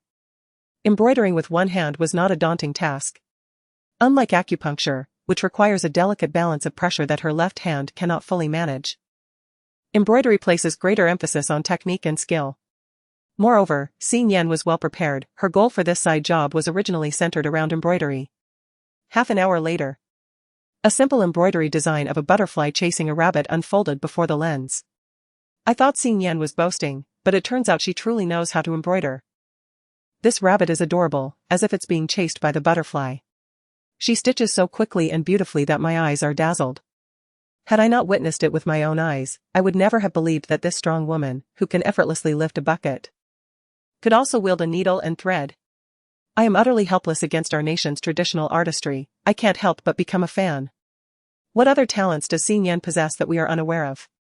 Skilled in massage and medicine, capable of maneuvering a tricycle with one hand, and adept at carrying a water bucket single-handedly, she can now even embroider with just one hand. Not only were the netizens astonished by Xin Yan's embroidery skills, but the three women were equally wide-eyed in disbelief. Little girl, you are incredibly talented. Where did you learn to embroider? Your work surpasses ours, they exclaimed. If you're this proficient with your left hand, just imagine how exceptional you'd be with your right. The trio marveled, unable to part with Xin Yan's exquisite embroidery. Xin Yan, feeling somewhat helpless, glanced at the clock on the wall. So, can I take up embroidery as a side job? Absolutely. All the money from selling your embroidery will be yours. That won't do, I only require half. The women will handle client negotiations and materials, while I will focus solely on the embroidery. It wouldn't be fair for me to take all the earnings. Chapter 55, The Shame of Wasting Food. Then it's settled. You give us 2. All right, the woman said, pulling out a stack of red bills from her pocket, fearful that Xin Yan might flee, and hastily pressed the money into her hands. This is your deposit, you mustn't run away. Xin Yan accepted the money without hesitation. I won't run away, she remarked, pointing at the camera. The entire nation is watching. The woman chuckled. Well, you are quite charming, we trust you won't let us down. By the way, dear girl, what is your name? Xin Yan, she replied, the C from Sima Guang, and Yan as in remembering fondly. All right, we shall remember that, Yan as in Sima Guang smashing the vat. I am Ma Chenmei, and these are my 2 younger sisters, Ma Xiaomei and Ma Qiumei. You may call us Auntie Ma, or however you please. Xin Yan nodded enthusiastically. Very well, Sister Ma. I shall go deliver the water now and return to find you tomorrow. Ah, you are quite sweet-tongued, Ma Chenmei exclaimed, retrieving a bag of fruit from the cupboard and handing it to Xin Yan. Take this home to enjoy. And remember, do not continue with the water delivery job. Once you finish this trip, resign from it. What was her name again? What about Dongmei? Ma Dong, what? Enough already. Xin Yan effortlessly secured 500 in deposits, while next door, in Sizuan's livestream, he was still munching on snacks, nearly driving the old lady to her wits' end. What is going on? I must go take a look. At this moment, in Yumuyan's home, she felt as if she were floating, having her first close encounter with her idol. She rummaged through the refrigerator, pulling out all the edible items, and laid out all the snacks she had saved. Brother Emperor, Sister Mianmian, please help yourselves. The items had been displayed for quite some time, yet Si Mianmian, maintaining her composure, refrained from eating until Yumuyan urged her repeatedly. Finally, she selected an apple and took a bite, only to find it lacked sweetness. Suppressing the urge to spit it out, she chewed slowly, her gaze drifting to a bag of potato chips. Although she had never tasted such inexpensive chips, she had heard of the brand and presumed it wouldn't be too unpalatable. Thus, she feigned surprise, setting down the apple to grab the bag of chips, and offered a piece to Sizawei. Brother, these are your favorite chips. Sizawei's expression shifted slightly. He suffered from severe gastric issues and was meticulous about his physique, never indulging in junk food. Especially not chips that cost just a few coins. However, with his dear sister presenting the chips so eagerly and holding them to his lips, he felt compelled to take a bite, not wanting to disappoint her or tarnish her pride. After a few casual chews, he swallowed and put on a performance worthy of an acting award, feigning delight. With a soft gaze, he turned to Si Mian and remarked, "They are indeed delicious." Si Mian's eyes sparkled with joy. "It truly is tasty." Without hesitation, she stuffed her mouth with more, finding the flavor acceptable. After savoring a few pieces, she set them down and began to open another bag of a different flavor. She had been pampered in the Si family. Accustomed to discarding food she found unappealing or had grown tired of, without a second thought regarding the inappropriateness of her actions. Si Zuan observed this behavior without concern, as he deemed everything his younger sister Si Mian did as perfectly natural. Yu Muyun merely frowned. After all, as long as her idol was happy, a multitude of snacks was inconsequential, and she could always ask her parents for more money to purchase additional treats. However, the barrage of comments in the live stream erupted. "Wow, Si Mian has opened all the snacks, can she even finish them? With so many snacks, it must have cost a fortune. Clearly, the little Fan's family isn't particularly affluent, living in a village in the city. It's evident these are not items purchased with her own earnings. So she feels no remorse in wasting them. If I were the little Fan's parents, I would be livid. Si Mian is so impolite, wasting food in someone else's home. If those snacks aren't consumed promptly, they will quickly go stale." Just a moment ago, the grandmother gave Si Mian a box of glutinous rice cakes. And the little Fan complained, now Si Mian is recklessly indulging in so many snacks, and she has said nothing. Is this true love for her idol? More like obsessive fandom, thank you. I detest those who waste food. I'm unfollowing. Why are you haters so anxious? Are you so impoverished that you can't afford these snacks? The little Fan hasn't even said anything, yet you escalate matters unnecessarily. Is this about affording them? This is about food waste. It reflects a lack of upbringing. Si Zuan did not intervene either. It seems the siblings are cut from the same cloth. I hold a profound disdain for anyone who wastes food. How could it be considered waste? They might argue, perhaps they will finish it shortly. As soon as these words were spoken, they were swiftly contradicted. For Si Mian ceased eating entirely, leaving everything on the table, and began to peruse the novels on Yu Muyun's bookshelf. Her movements were rather pronounced, drawing Yu Muyun's gaze repeatedly. The director's voice echoed in his earpiece, "Si Zuan. You are there to serve as a tutor, the fans in the live stream are watching." It was then that Si Zuan recalled the task at hand and proactively stated, "Let us commence the lesson, please take out your textbooks." Yu Muyun obediently retrieved her sophomore mathematics book. "If there are any concepts you do not comprehend, feel free to raise your queries." His demeanor was gentle, as he envisioned himself as a high school teacher, presently guiding a student through their studies. His tone and expression underwent a transformation. Coupled with the black-rimmed glasses he wore, devoid of lenses, he appeared both refined and somewhat stern. The livestream was abuzz with admiration.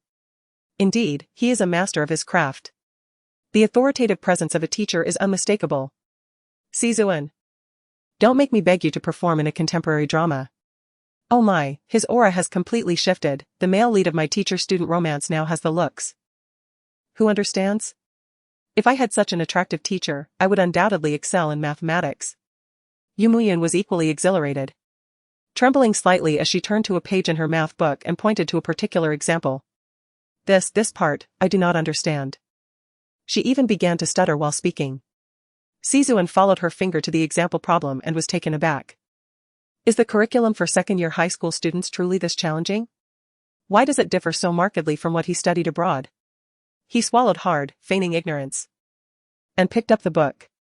Fortunately, the textbook provided answers to the example problems. All he needed to do was grasp how the answers were derived. However, 10 minutes passed, and he still could not comprehend it. To calculate the shaded area in the figure? Thank you, but first, could someone please calculate the shaded area within his own heart? During his academic years, he had been quite proficient in mathematics, but after immersing himself in acting, his days were consumed with memorizing scripts or delving into original novels, pondering his character and honing his craft. Mathematics had long been cast aside. Yet, behind the camera, countless eyes were scrutinizing him. He had to find a solution. Chapter 56. The fan's hearts grew cold. He cleared his throat gently, confessing that it had been too long since he last engaged with high school mathematics, and requested a moment to review. No worries, I'm in no rush. Rest assured, my esteemed elder brother. The time you take to comprehend the questions will be accounted for in the remedial session. I shall have my father settle the bill for you. Meanwhile, at the hotel where she had been watching the live broadcast, C's mother swiftly discerned her son's predicament. She promptly contacted the director, exerting pressure for a resolution. It was evident that the director had anticipated that Si Zuan would struggle with the problem, and had already dispatched personnel with a cue card to provide assistance. Thus, 10 minutes later, as Yu Muyun gazed dreamily at Si Zuan, she noticed a member of the production team stealthily appearing behind the cameraman, holding a white cue card. It detailed the explanation of the problem, meticulously outlining every line. Her smile gradually faded, replaced by a sense of anxiety and chill. It dawned on her that her idol truly could not solve the problem. Now, they were resorting to deception behind the scenes, misleading all the fans. Yu Muyun found it unbearable to witness her idol's deceit towards the fans, yet she could not bring herself to expose him, having cherished him for so many years. Simultaneously, she felt a pang of dread at the thought that if this information were to leak, Si Zuan would face ridicule across the internet, and as a devoted fan, she would also be subjected to scorn. Si Zuan recited from the cue card. He was a remarkable actor, capable of memorizing all lines with a single glance. Even if he faltered, he would discreetly steal a glance at the cue card while adjusting his gaze with his fingertip. Consequently, the audience in the live stream remained oblivious to any irregularities. Yet, Yu Muyun appeared distracted, struggling to comprehend a single problem for an entire hour. Despite the expenditure of 2,100 yuan, she absorbed nothing, her mind still entangled in the disillusionment of her idol's deception of fans. After the part-time session concluded, Si Zuan glanced at his sister, engrossed in her novel. He addressed the photographer, requesting, "Please pause the live stream, my microphone is malfunctioning and requires adjustment."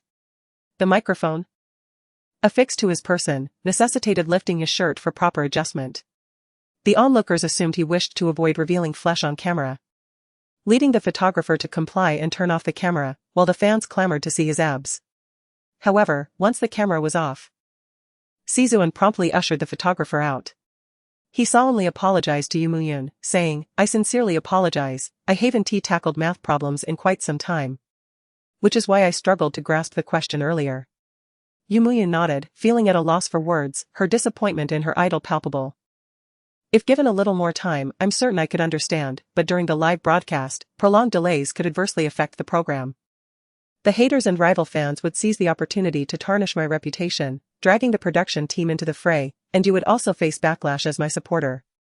Your grandmother, at her age, might not withstand the stress, therefore, can we keep this as our little secret?" Si Zuan gently persuaded. "I understand you must be disappointed in me as a fan, but I assure you, I will diligently review high school material upon my return, ensuring that our next tutoring session will not encounter such issues." Yu Muyun, with her innocent heart, felt a surge of emotions upon hearing her idol sincerely apologize and promise to amend his ways. She was both thrilled and warmed, her idol was truly wonderful. Even if it were all an act, what did it matter? It was not intentional. She blamed herself for posing such difficult questions that nearly embarrassed her idol. Fortunately, the production team had found a solution, otherwise, she would have been the one to cause trouble for the esteemed brother. "Good esteemed brother, I believe in you. I shall keep your secret safe." A radiant smile returned to Yu Muyun's face. Si Zuan let out a sigh of relief, gently tousling Yu Muyun's hair. His voice laced with affection as he praised her. So obedient. Flattered by his words, Yu Muyun felt as though she were floating, oblivious to her surroundings as she walked away. Meanwhile, Si Mianmian, in a huff, ignored Si Zuan throughout their journey. With a hint of exasperation, Si Zuan tried to soothe her. "What's the matter? Are you upset because I patted another girl's head? You don't like Mianmian anymore?" "Of course I adore Mianmian, you are my most precious sister." Just as the two were enjoying their tender moment, a loud shout from Si Nian broke the atmosphere. Make way, make way." Turning to the sound, they saw Si Nian racing down the slope on a tricycle, sweeping past them like a gust of wind. Si Mianmian was startled, clutching her racing heart in indignation. "Brother! How could Si Nian purposely scare us? It's too much. The tricycle's brakes are broken." A photographer hurriedly explained as he dashed past, chasing after Si Nian. Si Zuan gazed deeply in the direction where Si Nian had disappeared, a flicker of concern crossing his mind about her well-being. However, upon reflecting on Si Nian's maliciousness, her greed, and her hypocrisy, He forcefully suppressed his worries and took Si Mianmian's hand. Let us return, we have earned our wages from the part-time job, and it is imperative we clean the house. Isn't my brother going to move in with me? Si Zuan hesitated, recalling Xin Yan's disdainful attitude towards him. No more cohabitation, I shall reside in that haunted house. But that place is filthy. Even if it was merely a prop arranged by the production team, it still appeared quite repulsive. Now that we possess money, we can hire a cleaner. During the first recording, Si Zuan had not tidied up the room. He merely closed the kitchen door and concealed the bloodstains on the floor with curtains, opting not to stay in the bedroom. In fact, it was his assistant who occupied that room that day, while he discreetly went to Si Mianmian's rooftop room. Si Mianmian felt a twinge of disappointment but obediently replied, "All right. I shall listen to my brother." After all, not relinquishing the house did not impede their ability to live together as siblings. Meanwhile, Xin Yan, after racing down the slope, found herself unable to halt, spiraling through the narrow alley until her speed diminished. Only then did she brake with her feet, forcefully coming to a stop while leaning against the wall, gasping for breath. Beads of sweat adorned her forehead, and her cheeks flushed with exhilaration. She had successfully completed her water delivery.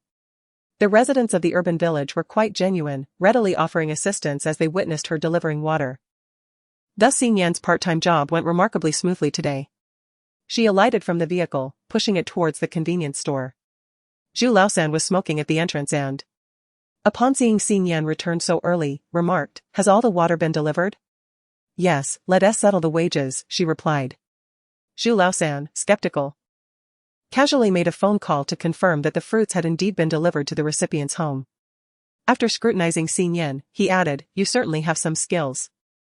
His words were not a genuine compliment to Xin Yan's abilities, but rather a derisive jab at the production team, who ostentatiously employed celebrities as laborers while discreetly assisting them behind the scenes. He was convinced that the water Xin Yan had delivered had been handled by someone from the production team. "It's still early. Would you like to tackle the tasks in the warehouse as well?" he inquired. Xin Yan extended her hand and firmly stated, "No work without payment." Zhu Laosan was displeased. "My part-time job only pays out after reaching 100 yuan.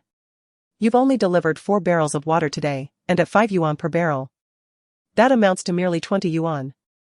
If you assist me in organizing the warehouse, I could offer you an additional 80 yuan, making it an even 100 for settlement." Xin Yan recalled that in her previous life, Si Zuan had set the price at 10 yuan per barrel of water. 5 yuan for a barrel? Humph.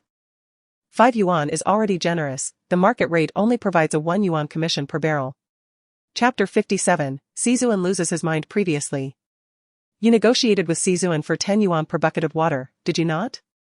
I am now assuming his responsibilities, so it amounts to 40 yuan. Humph. You are a woman who has been injured, how can you possibly compare yourself to him, a man? Is it not sufficient that I fulfill my work obligations? Are you harboring gender biases, or do you wish to renege on your words? Zhu Laosan's eyes darted as he retorted. Even if I were to calculate it at 10 yuan, it still does not total 100, thus, it cannot be settled. Xin Yan responded with a cold laugh. In that case, I shall have no choice but to report this to the authorities and request their assistance in retrieving your payment. Furthermore, I will ask them to investigate your residence and warehouse to uncover what valuable items you insist on having a woman organize. Report. I have long been curious about what lies within that warehouse. Indeed, the proprietor has consistently sought to have women go to the warehouse. There must be something fishy going on. From the moment I laid eyes on the owner, he struck me as shifty and untrustworthy. Moreover, he dares to claim that the market price for water is merely 1 yuan per bucket. Is the environment here comparable to that outside? Riding a tricycle, climbing stairs on foot to deliver water. 1 yuan is indeed far too low, not even a dog would work for that. The market rate for a bucket of water is approximately 37 yuan, considering the capacity, distance, and delivery method. I suspect the owner initially intended to see Si Zuan, such a prominent star, endure hardship, which is why he inflated the price to 10 yuan per bucket, only to have Xin Yan seize the opportunity. Zhu Laosan, somewhat intimidated, was not afraid of the police inquiring about wages, rather, he dreaded the thought of them truly inspecting his warehouse. There lay many of his prized possessions. Reluctantly, he retrieved his wallet and tossed 40 yuan to Xin Yan. "Begone. Xing Yan accepted the money and departed without a backward glance. Upon her return to the small building, the other guests had already arrived. Guanxi approached eagerly. Xing Yan, I heard you carried water buckets with one hand. Is that true? Yes, I lifted a few, Xing Yan replied. My goodness! You seem so slender, yet possess such strength. Guanxi could not resist reaching out to touch Xing Yan's slender arm, filled with astonishment. Xing Yan did not conceal her background, having grown up in the countryside. She often engaged in laborious tasks for survival, thus possessing slightly more strength than the average person. Cizé Wen's eyes flickered. He recalled his previous assertion that Xing Yan had relied on her charm to secure her livelihood. If that were indeed the case, it would be unlikely for her to exhibit such strength. Had he misjudged her? Have you earned enough for today's rent? Cizé Wen pondered the water delivery prices discussed with Zhu Laosan earlier, suspecting that Xing Yan could scarcely afford the rooftop accommodation. He scoffed. If you cannot pay the rent, it is not too late to switch apartments with me. To your disappointment, I can afford it. Xing Yan retorted, pulling out 5 crisp bills and fanning herself with them. This action ignited Cizé Wen's anger. He recalled Zhu Laosan's lascivious gaze fixed upon Si Mian Mian. A bold suspicion arose within him. Xing Yan, how dare you engage in such sordid activities before the camera? Xing Yan raised an eyebrow, casting an innocent glance at the camera. What sordid activities are you referring to? The live chat was equally perplexed. What did Xing Yan do? Seriously. Aside from delivering water and embroidery, what else could she possibly do? Did we miss out on something monumental? This is not right. I have been staring at the camera the entire time, without any interruptions. Could it be that Si Zuan was referring to the incident where Xing Yan's brakes malfunctioned, nearly causing a collision with Si Mian and Si Zuan as they descended the slope? But can this truly be blamed on Xing Yan? Xing Yan's live stream remained uninterrupted. Whereas Si Zuan's stream abruptly ceased after the tutoring session, one wonders what he discussed with his young fans during that interval. A bold thought crossed my mind. Could it be that Si Zuan has fallen for his fans? The lawyer's warning echoed from above, reminding that the young fan is a minor, one must tread carefully. The directing team, along with Deng Yuan, appeared equally perplexed. Guanxi leaned closer to Xing Yan, whispering, what happened? Xing Yan shrugged, who knows? Si Zuan, with a dark expression, accused, stop pretending. Where did you get that money? Of course. I earned it from my part-time job. Are you implying that I stole your money? Xing Yan thought to herself, is Si Zuan truly that foolish? To suspect her of stealing right in front of the live stream? The reality was that Xing Yan had underestimated Si Zuan's thought process. Did you go to the storage room with the shopkeeper? No. Without you, where did the money come from? Si Zuan pressed. I don't quite understand your reasoning. Even if I worked in the storage room, does that make it filthy? You're just feigning ignorance. Si Zuan was infuriated. Xing Yan, along with many present, began to comprehend. Si Zuan assumed she had engaged in some clandestine dealings with Zhu Laosan in the small storage room. Absurd, Si Zuan, has your mind suffered some misfortune? Xing Yan ceased to acknowledge him and strode directly to the director to hand over the rent. One by one, the others followed suit, submitting their payments without fail on their first occasion. To everyone's astonishment, Cizé Wen, having earned 2,000 yuan from a part-time job, did not choose to share an apartment with Si Mian Mian on the rooftop. It was presumed he feared the speculation of netizens regarding siblings cohabitating. Even with live camera coverage, it would be impossible to evade scrutiny and suspicion. The director announced, everyone has submitted their rent, successfully completing the first task of our working class endeavor. Tomorrow, our roles will shift to hotel dining service staff. I hope you all rest well tonight and come prepared to earn your keep. Furthermore, the production team would conduct inspections of each participant's room to prevent any cheating. Zhao Yining, particularly you. Upon being called out, Zhao Yining playfully stuck out her tongue. Since the last breakfast incident involving Zhao, the director had taken a keen interest in her, occasionally throwing in a remark or two. Si Mian Mian felt a twinge of resentment, yet she had no recourse. Her older brother's newly devised breakout script was not yet ready, and she needed to exercise patience. However, her patience was waning. She was determined to seize the opportunity to showcase her talents the following day. Subsequently, the director dispatched staff to accompany the guests back to their rooms for a thorough search. A female staff member was assigned to inspect Xin Yan's belongings.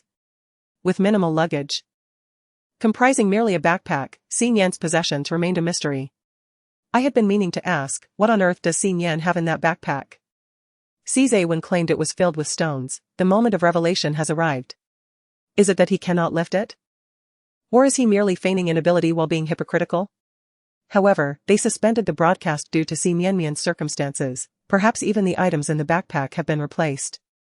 The curiosity surrounding Xin Yan's backpack has captivated an overwhelming number of viewers, particularly fans of Sizuan, resulting in a sudden influx of visitors to Xin Yan's live stream. The director, fearing they might leave, urgently instructed the staff through the earpiece to promptly open the backpack. As the zipper was drawn back, the backpack gaped wide open. Inside, there were several sets of clothing, an old-fashioned radio, a sharpening stone, a stone mortar and pestle, a bag of wood shavings, an incense burner, and 2 pairs of spare shoes.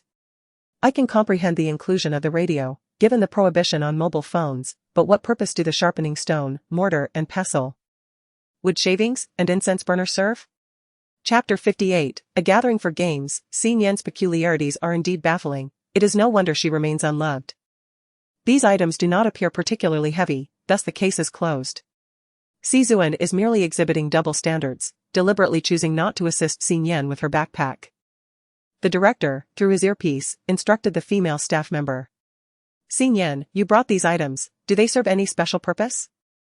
Xin Yan placed the radio on the table, plugged it in, and pressed a button, releasing a jarring sound of a swona. The staff instinctively covered their ears, while the photographer flinched in surprise, and the audience in the live stream experienced both visual and auditory disorientation. Xin Yan switched off the music. Awakening the mind, effective. Isn't it? Awakening. Quite invigorating. The female staff member remarked, rubbing her ears. What about the others? Xin Yan glanced at the mortar and pestle. The rest is for medicinal purposes. That should not be against the rules, right? Medicinal? The female staff member looked puzzled, alternating glances between Xin Yan and the items. Her gaze finally settled on Xin Yan's arm, a flicker of understanding dawning upon her, though some confusion lingered. In truth, Western medicine may yield quicker results. Xin Yan smiled faintly. I prefer traditional Chinese medicine. She chose not to delve further into the debate between traditional and modern medicine, aware that everyone possesses their own beliefs. The female staff member, having completed her inspection, said nothing more and departed. With all the items laid out, there was no point in rearranging them. Xin Yan switched on the radio, and the viewers in the live stream could not help but cover their ears. Surprisingly, Xin Yan herself did not listen to the sound of the swona, but instead tuned into a music station. The station played soothing melodies while Xin Yan poured what appeared to be wood shavings into a stone mortar, diligently pounding them into a fine powder with a pestle. Upon closer inspection, it became evident that the so-called wood shavings were, in fact, fragments of sun-dried herbs. How dull. Last time I watched her dismantle wooden planks. And now it's just her pounding what looks like wood shavings. I've already dozed off, forget it, I'll check out other live streams. I came from Guanxi's live stream. Today, Guanxi is part-time at a food stall, now lounging on the sofa, dozing off. I transitioned from Fan Zijin's live stream. Over there, the comments are a battlefield between fans and trolls. With trolls demanding he uphold his words and lead the production team. Oh dear. I would have forgotten if you hadn't mentioned it. Didn't Fan Zijin say that if Xin Yan is present, he would not be? How dare he linger in the production team? Indeed. It's the fans of that wretched Xin Yan causing trouble for our brother. If anyone should leave, it should be those wretched fans, not our brother. Xin Yan's fans, ignore the fool above. Just dedicate a song to their master, and that should suffice. I came from Dang Yuan's live stream. The teacher is off playing chess with the old men in the village, so boring. Zhao Yinin is busy preparing delicious food. She might be cooking up something to share with everyone. This program is gradually becoming tedious. Such sentiments were not confined to Xin Yan's live stream. They echoed across other channels as well. Noticing this, the director promptly communicated through everyone's headphones. Everyone gathered on the rooftop, ready to partake in a game or share a meal, sparking some engaging conversation to lighten the mood. Xin Yan glanced at the finely ground powder. Just enough for their purposes. She poured it into the incense burner, borrowed a lighter from the staff, and upon igniting it, wisps of white smoke began to rise. Just then, Guanxi and the others arrived. Zhao Yining brought sour wild herbs and chili powder, while Deng Yuan contributed drinks and disposable cups, and Guanxi provided snacks. "Oh, what is this incense burner for?" Deng Yuan inquired, his eyes drawn to it. "High incense." Xin Yan replied playfully. "Huh. Burning high incense, are we?"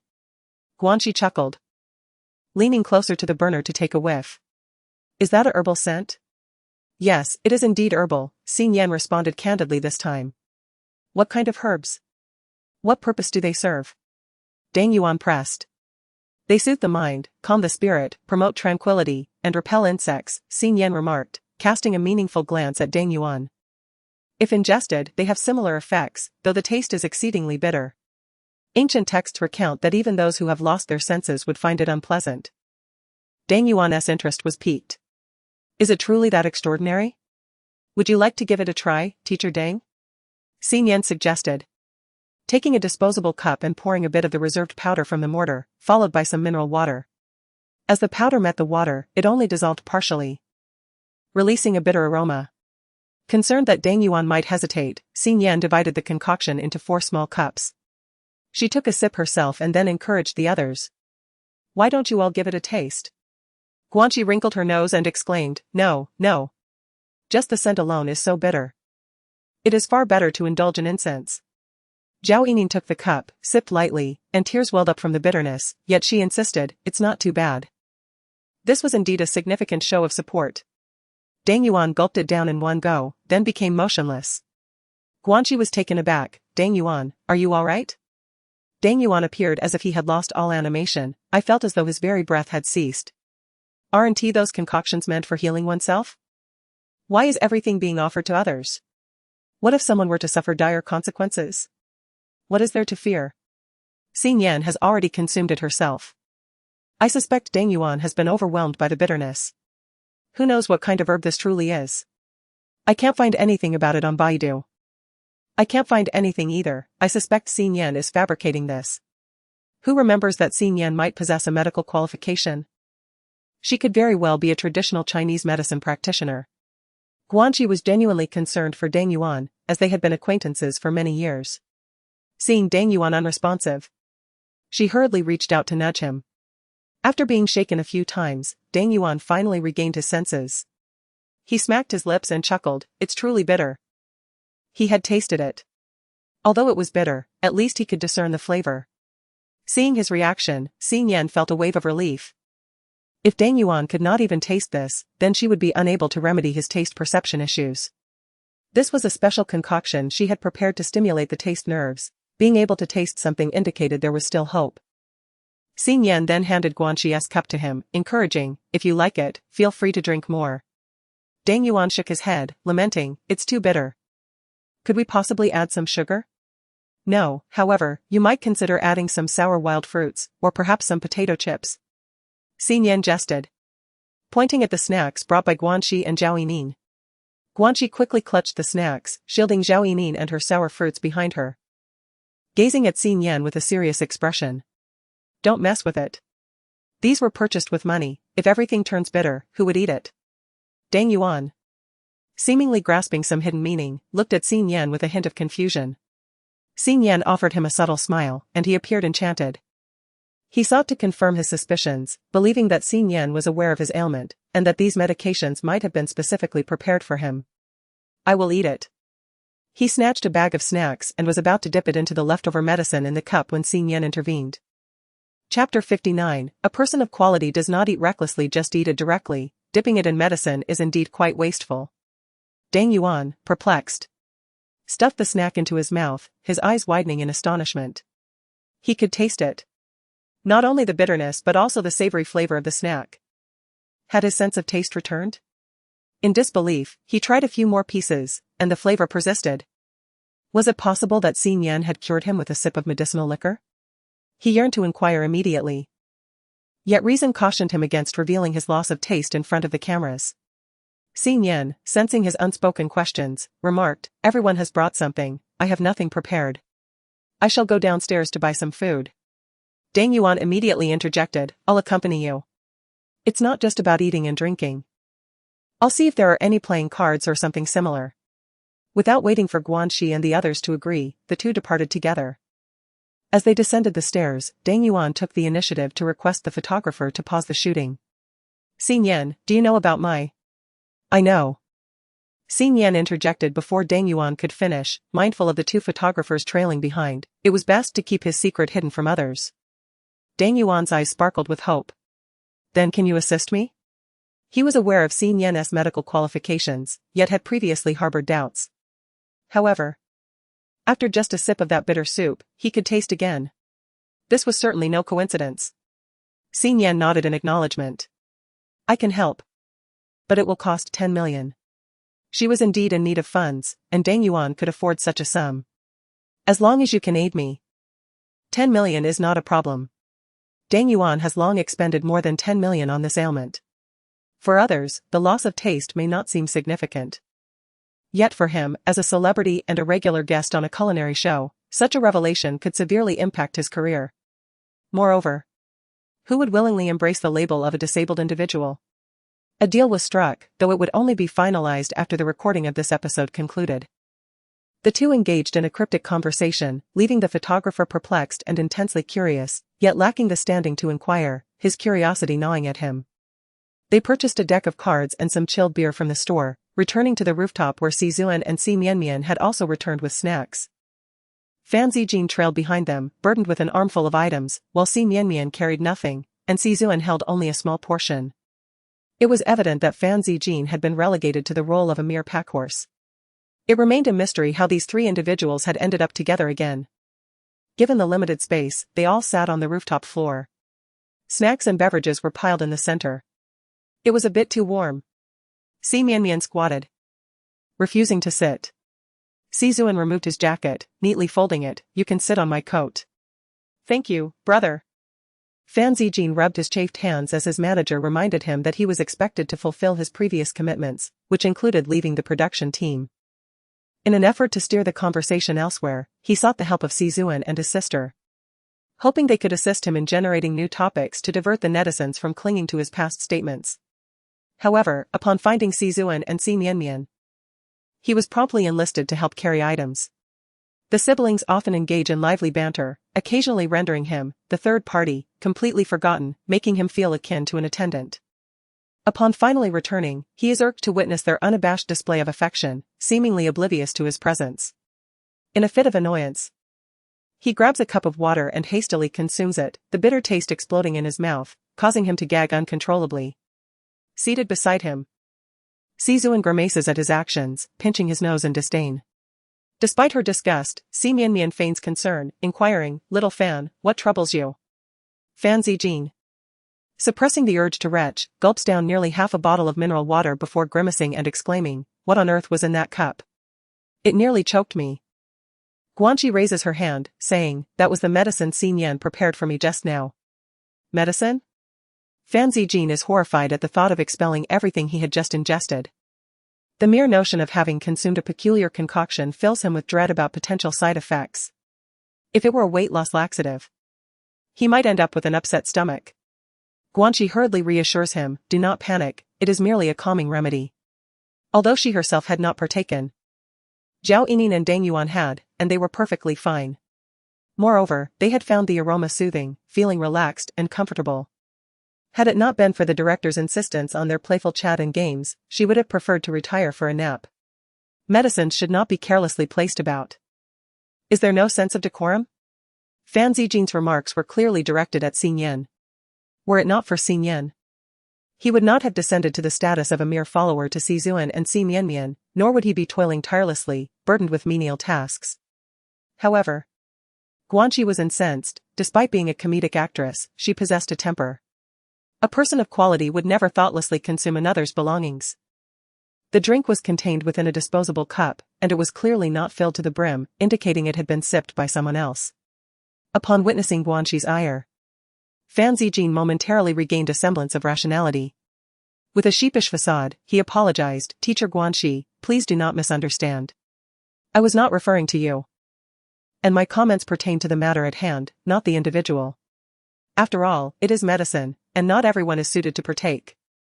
Leaving it about carelessly may lead to accidental ingestion, which would lead to unfortunate consequences. As he uttered these words, his gaze was fixed on Xin Yan. Xin Yan feigned ignorance, engrossed in her snacks, having yet to dine. If one is concerned about potential mishaps, then one ought to refrain from indiscriminately consuming unidentified substances. Guanxi's expression remained unyieldingly stern, and her tone did not soften. The atmosphere had grown palpably awkward. Just then, the production team ushered in an elderly lady, none other than Yu Muyan's grandmother. Granny Yu approached, carrying a bag of plums. Her face alight with a benevolent smile as she waved to everyone. "Little C, come here. I brought you some delicious plums." Si Mian gleefully dashed over, exclaiming, "Thank you, Granny Yu." As Si Mian reached out to accept the plums, the elderly lady suddenly adopted a serious expression. "Humph, if you wish to indulge, then come to my home and consume all those snacks. You tear open the packaging yet leave them unfinished, causing my granddaughter to refuse her dinner in favor of these treats." Si Mian felt bewildered, unable to comprehend why the elderly woman was so incensed over mere unfinished snacks. Feeling a sense of injustice, her voice trembled as she replied, Your granddaughter's preference for snacks over meals has nothing to do with me. Even if I hand tea opened the packages, she would still choose not to eat her dinner. At her tender age, isn't it quite normal to desire snacks rather than a proper meal? Why must she bear the blame for this?" Si Mian felt utterly wronged, tears spilling forth uncontrollably. The more she pondered, the more she believed the old woman had lost her senses. Previously, during her time as a teaching assistant, the elderly lady had never shown her any favor. Now, she came to slander and humiliate her. Humph, if they are opened and left uneaten, will they still be edible tomorrow? To avoid waste, she had no choice but to finish them tonight. Chapter 60, Truth or Dare. Although Yu Muyan is an ardent fan, she still cherishes food. However, Si Mian remains perplexed. Feeling that the elderly lady is deliberately seeking confrontation, she turns to her brother, Si Wen, with tears in her eyes. "Brother, did I truly err?" Si Wen, while believing she did nothing wrong, has spent years navigating the entertainment industry and understands that his sister's wasteful behavior would be criticized by netizens. With cameras rolling, it would be unwise to create a scene. He gently apologizes to Grandma Yu. "My sister has been spoiled since childhood, please do not hold it against her. We will compensate you for the wasted food." As he reaches into his pocket to retrieve some cash, he recalls that he has spent all of his recent earnings. He laments, I promise to reimburse you once the show concludes." The elderly lady rolls her eyes in disdain. Were it not for her granddaughter's fondness for this man, she would not even deign to glance in his direction. Ignoring him, she approaches Xin Yan herself. It dawns on Xin Yan that the old lady is here for her, and she quickly moves to greet her. The two, hand in hand, make their way to the others. Grandma Yu hands a bag of freshly washed plums to Xin Yan, saying, "Little Xin Yan, I picked these just for you. Please share them with everyone." "Thank you, Grandma Yu." Xin Yan expresses her gratitude, feeling a warm familiarity emanating from her. "I must apologize to your granddaughter," Grandma Yu reflects, growing increasingly regretful for not intervening to prevent Yu Muyan's behavior earlier. She initially believed that Si Zuan was Yu Muyan's idol, and that with direct instruction from such a figure, Yu Muyan would diligently apply herself in her studies. However, she later discovered that Si Zuan was utterly inept, relying on a cue card for teaching. Consequently, her granddaughter implored her not to divulge this information to anyone. How could one hire a tutor who was themselves so lacking in knowledge?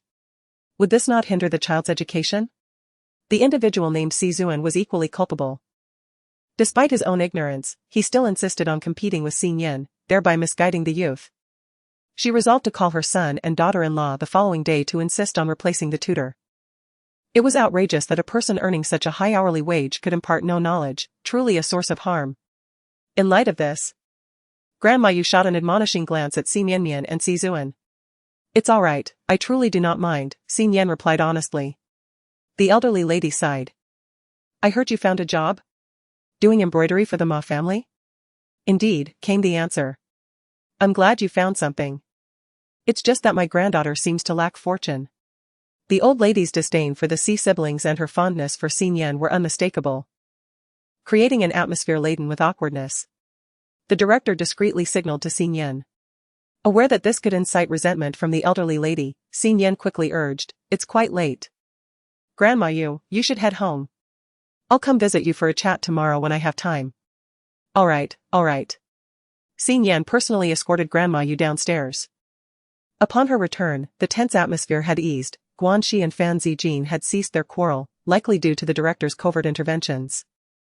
Xing Yan opened the bag of plums brought by Grandma Yu and placed it in the midst of everyone, inviting them to partake. Zhao Yining also unveiled her pickled vegetables and chili powder, perfectly complementing the plums. A touch of chili powder made it even more delectable. Xing Yan glanced at Zhao Yining.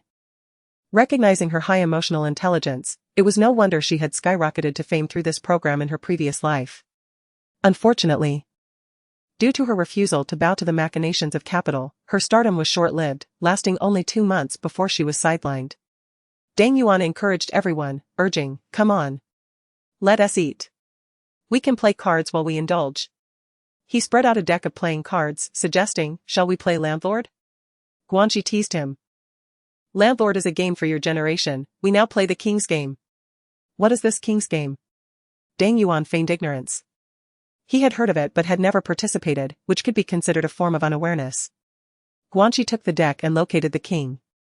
Essentially, it was akin to truth or dare, where drawing the king card allowed one to command others to engage in the game. The chosen individual could opt for either truth or dare. If they chose truth, they had to answer without evasion. If they selected dare, that would lead to some amusement. Her round, sparkling eyes roamed among the crowd, her mischievous intentions laid bare. Fanji couldn't help but shrink back, apprehensive that Guanxi might seek retribution by targeting him. Thus, he made an excuse, saying, "I just had a drink. I'm feeling a bit unwell. So I want to participate." "That one do, everyone is playing, and it would be rather dull without you," Deng Yuan urged. The director's voice resonated through the headphones, urging everyone to partake in the festivities, as the audience in the live stream eagerly watched. Fan Zijin hesitated momentarily before relenting, "Alright. But let us not get too carried away, I have a reputation to uphold." He playfully reminded everyone that they were all celebrities, each bearing the weight of their own public personas, thus the need to exercise restraint. Simeon was brimming with excitement, having never participated before. "Let us get started.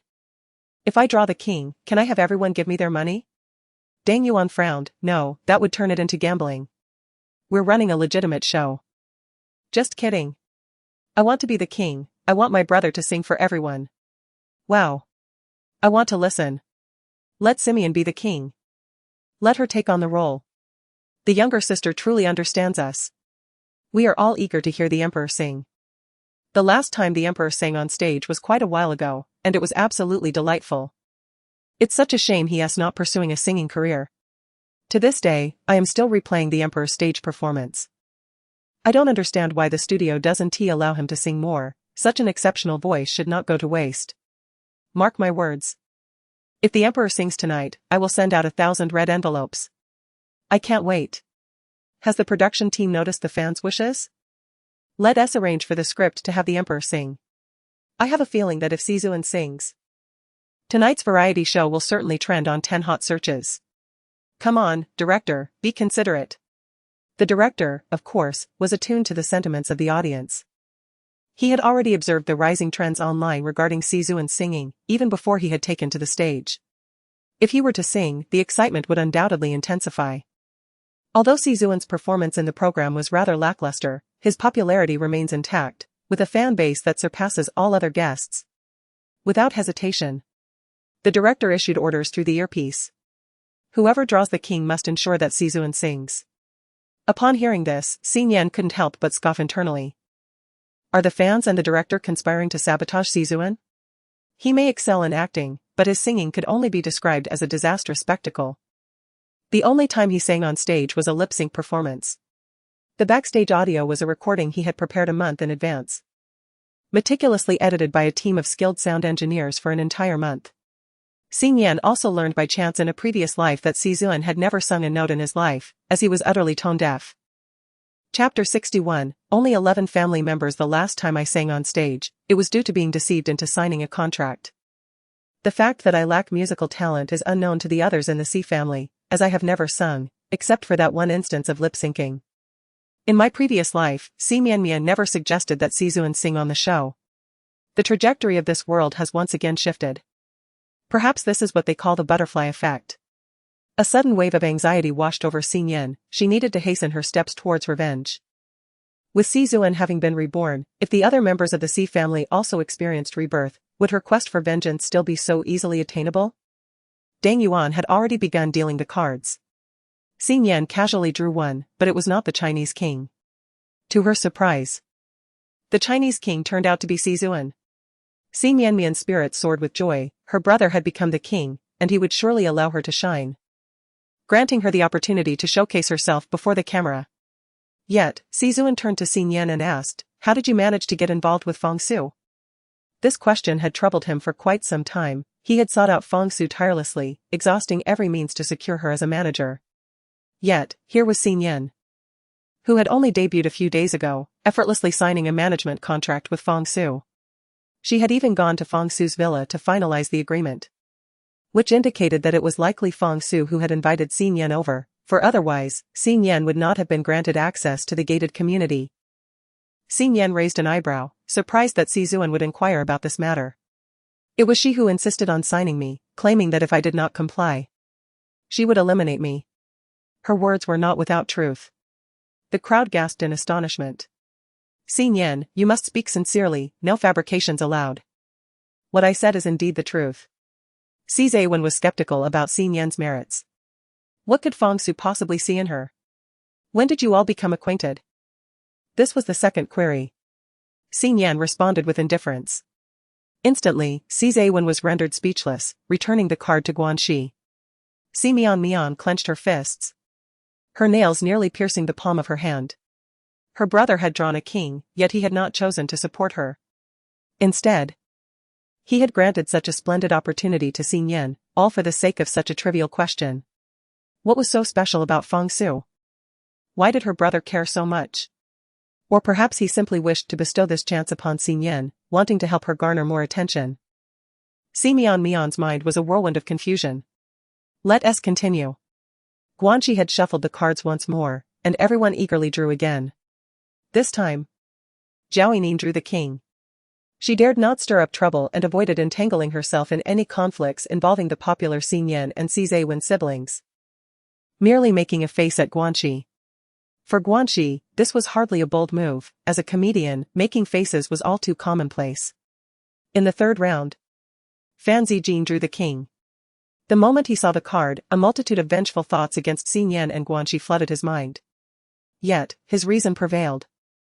He feared provoking Xing Yan, dreading the possibility of her mentioning his dismissal from the program. Shall we have teacher Xing? Fan Zijin suggested a dare per the director's request. He believed he was aiding Sizuan and Mian, only to find Sizuan's expression as dark as the bottom of a pot. Sizuan cast a cool glance at Fan Zijin and declared, "I choose truth." It was evident that he had no desire to sing.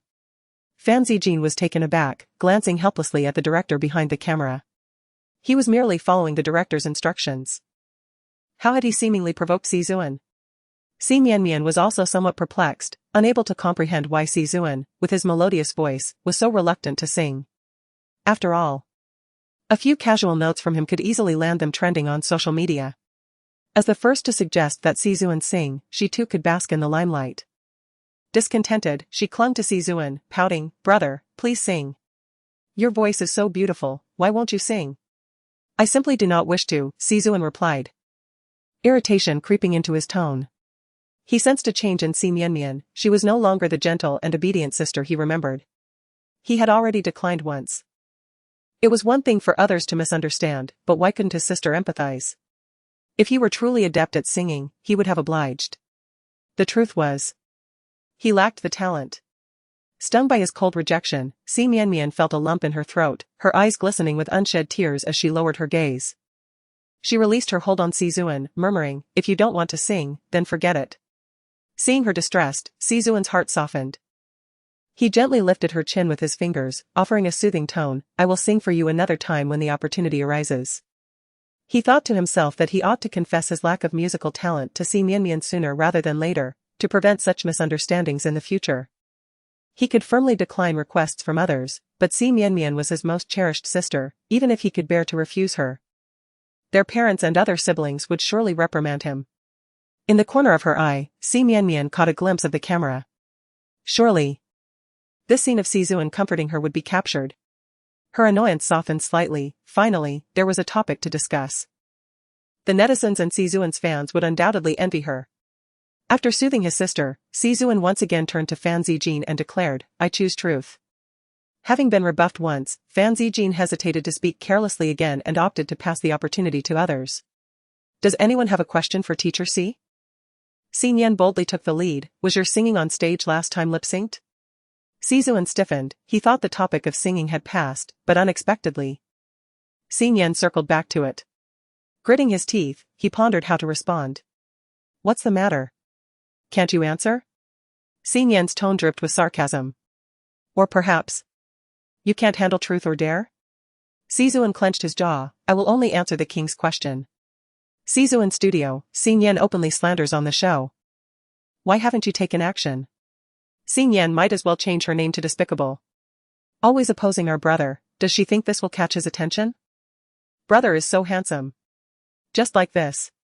Only answer the king's questions and ignore someone like Si Nian. I suddenly have a bold hypothesis.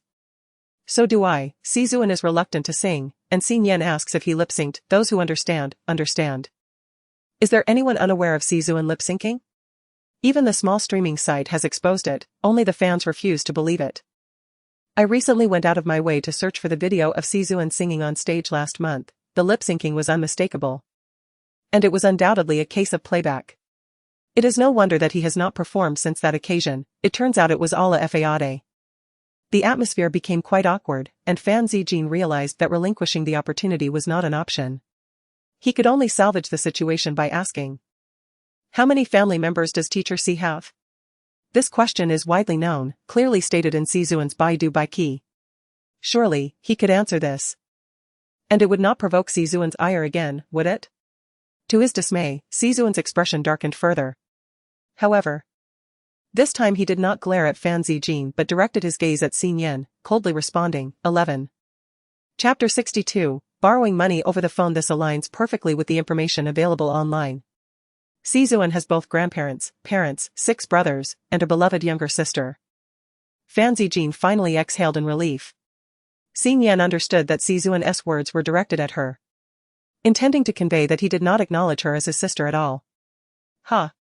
She was utterly indifferent to that notion and found it rather distasteful.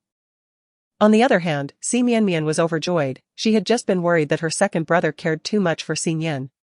Now, knowing that he only recognized her as his sister brought her comfort. Si Zuan, oblivious to Si Nian's feelings of disappointment and sadness, felt a sense of futility, akin to striking cotton with a fist. He couldn't help but inquire, "Is there another issue?" 11 was splendid. With this affirmation, she no longer had to fret about Si Zuan potentially using their biological sibling relationship to create trouble in the future. He had publicly denied Si Nian's existence right before the live camera. All right. Let us continue. Guanxi, unaware of their intricate relationship, sensed the underlying tension and swiftly moved to shuffle for the next round. This time, Deng Yuan finally drew the king. Unfamiliar with the game, he was guided by the director through his earpiece. The game involved spinning a water bottle. Whoever it pointed to had to call the first person they had contacted recently to borrow 100,000. Si Nian recalled the last person she had contacted before surrendering her phone. A headache ensued, and she couldn't help but fervently pray that the bottle would not land on her. However, the more she prayed, the more the heavens seemed to play tricks on her. To her dismay, the bottle came to a stop pointing at Si Nian. In that moment, some among the group felt a thrill of joy, while others were filled with apprehension. From the attire of Si Nian, it is evident that she lacks financial resources. And consequently, it is likely that her friends are similarly disadvantaged. The prospect of not being able to borrow money is quite awkward, isn't it? The most alarming scenario would be if it were to escalate to that so-called benefactor. Would that not lead to a public disaster? Fan Zijin could not help but urge, "Director, quickly bring the phone over." Given the matter pertains to the guest's privacy, the director hesitated, yet upon noticing Si Nian's lack of objection, he hastily arranged for the phone to be delivered. The camera did not capture Xin Yan's mobile interface, rather, it was Deng Yuan who personally dialed the last contact. The phone rang for an extended period, but no one answered. The barrage of comments was rife with mockery. Haha, it's been so long without an answer. Could it be that they are watching the livestream? Afraid of being asked for money, they simply won't pick up. It's quite strange for someone like Xin Yan to even have friends. I suspect the contact is either a food delivery person or a ride-hailing driver. What if it is the benefactor? I would wager it is. If it is indeed the benefactor, that would be delightful. I am ready to record. I must see who Xin Yan's benefactor truly is. Perhaps it is a family member?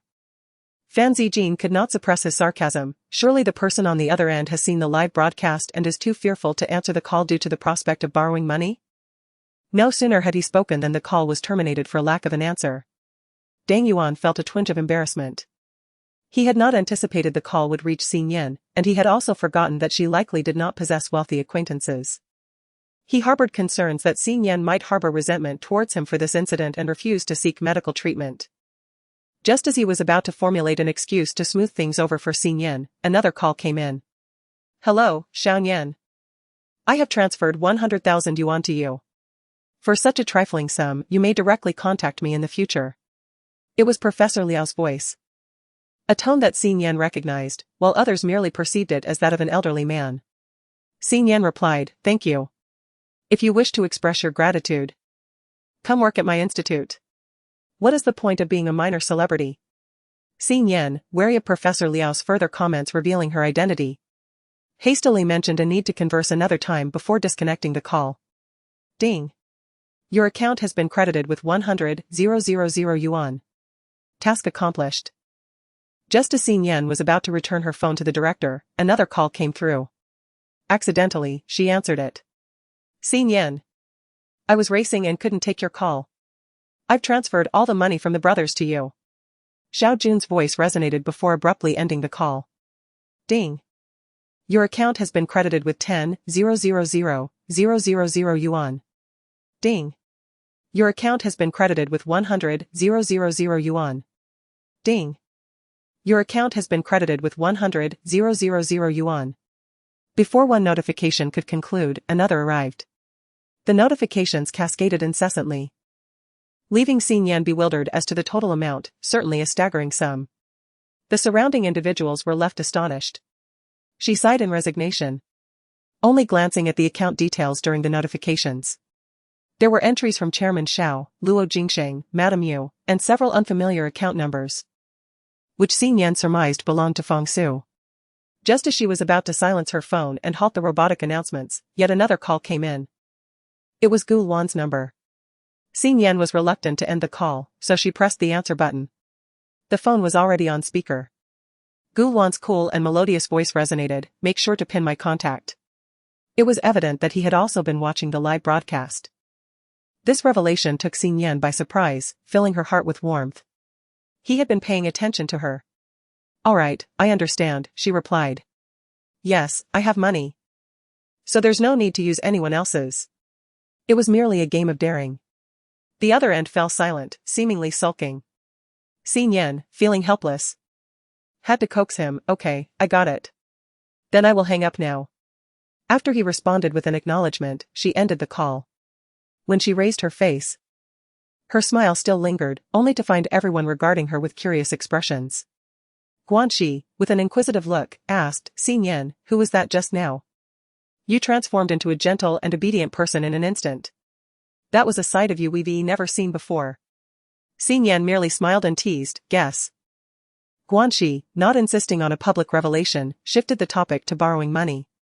So many people just transferred you money, I didn't realize you were a concealed heiress. It's merely friends with wealth. Xin Yan shot a provocative glance at Fan Zijin.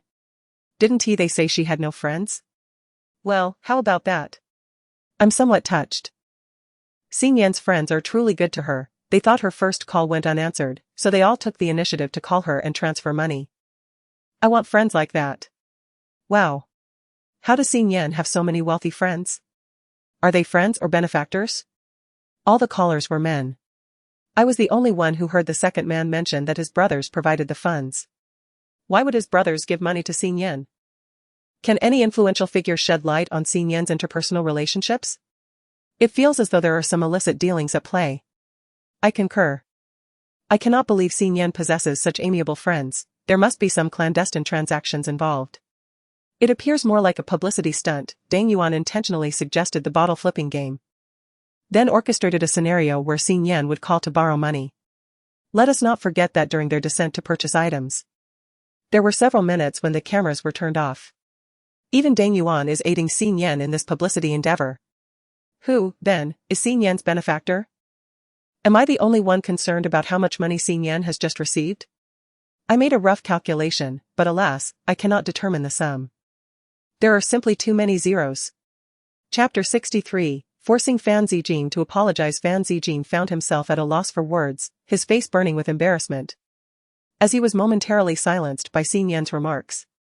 Earlier, he had been exhilarated upon noticing that Xin Yan's call had gone unanswered, and in a fit of excitement, he had dared to mock her, only to be swiftly rebuffed. Having been humiliated once that morning, he was now faced with a second blow. Should Xin Yan seize this opportunity to further belittle him, he would be utterly powerless to retaliate. In a desperate attempt to divert attention, he suggested moving on to the next round, as he intended to return home for some much-needed rest. The mere mention of sleep instantly captured everyone's attention. This time, Xin Yan drew the national ace card and directed her gaze towards Fan Zijin. So, you persist in seeking my fault? She thought. By refraining from striking back, Fan Zijin had indeed misjudged her resolve. Did you not assert this morning that you would never record a show with me? Xin Yan's blunt mockery ignited a fire of indignation within Fan Zijin. He had never anticipated that the very scenario he wished to avoid would unfold before him. With a steely resolve, he retorted, what I meant was that I would not record a program alongside inferior artists. Since you have redeemed yourself, you no longer fall into that category. It is clarification, not redemption. Now that you acknowledge your prior misjudgment, shouldn't you extend an apology? You. Fan Zijin gritted his teeth. After all, he was the center position of a boy band, with millions of devoted fans and immense popularity. What right did Xin Yan, a mere amateur with only a few 100,000 followers, have to demand an apology from him? Discontent aside, Xin Yan sighed, her heart heavy with disappointment. Perhaps she had been overly ambitious in her expectations. How could a mere mortal like herself ever hope to elicit an apology from a top-tier idol? At this moment, Fan Zijin's agent, Yao Jia, commanded him through the director's microphone. Fan Zijin, you must apologize first, otherwise, your opponents and the critics will relentlessly pursue you. Fan Zijin clenched his fists, his eyes filled with a hatred that seemed capable of piercing through Xin Yan. Xin Yan remained unfazed, showing no fear of his animosity. After a few seconds, Fan Zijin ultimately conceded. I'm sorry, I previously misjudged you. What did you say? I didn't quite catch that. I'm sorry. I previously misjudged you. Fan Zijin nearly ground his teeth, vowing to repay the humiliation inflicted by Xin Yan 100-fold. Xin Yan snorted coldly, forget it. I shall be magnanimous and forgive you. Thank you for your forgiveness. No need to thank me. Xin Yan waved his hand dismissively, stifling a yawn. After casting one last fierce glare at Xin Yan, Fan Zijin stormed off without looking back. Observing this, Dang Yuan called out to everyone, it's late. Let us all head back to our lodgings and freshen up for bed. Guanxi tidied up the snacks and fruits scattered on the ground. Don't waste what's left, take it home to enjoy later. Sizuan, feeling exhausted, said to his sister, I'm going downstairs now. Si Mianmian felt a twinge of reluctance, but the thought that her brother would sneak back to see her later brought her comfort. With a gentle nod, the siblings parted ways, as if nothing unpleasant had transpired. As the crowd dispersed, Xin Yan tidied up the area briefly before retreating indoors. The incense was nearly burnt out, leaving a faint, refreshing fragrance in the air, which, upon inhalation, brought a sense of tranquility to the mind and spirit. Xin Yan yawned once more, an unusual impulse to sleep overtaking her in solitude. Perhaps she was simply exhausted. She covered the camera in her room with her clothing. After hastily washing up, she crawled into her sleeping bag, resolving to earn more money the following day, to improve her living situation, and to purchase pots and pans, allowing her to prepare her own meals. Life was currently frugal, so every penny saved was significant. Cooking for herself would not only save money but also ensure cleanliness and hygiene. As these thoughts swirled in her mind, she closed her eyes. Next door. Si Mianmian had early on concealed her camera and switched off her microphone. However, after waiting in vain for Si Zuan's arrival, she felt a wave of trepidation that prevented her from going downstairs to seek him out. By 3 a.m, tears of grievance streamed down her face. How could her second brother not be there to keep her company? It must surely be Si Nian's scheming. Overwhelmed by a mix of indignation and fatigue, she eventually succumbed to sleep. Perhaps it was due to their late-night gaming session that the director, exhibiting a touch of humanity, did not awaken them until 8 o'clock the following morning. Upon boarding the bus for their departure, the director produced a cardboard box. Ladies and gentlemen, today our collective task is to serve as hotel waitstaff. Each server will have a different role, and we will draw lots to determine your positions. Please proceed to draw lots in an orderly manner. Si Zuan did not grant Si Nian the chance to draw first. He swiftly drew 2 slips, one for the position of restaurant manager and the other for pianist. Guanxi, puzzled, inquired. How can the restaurant manager and pianist be considered waitstaff? The director arrogantly declared, what I say goes, these positions are filled according to the hotel's requirements. Guanxi's eyes sparkled with excitement, then I shall draw for a manager's role. Not content with her own draw, she beckoned Si Nian to join her. Si Nian, you should draw for a domineering CEO as well. Si Nian casually drew a slip, only to discover that both she and Guanxi had been assigned as restaurant attendants. Dang Yuan approached, commenting, drawing lots is a matter of luck, not order. Watch me draw a chairman for everyone. Guanxi retorted, you really dare to dream. A chairman? I bet you'll end up as a doorman. You and your ominous predictions. Now it's your turn to draw. Dang Yuan carried a box over to Fan Zijing and Zhao Yining. Both ended up as restaurant attendants as well. Finally, Dang Yuan pulled out the last slip, which boldly stated kitchen helper. His previously excited expression instantly deflated. Guanxi burst into laughter, ha, the kitchen chairman. Dang Yuan shot her an annoyed glance and turned to Si Zuan, how come you siblings have such good fortune? Si Nian smiled in silence, suspecting that some underhanded tactics were at play. After all, she seemed to be constantly on guard against any attempts to snatch the first draw from them. Si Zuan, unfazed, simply replied, it's just luck. The director clapped his hands, all right, everyone has completed the draw. Please collect the uniforms you'll wear during work. The bus soon arrived at the hotel where they would be employed. They dispersed to change clothes, returning transformed into one of the hotel's service staff. The waitstaff attire consists of a classic black and white ensemble, a crisp white shirt as the base, complemented by a sleek black vest, a matching black bow tie, and tailored black trousers paired with polished shoes. The female servers have their hair elegantly styled in updos. Both Si Nian and Zhao Yining possess striking figures. Although the uniforms may seem outdated and lackluster, they wear them with a captivating allure that exudes a sense of uniform seduction. Their masks add an air of mystery, further accentuating their presence, which transcends the typical appearance of ordinary servers. Fan Ziguan, with his idol-like physique and charisma, stands out as well, however. He evidently harbors dissatisfaction with the uniform and his role in the dining service, exuding an aura of resentment. Guanxi, on the other hand, found her uniform ill-fitting, leading to her reassignment as a kitchen aide. In the kitchen, her attire consists of a pristine white chef's coat, a matching white chef's hat, and black rubber shoes. Chapter 64, Foreigners Seek Trouble. There exists an ineffable sense of harmony among Guanxi and the other elements, as if they are the quintessential chefs. The restaurant manager, clad in a sleek black suit, adorned with a gleaming nameplate and polished shoes, exuded an air of sophistication. Though the suit appeared commonplace, Si Zuan wore it with an undeniable elegance, revealing his true identity as a mere faade of a restaurant manager, more akin to a young heir experiencing life from a privileged perspective. The pianist, dressed in a white princess gown with modest heels, seemed tailored specifically for Si Mianmian, leaving little doubt that the production team had blatantly favored the siblings. Were the onlookers to be considered fools?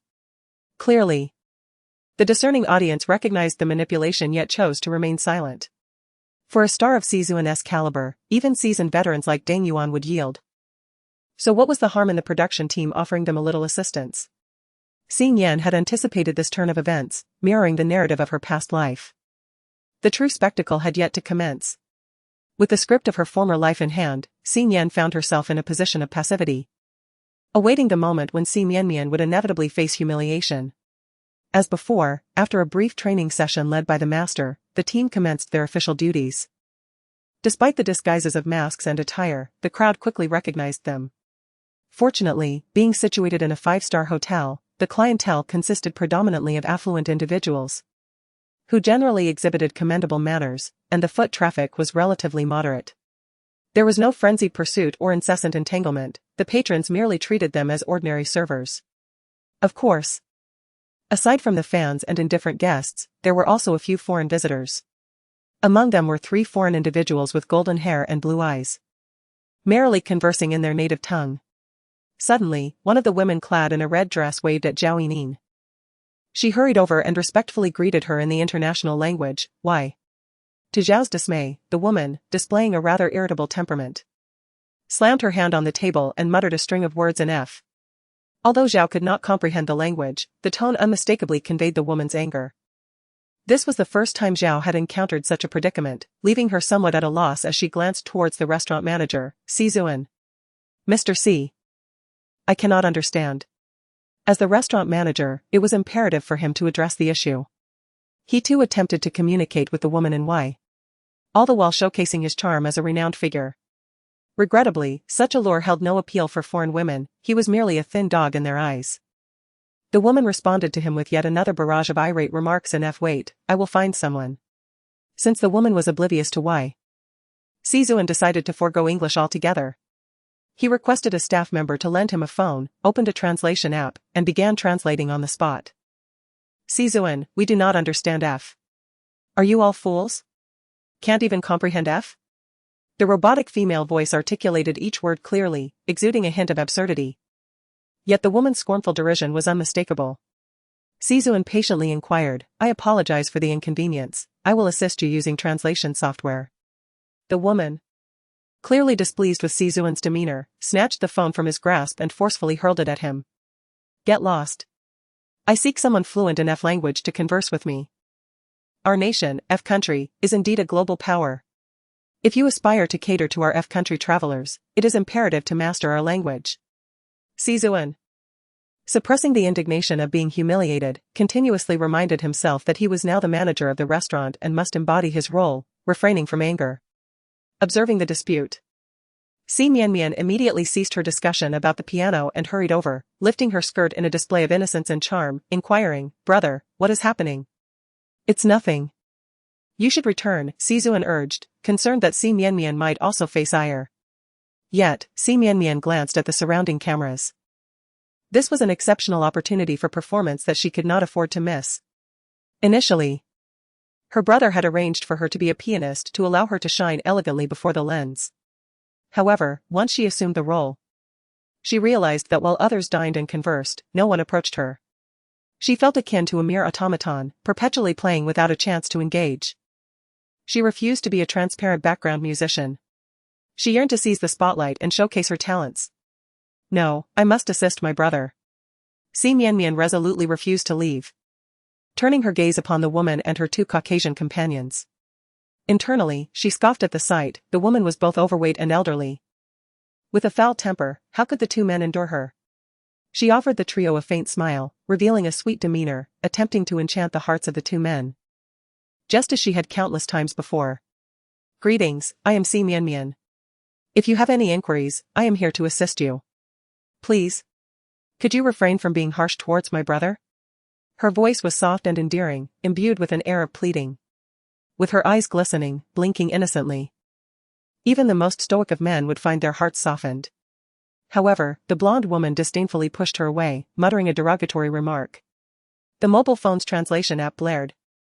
"With such a small chest, how dare you attempt to entice others? Truly a shameless woman." Earlier, in an effort to ensure clarity in the translation, Si Zuan had set the device to a high volume, causing the insult to resound throughout the restaurant, audible to nearly half the patrons. Many were unable to stifle their laughter. Si Mian's eyes immediately brimmed with tears. It was the first time she had been subjected to such blunt ridicule. Lacking the striking genes of the Si family, she had nonetheless invested significantly in cosmetic enhancements. How could this foreign woman, possessing such a lack of beauty herself, dare to mock her? I merely wished to assist you with your issues and prevent my brother from being bullied by you. She spoke in a tone laden with grievances. Unfortunately, the translation device failed to convey her subtle nuances. And a slight error in the translation altered the meaning in the ears of the three listeners. You cannot speak French, how can you help me solve my problems? You foolish woman. The foreign woman, in a particularly foul mood today, was eager to pick a fight, and with someone conveniently placing themselves in her line of fire. She was not inclined to hold back. The atmosphere was charged with tension as an irate woman unleashed a torrent of profanities, her words laden with venom. The relentless barrage of insults caused Si Mianmian to shed tears, overwhelmed by the vitriol. Si Zuan, unable to contain his rising anger, retorted sharply that if the customer was dissatisfied with their service, she was free to leave. The director, hidden behind the camera, gasped in shock at this outburst. Although the guest was clearly seeking confrontation, Si Zuan, a celebrity, knew that such words could incite backlash from netizens. Si Zuan is impressive. He is now the manager of the hotel restaurant, not merely a lofty film star. How dare he tell a customer to leave? This foreign individual is clearly being confrontational. Why should the esteemed brother endure such disrespect? Chapter 65, Playing the piano with one hand. I believe that Si Zuan is not at fault, it is these foreigners who are insufferable. It would be best to expel them entirely. Although I, too, harbor a disdain for foreigners. The service attitude displayed by Si Zuan is likely to incite complaints from those three individuals, who may even take the opportunity to malign our nation on international platforms. Let them slander us, regardless of this incident, they would find reasons to disparage us anyway. Who truly understands the plight of a waiter? Even if one is not at fault, if a customer perceives it as such, one risks being reported and penalized. In this instance, I stand with the Si siblings. They have committed no wrongdoing, must they endure insults simply due to a language barrier? The director felt overwhelmed, he had merely sought a venue to film a reality show, not to instigate an international dispute. He promptly turned to the assistant director and inquired, why has the restaurant manager yet to address the issue? Such matters require the expertise of professionals, we cannot allow the Si siblings to handle this any longer. The assistant director sighed, we have reached out. But they stated that the restaurant is contracted to us for the filming today, and they will not intervene in any arising issues. They also warned that if our errors damage the hotel's reputation, they will hold us accountable and seek compensation according to the contract. The director, exasperated, slapped his thigh. This hotel is clearly attempting to exploit us. Alternatively, it appears that the hotel wishes to capitalize on this situation, after all. The conflict between a film emperor and foreigners is bound to trend, bringing their establishment into the limelight and providing them with free publicity. Regarding the troubles caused by Si Zuan and his companions, the hotel remains indifferent, as they will demand compensation in accordance with the contract. The director, left with no alternative, inquires into the guests' earpieces, asking, who speaks French? Could you lend a hand? Si Nian responds, is there a bonus? The director, exasperated, contemplates the absurdity of the situation. Still considering bonuses at such a time. If there isn't one, then no, she retorts coolly. The director, infuriated, insists, yes, yes, yes. Just go. Only then does Si Nian saunter over. Si Mianmian, noticing her approach, immediately intervenes. Sister Nian, it would be best if you kept your distance, this guest is rather fierce. She wipes away a tear, feigning a well-meaning counsel. Si Nian raises an eyebrow and, cupping the microphone, leans towards Si Mianmian, whispering in a hushed tone. My chest is larger than yours, and I am more appealing. Si Mianmian's face flushes with indignation, however, she finds no room for rebuttal.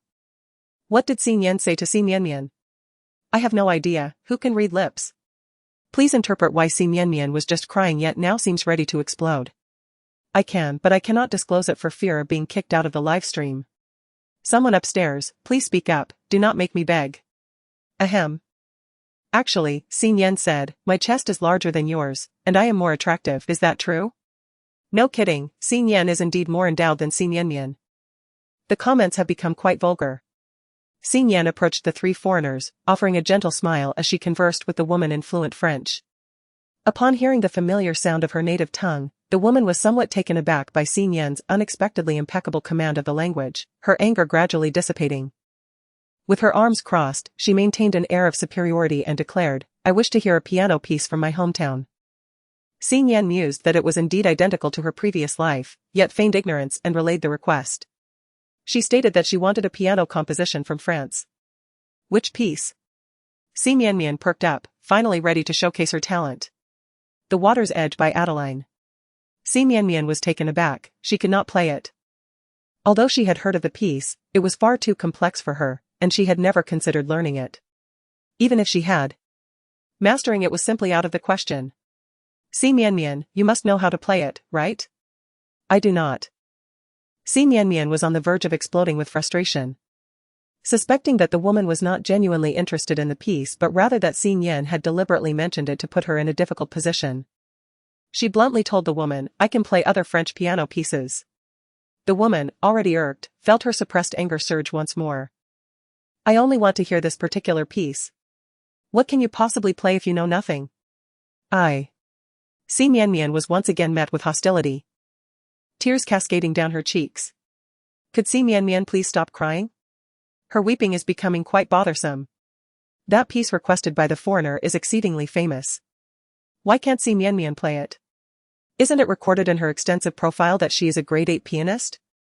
Even with a grade 8 qualification, it is unlikely that one would be familiar with every piano composition, is it? I cannot believe she has never heard of Adeline by the Water. Such a renowned piece, it casts doubt on her qualifications. However, it is entirely reasonable not to know, given the vast number of compositions. And since Xing Yan is not an internationally acclaimed pianist, it is only natural that she might be unfamiliar with some works. Seeing Xing Yan sobbing and the camera recording nearby, the foreign woman felt a surge of superiority. Today, she was determined to trample these worthless individuals from Huagua beneath her feet. You know nothing, yet you dare to perform as a pianist in a 5-star hotel. Is the standard of pianists from Huagua truly so dismal? No wonder the world perceives Huagua as a land of incompetence. Xing Yan frowned. Recognizing the foreigner's intent to humiliate the Xi siblings, she was supportive of this. However, it was unjust to allow one insignificant individual to tarnish the reputation of an entire nation.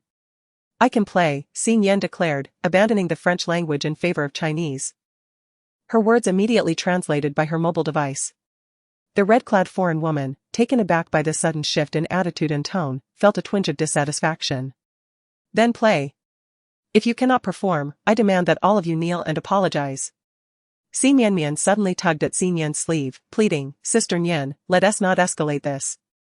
We are live-streaming, we cannot kneel and apologize. Let us offer her a proper apology, and this matter can be settled. I have studied piano since childhood and cannot play that piece. Having grown up in the countryside, how could you possibly expect me to perform it? We should inform the director, he will find a way to resolve this issue. Please, do not implicate everyone in a collective apology. In Xing Yan's tear-streaked eyes lay a web of scheming, she was at a loss as to what to do. Yet, Xing Yan boldly stepped forward, and thus, she should not be surprised if Xing Yan was thrust into the role of scapegoat. Am I to blame? Is it not your siblings who have provoked them? Furthermore, who claims I am incapable? Xing Yan retorted with a mocking tone, then turned her gaze towards the foreign woman, her voice imbued with authority. I can play. But you may not comprehend. Xing Yan seated herself at the piano, her fingers gliding over the keys as she tested the sound. With closed eyes, she searched her mind for the sheet music of a particular piece. When she opened her eyes again, her expression had transformed into one of piercing clarity. Her fingers dancing effortlessly across the keyboard. An exquisite melody filled the air. Delicate, gentle, and soothing. It evoked an image of a graceful maiden standing by the water's edge, her posture elegant, swaying like willows in the breeze. Chapter 66, a slap to the face of the French unbeknownst to her, as the final notes of the melody lingered in the air. Xing Yan arched an eyebrow at the golden-haired, blue-eyed woman dressed in red. Is it pleasant? Have you had your fill? The woman, momentarily taken aback, could not fathom Xing Yan's sudden shift in demeanor. Fluent in French, was she not a devoted admirer of France? If she held such affection for the nation, how could she dare address her in such a tone? Yet, despite the woman's provocation, Xing Yan would not relent. Thus, she selected another piece to play. With impeccable precision, Xing Yan played every note flawlessly. After several compositions, the woman found herself so astonished that she could no longer recall the titles of other piano pieces. Xin Yan smiled lightly, acknowledging that not everyone in Huagua possessed the skill to play the piano or spoke French. But that did not imply a lack of talent within the nation. Just as the woman's crude and barbaric behavior did not warrant a generalization of all French people as uncivilized. Finally, I wish you a pleasant journey. Xin Yan stated in French, ensuring the woman comprehended her words clearly, wary that translation software might falter. She wanted the woman to understand unequivocally. With her poise and capability on display, the contrast to the red-clad woman's petulance and malice was stark. The woman's complexion darkened as she glanced at her two male companions, only to discover they were utterly entranced by Xin Yan, their minds adrift in admiration. Seething with indignation, she could only storm away in frustration. Oh my, Xin Yan is truly impressive. How many secrets does she still hold that we are unaware of? Now it is known, piano, medicine, carrying water with one hand, embroidering with one hand. Have you all forgotten something of great significance? Xin Yan just played the piano with one hand. Furthermore, it was the left hand. One hand. Who understands? Xin Yan managed to perform such intricate piano pieces single-handedly. Not a single note was missed, she flawlessly completed all the compositions. I have already become a devoted fan. No one can sway me. Isn't Xin Yan quite impoverished? Where did she find the means to learn the piano? The comments section was rife with confusion. And so was Sizuan. Why was it that the information obtained by the Si family did not mention Xin Yan obtaining a medical license or her piano skills? Could it be that the information they acquired was fabricated? Or perhaps they had not thoroughly investigated Xin Yan? Countless questions flooded his mind. Unable to contain his curiosity, Sizuan directly inquired, "Where did you learn the piano?" Xin Yan took a moment to reflect and felt there was nothing to conceal. She had learned it while working part-time to earn money. Part-time? Sizuan quickly found records in the documents indicating that Xin Yan had worked various jobs to make ends meet, many of which were related to music. So, you managed to learn the piano while earning a living? Zhao Yinin exclaimed, her eyes wide with astonishment, utterly in awe of Xin Yan's remarkable talent. It's not a big deal, I just picked it up casually. In truth, she had only dabbled in piano during her spare time out of boredom while working part-time. Simply listening and exploring, as piano was rather easy to grasp, wasn't it? She learned it after watching a few more times. Eventually, she even became a tutor for piano lessons. Despite not having taken any formal exams, as soon as she played, she could effortlessly secure a part-time job. You are being quite ostentatious. Guanxi had been hiding behind a pillar for quite some time, finally unable to resist rushing out to inquire, besides the piano. What other instruments do you play? Xin Yan pondered seriously and replied, none. Well, that's a relief, it's not overly extraordinary, Guanxi sighed with relief. Thinking otherwise she would not know how to befriend Xin Yan. She felt unworthy. Si Mian also exhaled inwardly, realizing she had overthought the situation. No matter how talented Xin Yan was, she was still an orphan raised in the countryside. It was already astonishing that she could master the piano while working part-time. It was implausible that she had time to learn anything else. Unlike her, who had been nurtured through various extracurricular classes from a young age. Engaging in everything from music to calligraphy, she could easily surpass Xin Yan in any other skill, even if she faltered in piano. She was still the most exceptional. Sizuan observed Xin Yan enveloped in conversation with Zhao Yinin and Guanxi, all camera lenses trained upon her, even the other patrons in the restaurant were admiring her. Meanwhile, he, a prominent figure in the entertainment industry, a top-tier celebrity with millions of fans, felt as though he had become invisible. It was not solely Si Mian who felt defeated, he felt it too. A wave of helplessness and frustration washed over him. Sizuan found himself increasingly unable to decipher Xin Yan. She was like an enigma, possessing countless unsolved mysteries. With each mystery unraveled, his sense of trepidation only deepened. He found himself gripped by an unexpected fear, dreading the day when he would come to fully comprehend Xin Yan, and subsequently lament the actions he had taken. With a heavy heart, he spoke, "The matter has been resolved, let us all disperse and return to our respective duties." The group reluctantly scattered.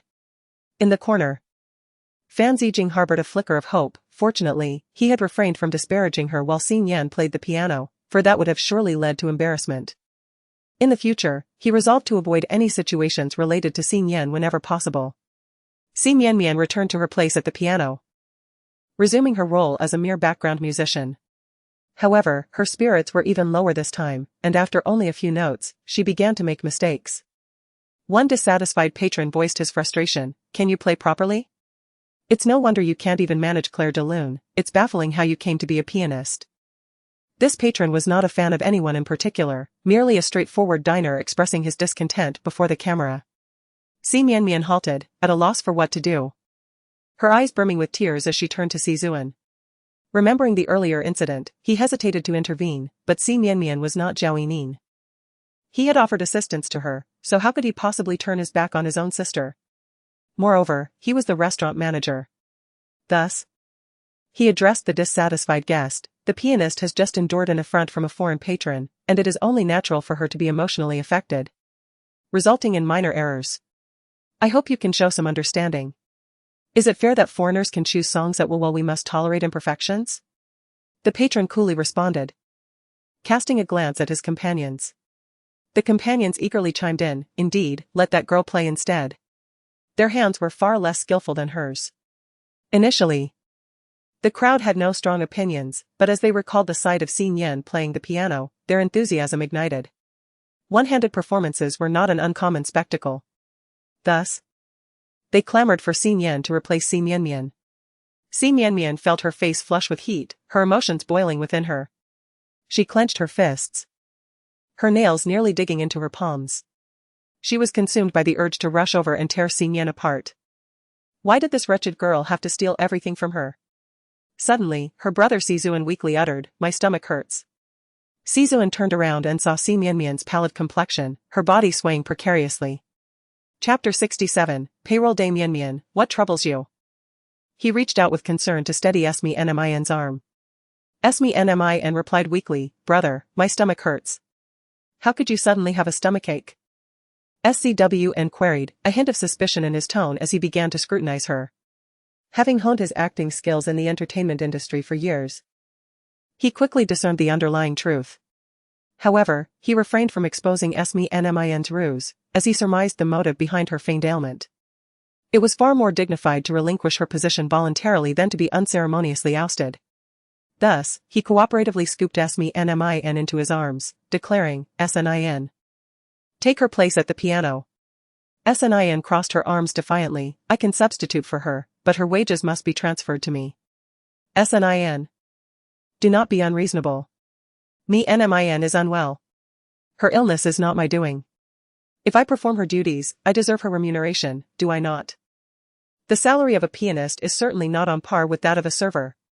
She was not foolish enough to forego payment for labor rendered.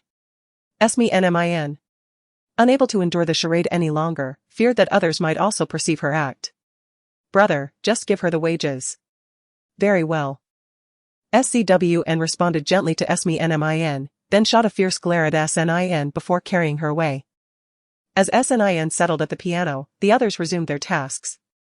The patrons, observing Snin play with one hand, refrained from intentionally selecting difficult songs to challenge her, allowing her the freedom to express her creativity. Rather than performing foreign melodies, Snin chose to play familiar domestic tunes, evoking a sense of nostalgia and rekindling cherished memories among the guests, thereby enriching the dining experience with a relaxed and enjoyable atmosphere. At noon, Si Mian did not return to the film crew, only Si Zuan had come back. The restaurant job followed an 8-hour shift, entirely different from her previous work as a sanitation worker. Although the hours were long, the responsibilities were relatively light, as the restaurant was bustling only during meal times, while it remained quite tranquil at other times. Si Nian would only play the piano when there were many customers or when requested, otherwise, the day would leave her utterly exhausted. Finally, at 8 in the evening, everyone wrapped up their work. The hotel provided 3 meals a day, allowing everyone to indulge at the cafeteria, saving a meal's cost.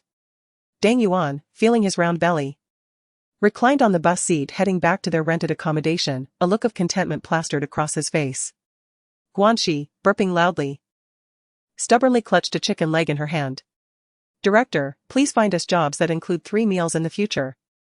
I can no longer bear the inconsistency of my meals."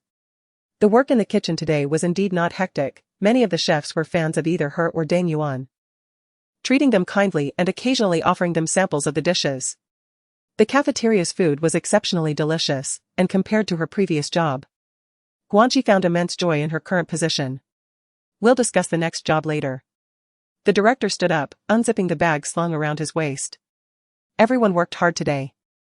Now I shall distribute your wages. He produced a wad of cash and opened a small notebook, beginning to read aloud. Si Zuan, the restaurant manager, earns 250 yuan per day.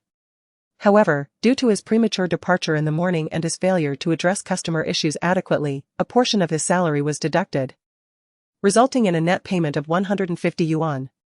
Emotionless, Si Zuan accepted the money, indifferent to the amount, for he would earn 2,000 yuan later that evening by tutoring Yu Muyun in mathematics for an hour. Dang Yuan, a kitchen assistant, earns 200 yuan daily. But after sneaking out during work to indulge in distractions, his salary was also reduced, leaving him with 150 yuan. Guanxi, another kitchen assistant, also with a daily wage of 200 yuan, was penalized for slacking off, indulging in the kitchen's provisions, and ultimately received only 100 yuan.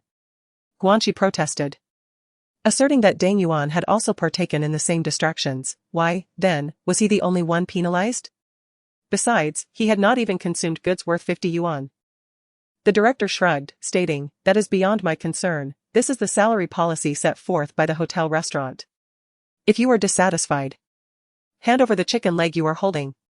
Reluctantly, Guanxi conceded, for the chicken leg was intended as her midnight snack, and she could not bear to part with it. Fan Zijin, a restaurant server, earns 150 yuan a day but faced a salary deduction after soiling a customer's clothing while serving, resulting in a final payment of 100 yuan. Zhao Yining, also a server with the same daily wage of 150 yuan, despite failing to resolve a customer issue, was spared a deduction in light of her efforts, and thus received her full salary of 150 yuan. Si Mianmian, the director turned to Si Zuan, stating that the pianist's wage is 200 yuan per day.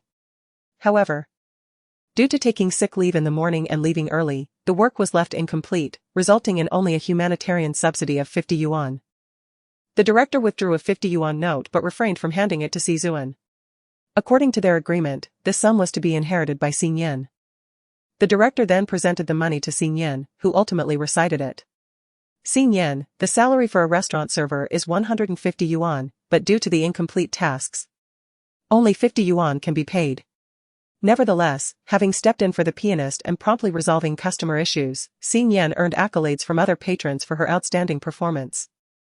In addition to the pianist's base salary of 200 yuan, she was granted an extra bonus of 200 yuan. Together with the 50 yuan from Si Mianmian, Xin Yan astonishingly earned 500 yuan in a single day. This left others envious. Si Zuan clenched the cash in his hand. Having previously looked down upon such a meager wage, he now felt a twinge of jealousy towards Xin Yan. As a restaurant manager, he found it hard to accept that Xin Yan, despite her disability, earned more than he did. Elated, Xin Yan returned home, where it was already 9 in the evening. Guanxi and the others had chosen not to work part-time that day and had returned to the apartment early to rest. However, Xin Yan had committed to a part-time job at Ma Chuanmei's house, so after a quick change of clothes, she headed straight to the Ma residence. Ma Chuanmei had been watching the live stream of the workers, thus she was aware of Xin Yan and her sister's return. The three sisters stood waiting at the door. Upon seeing Xin Yan approach, the three of them joyfully gathered to usher her into the room. Ma Chuanmei arranged a chair for her, adorned with a plush cotton cushion. Ma Xiaomei poured her a cup of warm tea, its fragrant aroma invigorating the senses. Ma Qiumei presented a delightful array of delicacies, including a steaming bowl of beef noodle soup. "Come, sit down, enjoy some noodles and tea, and take a moment to rest. We watched your live stream today and were astonished to discover that you excel not only in one-handed embroidery but also in one-handed piano playing. Oh, Xin Yan. How I wish my daughter could be as remarkable as you. Your parents must be immensely proud of you, no?" The three sisters surrounded Xin Yan with enthusiasm, their gazes brimming with affection and maternal warmth. Xin Yan paused, her action of drinking water momentarily halted. "They do not cherish me. Nor would they take pride in my accomplishments. In fact, they might even harbor disdain for her brilliance." The Ma sisters stood stunned, their smiles frozen upon their faces. Chapter 68, the live broadcast incident. Upon witnessing Xin Yan's remarkable capabilities, they assumed she had been nurtured in a loving household. Little did they realize the truth of her upbringing. Indeed, during the broadcast, Si Mian had mentioned growing up in the countryside. The three sisters could hardly fathom the immense effort Si Mian must have exerted to achieve such excellence. Ma Chunmei shifted the topic. You must try this beef brisket noodle. I personally marinated the brisket. Si Mian, having already feasted heartily at the hotel canteen, was reluctant to disappoint their kind intentions or waste food.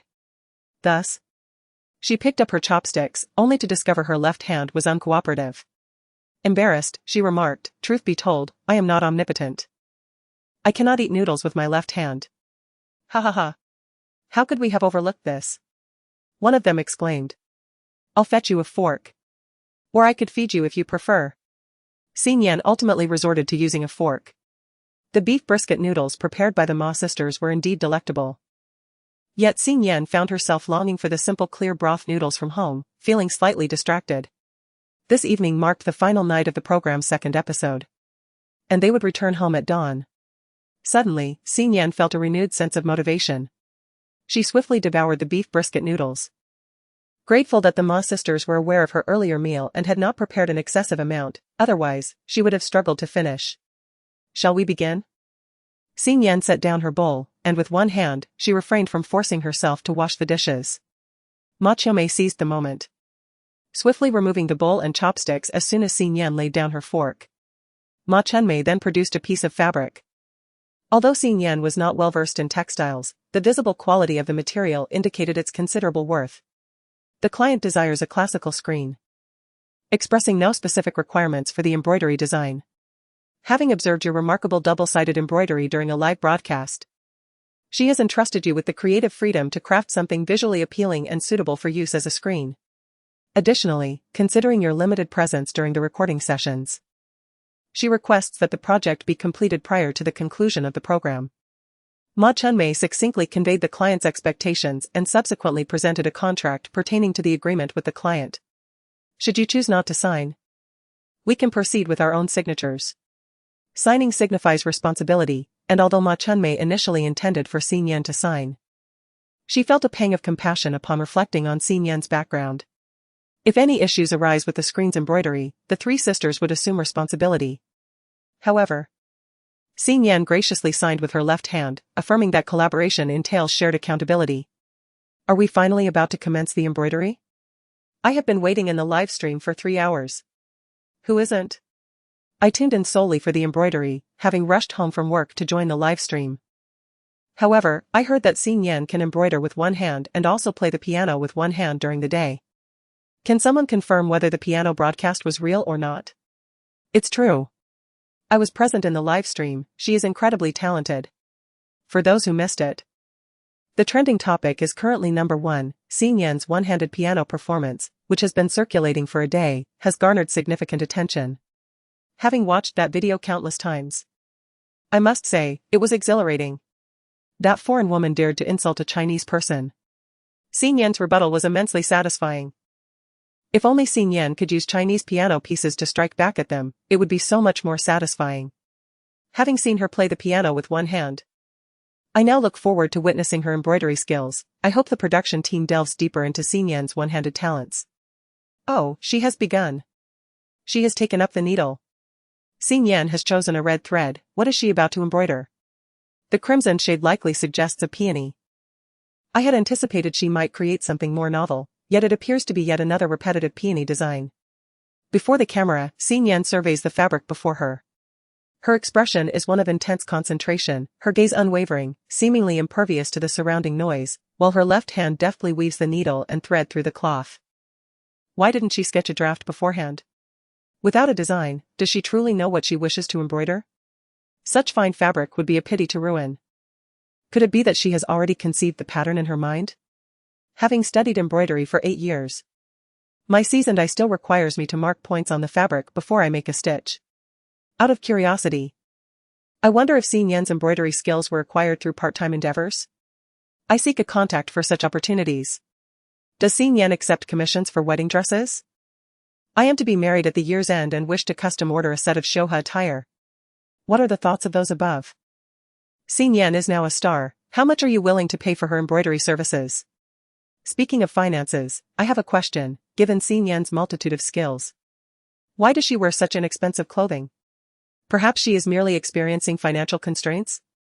It may also be a ploy to confuse us. She is not only wealthy herself but also surrounded by a circle of affluent friends. The life of Xin Yan is but a dream of mine. Oh no, everyone. Quickly head over to the live stream of Sizuan and Xin Yanmian. Something has transpired over there. What exactly has happened? Please, do share the details in one breath. During the day, Xin Yanmian struggled to earn money at work, so she decided to take a part-time job in the evening, insisting on preparing late-night snacks for her little fans to earn some extra cash. And then? Speak up, or I shall go and see for myself. Then Xin Yanmian accidentally set the stove ablaze. The flames raged uncontrollably. She had already fled the scene, while her photographer, realizing the situation, shouted out. However, Sizuan was engrossed in his studies and merely instructed the photographer to check on the situation. When the photographer saw the fire, he too dashed out, leaving only Sizuan and the little fans trapped amidst the inferno. Goodness! I must go and see. The audience in the live stream scattered in an instant. Embroidery can be revisited later. The unexpected fire has sparked everyone's curiosity about when the individuals will be rescued. The photographer on Xin Yan's side also received a notification to assist in the rescue. After briefly informing Xin Yan, he set down the camera and ran off. Xin Yan furrowed her brow. There had been no fire in her past life, and the course of events was shifting once more. Losing interest in her embroidery, Xin Yan followed the photographer out in haste. One of the Ma sisters remained to guard the house, while the other two rushed along. Mu Yun was still inside. My granddaughter. I must go save her. She is still so young, and she cannot be harmed. Mu Yun, please come out. Outside the Yu family's courtyard, Grandma Yu cried out, attempting to rush inside, but was held back by a neighbor. Grandma Yu, with such a fierce blaze. You shouldn't expose your frail body to such danger. Indeed, the production team has devised a way to enter and rescue people. Do not fret. Emergency services have been contacted. Everyone, remain calm and do not block the entrance. Return home to fetch water and locate fire extinguishers. From a distance, Xin Yan noticed flames soaring into the sky, accompanied by billowing smoke. As he approached, he observed that both the kitchen and the main hall were engulfed in flames, with firelight spilling forth. Adjacent to this chaos, Yu Muyan's room was engulfed by the ravenous tongues of fire, rendering it impossible to ascertain the situation within. The most alarming aspect was that this was an urban village, where anti-theft bars had been installed on the ground floor for security. Yu Muyan's room was no exception. The only way to rescue anyone or escape was through the main entrance, a perilous endeavor. The production team members stood in the courtyard. Some had already ventured inside but quickly emerged, their bodies ablaze after only a brief moment within.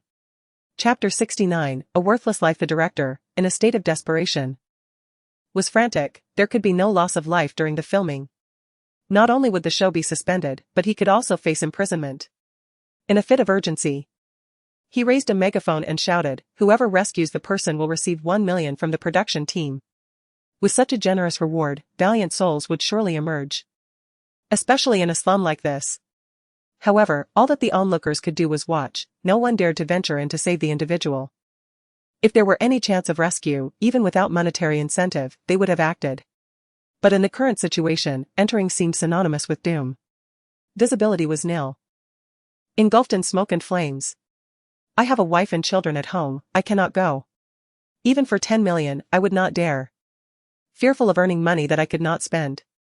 Xin Yan cast a glance at the elderly woman, on the verge of tears, and was inexplicably reminded of the grandmother from her village who had taught her embroidery. She perished in a sea of flames. Some said it was self-immolation, while others claimed it was an accidental fire. At that time, Xin Yan was engrossed in her studies and hadn't even managed to see her for one last time. If Yu Muyan were to die, could grandmother Yu possibly survive? Xin Yan looked at the plum tree in the yard, wilting from the heat. Its branches stripped of half their plums, all of which had been gathered by grandmother Yu for her. Most crucially, this fire had never occurred in her previous life. She could not ascertain whether this calamity was a consequence of her rebirth, a manifestation of the butterfly effect. She had come for vengeance. Yet she did not wish to implicate the innocent. With a resolute heart, Xin Yan threw a drying sheet over her shoulders, doused herself with 2 buckets of water, and amidst the astonished gazes of the crowd, plunged into the inferno. As a wounded young girl dashed into the flames, the others gritted their teeth and, like Xin Yan, poured water over themselves before following her into the inferno. Xin Yan had previously visited Yu Muyun's home and had watched countless live broadcasts related to it in her past life. Thus, she possessed a greater understanding of the house's layout and the arrangement of its rooms compared to the others. Si Zuan and the others were in Yu Muyun's room for a tutoring session, which, notably, lacked a bathroom. However, there was a small side door that led to the restroom at the back of the hall. In the event of a fire, their sole means of escape would be to retreat through this side door to the restroom. While recalling these details, Xin Yan rushed inside. And the scene was as she had imagined, thick smoke and flames engulfed the space. Within mere seconds, her eyes were streaming with tears from the acrid smoke, forcing her to squint as she advanced. Fortunately, Xin Yan possessed excellent spatial reasoning skills and, guided by her memory, headed straight for the small side door. Is anyone there? Open the door. She attempted to knock on the restroom door, but it was constructed of glass and aluminum alloy, already searing hot from the flames. The moment she touched it, a searing pain shot through her. Inside the restroom, there was no fire, but the lack of oxygen rendered the air thick with smoke. Si Zuan had nearly fainted from asphyxiation, and when he heard Xin Yan's voice, he initially thought it was a figment of his imagination. In an instant, the restroom door was kicked open, and Xin Yan stood amidst the flames like a celestial being. In that fleeting moment, Si Zuan was overwhelmed with joy, disbelief, and confusion as a multitude of emotions surged within him. Xin Yan had come to rescue him. He could not help but reach out his hand. Yet Xin Yan did not grasp him, merely casting a fleeting glance before turning her attention to the unconscious Yu Muyun beside him. Step aside, Xin Yan exclaimed, prying Si Zuan's hand away and swiftly lifting Yu Muyun into her arms, departing without a backward glance. Her resolve mirrored that of the previous day when she had carried Si Mian away. In an instant, Si Zuan's heart chilled. Xin Yan was not there to rescue him. He attempted to rise, but the lack of oxygen sapped his strength, leaving him to crawl toward the exit. However, the path Xin Yan had just charged through was now engulfed by flames. Si Zuan lacked the energy to escape. Otherwise, he would not have found himself trapped in the restroom. Here. Si Zuan is here. Suddenly, someone shouted and rushed toward him. It was a member of the production team. A wave of relief washed over Si Zuan as his body finally succumbed, collapsing to the ground. Before losing consciousness, one thought lingered in his mind: did Xin Yan send someone to save him? Meanwhile, Xin Yan had emerged from the inferno, cradling Yu Muyun in her arms. Her body still ablaze, the fabric of her sleeves singed, revealing her bloodied and mangled arms. Onlookers watched in awe as she stepped from the flames, quickly placing Yu Muyun in a safe area before kneeling to perform CPR without pause. Muyun. My Muyun. Elder Yu, witnessing her granddaughter's rescue, crawled over, yearning to touch her, yet too fearful to make contact with the lifeless form. All she could do was hold her breath, hoping against hope that Xin Yan could bring her back to life. Upon witnessing that Xin Yan had only brought Yu Muyun out, Si Mian lost her composure and rushed forward. Where is my brother? Why did you not save him? She grasped Xin Yan's scorched arm, causing her to wince in pain. Xin Yan, how can you be so heartless? My brother is still inside. How can you rescue others while abandoning him? Desperation consumed Si Mian. More than the prospect of Si Wen's life or death, she feared that if he perished, she would bear the blame. Her parents and other brothers would surely resent her. Si Wen's fans would despise her as well. Thus, he could not die. She pulled Xin Yan toward the inferno. You must go in. Quickly save my brother. Xin Yan was solely intent on rescuing Yu Muyun, showing no interest in Si Wen's fate. Not only did she refuse to save him, but she also considered it an act of mercy that she had not plunged a knife into him amidst the chaos. Get away. She flung Si Mian aside and knelt back down, her hands clasped together as she continued to perform CPR. Unyielding, Si Mian attempted to reach for Xin Yan once more, but Grandma Yu obstructed her path. Xin Yan is saving my granddaughter. Will you not save your own brother? Grandma Yu harbored deep resentment toward Si Mian. If not for her reckless behavior in the kitchen, the fire would not have occurred, resulting in the destruction of her home and leaving her granddaughter's fate uncertain. Save what? Your granddaughter is a worthless life, how can she compare to my brother? Si Mian had completely lost her reason, her mind consumed solely with the imperative to rescue Si Wen. Yet she dared not enter to rescue anyone, otherwise she would not have been the first to flee after the fire, neglecting to inform Si Zuan and the others who were studying inside. Had it not been for the photographer's urgent cry of fire, dragging the elderly grandmother outside, it is likely that Grandma Yu would have perished in the flames. Enraged, Grandma Yu slapped Si Mian across the face. You are nothing but a worthless life. Let me tell you, if anything happens to my granddaughter, I will surely accuse you of arson and murder, ensuring you rot in prison. Initially flustered and furious, Si Mian suddenly felt a wave of fear wash over her. Panic filled her eyes, and her body began to tremble uncontrollably. Though she had not intentionally set the fire, the thought that she might inadvertently cause someone's death terrified her. How could she, the beloved seventh miss of the Si family, end up in prison? No, that was utterly unacceptable. No one could die. Gritting her teeth, Si Mian resolved that at the very least, she must make her parents and brothers understand that she never intended for this to happen. She genuinely wanted to save her second brother. Chapter 70, Rescuing the Little Fan. Thus, Si Mian drenched herself and rushed towards the inferno. She thought to herself that she would only be inside for a few moments, and at least she had made an effort. Her parents and brothers would surely forgive her for the fire that claimed her second brother's life. Just as Si Mian was about to plunge into the flames, the staff finally stumbled out, carrying Si Zuan. They had entered following Si Mian's path, but upon exiting, they found themselves lost, explaining the considerable delay. Upon seeing Si Zuan, a wave of joy surged within Si Mian. She no longer needed to enter the blaze. Yet, she maintained a facade of anxiety and fear. She rushed over, tears streaming, and embraced Si Zuan, calling out brother. Si Mian was solely focused on saving lives, entirely oblivious to the situation unfolding nearby. Yu Muyun had been unconscious for an indeterminate time, and the chest compressions proved ineffective. The onlookers fell silent, holding their breaths in fervent hope for a miracle. Grandma Yu no longer paid attention to Si Mian, her tears flowing as she sat helplessly beside Ma Chunmei. With the heart resuscitation yielding no results, Si Mian could only lower her head and administer artificial respiration. Yet, it was futile. Without silver needles at hand, she had no means to perform acupuncture to revive the individual, and there was no time to send someone back to fetch them. Si Mian could only repeat the cycles of CPR and artificial respiration. Gradually, the clamorous crowd quieted, and even Si Zuan was revived. However, Yu Muyun remained unresponsive. The flicker of hope in everyone's hearts began to dim, and even Grandma Yu's face turned ashen as she slumped into Ma Chunmei's embrace.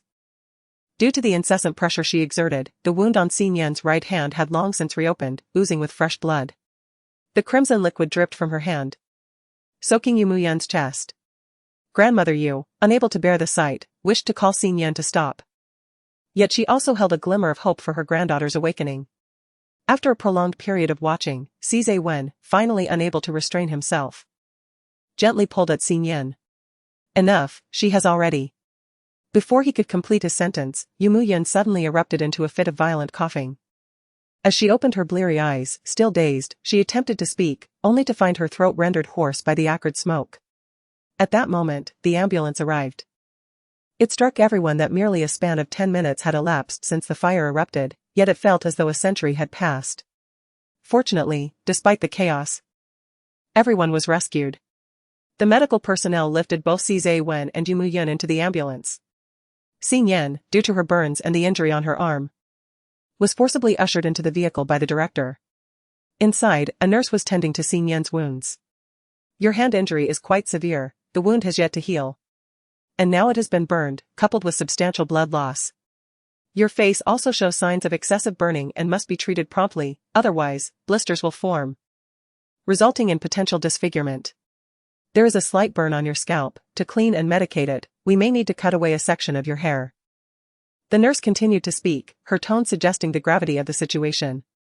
In truth, Si Mian was acutely aware that these minor injuries paled in comparison to those she had endured in her past life.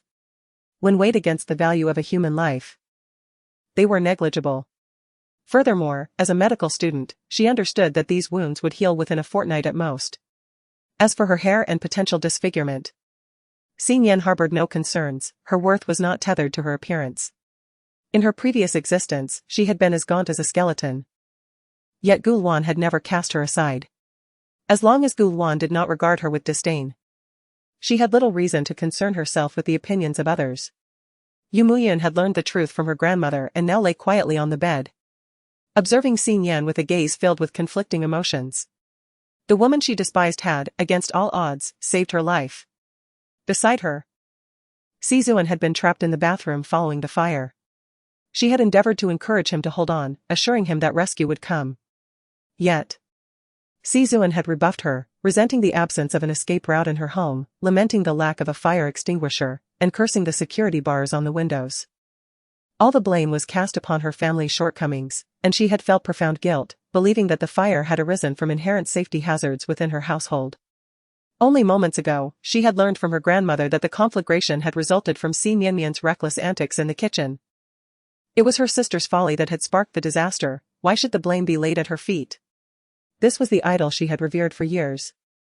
The one who had ruined her home and nearly cost her life. To this day, neither sibling had uttered a word of apology. Yumuyun resolved then and there to unfollow her idol and pledge her allegiance to Xin Yan instead. It is not solely Yumuyun who is experiencing a surge in followers at this moment. The online presence of Xin Yan is also witnessing a remarkable increase. This is due to the photographer's oversight in turning off the camera, resulting in a continuous live broadcast of the scene. Aside from the chaos within the fire, everything outside was fully visible to the audience in the livestream. I am utterly speechless. I extend my apologies for my previous criticisms of Xin Yan. Despite not being a fan of Xin Yan's shop for saving lives, nor for her ability to carry water with one hand, embroider with the other, and play the piano simultaneously, I can no longer contain my admiration. I have shifted my allegiance to Xin Yan, while turning my back on Si Mianmian. Si Mianmian's behavior has been utterly perplexing. Previously, young fans expressed their disinterest in late-night snacks, yet she insisted on heading to the kitchen, resulting in a fire in the pot, all the while oblivious to the solution of simply covering it. I shall voice my disdain. Is there anyone who would oppose my assertion that Si Mianmian is both foolish and despicable? Just moments ago, amidst the cacophony, was Si Mianmian pulling on Xin Yan to rescue Sizuan? Indeed, I heard her chastising Xin Yan for not saving Sizuan, claiming that a mere life of a young fan is unworthy of comparison. Such repugnance. Why does Si Mianmian not venture in herself to save others? Xin Yan, despite her injured hand, bravely entered the fray to rescue others. I am truly in awe of her courage. From this moment onward, I shall proudly declare myself an ardent supporter. Xin Yan's hand continues to bleed, and I worry for her well-being. I hope she will not suffer permanent damage. While others hesitated at the threshold of the flames, Xin Yan boldly rushed in. When everyone else abandoned the effort to save the young fan, Xin Yan persevered, performing CPR with unwavering determination. The sight of Xin Yan saving lives has brought me to tears. Although Xin Yan's intention to save lives is commendable, I find it perplexing why she chose to rescue only the young fan and not Sizuan. Was this a deliberate decision? I too harbor doubts regarding Xin Yan's motives. It is evident that saving Sizuan would hold greater significance than rescuing a mere fan. Is there something amiss with the comments above? Xin Yan is merely a girl with injured hands. It is remarkable that she managed to save the young fan at all, given Sizuan's considerable size. How could she possibly have rescued him? Naturally, she would save whoever she could. What do you mean by asserting that saving Sizuan is more meaningful than saving the fan? Is Sizuan's life more valuable than that of a fan? Fortunately, my brother is unharmed, otherwise, we would not let Xin Yan off easily. It is quite baffling. Is it possible that Sizuan's fans are toxic? While it was not Xin Yan who directly saved Sizuan, his rescue is undeniably linked to her actions. As the staff followed Xin Yan into the building and ultimately located Sizuan. Indeed, it seems that prior attempts by the staff to enter had been fruitless. But upon accompanying Xin Yan, they succeeded in their search. Notably, both Sizuan and the young fan appeared to have suffered minimal burns, and they were still quite damp, suggesting they had sought refuge in the restroom. Chapter 71. Sizuyu's escape through the window. The magnitude of the fire was such that the survival of Xin Yan and all those who participated in the rescue was nothing short of miraculous. Yet, even if no lives were lost, Si Mianmian had destroyed someone else's home. Would she face imprisonment? Given the influence of the Si family, it was highly unlikely they would face such consequences. As discussions among netizens heated up, related topics surged to the top of trending searches. Si Mianmian's accidental arson. Si Mian rescues people from the inferno. The film emperor trapped in the blaze. Si Mian kneels to save a young fan. Si Mian fails to rescue Si Zuan at that moment. Si father, upon seeing these headlines, immediately contacted Si mother, who was with the production team. "Dear, how are An and Mianmian faring?" he inquired, his anxiety palpable. Although he had witnessed their safety through the live stream, his worry remained unassuaged. "I am en route to the hospital, but I have already spoken with Mianmian. She mentioned she would need to be hospitalized for observation." "Is it that serious?" "I will book a flight and come immediately." With a grave expression, Si father ended the call and opened the door to Sizuyu's room. Inside, Sizuyu lay disheveled and despondent on the floor, surrounded by empty bottles. Si father, with a look of disdain, contemplated leaving, but then realized that upon his arrival in S City, the affairs of the company would require oversight. With his other sons absent, only Sizuyu was available to assist. "Ayo, there has been an incident involving An and Mianmian's production team, and I must go see what has transpired. From today onward, I shall no longer confine you, but you must engage in self-reflection. Do not allow Xin Yan to manipulate you any longer. If you dare to act against your sister and mother for Xin Yan again, I shall have you bound and sent abroad." With this utterance, Father Si could not suppress his anger. The last time, he had been so preoccupied with the collaboration between the company and the Feng family that he hardly had a moment to spare. To his dismay, his eldest son had, in a reckless display of devotion to Xin Yan, been caught driving under the influence and had further insulted his sister while defying their mother. In a fit of rage, he confined Si Wen to his room, confiscating his phone and computer for a period of reflection. Upon hearing that the program featuring Si Wen and Si Mian had encountered a crisis, Si Yu's thoughts immediately turned to Xin Yan, who was also part of the production team. A flicker of concern ignited in his otherwise stagnant gaze. "Father, what are you saying? What has happened to the program?" Father Si, interpreting this as a sign that his son finally cared for his siblings, sighed and explained, "There was a fire during the live broadcast, and Wen was trapped in the flames. He has been rescued now, so you need not worry. Mian was the first to escape and is unharmed. However, I must go in person to assess the situation. You should remain at home to manage the company. I will ensure everything is in order there. And you will continue as the president of the C Group." Sizuyu anxiously awaited news of Xin Yan. But Father Si only spoke of Si Wen and Si Mian's circumstances, neglecting to mention Xin Yan even once. The matters of the company seemed to overshadow her safety entirely. "What about Xin Yan?" he murmured. "Humph," the mere thought of Xin Yan filled Father Si with disdain. "You still care about her? Do you even know what she has done? She rushed into the inferno, not to save her dear brother An, but to rescue another's child. Fortunately, An was unharmed, otherwise, I would not have let her off so easily." Sizuyu, feeling rather perplexed, decided to search online for information. Convinced that such a significant event would surely be documented on the internet, he seized the phone from his father's grasp and effortlessly found the trending topic on Weibo. Si father did not intervene. After all, it was inevitable that Sizuyu would discover the truth.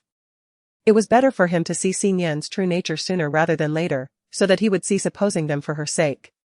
However, after reading the information, Sizuyu nearly crushed the phone in his hand. With reddened eyes, he coldly questioned his father, "What has Xin Yan done wrong? Why are you still defending her? Has she not committed enough wrongs?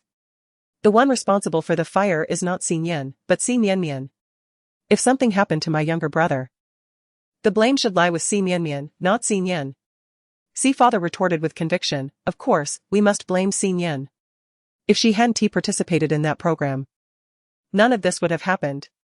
Sizuyu felt a wave of disappointment wash over him. It dawned on him that in his previous life, he had been as unreasonable and obstinate as his father. Regardless of Xin Yan's actions, they were deemed wrong, while Si Mian's were always justified.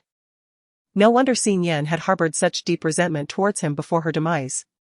Realizing that further discussion would be futile, Sizuyu promptly dialed his secretary. "Hello. I require a private jet to S City." After a brief pause, the secretary on the other end responded. "I apologize, Mr. C, but at this moment, I can only heed the arrangements made by Chairman C. May I inquire if he authorized your private flight to City S? I am, after all, the one who employs you." Sizuan bellowed, realizing that not only had his parents imprisoned him, but they had also undermined his authority. I regret to inform you, Mr. C, that my salary is currently provided by Chairman C. If Chairman C has not consented to your requests, I am afraid I cannot comply with your directives. Infuriated, Sizu nearly smashed his phone, only to have it snatched away by his father. Prepare a private jet for me, I must fly to City S. Certainly, Chairman. After hanging up, C's father regarded Sizu with a cold stare. Do you see? Without the C family, you amount to nothing. It seems that your time confined in that room has not led to any meaningful reflection.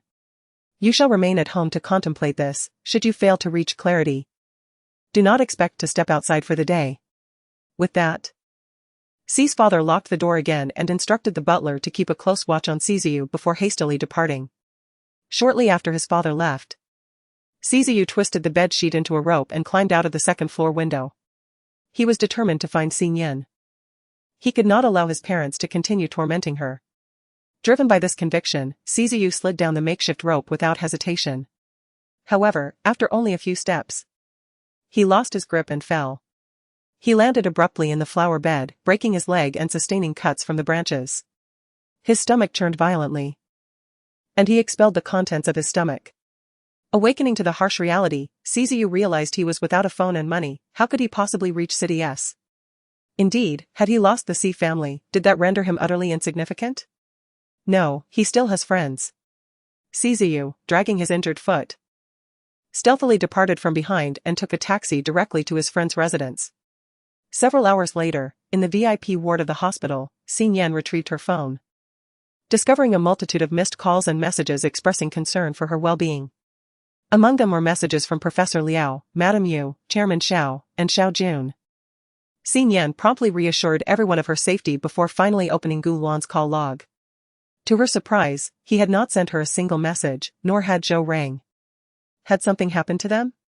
Or had they simply not seen the related news?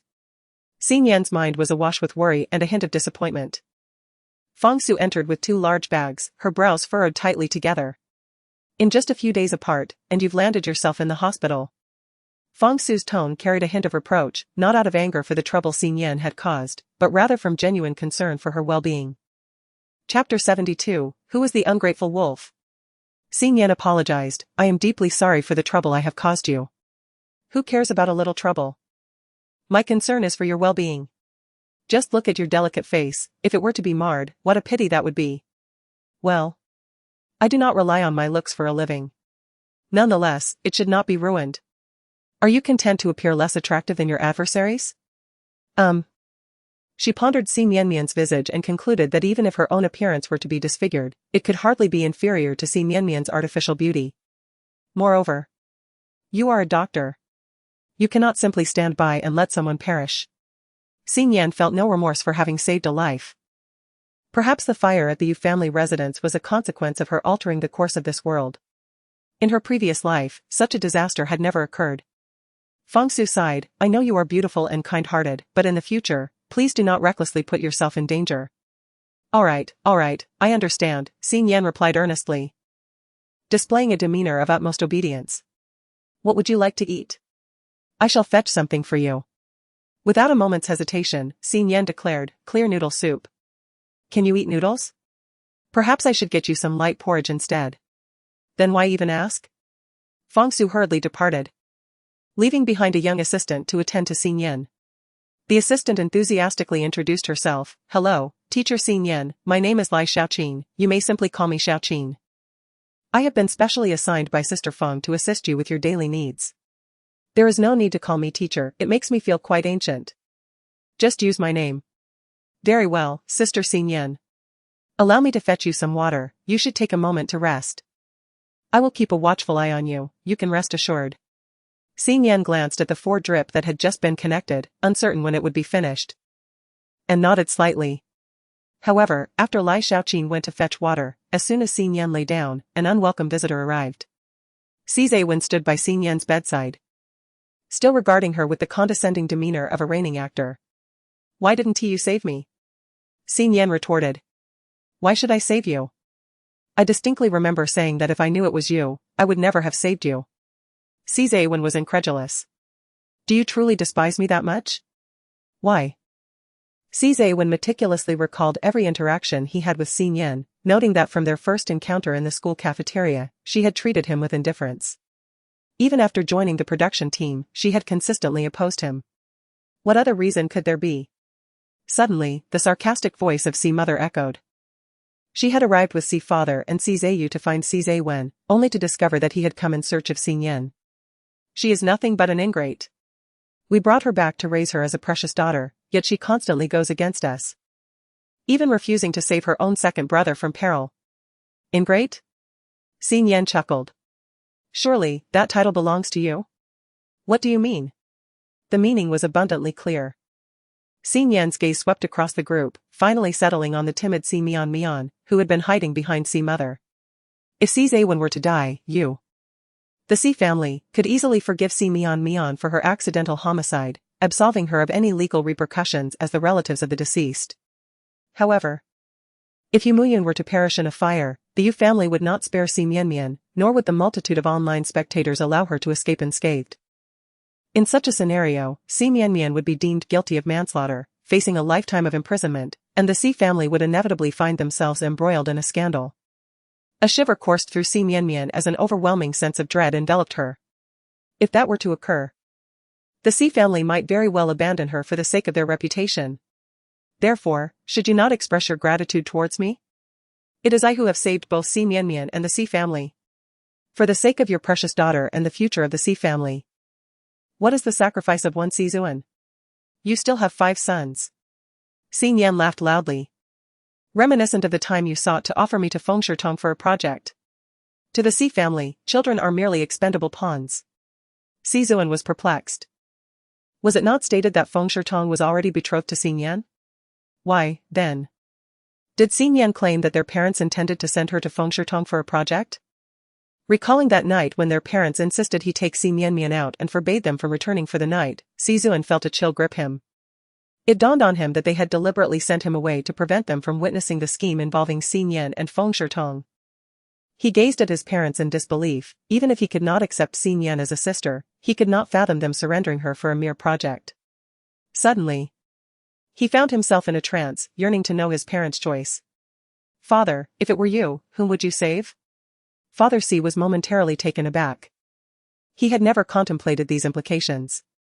When he watched the live broadcast, his sole focus was on ensuring the survival of his son. Without delving into the intricate ramifications underlying the situation. If he could only save one, whom would he choose? To rescue Si Zuan would mean the death of the girl, leading to Si Mian's inevitable imprisonment, and the Si family would face dire consequences as well. Would he sacrifice the entire Si family and his beloved daughter for the sake of one son? No, deep within, he gravitated towards the harrowing choice. He would save the girl. The Si family could never bear the burden of a life lost. If they must bear a burden, let it be the life of their own kin. Yet, outwardly, Father Si sought to reassure Si Zuan, do not heed Xin Yan's nonsensical ramblings. We shall certainly save you. For you are our flesh and blood. Now, on, do not allow yourself to be led astray by Xin Yan. You are well, are you not? You have not perished. And neither has Yu Muyun. All that Xin Yan has said is merely an attempt to absolve herself. Si Zuan, though skeptical, was engulfed in turmoil after enduring such tribulations. I apologize, brother. In my panic and fear, I failed to rush in to save you in time, nearly costing you your life. Si Mian recalled how her second brother had remained unsettled since his rescue, often neglecting her. She felt a sense of urgency, for Xin Yan had not saved Si Zuan. Alleviating her fears of Si Zuan suddenly treating Xin Yan kindly, as Si Ziyu had done. Yet, she dreaded that Si Zuan might harbor resentment towards her. The perceived architect of his near demise in the inferno. She could not afford to lose her second brother's affection. Fortunately, she had wisely reserved a contingency plan for herself at that critical moment. She firmly believed that she had spoken intentionally, confident that her parents, having witnessed the live broadcast, would come to her aid. Indeed, Mother Si reassured her, saying, how could this possibly be your fault? You were ready to rush in and save your second brother. Your intentions to rescue On were genuine, unlike some others. Mother Si cast a disapproving glance at Xin Yan, remarking on those who, lacking the desire to help, resorted to numerous excuses. I truly did not wish to intervene, Xin Yan retorted. From the very beginning. My sole intention was to convey one thing: you are the ungrateful ones, and it is you who should be expressing gratitude towards me, rather than hurling insults and accusations. Although I did not save Si Zuan, I did rescue Si Mianmian, and in doing so, I safeguarded the Si family.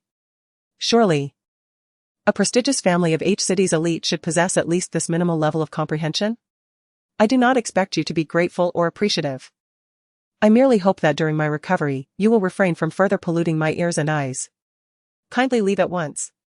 Chapter 73, Borrowing money to visit my sister. Lai Xiaoqin suddenly darted from the crowd, spreading her arms to block Xin Yan's path. She cast a wary glance at the members of the Si family.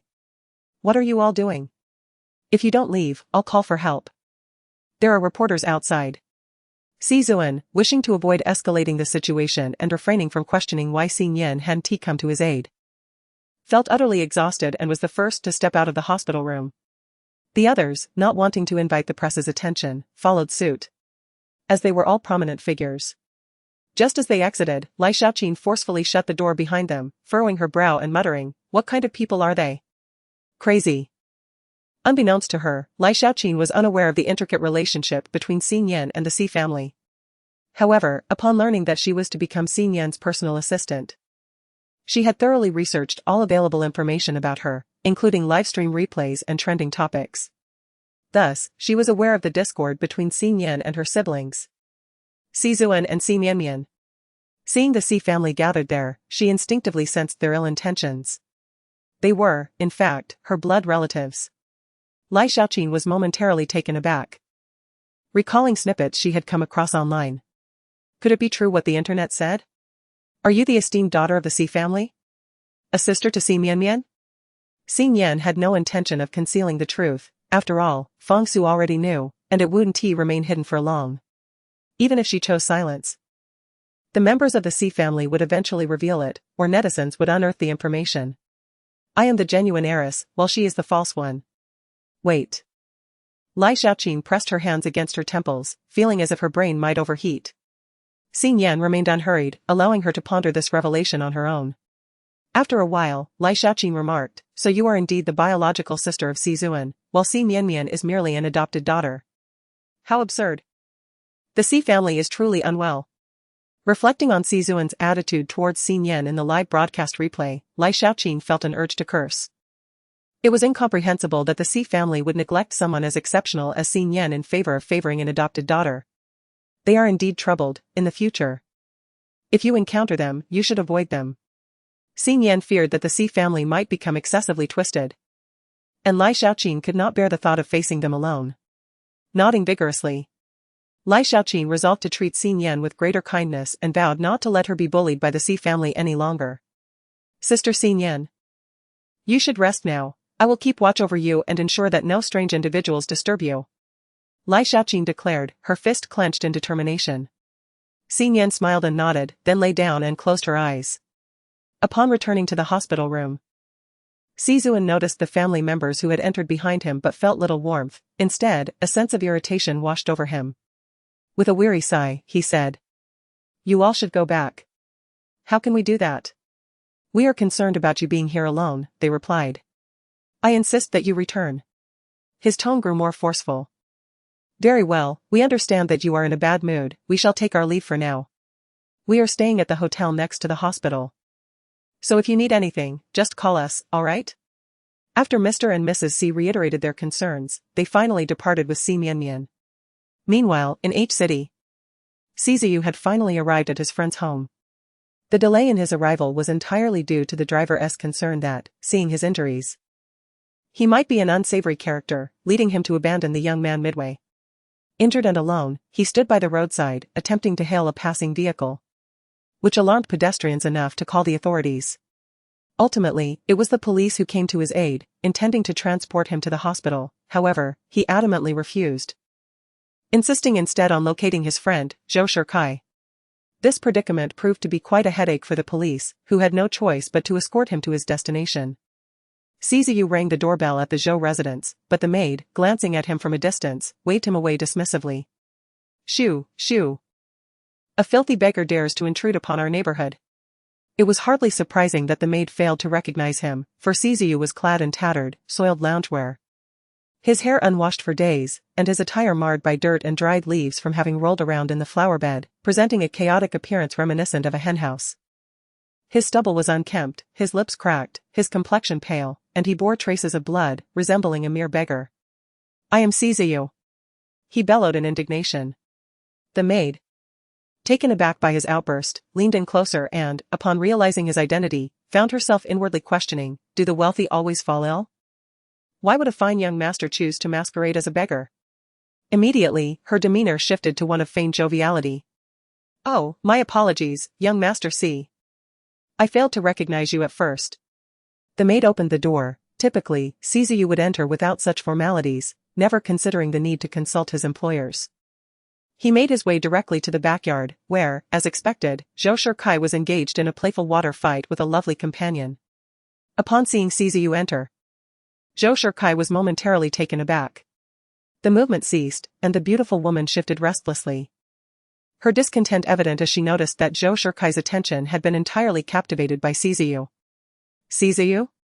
Zhou Shikai gazed incredulously at the beggar-like figure of Siziu, questioning whether his exuberance had led him to hallucinate. How could the esteemed young master of the C family have fallen to such a state?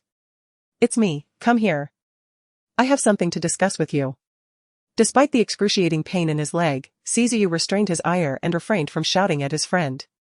In the past, his tone would have been far less accommodating. Zhou Shikai pushed the beauty aside, bracing himself against the edge of the pool, and leaped out, immediately receiving a bathrobe and towel from a maid. "What happened to you?" Siziu lacked the time to explain, demanding, "Call your family doctor to treat my injuries. Also, procure a car and some funds, I must make a trip to City S." Once again, Zhou Shikai felt irked by the commanding tone. Yet he recalled the collaborative ties between their families. With his impending assumption of the company, interactions with Siziu were inevitable. Moreover, he harbored a genuine interest in his charming sister, Si Mianmian, though she had been overly protected, leaving him without an opportunity to pursue her. Maintaining the integrity of their friendship was paramount. Thus, he gestured to the maid, who promptly returned with a family doctor to attend to Siziu's wounds. "What brings you to City S?" Zhou Shikai inquired. "My sister is recording a program there, the production team encountered an issue, and I am concerned for her safety." Zhou Shikai understood immediately, realizing the reason behind Siziu's injuries and his urgent request for transportation and funds. It is inconceivable that Siziu could be lacking in funds or a vehicle. "Why do you not drive home? With your plethora of luxury cars. Are you reluctant to use them?" Zhou Shikai feigned jest, probing further. Having had a minor quarrel with his parents, Siziu's pride prevented him from revealing the truth about his being dismissed and confined by them. Observing Siziu's reluctance to elaborate, Zhou Shikai refrained from pressing the matter, knowing he could always investigate on his own. With a fractured leg, Siziu was unable to drive, prompting Zhou Shikai to arrange for a chauffeur to assist him. He then initiated inquiries into the affairs of the C family. Half an hour later, as Zhou Shikai gazed at a photograph of Xin Yan, he could not suppress the dryness in his throat and hastily downed a glass of red wine. He had previously been aware of the existence of a long-lost legitimate daughter of the C family, but he had imagined her to be a simple village girl. He was taken aback by her beauty. She was far more attractive than Si Mianmian, which elucidated why Siziu would risk his standing and freedom over Xin Yan. A girl who is neglected and unloved must yearn deeply for affection, does she not? Si Mianmian is cherished and adored, yet he cannot reach her. Perhaps he could indulge himself with this unappreciated one instead? Chapter 74, he came to see her in the hospital. Xin Yan hazily sensed a cool touch against her forehead. Whose hand is so frigid? Yet, it felt remarkably soothing. Unable to resist, Xin Yan nuzzled her face against the hand. Startled, the hand seemed to withdraw, prompting Xin Yan to raise her hand to grasp it. However, she momentarily forgot her hands were injured, which caused her to awaken in sharp pain. As Xin Yan opened her eyes, she finally discerned that the person beside her was Gu Luan. Gu Luan? She hesitated to believe it. "Yes," Gu Luan responded, handing her a cup of water. "Drink some water, your wound has become infected, leading to a high fever." Xin Yan gulped down the water, barely registering what he had said, overwhelmed with joy that Gu Luan had come to visit her. "What brings you here?" Gu Luan's deep gaze fixed upon her. I am your legal husband, is it inappropriate for me to come? Ah. No, I meant to say that you require medicinal baths daily. And traveling out of the city would be quite troublesome. Though she was delighted that Gulwan had come to see her, she understood that he was still undergoing treatment. If he traveled to another city, he would need to return the same day or have the necessary items for the medicinal bath prepared in advance. Rushing back would be too late, and preparing the items for the bath. If he stayed in a hotel, it would likely be impossible to arrange for a medicinal bath there. Xin Yan began to fret. Let me ask Sister Feng if she can find a place where you can have your medicinal bath. As she took out her phone to make the call, she realized it was already 2 a.m. She wondered when Gulwan had come from H City, given his mobility issues. The journey must have been quite inconvenient for him. Do not speak, just hold her hand, Gulwan said. You have a fever, I will stay with you tonight. Do I have a fever? Xin Yan finally comprehended and realized she was burning with heat. So, Gulwan had been checking her temperature earlier. Observing her dazed expression, Gulwan felt a mix of helplessness and irritation. The fever was caused by an inflamed wound. Xin Yan glanced at her arms, smeared with ointment, feeling utterly miserable. Just yesterday, the pain had seemed manageable, now, all she could feel were her arms and cheeks ablaze with discomfort. Knock, knock, knock. The door to the ward was rapped upon, and Lai Shaoqin entered with the doctor, her gaze unable to resist drifting towards Gulwan. 2 hours prior, she had been engaged in an online battle with Xin Yan's detractors when this man in a wheelchair made his entrance. She initially thought it was another confrontation initiated by the C family and blocked the doorway. Then, a man named Zhou Rang restrained her, preventing her escape or cries for help. Fortunately, upon observing that the wheelchair-bound man harbored no ill intentions towards Xin Yan, she felt a sense of relief. The man sat there, gazing at Xin Yan for what seemed like hours, his eyes brimming with affection and his gestures imbued with tenderness. Lai Shaoqin was almost tempted to ship them as a couple. Just moments ago, she and Zhou Rang had rushed to find the doctor upon noticing that Xin Yan had awakened. The doctor assessed her temperature, confirmed that it had begun to decrease, and offered a few words of advice to drink plenty of water before departing. Lai Shaoqin slowly moved closer to Xin Yan. Sister Xin Yan, are you hungry? A bit hungry, Xin Yan replied. Xin Yan gently caressed her abdomen, feeling a slight hunger after indulging in a hearty dinner. Sister Feng has brought back the congee, but it has already cooled. I shall step out to procure a fresh batch for you. No need, Gulwan interjected unexpectedly. In the next moment, Zhou Rang entered, carrying a familiar food container. Xin Yan was taken aback. You brought Uncle Long's meal all the way from H City? Gulwan replied, not quite. Zhou Rang clarified. This container contains the meal for Uncle Long. Xin Yan felt a twinge of guilt. Was it necessary to go through all this trouble? Not at all. Zhou Rang reassured her. Uncle Long was concerned that you might not eat well during your recovery, and insisted on coming along. If it weren't for the numerous utensils and ingredients he needed to prepare, they would have arrived in S City much sooner. Where is he now? She inquired. He is at his home here, making soup for you. Here? Xin Yan's eyes widened in surprise. So there is a home here as well? Whose home is it? Is it Gulwan's or Uncle Long's? Confusion clouded her mind. Well, once you are discharged, I shall take you there, Gulwan replied.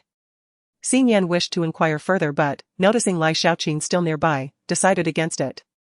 She could selectively share her personal matters with Lai Shaoqin, as she was her assistant. However, it was best to refrain from disclosing too much about Gulwan to outsiders.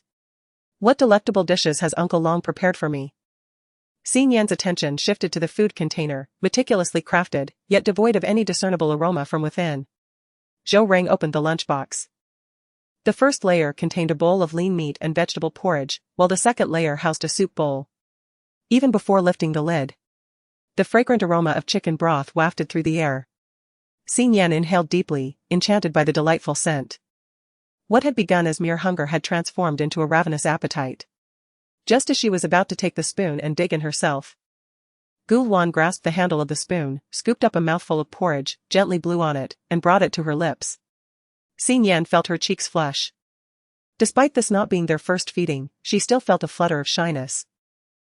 She opened her mouth and took a bite, delicious. The awkwardness was swiftly overshadowed by the exquisite taste, and Xin Yan became wholly engrossed in savoring her meal. Lai Xiaoqin observed the scene, feeling a mix of disbelief and astonishment. Who could comprehend this? On her first day at work, she had already uncovered two monumental secrets. Each secret was of the sort that could easily trend on social media. Zhou Rang seized Lai Xiaoqin by the arm, exclaiming, "Come on, you're shining too brightly." "I'm shining? You're the one who's radiant," she retorted. Standing at just 1.60 meters, she felt like a little light bulb. Zhou Rang, tall and imposing, was the grand light bulb. The two of them returned outside, each taking a position on either side of the hospital room door. Lai Xiaoqin pulled out her phone, determined to continue her online antics. The following day, Xin Yan slowly awoke, unable to recall when she had fallen asleep the night before. Glancing at the empty space beside her bed, she wondered when Gu Luan had left. She picked up her phone, intending to message him, only to discover that he had left her a note. "Gu, I have some matters to attend to, I will come to accompany you later. Gu, take good care of yourself, and wait for me."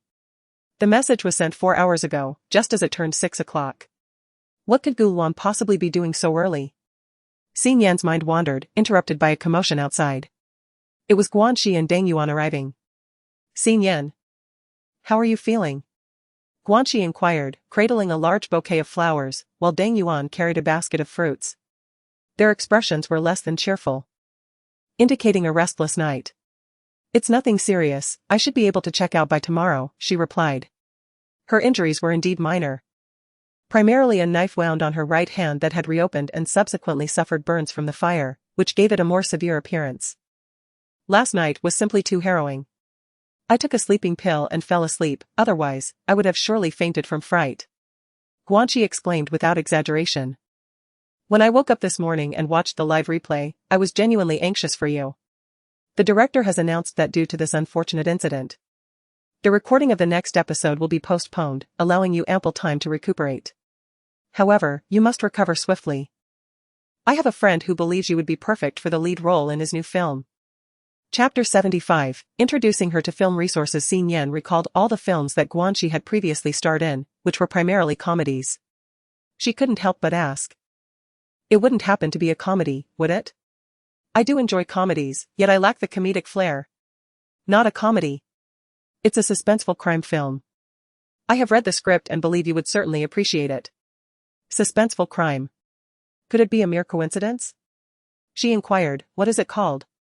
Guanxi, not wishing to conceal anything from her, replied, "It's titled Chasing Light. It is a film about the growth of siblings from an orphanage."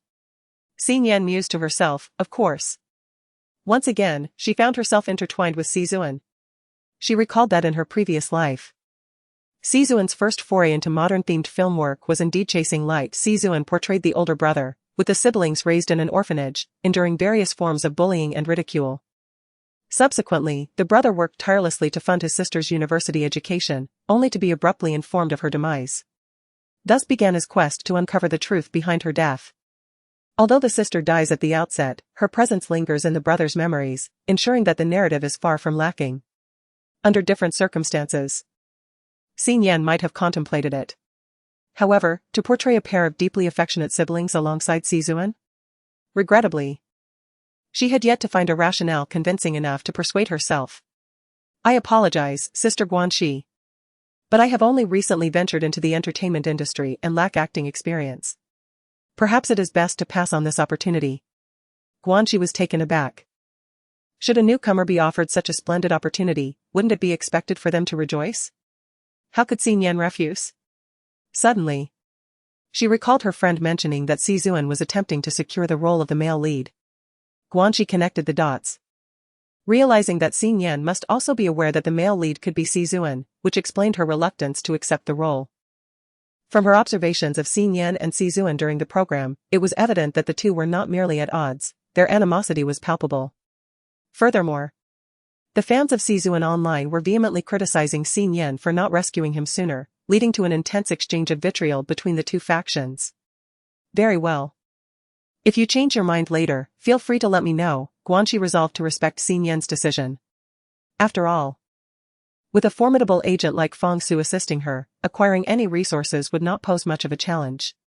Having conveyed her thoughts, Guanxi intended to sit down and keep Xin Yan company, only to be nudged by Deng Yuan, who suggested she should go check on Sizuan since she was already there.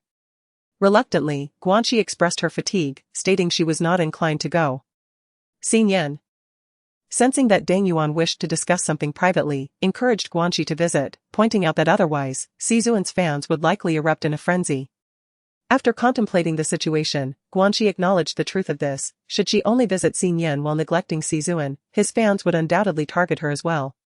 Moreover, with Deng Yuan and Xin Yan seemingly wishing to have a private conversation, it would be prudent for her to excuse herself. Very well, I shall go and return promptly. Please take the flowers with you. Guanxi did not hesitate to reclaim the bouquet she had just given to Xin Yan, affirming that one must fully commit to the performance. Deng Yuan, are you referring to the matter concerning your treatment? Deng Yuan offered an awkward smile, indeed. But I am not here to rush you, rather, I wish to inquire about obtaining more of that bitter medicine. This weekend, I am scheduled to record a culinary-related variety show, and I would prefer not to have anyone discern that I have lost my sense of taste.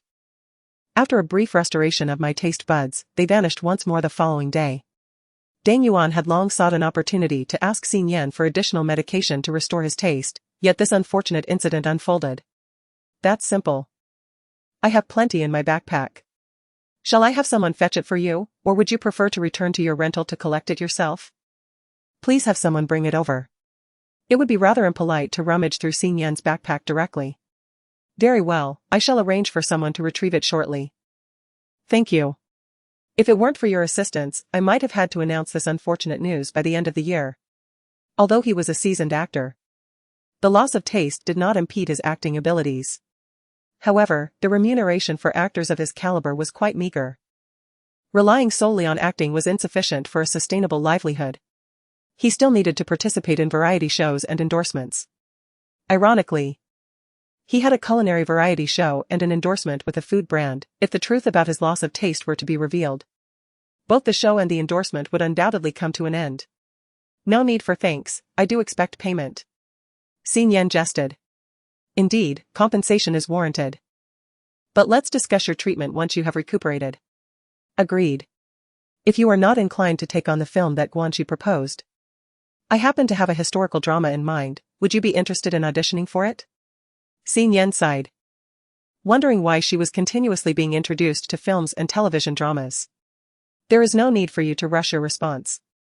Subsequently, I will send the relevant materials to your agent, Feng Su, and you may communicate with him before making a decision. Thank you, Teacher Deng Yuan.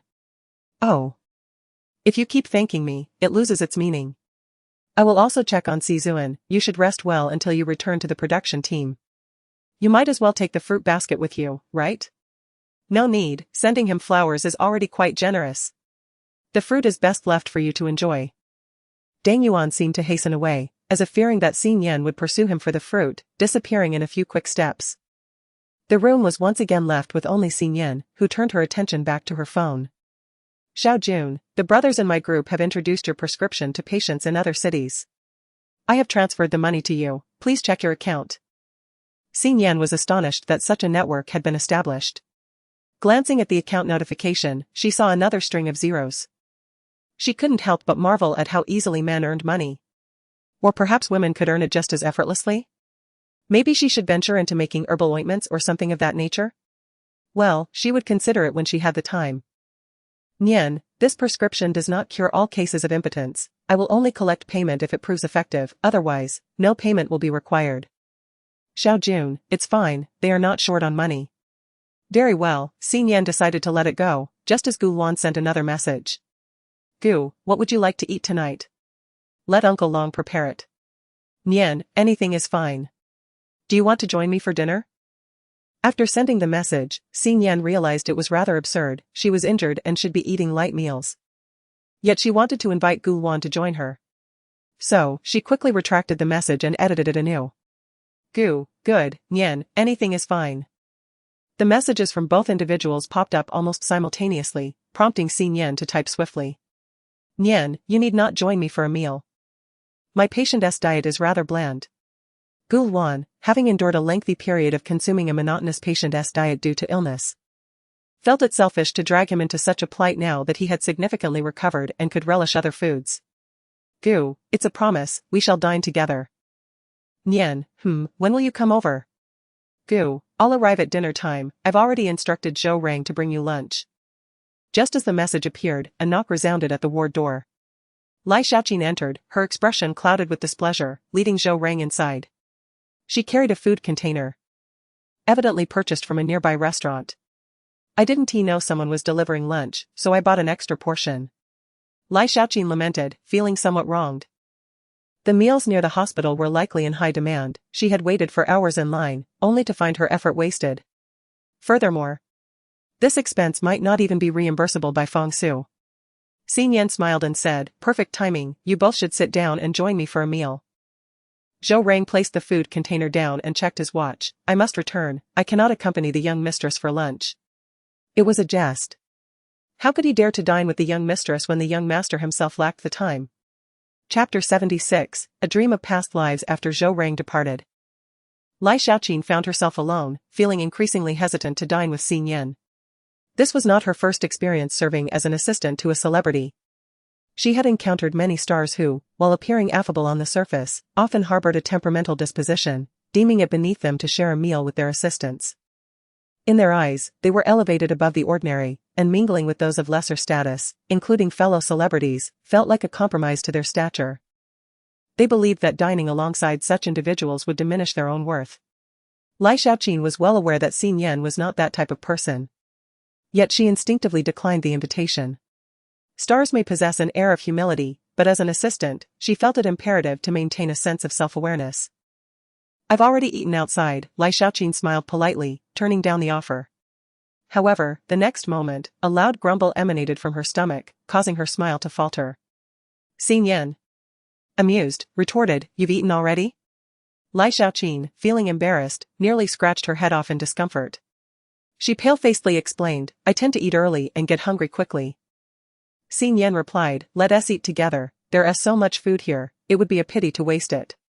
She added playfully, if you refuse again, I shall have Sister Feng replace you with an assistant who can join me for a meal.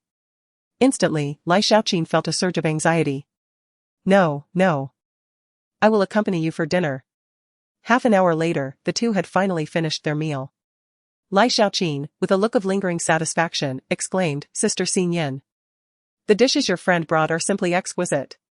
Where can I purchase them? Xin Yan, recalling Uncle Long's dismal store performance, enthusiastically began to share recommendations with Lai Xiaoqin. It was made by my uncle, who runs a small restaurant. When I return to H City, you are always welcome to visit if you wish to dine there. I almost mentioned my husband's uncle. Lai Xiaoqin's eyes sparkled with excitement, so it's a restaurant. How wonderful, I can frequent it. She felt compelled to share this delightful dining establishment with her social circle.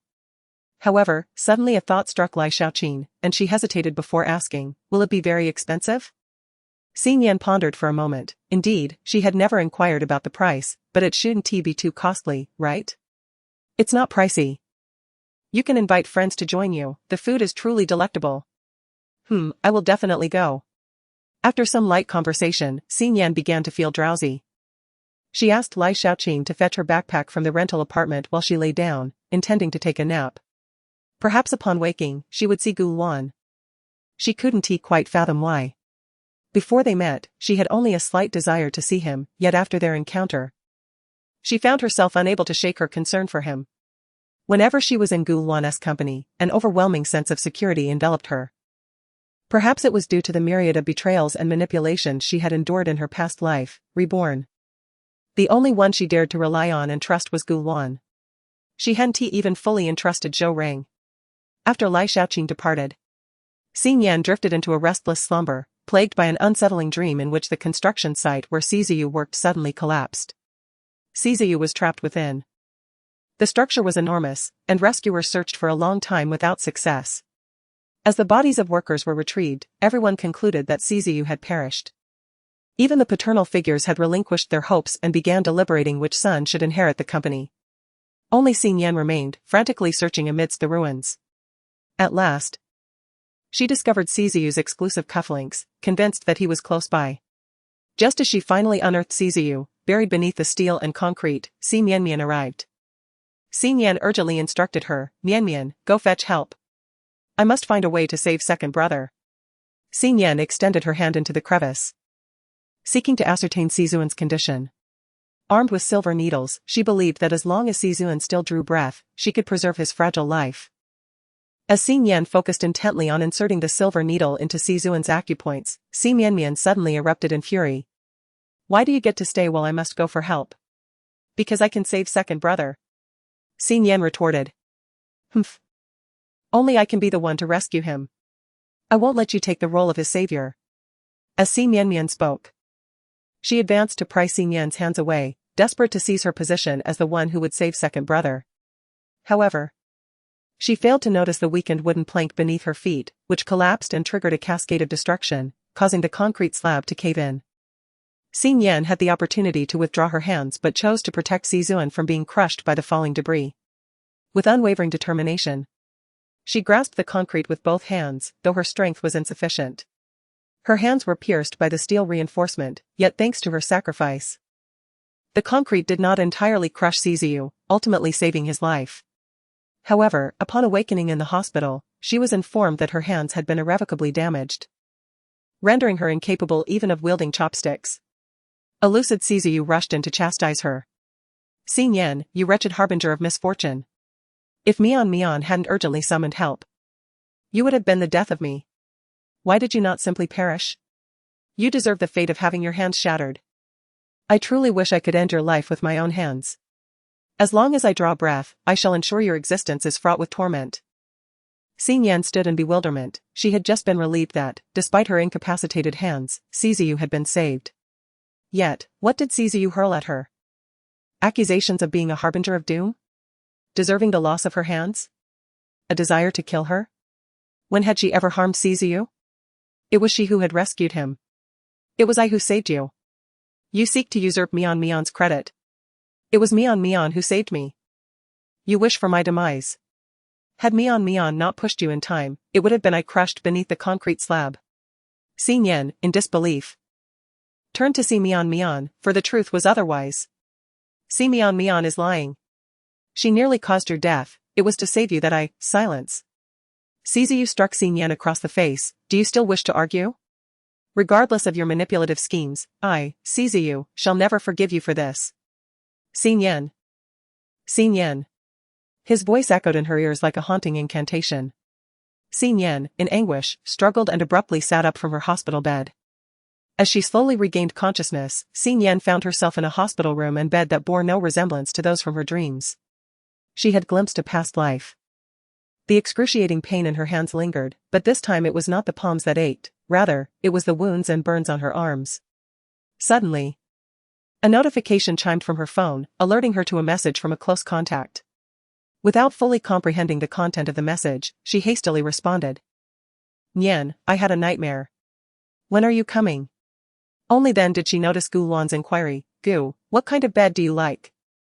A flush of warmth crept to her forehead. Why was he asking her about her bed preferences? Gu, tonight. Gu, choose one, link.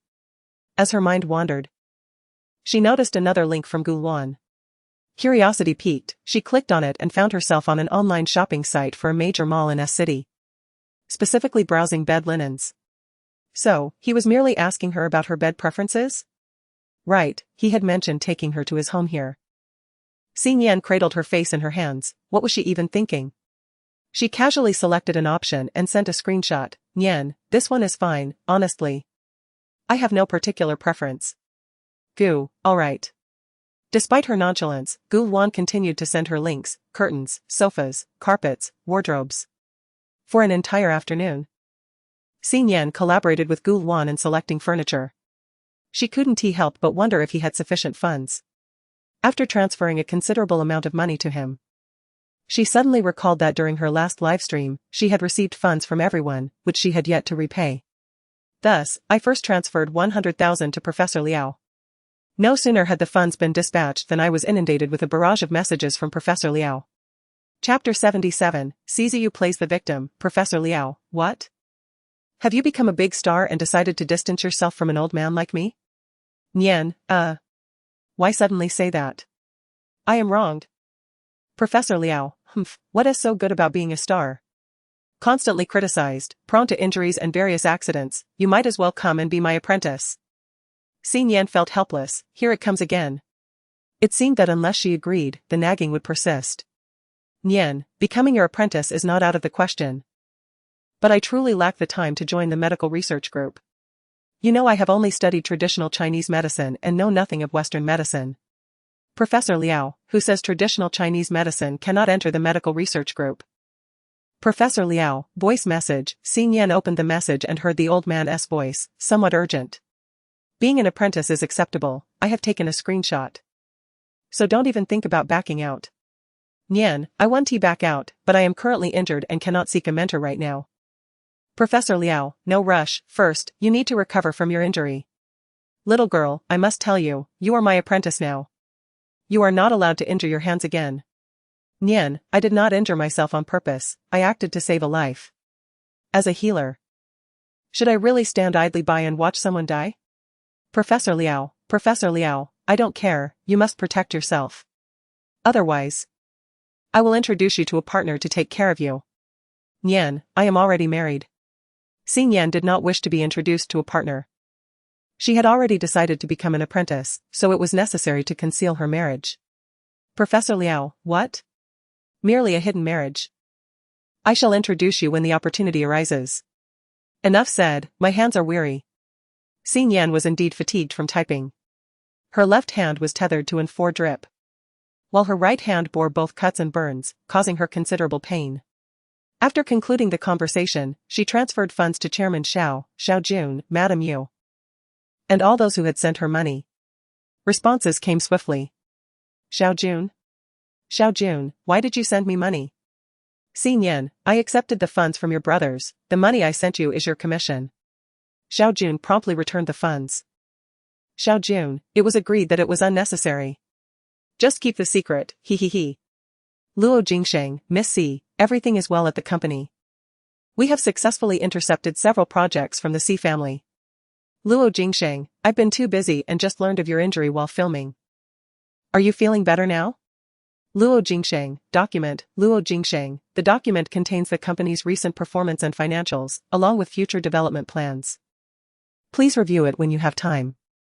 Xin Yan, thank you for your hard work. You may hire additional staff to assist you. Finances are not a concern for me, at least I am not yet impoverished to the point of requiring my subordinates to transfer me 100,000. I am aware that Luo Jingsheng, like others, likely assumed I was unable to borrow money from friends, prompting him to send me funds. Fong Su, your hand is injured, yet you still have time to play on your phone? Xin Yan. The supervisor has arrived. Xin Yan, just a brief moment of leisure. Though Fong Su resides in S City, the gravity of the situation has prompted the production team and various agents to deliberate on subsequent matters. Particularly since Fong Su has recently assumed the responsibility of managing her career, there are numerous tasks requiring her attention. Consequently, even though Xin Yan is hospitalized, she cannot frequently visit, leaving her little assistant to keep her company. Fong Su, Lai Xiaoqin mentioned that a man has come to see you? Xin Yan, yes.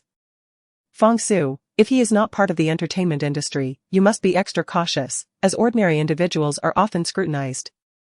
And malicious commenters may viciously attack him as well. Despite being a newcomer to the entertainment realm, Xin Yan is acutely aware that romantic relationships are a significant taboo within this sphere. She is indifferent to the idea of publicly acknowledging her marriage. Yet such an admission would inevitably entangle Gu Luan in her personal tribulations.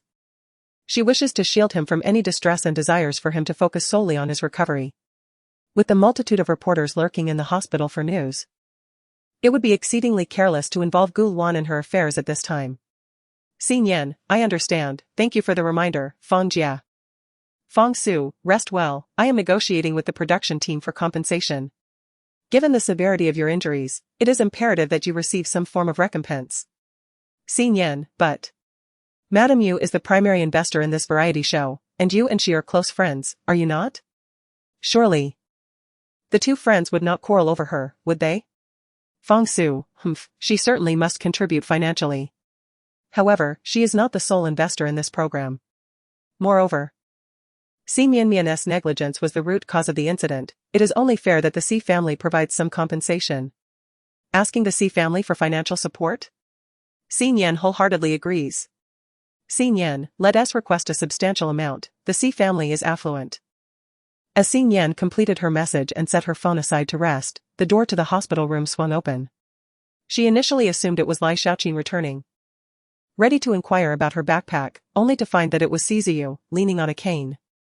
The smile on her face vanished at a palpable speed, her gaze turning icy as she regarded the newcomer. "What do you want?" she retorted, her patience for the Si family waning thin. "Sister, I came to see you." Ziyu began, his eyes drifting down to her hands, causing his eyes to redden. "I don't need your concern. Are you alone?" he inquired, quickly realizing he had struck a nerve.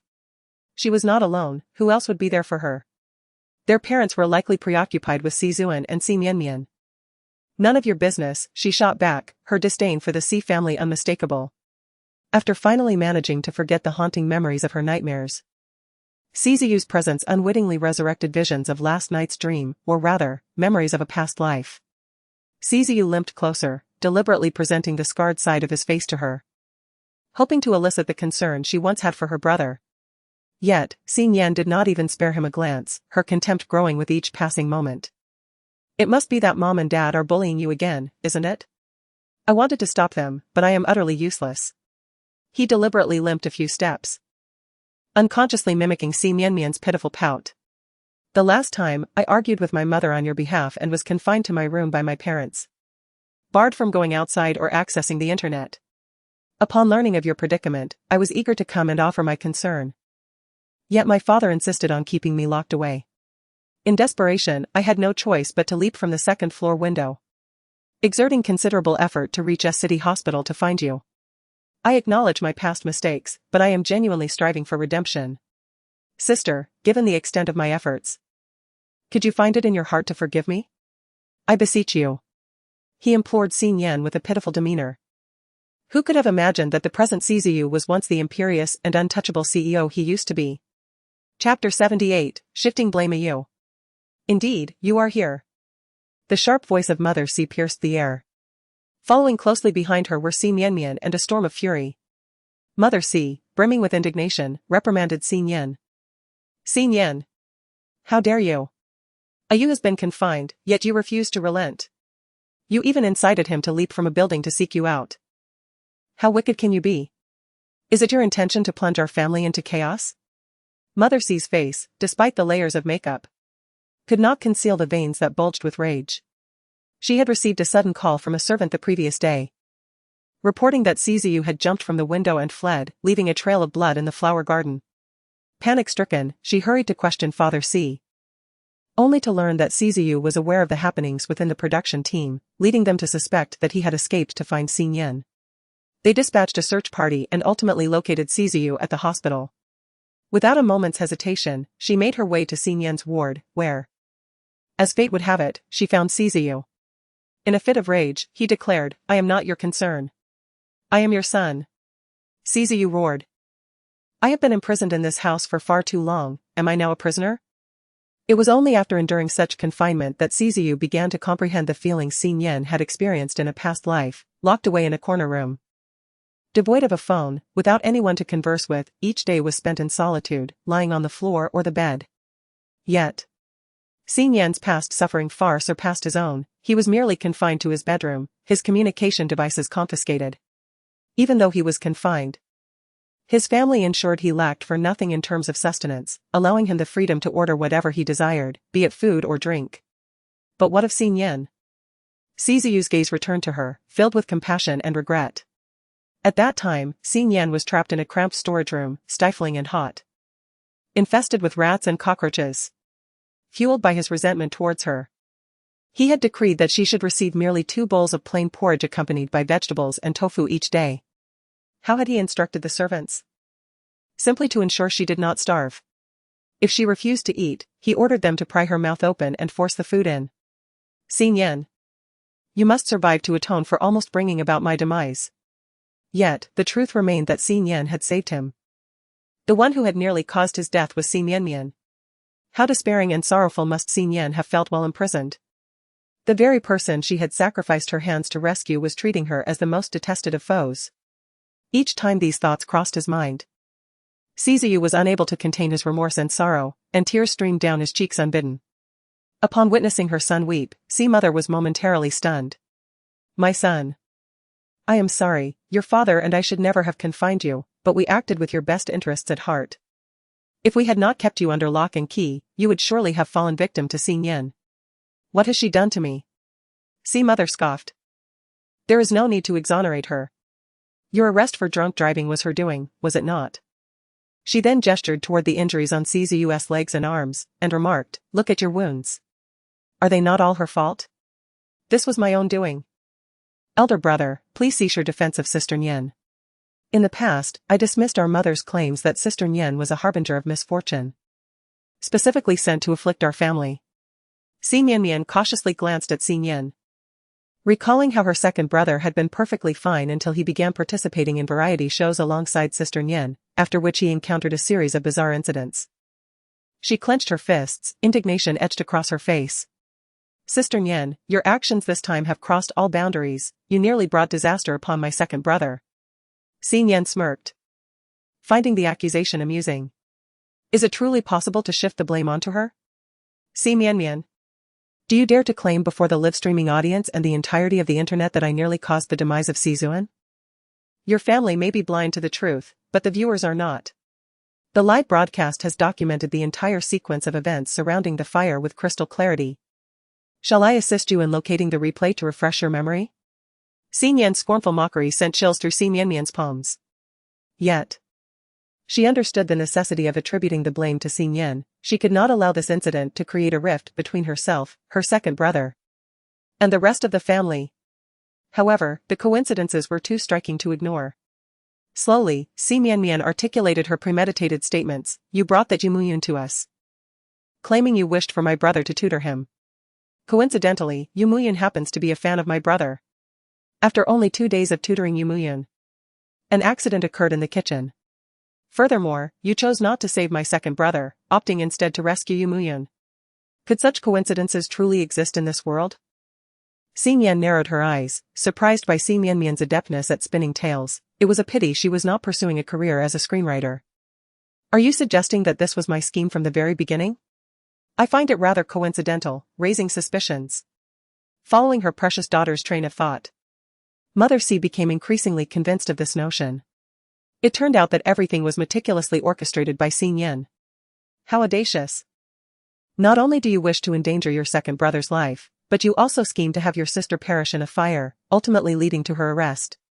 Fortunately, Alwyn was rescued, otherwise, your devious plot would have succeeded, and our Si family would have faced dire consequences. Unable to contain herself, Xin Yan burst into laughter.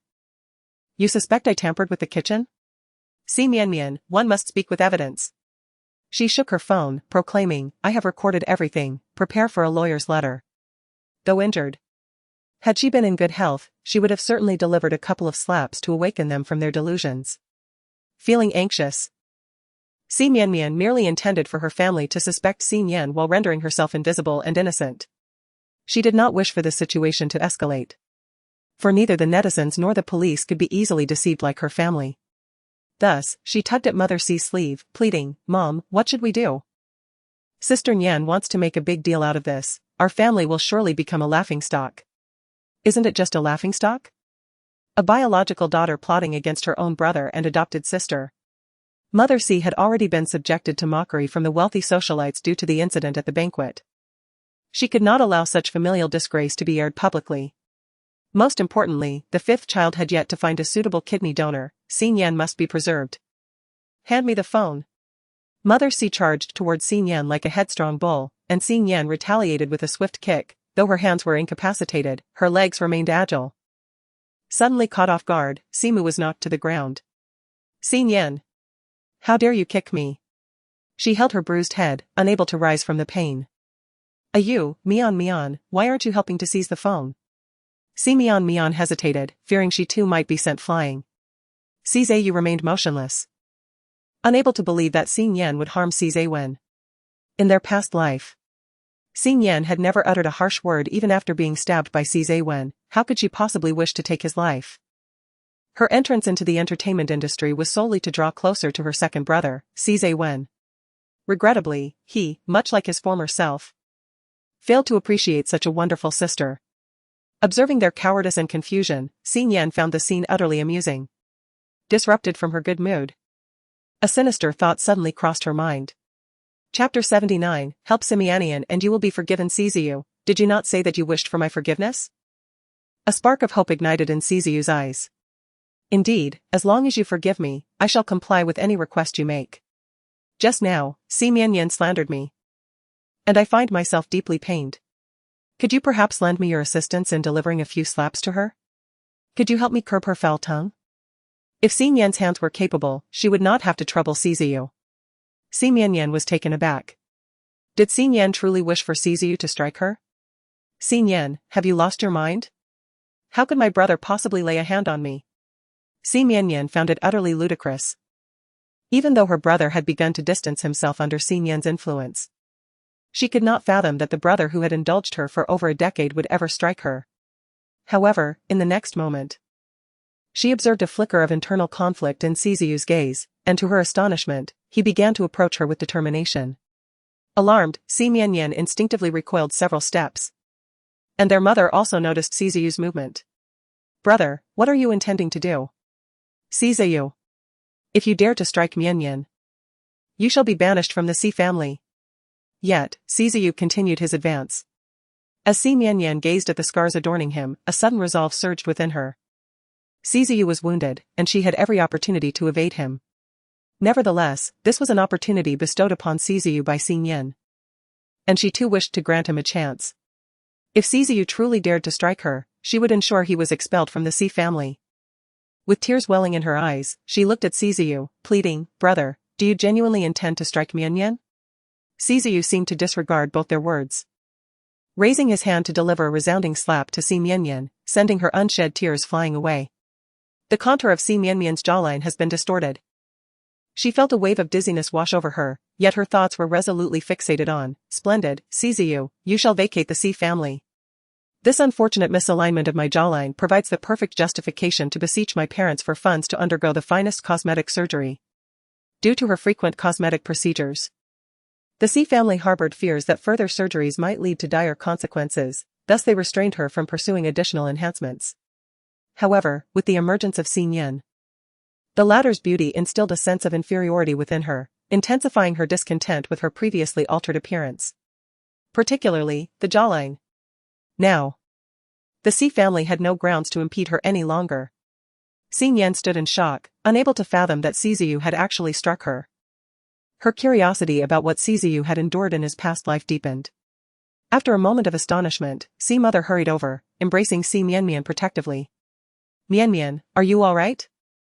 Mother, it hurts so much, Si Mian cried out in distress before finally succumbing to unconsciousness. Si mother, overwhelmed with anguish, glared fiercely at Siziyu. Siziyu, how dare you lay a hand on your sister? How could I have given birth to such a beast? Siziyu retorted coldly, I have stated before. I have only one sister, Xing Yan. Then you should leave the Si family. I shall pretend you were never my son. A flicker of pain crossed Siziyu's eyes. He was reluctant to part with his parents and younger siblings, yet, if gaining Xing Yan's forgiveness meant departing from the Si family, so be it. After all, he had already resolved that if Xing Yan refused to forgive the Si family, he would sever ties with them. If she was unwilling to utilize the Si family's resources, he was determined to earn his own fortune to support Xing Yan. Very well. After Siziyu finished speaking, he cast aside his cane and, with a resounding thud, knelt on the ground, bowing 3 times in quick succession. From this day forth, I, Siziyu, am no longer a member of the Si family. You. Simu was so enraged that she could hardly catch her breath, her eyes rolling back as she collapsed. Xing Yan observed the scene before her, 2 sprawled on the ground and 1 kneeling. It was truly a splendid performance. Sister, I have already done as you instructed and dealt with Si Mian. Can you forgive me now? I forgive you for the incident with the chair, Xing Yan replied. After all, it was not as if she had truly been struck. Si Mian had even returned the favor with a few jabs at Siziyu. Moreover, what Sizu owed her was far more than just a chair. Sizu, filled with joy, began, then we. I'm tired, just leave, Xin Yan interrupted, stifling a yawn as drowsiness washed over her. Don't forget to take them away. Seeing that Xin Yan was indeed fatigued, Sizu suppressed his urge to confirm their sibling bond, calling for the nurse to escort the unconscious Si Mianmian and Simu away. Just as the three departed, Lai Xiaoqin returned, shouldering her backpack. Sister Xin Yan, are you alright? I just saw two people being carried away by nurses from here. The distance had prevented her from discerning their identities. They are from the Si family, it's nothing to worry about. Oh, very well. A flurry of speculations danced through Lai Xiaoqin's mind. Could it be that the Si family had returned to cause trouble, only to be subdued by Xin Yan? But with Xin Yan's hands injured, how could she possibly muster the strength? Did you deliver the items for teacher Deng Yuan? Lai Xiaoqin's musings were abruptly interrupted as she snapped back to attention. She nodded busily, it's delivered, Sister Xin Yan. What does teacher Deng Yuan need so much sawdust for? She had watched the live stream and recalled that the powder made from the sawdust was said to be quite bitter when steeped in water. Although it had the effect of refreshing and calming the mind, drinking the bitter concoction of traditional medicine was hardly preferable to suffering through a bitter cup of coffee. At least coffee had a delightful aroma and one could customize it with sugar or milk. As for the medicinal brew. In any case, Lai Xiaoqin was utterly perplexed. Xin Yan glanced at Lai Xiaoqin and noted her innocent confusion.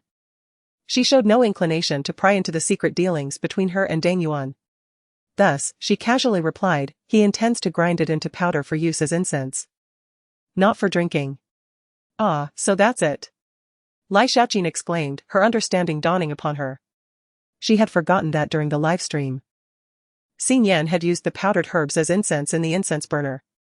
Meanwhile, Si Zuan and Si Father observed the nurse wheeling the unconscious Si Mianmian and their mother back, with the limping Si Ziyu trailing behind them.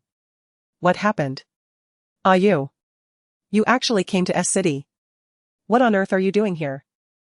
Si Father's expression conveyed a silent warning, if you dare to say you came to see Xin Yan, I will slap you senseless. I came to see Sister Xin Yan. He had grown weary of clarifying that the sister he referred to was not Si Mianmian, so he resolved that from now on, whenever mentioning a sister, he would always include Xin Yan's name. Upon hearing that he did not come to visit him, Si Zuan felt no disappointment.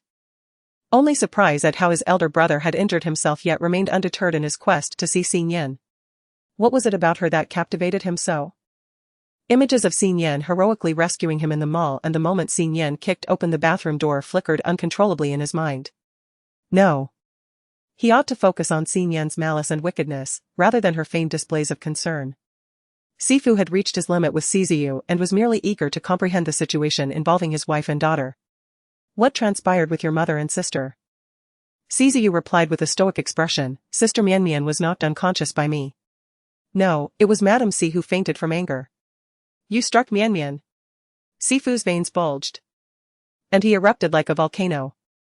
At that moment, Si Mianmian was jolted awake by the pain on her face. Daddy. It was Xin Yan who incited my brother to hit me. Woo-woo, it hurts so much. My face must be ruined. Her lament drew the group's attention to her visage. Her chin was askew, her jawline distorted, and what was once a delicate face now appeared misshapen and unappealing. Sifu, who had always loathed ugliness, felt an overwhelming urge to turn away but feared hurting his beloved daughter's self-esteem. He could only suppress his disgust and offer comfort. Mianmian, do not cry. Whoever has wronged you, your father will seek justice for you. Thank you, Daddy, but could we please find a doctor to examine me first? Chapter 80, no longer a member of the Si family. Just as the nurses were about to leave, Father Si began to berate them, issuing commands with a scowl. Are you incapable of doing your jobs? My daughter has been grievously injured, and yet you fail to provide her with the necessary treatment. What purpose does your presence here serve? The nurses felt a sense of frustration. It was Sizu who had insisted they bring her back. Moreover, did this family truly believe they could impose their will upon the hospital as if it were their domain in H City? Just because they wielded some wealth and boasted a famous son, did they presume to create chaos and disturb others in their wards? They pondered the peculiar relationship between the Si family and Xin Yan, especially considering that two of them had fainted today. Had they not signed confidentiality agreements? They would have relished the opportunity to share these scandals online, revealing the so-called entanglements of the affluent. Yet, despite their inner grievances, the nurses maintained their composure, smiling as they escorted Si Mianmian and the unconscious mother Si away. In an instant, only Si Ziyu and his father remained in the ward, with no outsiders present. Si Ziyu knelt down without uttering a word, bowing 3 times. "Father, this shall be the last time I address you as such. Henceforth, I, Si Ziyu, shall no longer be a member of the Si family." His voice was steely, his resolve unwavering, and after completing his bows, he attempted to leave. Father Si grasped him firmly. "Eldest, what madness has overtaken you? We have yet to hold you accountable for injuring Mianmian, and you dare to act recklessly. I struck Si Mianmian because she deserved it.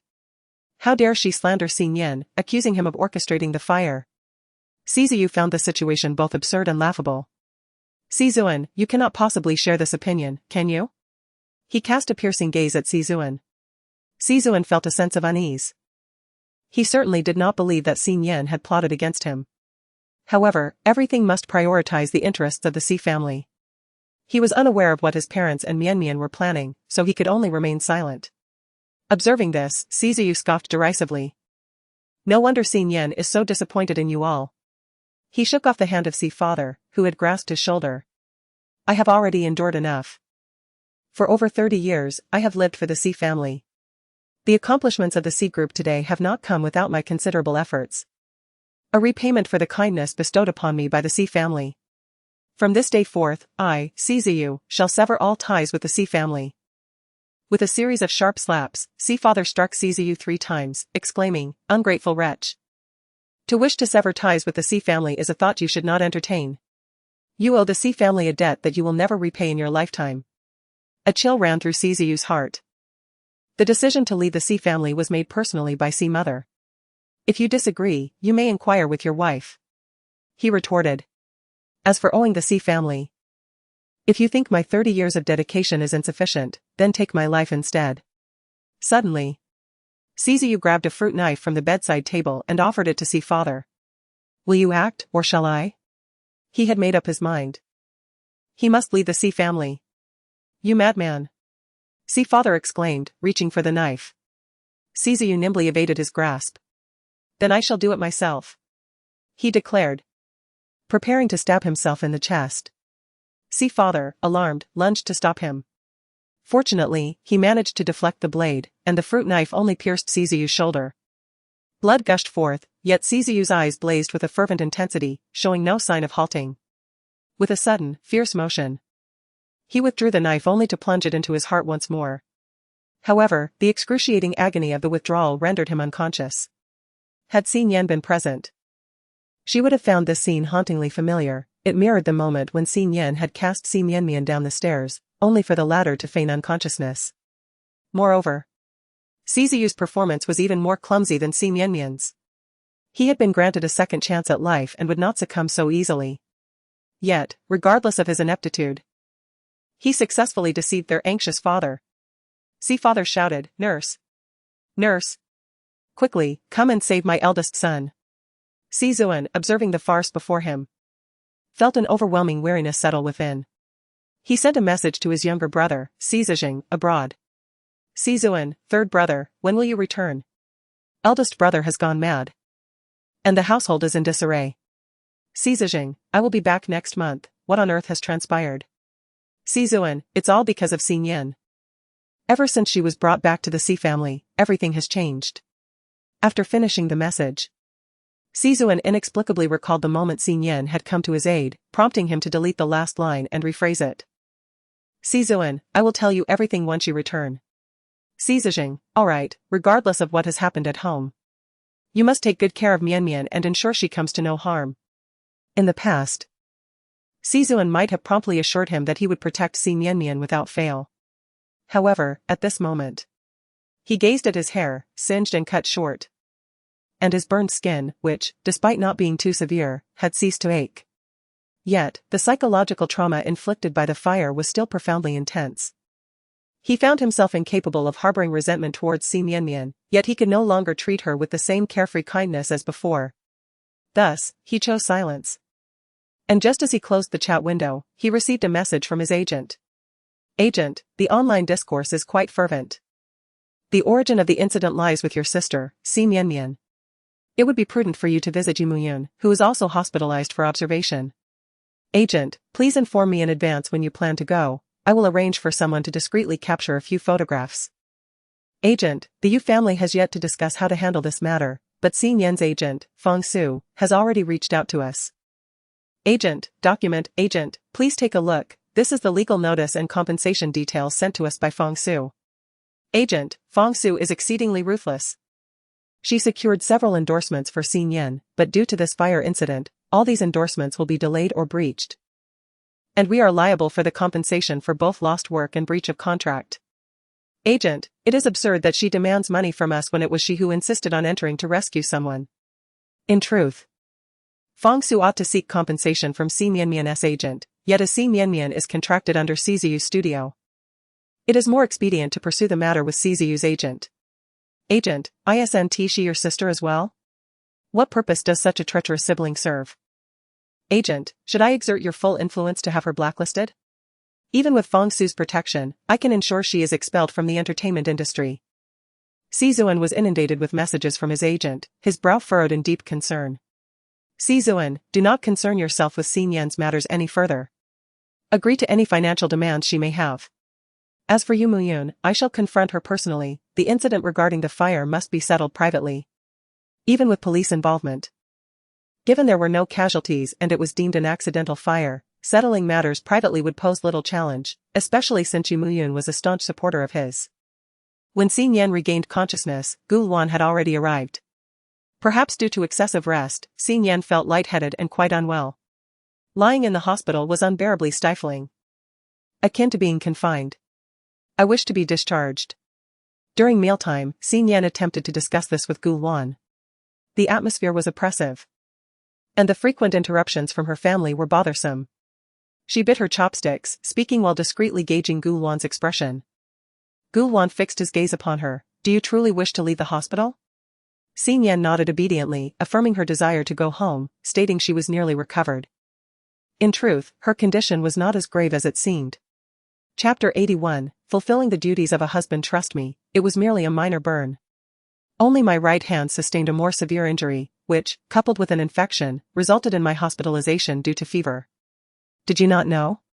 During the day, I managed to incapacitate that mother-daughter duo from the Si family. It was Si Ziyu who struck them. Gu Luan candidly exposed the truth. Si Yan was taken aback. How could Gu Luan possibly know? She glanced towards the entrance where Lai Shaoqin and Zhou Rang stood, pondering whether her new assistant had already betrayed her. Seeing her doubt, Gu Luan took the initiative to clarify, I had Zhou Rang arrange for someone to protect you at the hospital. Hence, he was easily informed of everything that transpired there. Had I not believed in your ability to resolve the situation, I would have instructed the bodyguards to intervene and expel the Si family when they came looking for trouble earlier today. After speaking, Gu Luan observed Si Yan with a hint of apprehension. I had someone secretly monitor you. Are you angry? Not at all. However, in the future, there is no need for secrecy, such matters can be conducted openly. Si Yan then considered the expenses incurred by Gu Luan in hiring bodyguards and decided to allocate half of the compensation she received from Feng Su to him. This is part of the marital assets. Gu Luan chose not to concern himself with financial matters and redirected the conversation back to the issue of her discharge. You must consult the doctor, only upon their approval can you leave the hospital. Absolutely. Following the doctor's examination, it was confirmed that Si Yan could be discharged. And without delay, they packed their belongings and left that evening. Si Yan had no desire to remain in the hospital for even a moment longer. Fearing that Gu Luan might be discovered by paparazzi or members of the Si family, she wished to avoid any disturbances to Gu Luan. Si Yan did not allow Lai Shaoqin to accompany her. Her own feet were capable of walking, making it easy for her to enter the vehicle. Zhou Rang merely needed to ensure Gu Luan was safely seated in the car. The vehicle journeyed towards the outskirts, soon arriving at a quaint villa by the seaside. Upon disembarking, Si Yan could not help but admire the villa. It was a typical seaside retreat, small in stature yet exuding a warm and homely ambience. She found herself quite fond of it and turned to inquire about the villa's owner. To her astonishment, she saw Gu Luan stepping out of the car unaided, without a wheelchair. Though he walked slowly and somewhat unsteadily, it was nonetheless a remarkable sight. Xing Yan was filled with joy. You can walk now? Has your medical skill truly advanced so significantly? She began to doubt her own abilities. Gulwan smiled gently, revealing that he had been practicing gradually after the medicinal bath, keeping this development a surprise for Xing Yan. Indeed, she was pleasantly surprised. She circled around him, almost unable to resist the urge to touch his legs. Zhou Rang glanced towards the beach where some tourists were camping, although they were a considerable distance away. The identities of Xing Yan and Gulwan could not be carelessly exposed. Thus, he positioned his tall frame to shield them from prying eyes and suggested, "Shall we head inside?" Inside, Uncle Long had already received word of their arrival and had prepared a late-night snack for them. Xing Yan took a few bites before she could not resist reaching out her hand from beneath the table towards Gulwan. The moment Gulwan was touched, his expression tightened, his ears flushed slightly, and he cast a glance at Xing Yan that was laden with complexity. Unfazed, Xing Yan's small hand roamed freely, her face a canvas of varied emotions. One moment her eyes sparkled, the next they were filled with confusion. Even Zhou Rang and Uncle Long, despite their usual obliviousness, sensed the subtle tension. Zhou Rang pretended not to notice, diverting his gaze elsewhere, while Uncle Long coughed softly, somewhat helplessly. Ahem. Xing Yan, however, did not hear him. And Gulwan was too preoccupied, his thoughts entirely consumed by Xing Yan's delicate touch. Seeing that the two were unfazed, Uncle Long felt compelled to intervene directly. Ahem. Zhou Rang and I are still here, you two should be mindful. At last, Xing Yan heard him, lifting her head in bewilderment to look at Uncle Long. Mindful of what? It was only when Gulwan gently removed her hand that Xing Yan suddenly realized. She chuckled awkwardly, saying, hee hee. I was just checking on Gulwan's condition, it's recovering splendidly. Firm and warm, truly robust. This time, Gulwan's face turned crimson. And he shot a sharp glance at Zhou Rang and Uncle Long. Uncle Long, exasperated, said, I'll go check on the soup simmering in the kitchen. It needs to cook all night to taste just right. Zhou Rang scratched his nose, adding, I'll step outside for some sea breeze.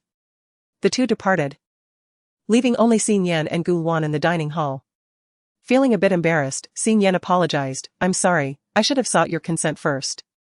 Gulwan shook his head, just be more careful next time. I inquire in advance, will you agree? If you do not consent, then you will not struggle to utter that word, will you? Oh, may I attempt to touch again now? Gulwan's gaze faltered, was it not?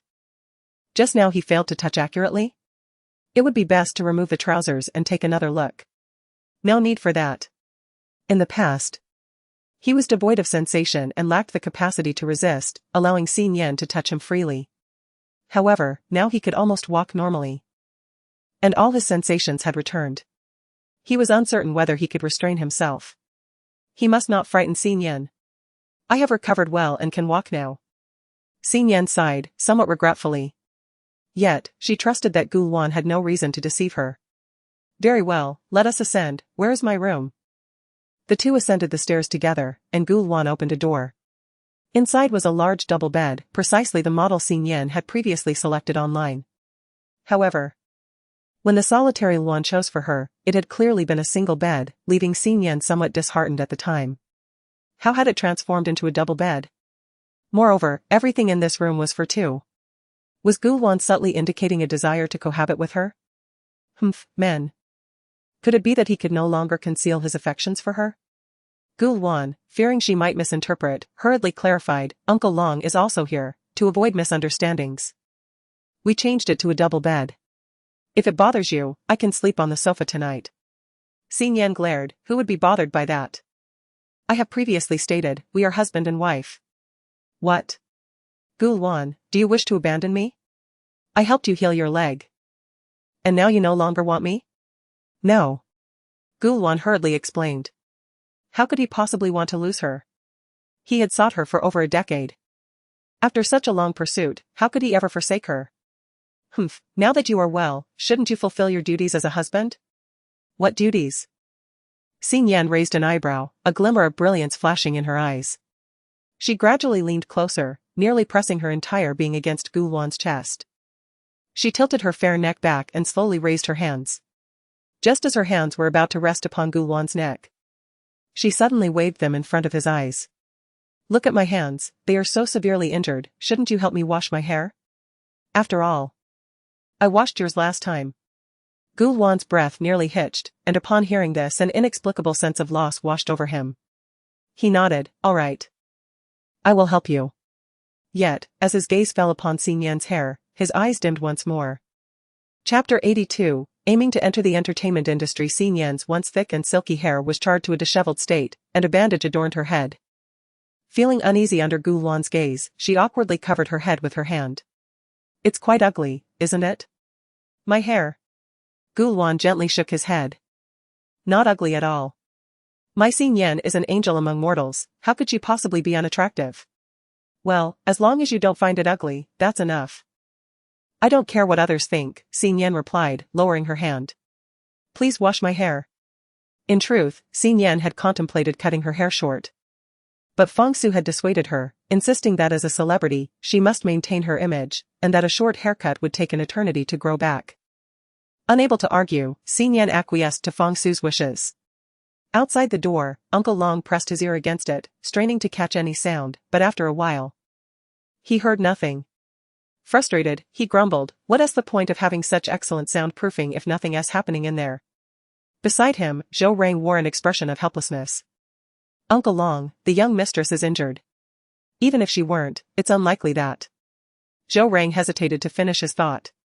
Given his understanding of Gulwan, he knew that Gulwan was not the type to take advantage of someone in distress, he might even end up sleeping on the sofa tonight. Having gleaned nothing from within, Uncle Long lost interest entirely and began to worry about other matters. What if Shalwan came here and the Gu family discovered it? Wouldn't that cause trouble? Zhou Rang reassured him, rest easy, I've arranged for that illegitimate child to have the mine in Feizhou blown up. He left last week to deal with it and won't return for at least half a month. Additionally, I arranged for a decoy to remain at the villa, ensuring that no one was aware of the young master's presence here. Even Zhou managed to conceal his whereabouts with remarkable skill. All these elaborate preparations were solely to assist the young master in executing his forthcoming plans. Throughout the following week, Xing Yan recuperated at the seaside villa. At times, Gulwan was exceedingly busy, often disappearing for an entire day, yet Xing Yan refrained from inquiring about his activities. Gulwan would share when the moment was right. When Gulwan had leisure, the two would enjoy meals and read together. Before long, several days had slipped by, and Xing Yan's minor burns had healed completely. While the more severe areas had darkened to a purplish-black hue, the skin wrinkled, clearly on the brink of shedding. The knife wound on his right hand. Under Gulwan's vigilant supervision and Uncle Long's nurturing, healed at a pace akin to that of a rocket launch. In just a week's time, Xing Yan was able to wield chopsticks normally, provided he abstained from heavy lifting or deliberate tugging, thus avoiding any further tearing. One morning, Fangsu contacted Xing Yan, requesting her presence at the Rose Hotel to discuss compensation related to the fire and the subsequent plans for the program. Xing Yan initially intended to have Zhou Rang escort her, but to her surprise, Gulwan also accompanied them. As Fangsu had yet to meet Gulwan, she took a moment to glance at the strikingly handsome figures of Gulwan and Zhou Rang in the car as she picked up Xing Yan, leaving her momentarily astonished by their allure. With a hint of reluctance, Xing Yan waved goodbye to Gulwan, you both should head back. We are uncertain how long this will take. As the bus departed, Fangsu eagerly inquired, those two handsome gentlemen inside. Are they the ones Lai Shaoqin mentioned she was sending to find you? Yes, came the reply. Is the one in the back your boyfriend? Xing Yan hesitated, contemplating whether to disclose her marital status to Fangsu. Noticing her silence, Fangsu assumed she was merely shy about it. She pressed on, don't worry. I'm quite open-minded. Feel free to pursue your romance.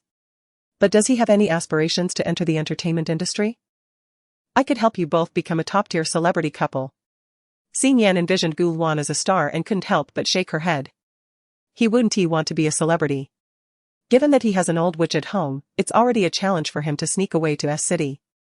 Becoming a star is out of the question.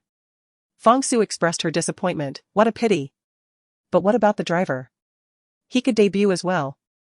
Xing Yan shook her head again, Zhou Rang was the only person Gulwan could rely on, and she couldn't let Fangsu poach him. Wouldn't he do either? Alright, sighed Fangsu. Xing Yan feigned jealousy, what's wrong? Am I not enough for you?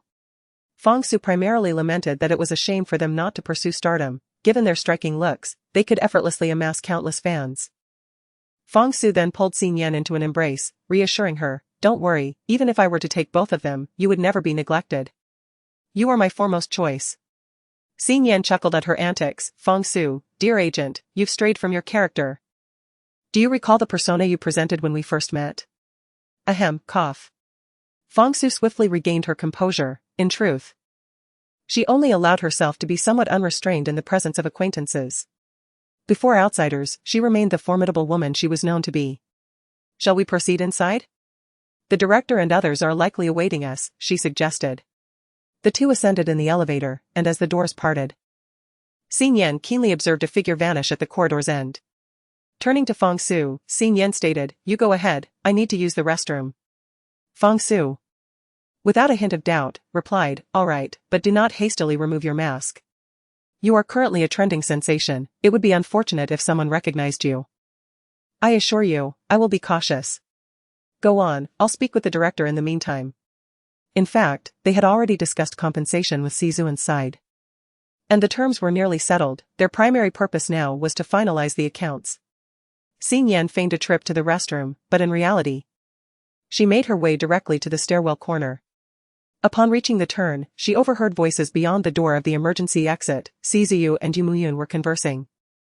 "Yu Muyun, I sincerely apologize for the incident involving my sister and the fire at your home. I understand how profoundly this has affected you. But my sister did not act with intent. I hope you can find it in your heart to forgive her, considering our relationship." In the stairwell, Sizu bowed slightly to Yu Muyun, though his inclination was barely perceptible, less than a 20-degree angle. However, his demeanor and tone radiated sincerity and earnestness, giving the impression of a heartfelt apology and plea. For an esteemed actor, such a performance was hardly challenging. Deceiving the impressionable was sufficient. Had it been the old Yu Muyun, she would have undoubtedly forgiven him without hesitation, for this was an apology from an idol. Yet, reflecting upon the near-death experience in the inferno, the sight of her parents' hair turning gray overnight, and her grandmother's sorrow over the loss of the old house filled with memories of her grandfather, filled her heart with turmoil. She recalled her time in the hospital, repeatedly watching the livestream replay. It was Xin Yan who had risked his life to save her. Ironically, she had previously mocked and ridiculed Xin Yan for the sake of her idol. Yet, Xin Yan bore no resentment and willingly put himself in peril to rescue her. But what of Sizuan? During the fire, he not only failed to comfort her but also blamed her, believing that her family's negligence had caused the disaster. After the tragedy, his visit was merely a reminder to her to be cautious with her words should the media come to interview her. Chapter 83, Sizuan no longer pretends. Only now, as the discussions regarding private compensation commenced, did Sizuan come forth to offer his apologies. The true instigator, Si Mianmian, had not even shown her face. Noticing Yu Muyun's silence, Sizuan softened his tone further. "Dear Sister Muyun, the reason I have shared so much with you is not to suggest that you abandon pursuing this matter altogether. I merely wish for a private settlement. And I am willing to offer any amount. If your father is reluctant to settle privately, I hope you can persuade him otherwise." This was Sizuan's ultimate aim. His apology stemmed from a fear that Yu Muyun's father would escalate the situation, potentially resorting to legal action. Even if the matter were to proceed to court, it would ultimately result in financial compensation. However, a lawsuit would tarnish the reputations of Si Mianmian, himself, and the Si family. Critics and rivals would seize upon the legal proceedings to amplify the situation. As long as Yu Muyun's family was amenable to a private settlement, the incident could be considered closed. If the victims chose not to pursue the matter, what right did the online community have to voice their opinions? At this moment, all of Yu Muyun's remaining hope had been extinguished. Her heart ached profoundly, it was unbearable. Her idol had not come to genuinely apologize, but rather out of fear of her father's legal repercussions. She bit her lip, unable to meet Sizuan's gaze. After all, he was a figure she had ardently admired for several years, and she found it impossible to reconcile her admiration with the reality of his character. "I do not understand these matters. It is of no consequence if you do not. Should your father express a desire to pursue legal action, you need only to dissuade him." Yu Muyun lowered her head, her throat constricted as she managed a faint sound of agreement. Sizuan released a sigh of relief. Then let us return. Upon hearing the sounds of someone emerging from within, Xin Yan swiftly concealed herself in the adjacent restroom. After a brief interlude of 2 minutes, she emerged and gracefully made her way into the prearranged meeting room. Inside, the director occupied the principal seat, flanked by a bespectacled gentleman exuding a scholarly demeanor, presumably Yu Muyan's father. Beside him sat Yu Muyan, and next to her was Feng Su. Opposite them, on the other side of the director, sat Cize Wen's agent, Gao Mei, alongside Cize Wen himself. Upon noticing Xin Yan, the director promptly greeted her. "Xin Yan, please take a seat. I trust your injury has healed sufficiently? I have been rather occupied lately, and after finally managing my affairs, I intended to visit you, only to discover you had already been discharged." The director's genuine concern stemmed from his hectic schedule, compounded by the aftermath of a recent fire, which had left him in a state of turmoil. Had it not been for Xin Yan's courageous act of rushing in to save lives, he dared not contemplate the repercussions that might have ensued. Henceforth, Xin Yan would be regarded as his savior. With a subtle smile, Xin Yan replied, "Thank you for your concern, Director. I am nearly fully recovered." "That is indeed comforting," the director sighed with relief. Gao Mei, exhibiting impatience, interjected, "Shall we commence? Cize Wen has just informed me that matters have been resolved, so it would be prudent to expedite this process and not squander anyone's time, especially considering the ample resources of the Xi family." The director adjusted his posture and opened the documents before him. The cause of the fire, as determined by the police investigation, was improper handling that resulted in excessive heat within the pot, which subsequently ignited. Furthermore, the ineptitude in extinguishing the fire allowed the flames to spread. In truth, a mere viewing of the live broadcast recaps would suffice to ascertain the cause, rendering a police investigation unnecessary. However, possessing this documentation provides ample evidence that the fire incident was indeed a consequence of Xi Mianmian's mishandling. I hope this matter can be resolved privately, without resorting to legal proceedings. A fair compensation should be agreed upon. As the program organizers, we also bear some responsibility, and thus we will contribute to the compensation. The remaining portion, as the director need not explicitly state, is understood by all present. Is there any dissent among those gathered? The crowd turned their collective gaze toward the victims, Yu Muyun and her father, while Yu's father was inclined toward a private settlement. He found it hard to swallow his indignation. He did not wish for his daughter to idolize someone like Cizu any longer. Previously preoccupied with work, he had not had the opportunity to watch the live broadcasts. It was only after the incident that he reviewed the recordings, and to his astonishment, he discovered that his daughter had chosen a tutor who could not even solve college entrance exam questions over the brilliant teacher, Xin Yan. A tutor charging 2,000 yuan per hour. One could hardly expect her to impart any meaningful knowledge, let alone the fundamentals. Moreover, in order to enlist Xi Zuan as a tutor, his daughter even spent her allowance to hire Xi Mianmian as a tutoring assistant. During 2 sessions, Xi Mianmian was either engrossed in reading a novel or, on one occasion, set the kitchen ablaze. Having spent such a considerable sum to engage their services, it would be far more prudent to invest in my daughter's education instead. He will not easily let the Xi siblings off the hook. Even if it ultimately results in a financial settlement, he will ensure the process is anything but effortless. Such celebrities are unworthy of occupying lofty positions, lest they lead our children astray. I am opposed to any settlement, Mr. Yu declared coldly. Everyone was taken aback, and Xin Yan was somewhat surprised. Mr. Yu continued. This situation has not only left us homeless but has also inflicted harm upon our spirits. Our home is our sanctuary. My child's grandmother has been bedridden since losing our old house. We possess many cherished antiques within our walls, though of little monetary value. They are irreplaceable treasures imbued with sentimental significance. Mr. Yu's stance was resolute, and his tone was decidedly harsh. Gao Mei scoffed, "Are you implying that the money is insufficient? State your demands clearly. I have reiterated that this is not merely a matter of finances." Mr. Yu slammed the table in frustration. Gao Mei's expression darkened as she realized that Mr. Yu was unyielding. She then turned her attention to Yu Muyun, launching an offensive, "Little sister, do you not admire Cize Wen? Surely, you wouldn't want your idol sister to be relentlessly tormented by malicious fans because of this incident? If you agree to a settlement, you may visit Cize Wen frequently, and if you desire to enter the entertainment industry, we could assist you." Have you observed the affection Sizawen has for his sister, Mian? He would surely cherish you as a beloved younger sister as well. Considering you have both faced trials of life and death together. The agent, Gao Mei, coaxed Yu Muyun. Oblivious to the darkening expression on Sizawen's face as she uttered her final words. Treating Yu Muyun as a sister? Huh. He had already stated that he had but one sister. He did not even acknowledge Xin Yan. What right did he have to recognize a mere fan? However, Sizawen glanced at Xin Yan and noticed her impassive demeanor, seemingly unfazed by Gao Mei's earlier remarks. For reasons unbeknownst to him, a surge of anger welled up within him. Thus, almost instinctively, he acquiesced to Gao Mei's words, declaring, "Indeed, from now on, you shall be my sister." He directed this statement pointedly at Xin Yan, yet her indifference to his verbal admission remained unchanged. His hand, which rested upon his knee, clenched involuntarily. Yu Muyun's expression soured as well. She lifted her reddened eyes and said, "I will listen to Dad." Chapter 84. The condemned child. She was acutely aware that Sizuan's intentions were not genuine.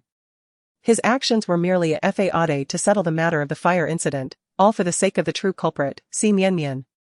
Gao Mei, infuriated, tugged at Sizuan from beneath the table, hoping he might appease the fervent fan once more. However, Sizuan remained unmoved.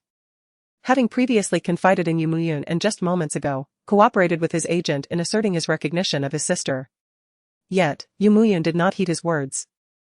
And now, no amount of persuasion would alter her resolve. It seemed this devoted fan had completely severed her allegiance. Across from them, Xin Yan appeared to be a mere spectator, occasionally preoccupied with his phone, entirely indifferent to their plight or the potential ramifications of the fire on the Xi family.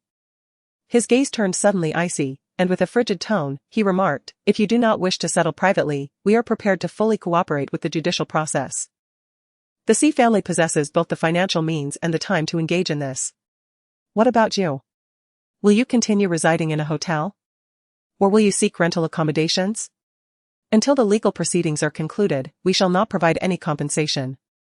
It was merely an unfortunate accident, no lives were lost. You have only suffered the loss of a house. Are you certain that both of you can afford the time away from work to pursue a lawsuit? Furthermore, I must caution you, while most of my fans are rational, there are some who are rather zealous. And I cannot guarantee that they won't resort to any reckless actions. Lastly, I must express that the house has been utterly consumed by flames.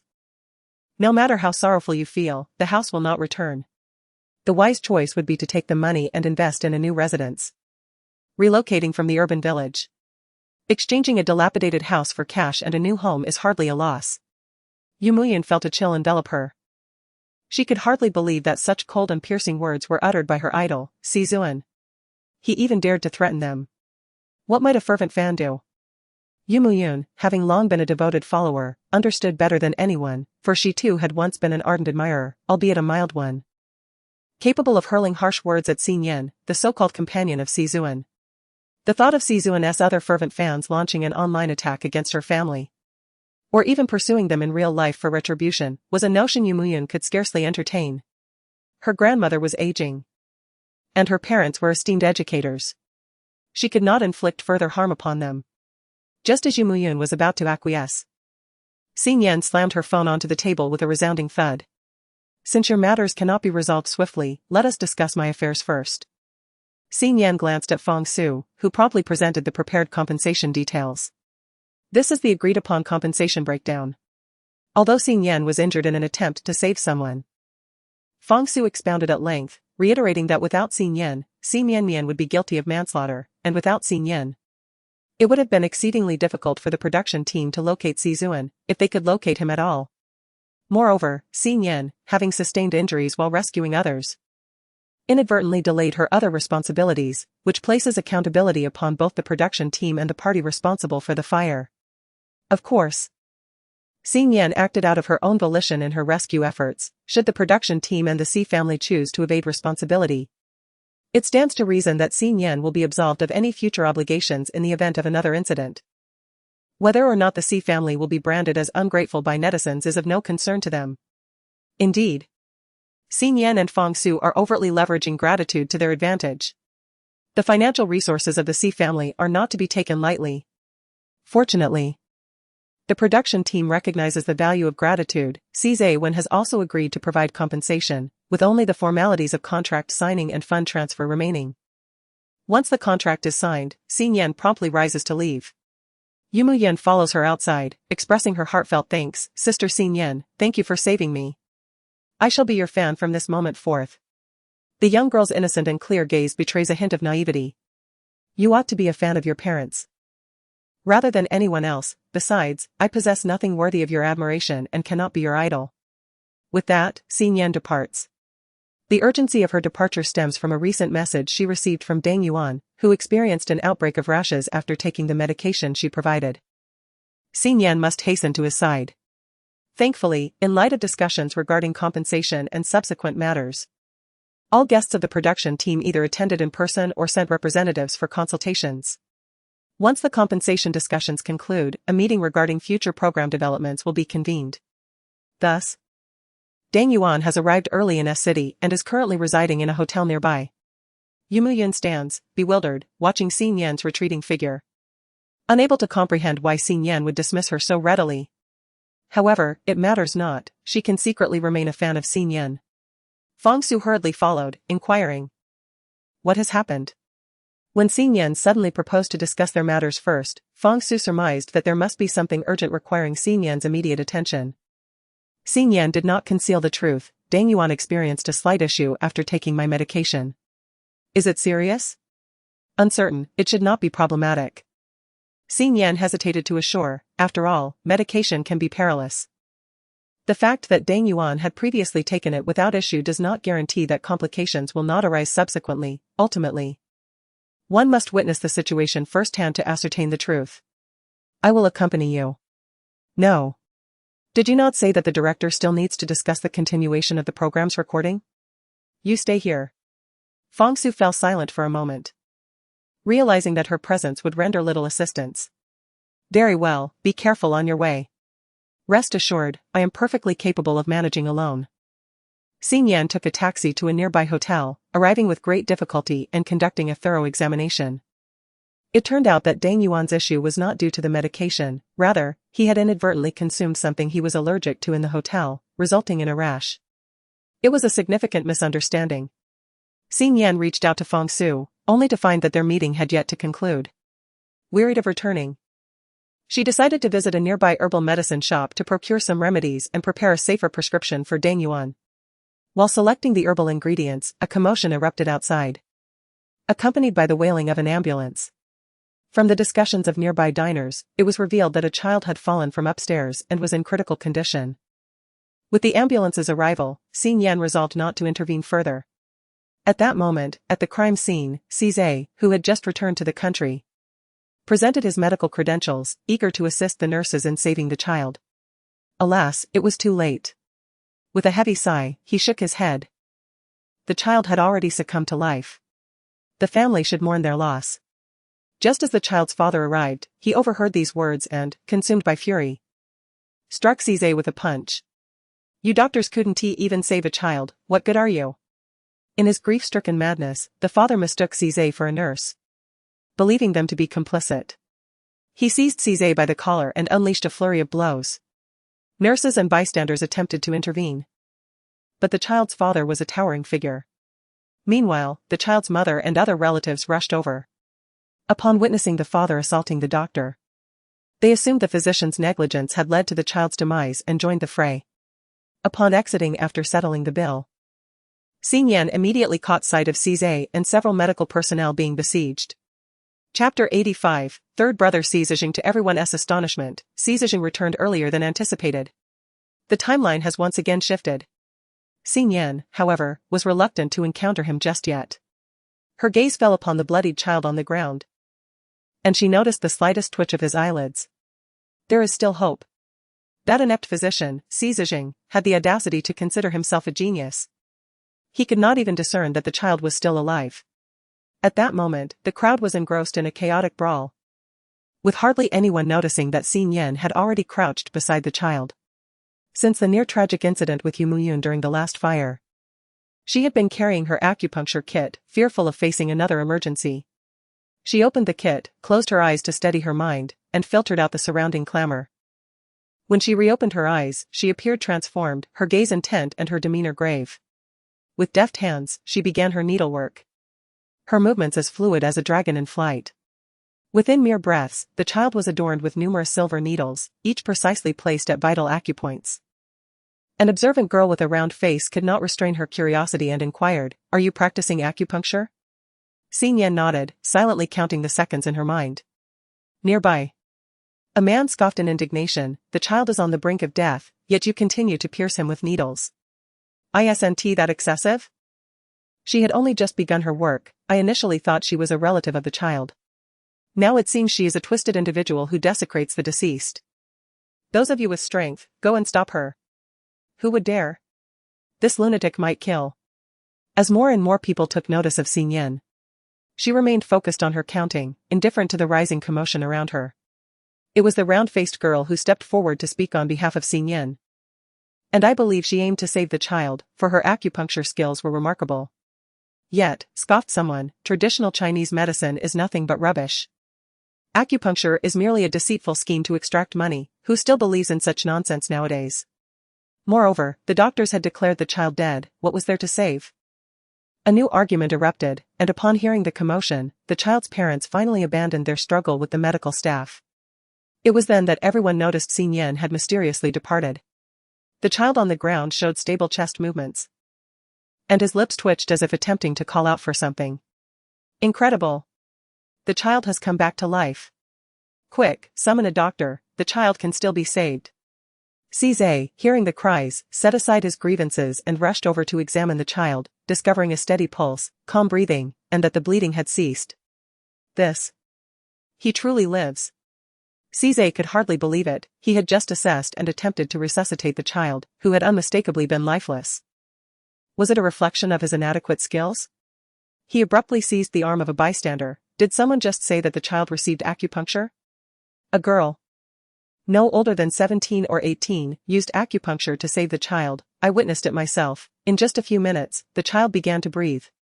The round-faced girl now wore an expression of pride, fully aware that traditional Chinese medicine was indeed the most formidable. Where is she? Cizé inquired urgently, his passion for medicine burning brightly within him. He believed no one of his age could rival his skills.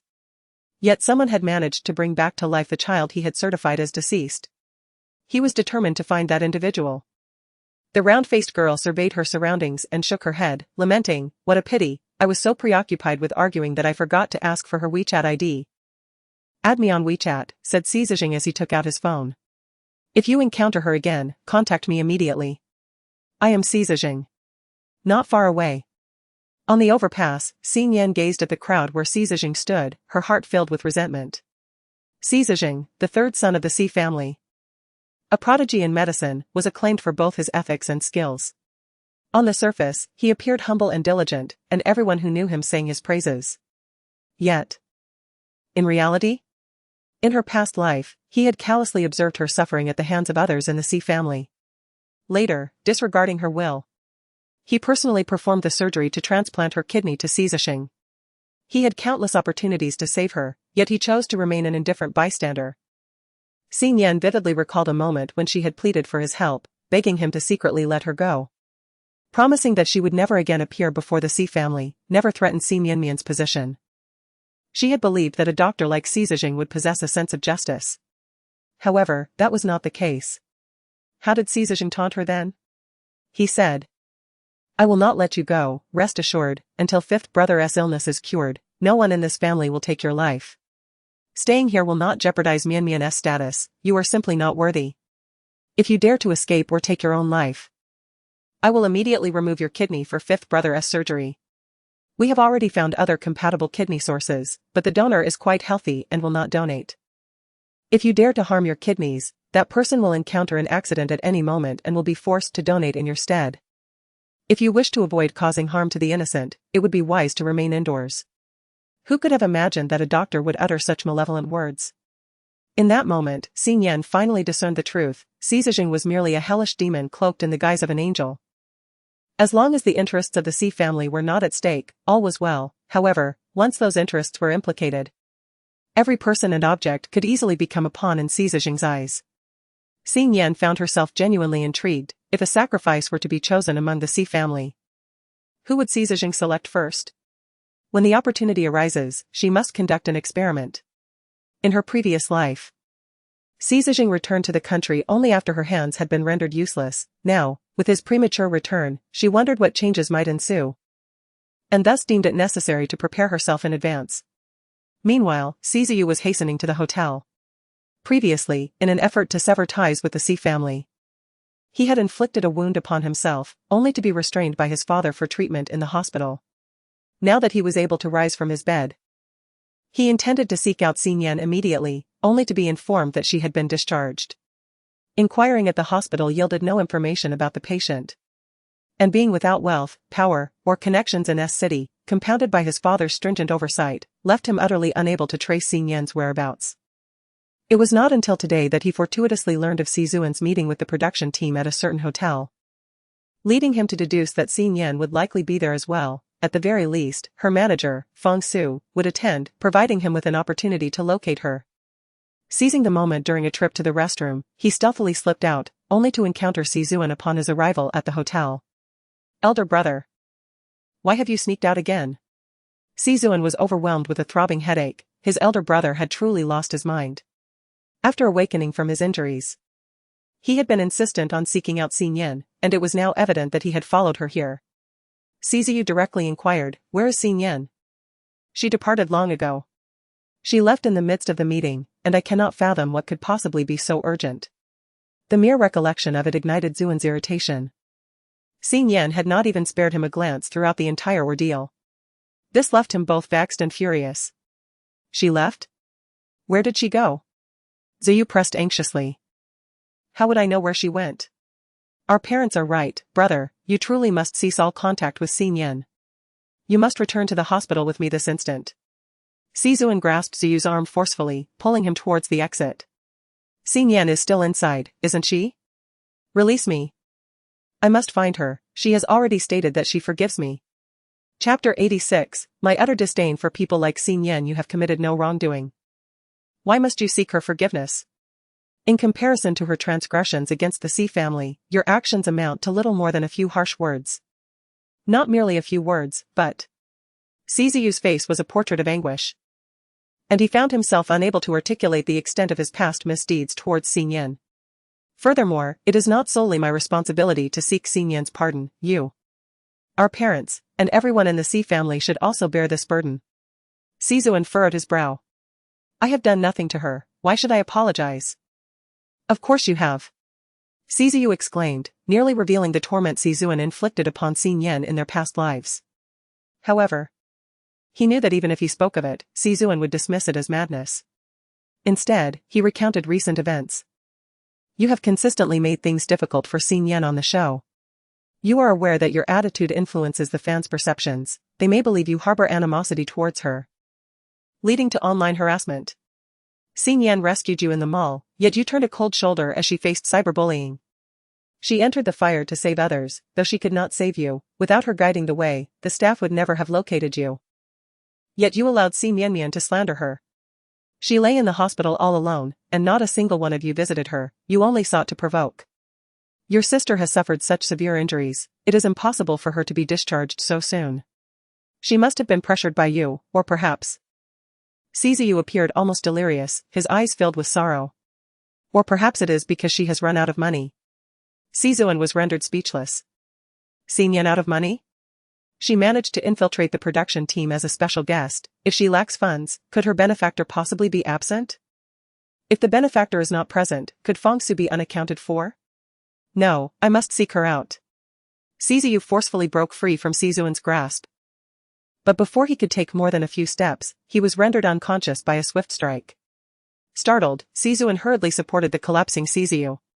Finally noticing the person behind him, he exclaimed in delight, "Third brother. You have finally returned." Si Zhijing, still reeling from the humiliation of being struck by a girl, bore an expression of exhaustion and irritation. "Let us take the eldest brother home first. I intended to visit the hospital to find you, but our parents informed me that the eldest brother was missing and speculated that he might have come here to search for you. So they sent me to look for him. On my way here, I encountered a child falling from a height. I merely wanted to lend a hand, and instead, I faced a devastating blow. The child I had deemed doomed was saved by someone else. I was defeated by a girl no older than 15. This is utterly absurd. I suspect it to be mere coincidence. I must find that girl to ascertain whether it is my medical skills that are lacking or simply serendipity. All right. My manager has gone to fetch the car. Just as he finished speaking, his manager, Gao Mei, arrived at the hotel entrance in a vehicle. And the brothers hastily assisted Sizuyu into the car. Inside, Sizuan noticed Si Zhijing's displeased countenance and assumed it was due to jet lag. He thus offered reassurance. The elder brother's issues have persisted for quite some time. There is no need for you to rush to examine his mind right after your return. Take a few days to rest first. Si Zhijing shook his head, indicating that there was no need. He preferred to show it to his elder brother first, as he had other pressing matters to attend to. What matters? Sizuan was astonished. His third brother, who was utterly devoted to medicine, showed little interest in anything beyond medical practice and family. I need to find a girl. Are you in a relationship? No, it's... Si Zhijing recounted the incident he had just encountered. Sizuan was even more shocked. Could it truly be that someone could resurrect the deceased? It seemed outrageous. It must have been a mere coincidence.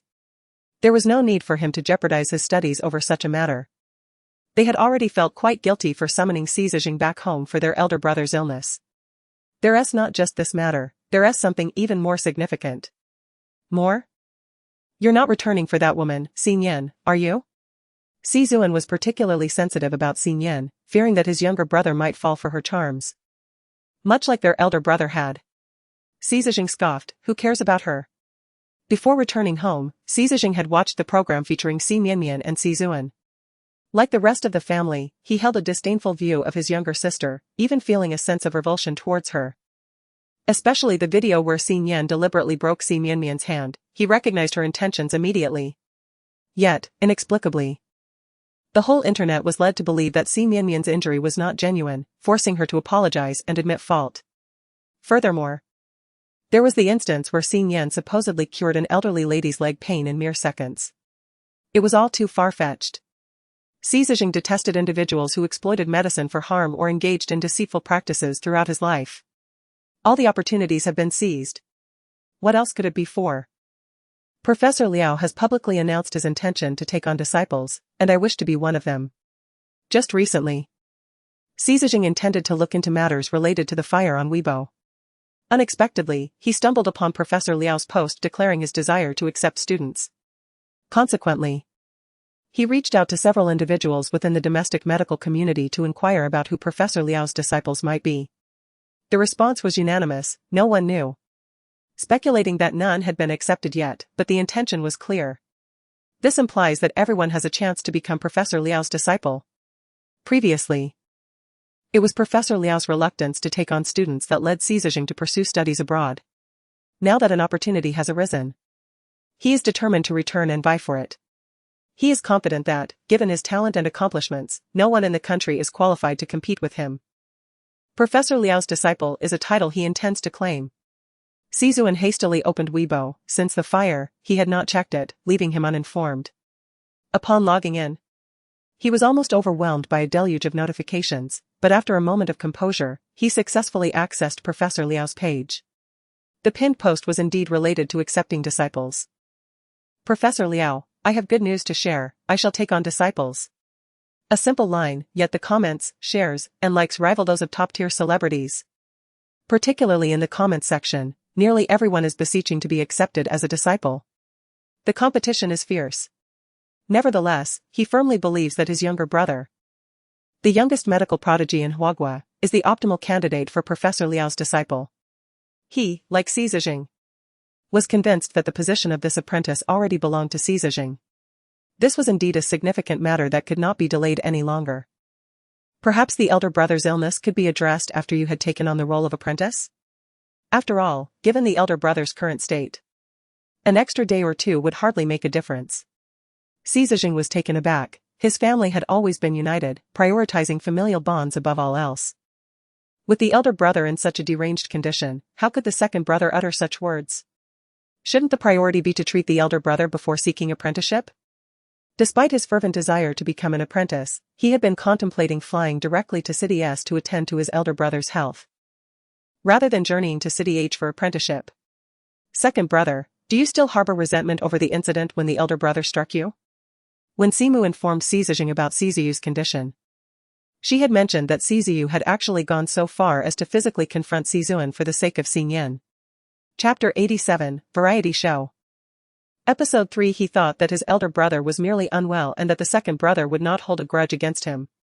To his surprise, the second brother still harbored resentment. I do not, Sizuan denied, asserting that it was not due to that incident. He was uncertain why he had begun to reject Siziyu. Perhaps it was because Siziyu had declared that they were all in the wrong and should apologize to Nyan. It was as though Siziyu was the only one with clarity, while they were all fools. The crux of the matter was that Sizuan occasionally questioned whether he was indeed mistaken. Was he truly in the wrong towards Nyan? Impossible. He would never be at fault. That's good to hear, second brother. Let us not forget that we are blood brothers. Eldest brother bears the weight of the C family's enterprise. If he were to falter, who would take the helm of the company? Sizijing's words were undoubtedly a reminder to Sizuan. If Siziyu were to fall, Sizuan, as the second son, would be the obvious successor. However, if Sizuan were inclined to manage the family business, he would not have plunged into the entertainment industry in the first place. Rest assured. The two brothers ceased their conversation, unaware that Siziyu, who had previously fainted, had awakened and was listening intently to their exchange. Siziyu was no fool. He understood the implications of their words. He was merely a tool for the family's financial gain. If he were to collapse, they would be unable to pursue their own dreams with ease. How absurd. No one considered whether Siziyu had aspirations of his own. He continued to feign unconsciousness, knowing he could not escape and preferring not to awaken to interact with them. On the other side, Xingyan finally learned of Professor Liao's announcement online. The catalyst for this revelation was Feng Su, who specifically reached out to Xingyan to inform her that Professor Liao was accepting disciples. Feng Su believed that any aspiring medical practitioner would yearn to be mentored by Professor Liao, regardless of the knowledge one might acquire. Merely possessing the title of Professor Liao's disciple would grant one considerable prestige throughout half of Huaguo. Furthermore, Professor Liao is a dual-qualified expert in both traditional Chinese and Western medicine. He is a paragon in both fields. Thus, upon recalling this matter, Feng Su immediately contacted Xingyan. Feng Su, what do you think? Shall we give it a try? I believe, given your capabilities, you have a high probability of being accepted. Xingyan. Should she mention that she is already a disciple of Professor Liao? Moreover, could it be possible that Professor Liao is seeking yet another disciple? Reflecting on her previous life, there was no indication that Professor Liao had ever taken on disciples. Could it be that the timeline was askew, and in her past life, Professor Liao only began accepting disciples after her confinement by the C family? Regardless, it was worth inquiring. Xingyan, Professor Liao, are you accepting disciples? Professor Liao? Xingyan, huh? What does his 3 question marks signify? Professor Liao, aren't you already my disciple? Are you having second thoughts? Professor Liao, image, I have screenshots. You cannot back out. Xingyan, I did not express any intention to back out. What does your message imply then? Are you looking to find me a junior disciple? Professor Liao, no, I meant you as my disciple. I was simply so delighted that I wanted to boast a little. Professor Liao, rest assured. I have not disclosed your name. I know you prefer to keep a low profile. Nian, however, the entire internet is under the impression that you are taking on disciples. The comments section is filled with requests to be your apprentice. Professor Liao, I want them to know that I am indeed taking on disciples. As for the rest, I am indifferent. The more people know, the happier he becomes. It is important to understand that he had sought Xingyan's agreement for several years before finally receiving it. One might mistakenly think he is the one seeking an apprenticeship. Nian, alright, you are too popular. I am already fearful of how many adversaries I will attract once I am exposed. Professor Liao, who attracts more attention than you? Just look at how you have been trending for over a month. My group of rascals is so engrossed in your affairs that they hardly focus on their work. Professor Liao, if they weren't so captivated by you, I would have long since reprimanded them. Professor Liao, by the way, I have a patient who refuses to use Western medicine or undergo surgery. When will you return to H City to take a look at him? Nian, if you cannot handle the situation, how can I? Professor Liao, I may bear the title, but when it comes to acupuncture, you are the true master. This is precisely one of the reasons Professor Liao values Xi Nian. Nian, I fear it will be next month, as the next episode is about to be recorded. Professor Liao, fine, we shall discuss it then. Xi Nian closed the chat window, only to find Feng Su still incessantly urging her to give it a try. Nian, there is no need to try, Professor Liao has already taken on a disciple. Feng Su, he has already taken one? How unfortunate. Xi Nian, not a bit regrettable. For it is indeed me. However, I do not wish to disclose this to Feng Su just yet. Perhaps I shall reveal it when the time comes and I can no longer conceal it. Feng Su, by the way. I forgot to tell you that the Yu family ultimately agreed to a private settlement. I have no idea what means Sizuan employed. It seems that the little fan is about to completely unfollow Sizuan, TSK. Xi Nian, if they do not unfollow, then they must truly be foolish. For the sake of Grandma Yu, Xi Nian will ensure that Yu Muyun receives proper guidance. Feng Su, the production team has confirmed the shooting format for the next episode. Considering your injury hasn't fully healed, they will arrange for an assistant guest to accompany you. Xi Nian frowned, an assistant guest? Xi Nian, my hand is nearly healed. Why do I need an assistant guest? Feng Su, the capital intends to insert their own people into the production team, using you as an excuse. Xi Nian, alright. Then who is coming? Feng Su, I don't know, I've heard they are not from the industry, but rather someone the investors have pushed in. They probably want to seize the opportunity to debut, given that this show frequently trends. Feng Su, you need not worry about the assistant guest staying with you. The production team will arrange for them to have a separate room. You might need to provide them with a bit of startup capital. Though the specific rules are still unclear. Xi Nian, I need to pay? Feng Su, of course. If they are working for you, you must offer compensation. Xi Nian contemplated her meager savings from the production team. Aside from her earnings from working at the hotel and restaurant, she had nothing left. The embroidery project had yet to commence. Xi Nian took a deep breath and replied slowly, all right. She felt little curiosity towards the new guest.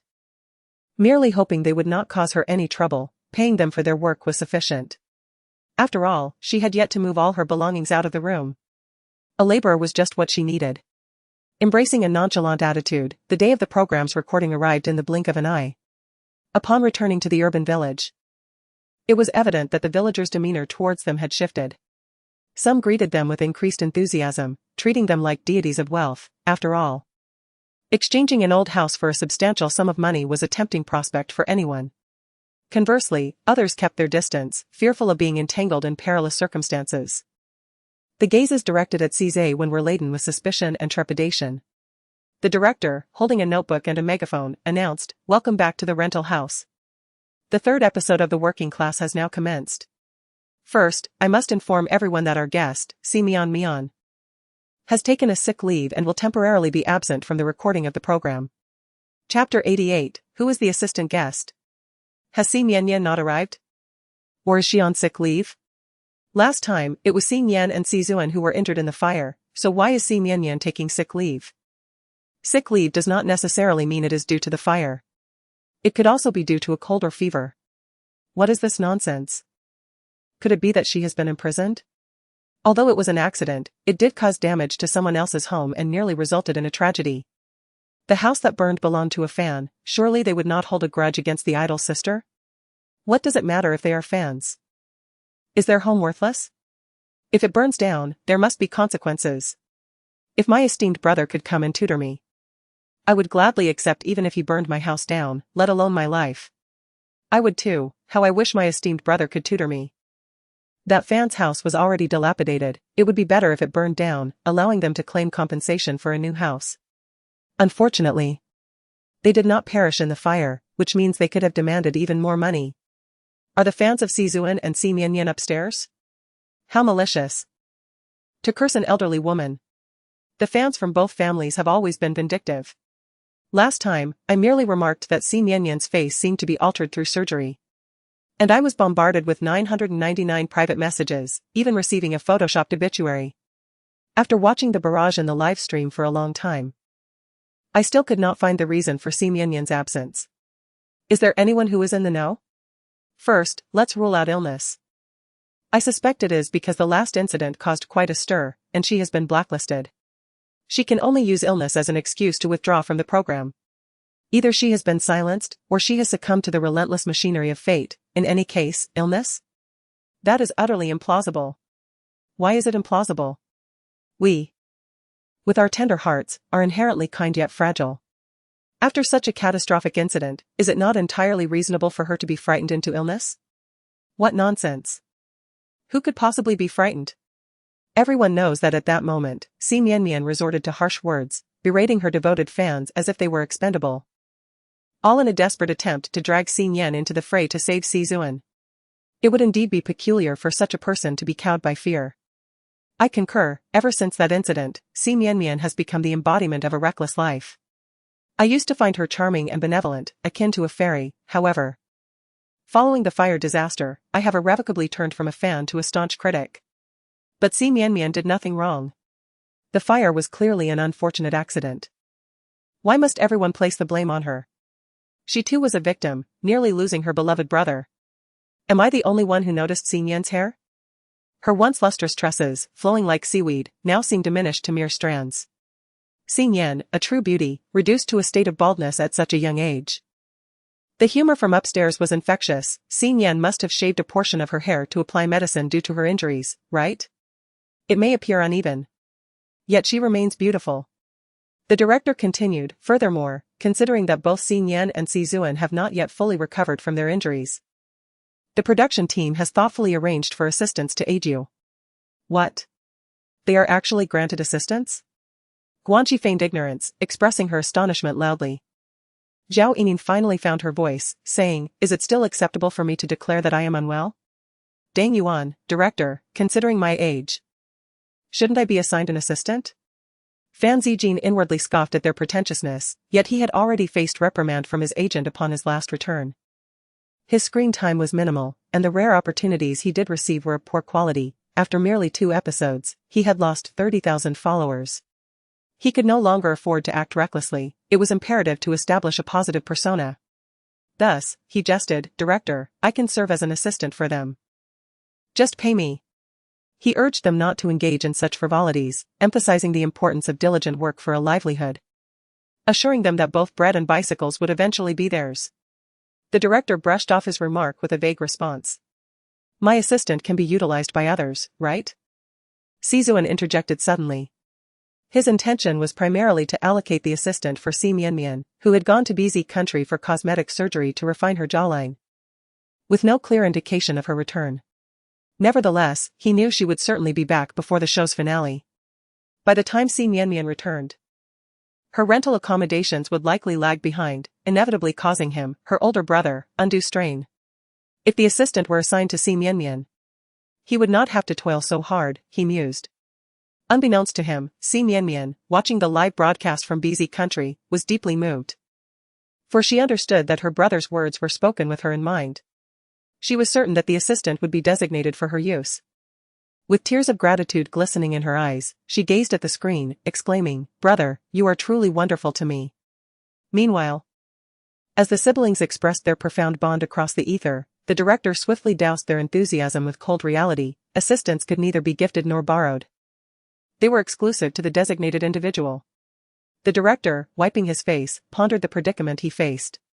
How could he possibly explain to the wealthy benefactor, who had invested a fortune in the production solely for the sake of Si Mian?